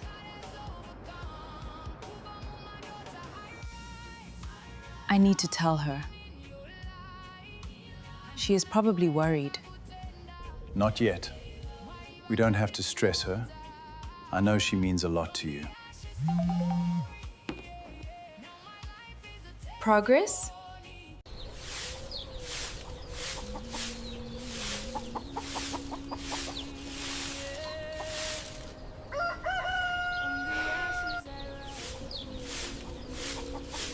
Nai mama mari mazoiwana here?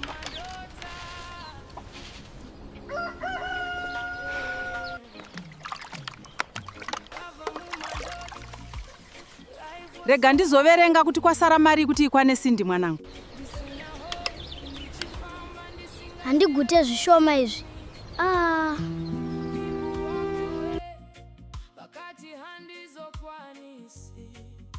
But I held on to God, pakandipa strength inside me.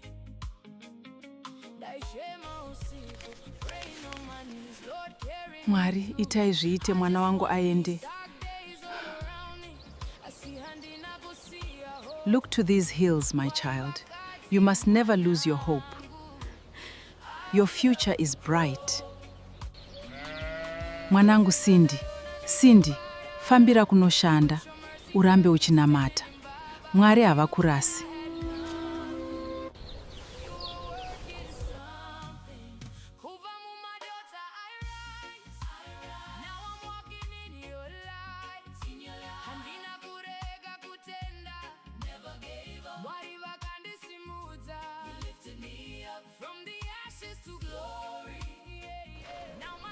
Mhuri yangu inofanirwa kusimuka. Imari maputi nemvura? Dola zvese. Ndipeiwo zvese.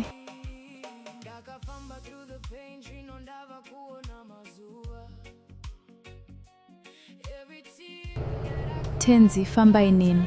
Ndinorayira mweya yema-accident ndisvikewo bo.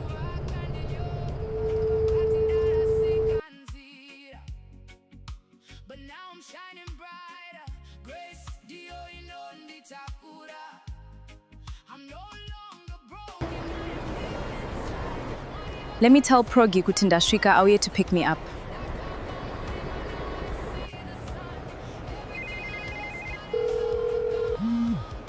Please, Progress, answer the phone. I'm really getting scared.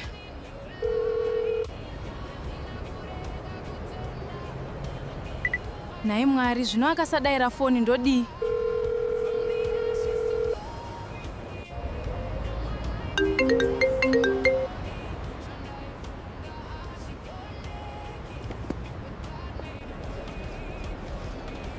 Progress, sure wandidzimira foni. Saka ndinorarepi ndino Jay. Zvakaoma.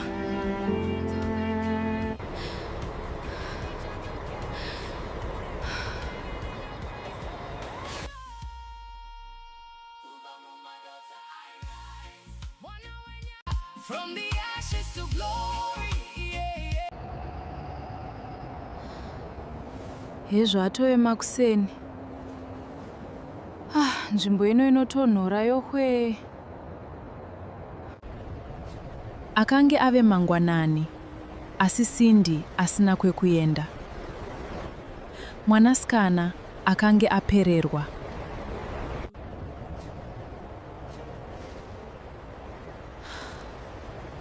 Mari yasarai ishoma kuti nditsvage imba yekugara.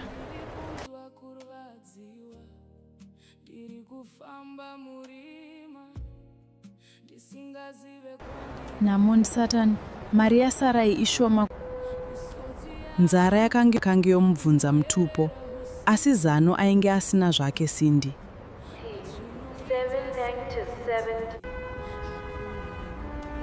Akatanga kufamba, asi kwaaienda chaiko aisatozivawo.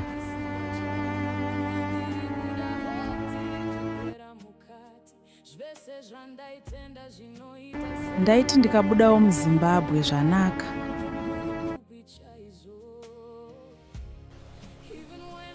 Dai angondiudzawo kuti akafamba zvakanaka here, mwoyo wangu uzorore.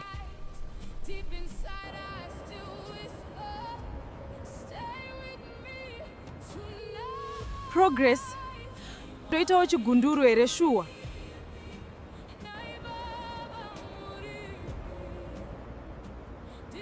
Progress, ndibatsirewo. Ndoita sei chokwadi? The number you have called is switched off.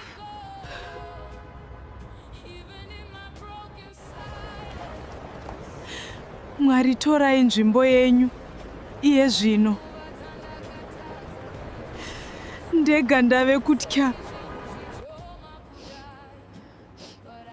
Please give me the strength to get through another day. Asina shamwari, asina pekugara, akaramba achitsvaga nzira.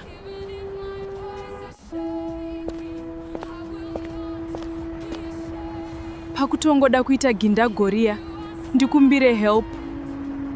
Vanhu vakawanda vakapfuura, asi hapana aiziva what Cindy was going through.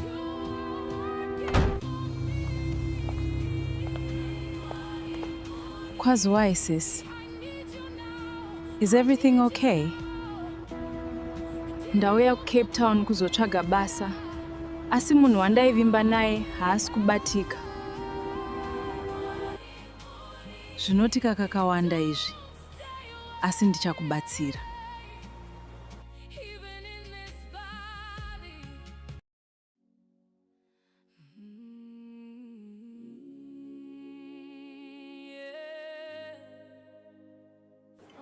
I stay with my housemate and friend, so regati jetiende kumba. Okay, vakoma. But Cape Town yakanaka.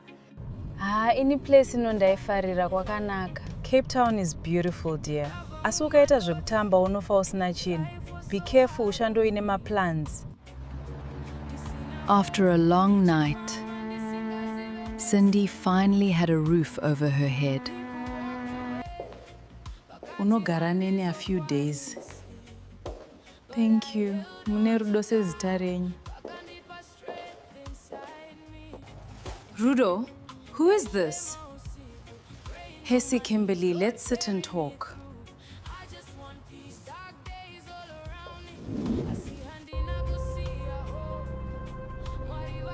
This is Cindy. Kopano pamba ari kudei. Kopano pamba ari kudei. I can leave if it's a problem. Hapana kwauri kuenda. Sit down izvezvo. Fine. Just don't make this my problem. Thanks, Kimberly.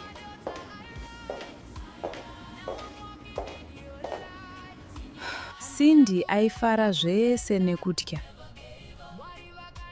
Rudo aive munhu ane mari dzake. Progress. Shamwari yangu uripi. We have been through so much together, Wani. Uchava shamwari yangu tichibatsirana nguva dzese. Thanks, bestie. I believed you, Progress. Sure, hey bestie, kundisiya mnamo. Not everyone who promises help will help. Zvakaoma takabva kure tese na Progress, handishamisa. Or maybe some people create their own problems. Takuvaziva vanhu ava. I didn't ask for this, vanhu vaMwari. Enough. Ita semunhu mukuru, Kim. Whatever, vakoma.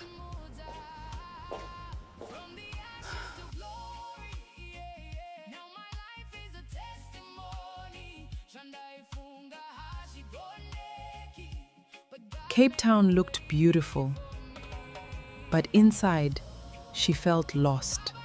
Progress akanga aramba kubatika. The person who abandoned her akange ave kufona. Kochiiko, Cindy? Ndiani ari kufona?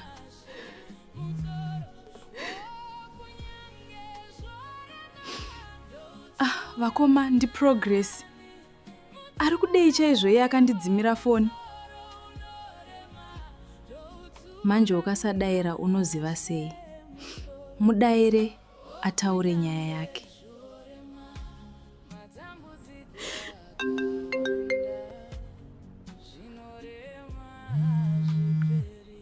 Hello? Cindy, thank God wazodaira. Waivepi naye Progress? Kurara panze nechando ichiwo uri munako.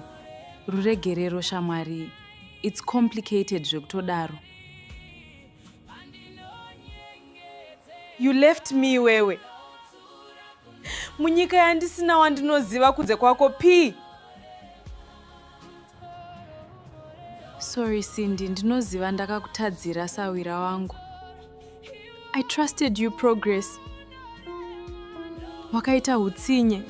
Koidzo mbavha kodai ndakabirwa. I'm sorry, Cindy. Ndiregererewo, please.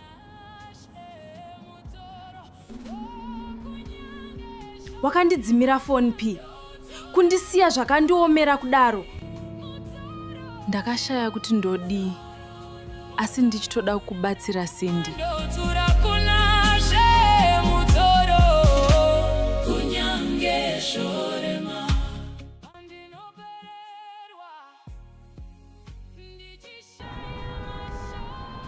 Pane zviri kuitika saka ndaitotya chaikosha, sorry.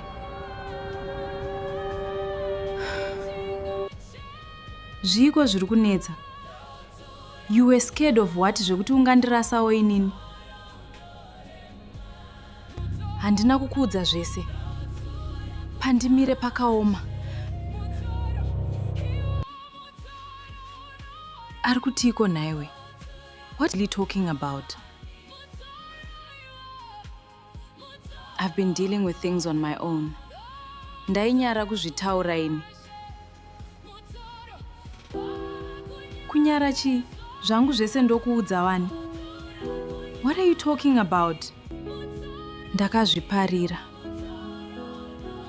I made choices I wish I could change. Something still doesn't add up. Haasi kutaura nyaya chaiyo.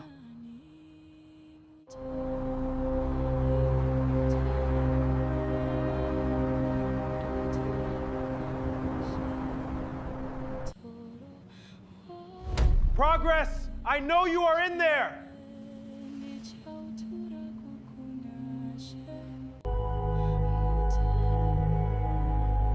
Oh no.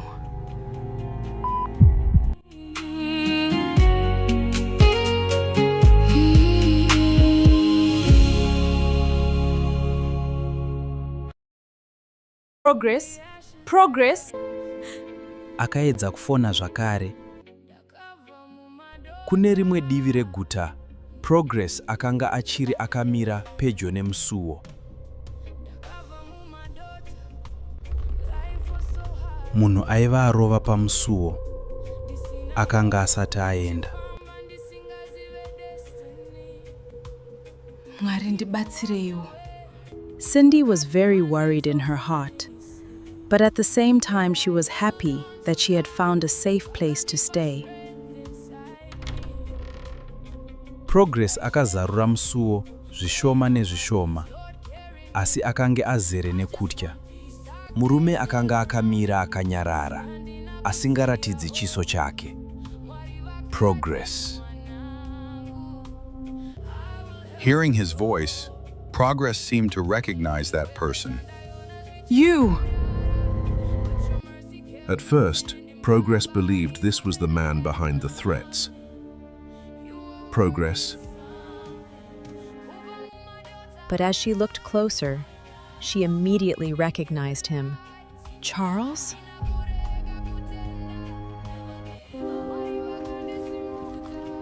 How did you find me? Progress, you really spent years trying to stay invisible. Why are you here, Charles? I'm here because Nathan is looking for you.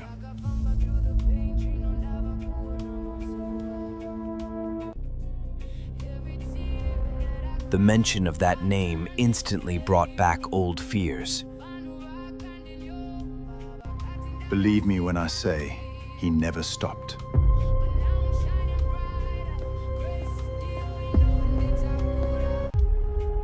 It's been 4 years, Charles. I secretly hoped you would let go.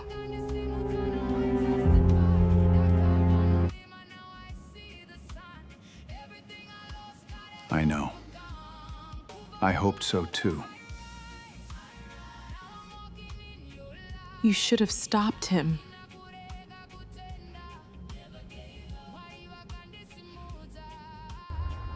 I should have come sooner, Yes, you should have.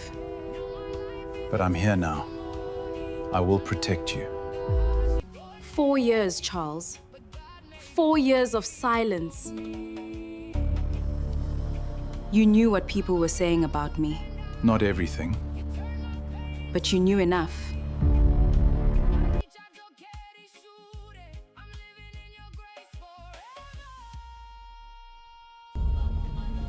I lost friends, I lost opportunities, I lost peace.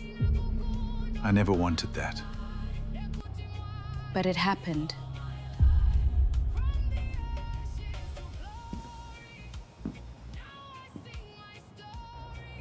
Nathan saw a picture. What picture? A friend posted you on social media.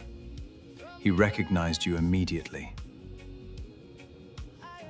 After all these years? He never forgot.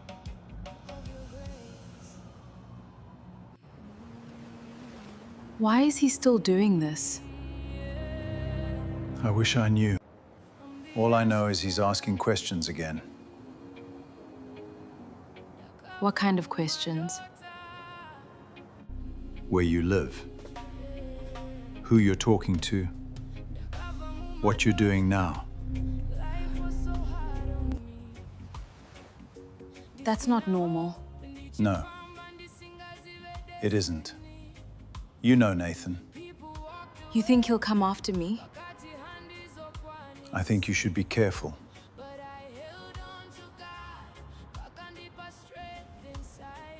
That's why I came.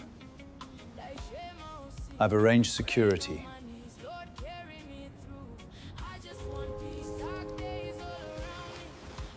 I don't need protection. That's exactly what people say before they need it.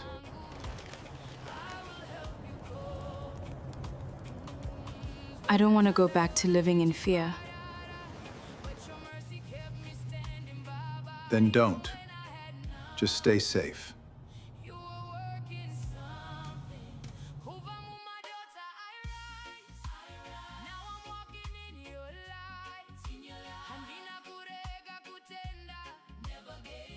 Mangwanani akasvika. Asi mibvunzo yaive mumusoro maSindy yakanga ichiri yakawanda. Today kubasa handiende. Let me prepare breakfast and work from home.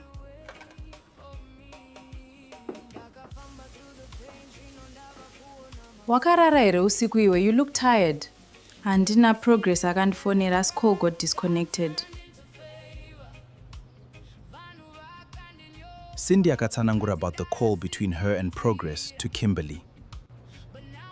Pane chiri kundinetsa panyaya iyi. Ino ndava kutya. Saka pakasvika munhu aidedzera nehasha. Ehe, ndakazvinzwa pafoni. Asi aive nehasha murume iyeye. Izvi hazvina kujeka. Akatamba nevanhu vakaipa chete. Wamboedza kumufonera zvakare here? Kakawanda. Asi foni iri kungorira. Ndinonzwa seunge pane chakaipa chiri kuitika. Dai ndisina kuuya, maybe ndini ndakonzeresa zvakaipa kuna Progress. Please answer.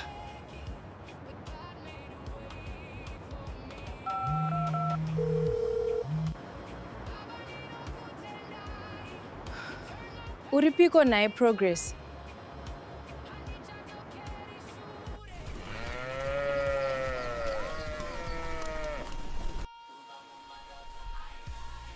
Ari kumbofona here Sindy? Akafona nezuro. Ari seiko? Ndofunga atova murungu chaiye Sindy.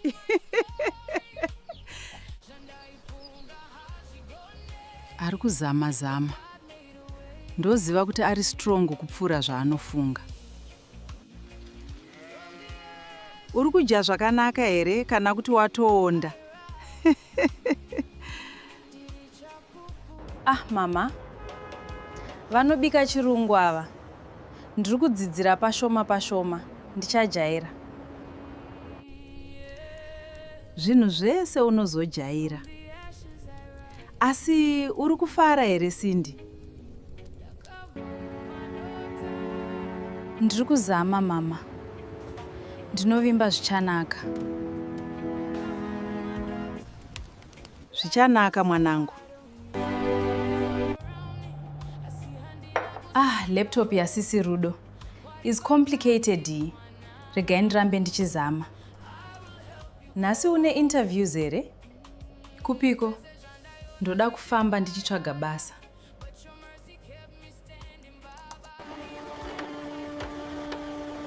Mwari ndibatsireiwo ndiwane basa. Kumba vari kutemba neni. Take these sandwiches ungafa nenzara. Thank you. Mandigonera. Kim playing big sis role.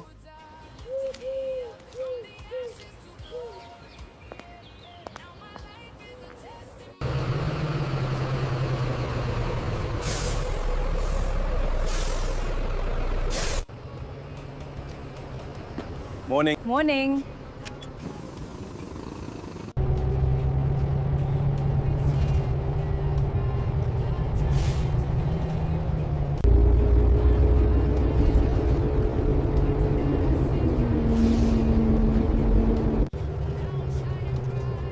Please let today be different. Good morning.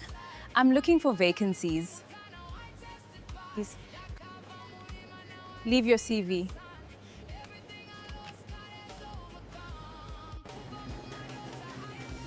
We'll call if something opens.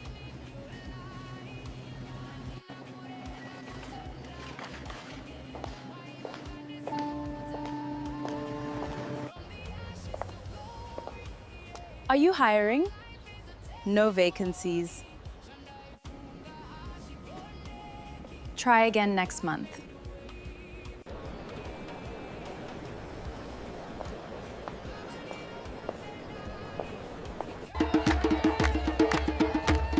This is incredible!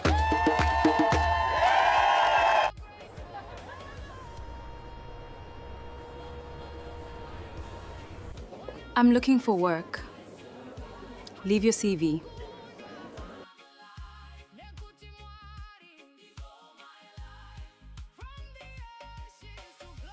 We'll keep it on file. The city is beautiful. I thought it was over. Hoped he would stop looking for me. We will find a way. My brother never lets things go. What if he finds Cindy?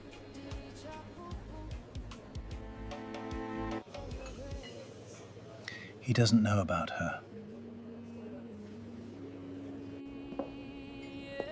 Progress, this is Marcus. He will go with you wherever you want to go.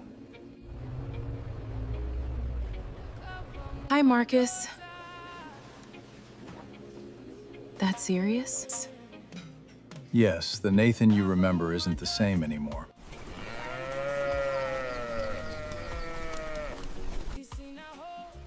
Zviri nani akawana pekugara Cindy wangu. Maswera sei mai Cindy? Ndaswera hangu, maswerawo. John, inochinja vanhu. Cindy achadzoka apanduka. Kwete wangu mwana, Cindy ane tsika, anodzoka akadzikama.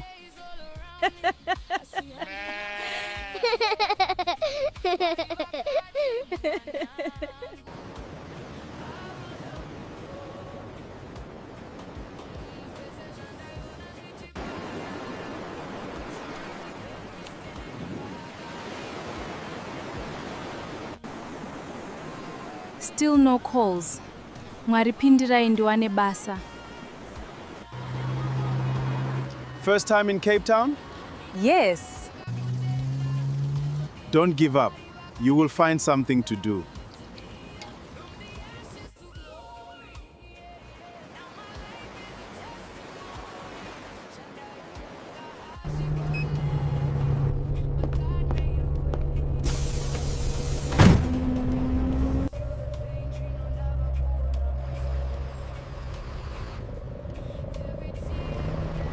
Hey babes, are you winning? Hakuna kana promise mfunge. Don't worry, Cindy. It takes time. Uchawana basa. Mangwana ndozama futi. That's the spirit.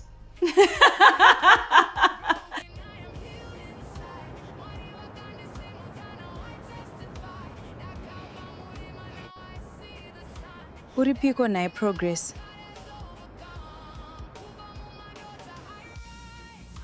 I need to tell her. She is probably worried. Not yet. We don't have to stress her. I know she means a lot to you. Progress?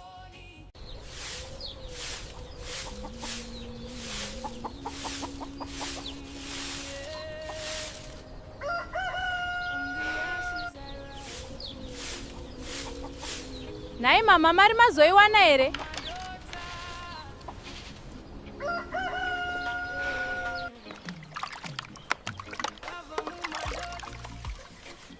Rega ndizoverenga kuti kwasara mari kuti ikwane Cindy mwanangu. Handigute zvishoma izvi.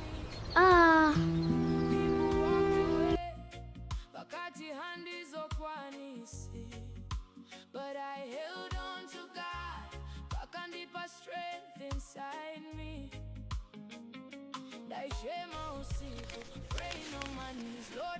Mwari, itai zviite mwana wangu aende. Look to these hills, my child. You must never lose your hope. Your future is bright. Mwanangu Cindy, fambira kunoshanda, urambe uchinamata. Mwari havakurasi.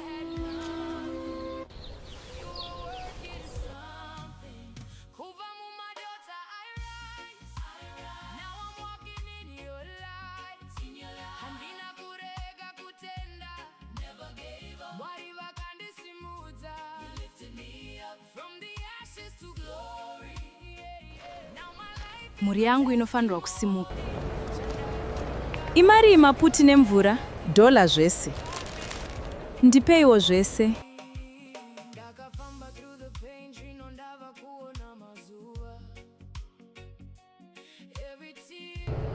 Tenzi, fambai neni. Ndinorayira mweya yema-accident ndisvikewo bo.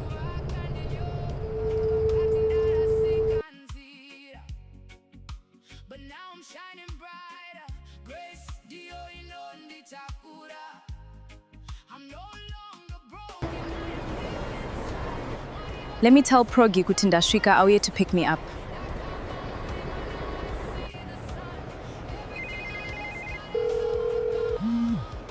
Please, Progress, answer the phone. I'm really getting scared.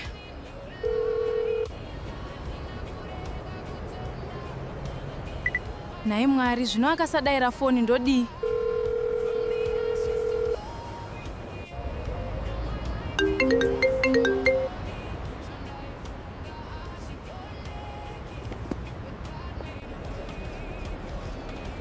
Progress, sure wandidzimira foni. Saka ndinorarepi ndinojei. Zvakaoma.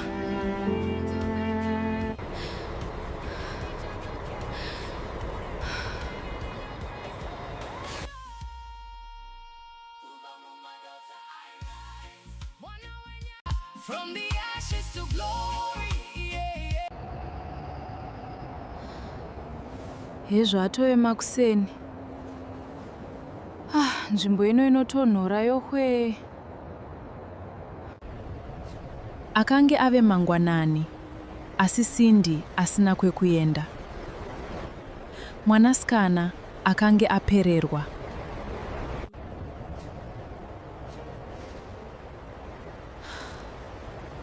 Mari yasarai ishoma kuti nditsvage imba yekugara.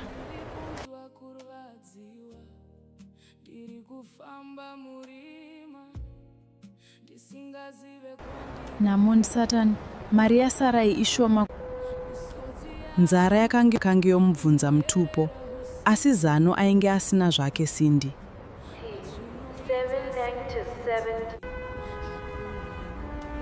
Akatanga kufamba, asi kwaaienda chaiko aisatozivawo.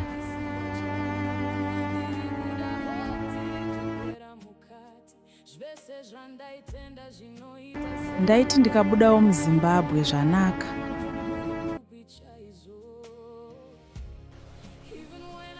Dai angondiudzawo kuti akafamba zvakanaka here, moyo wangu uzorore.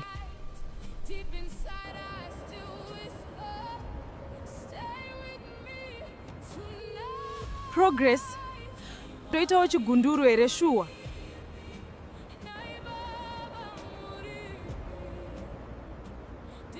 Progress, ndibatsirewo. Ndoita sei chokwadi? The number you have called is switched off.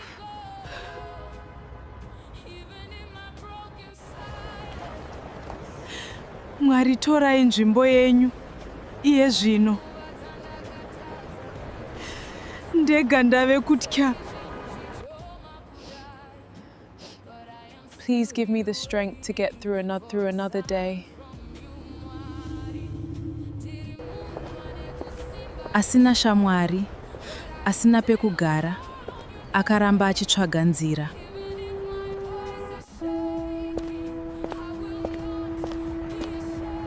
Pakutongoda kuita gindagoria, ndikumbire help.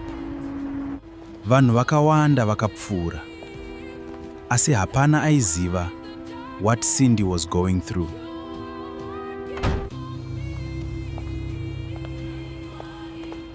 Kwaziwai sis? Is everything okay?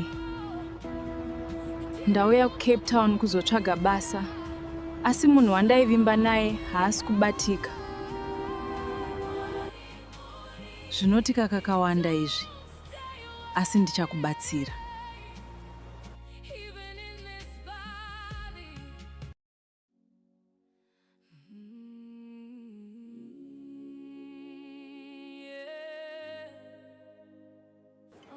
I stay with my housemate and friend, so regati jetiende kumba.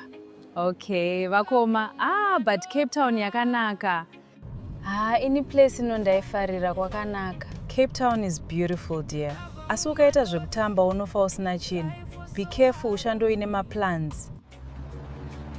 After a long night, Cindy finally had a roof over her head. Unogara nene a few days. Thank you. Mune rudo sezita renyu.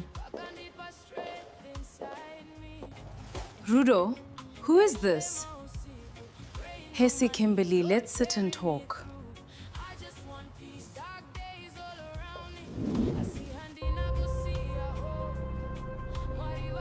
This is Cindy. Kopano pamba ari kudei. Kopano pamba ari kudei. I can leave if it's a problem. Hapana kwauri kuenda. Sit down izvezvo. Fine. Just don't make this my problem. Thanks, Kimberly.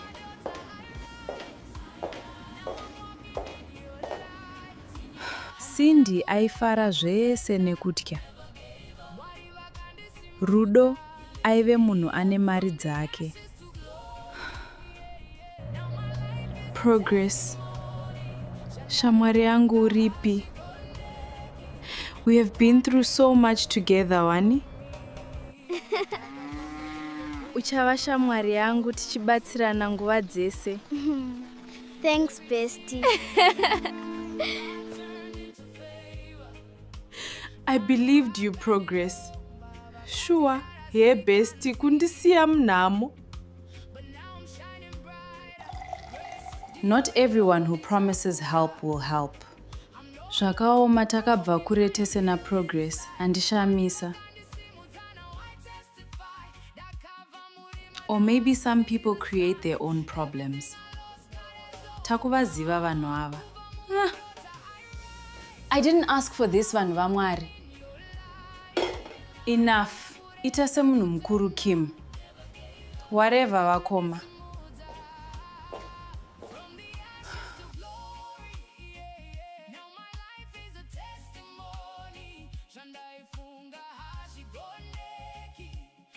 Cape Town looked beautiful, but inside, she felt lost. Progress akanga aramba kubatika. The person who abandoned her akange ave kufona. Kochiiko Cindy? Ndiani ari kufona?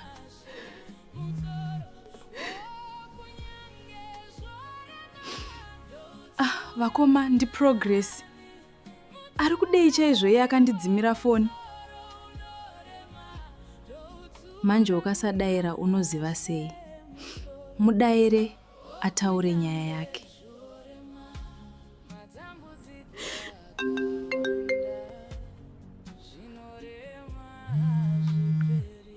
Hello? Cindy, thank God wazodaira. Waivepi naye Progress? Kurara panze nechando ichi iwe uri munako. Ruregerero shamwari. It's complicated zvekutodaro. You left me wewe. Munyika yandisina wandinoziva kunze kwako P. Sorry Cindy, ndinoziva ndakakutadzira sawira wangu. I trusted you, Progress. Wakaita hutsinye. Koidzo mbavha kodai ndakabirwa. I'm sorry Cindy. Ndiregererewo please.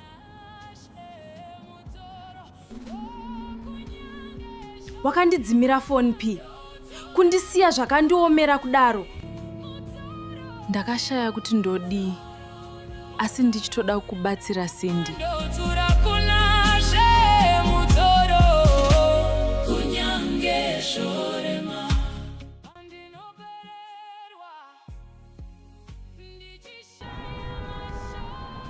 Pane zviri kuitika saka ndaitotya chaikosha, sorry.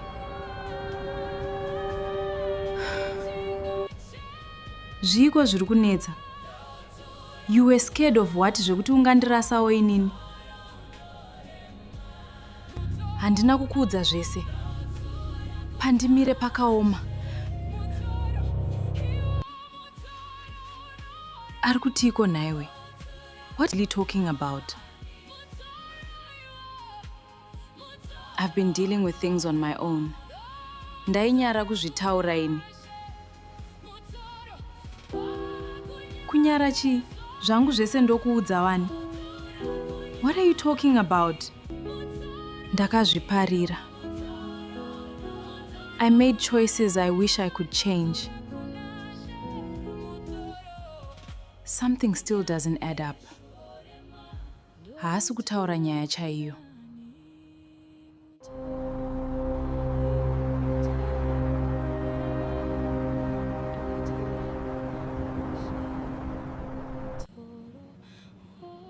Progress, I know you are in there.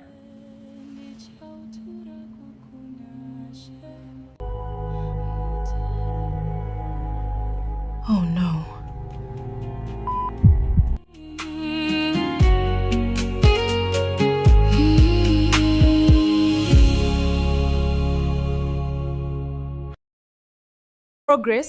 Progress. Akaedza kufona zvakare. Kune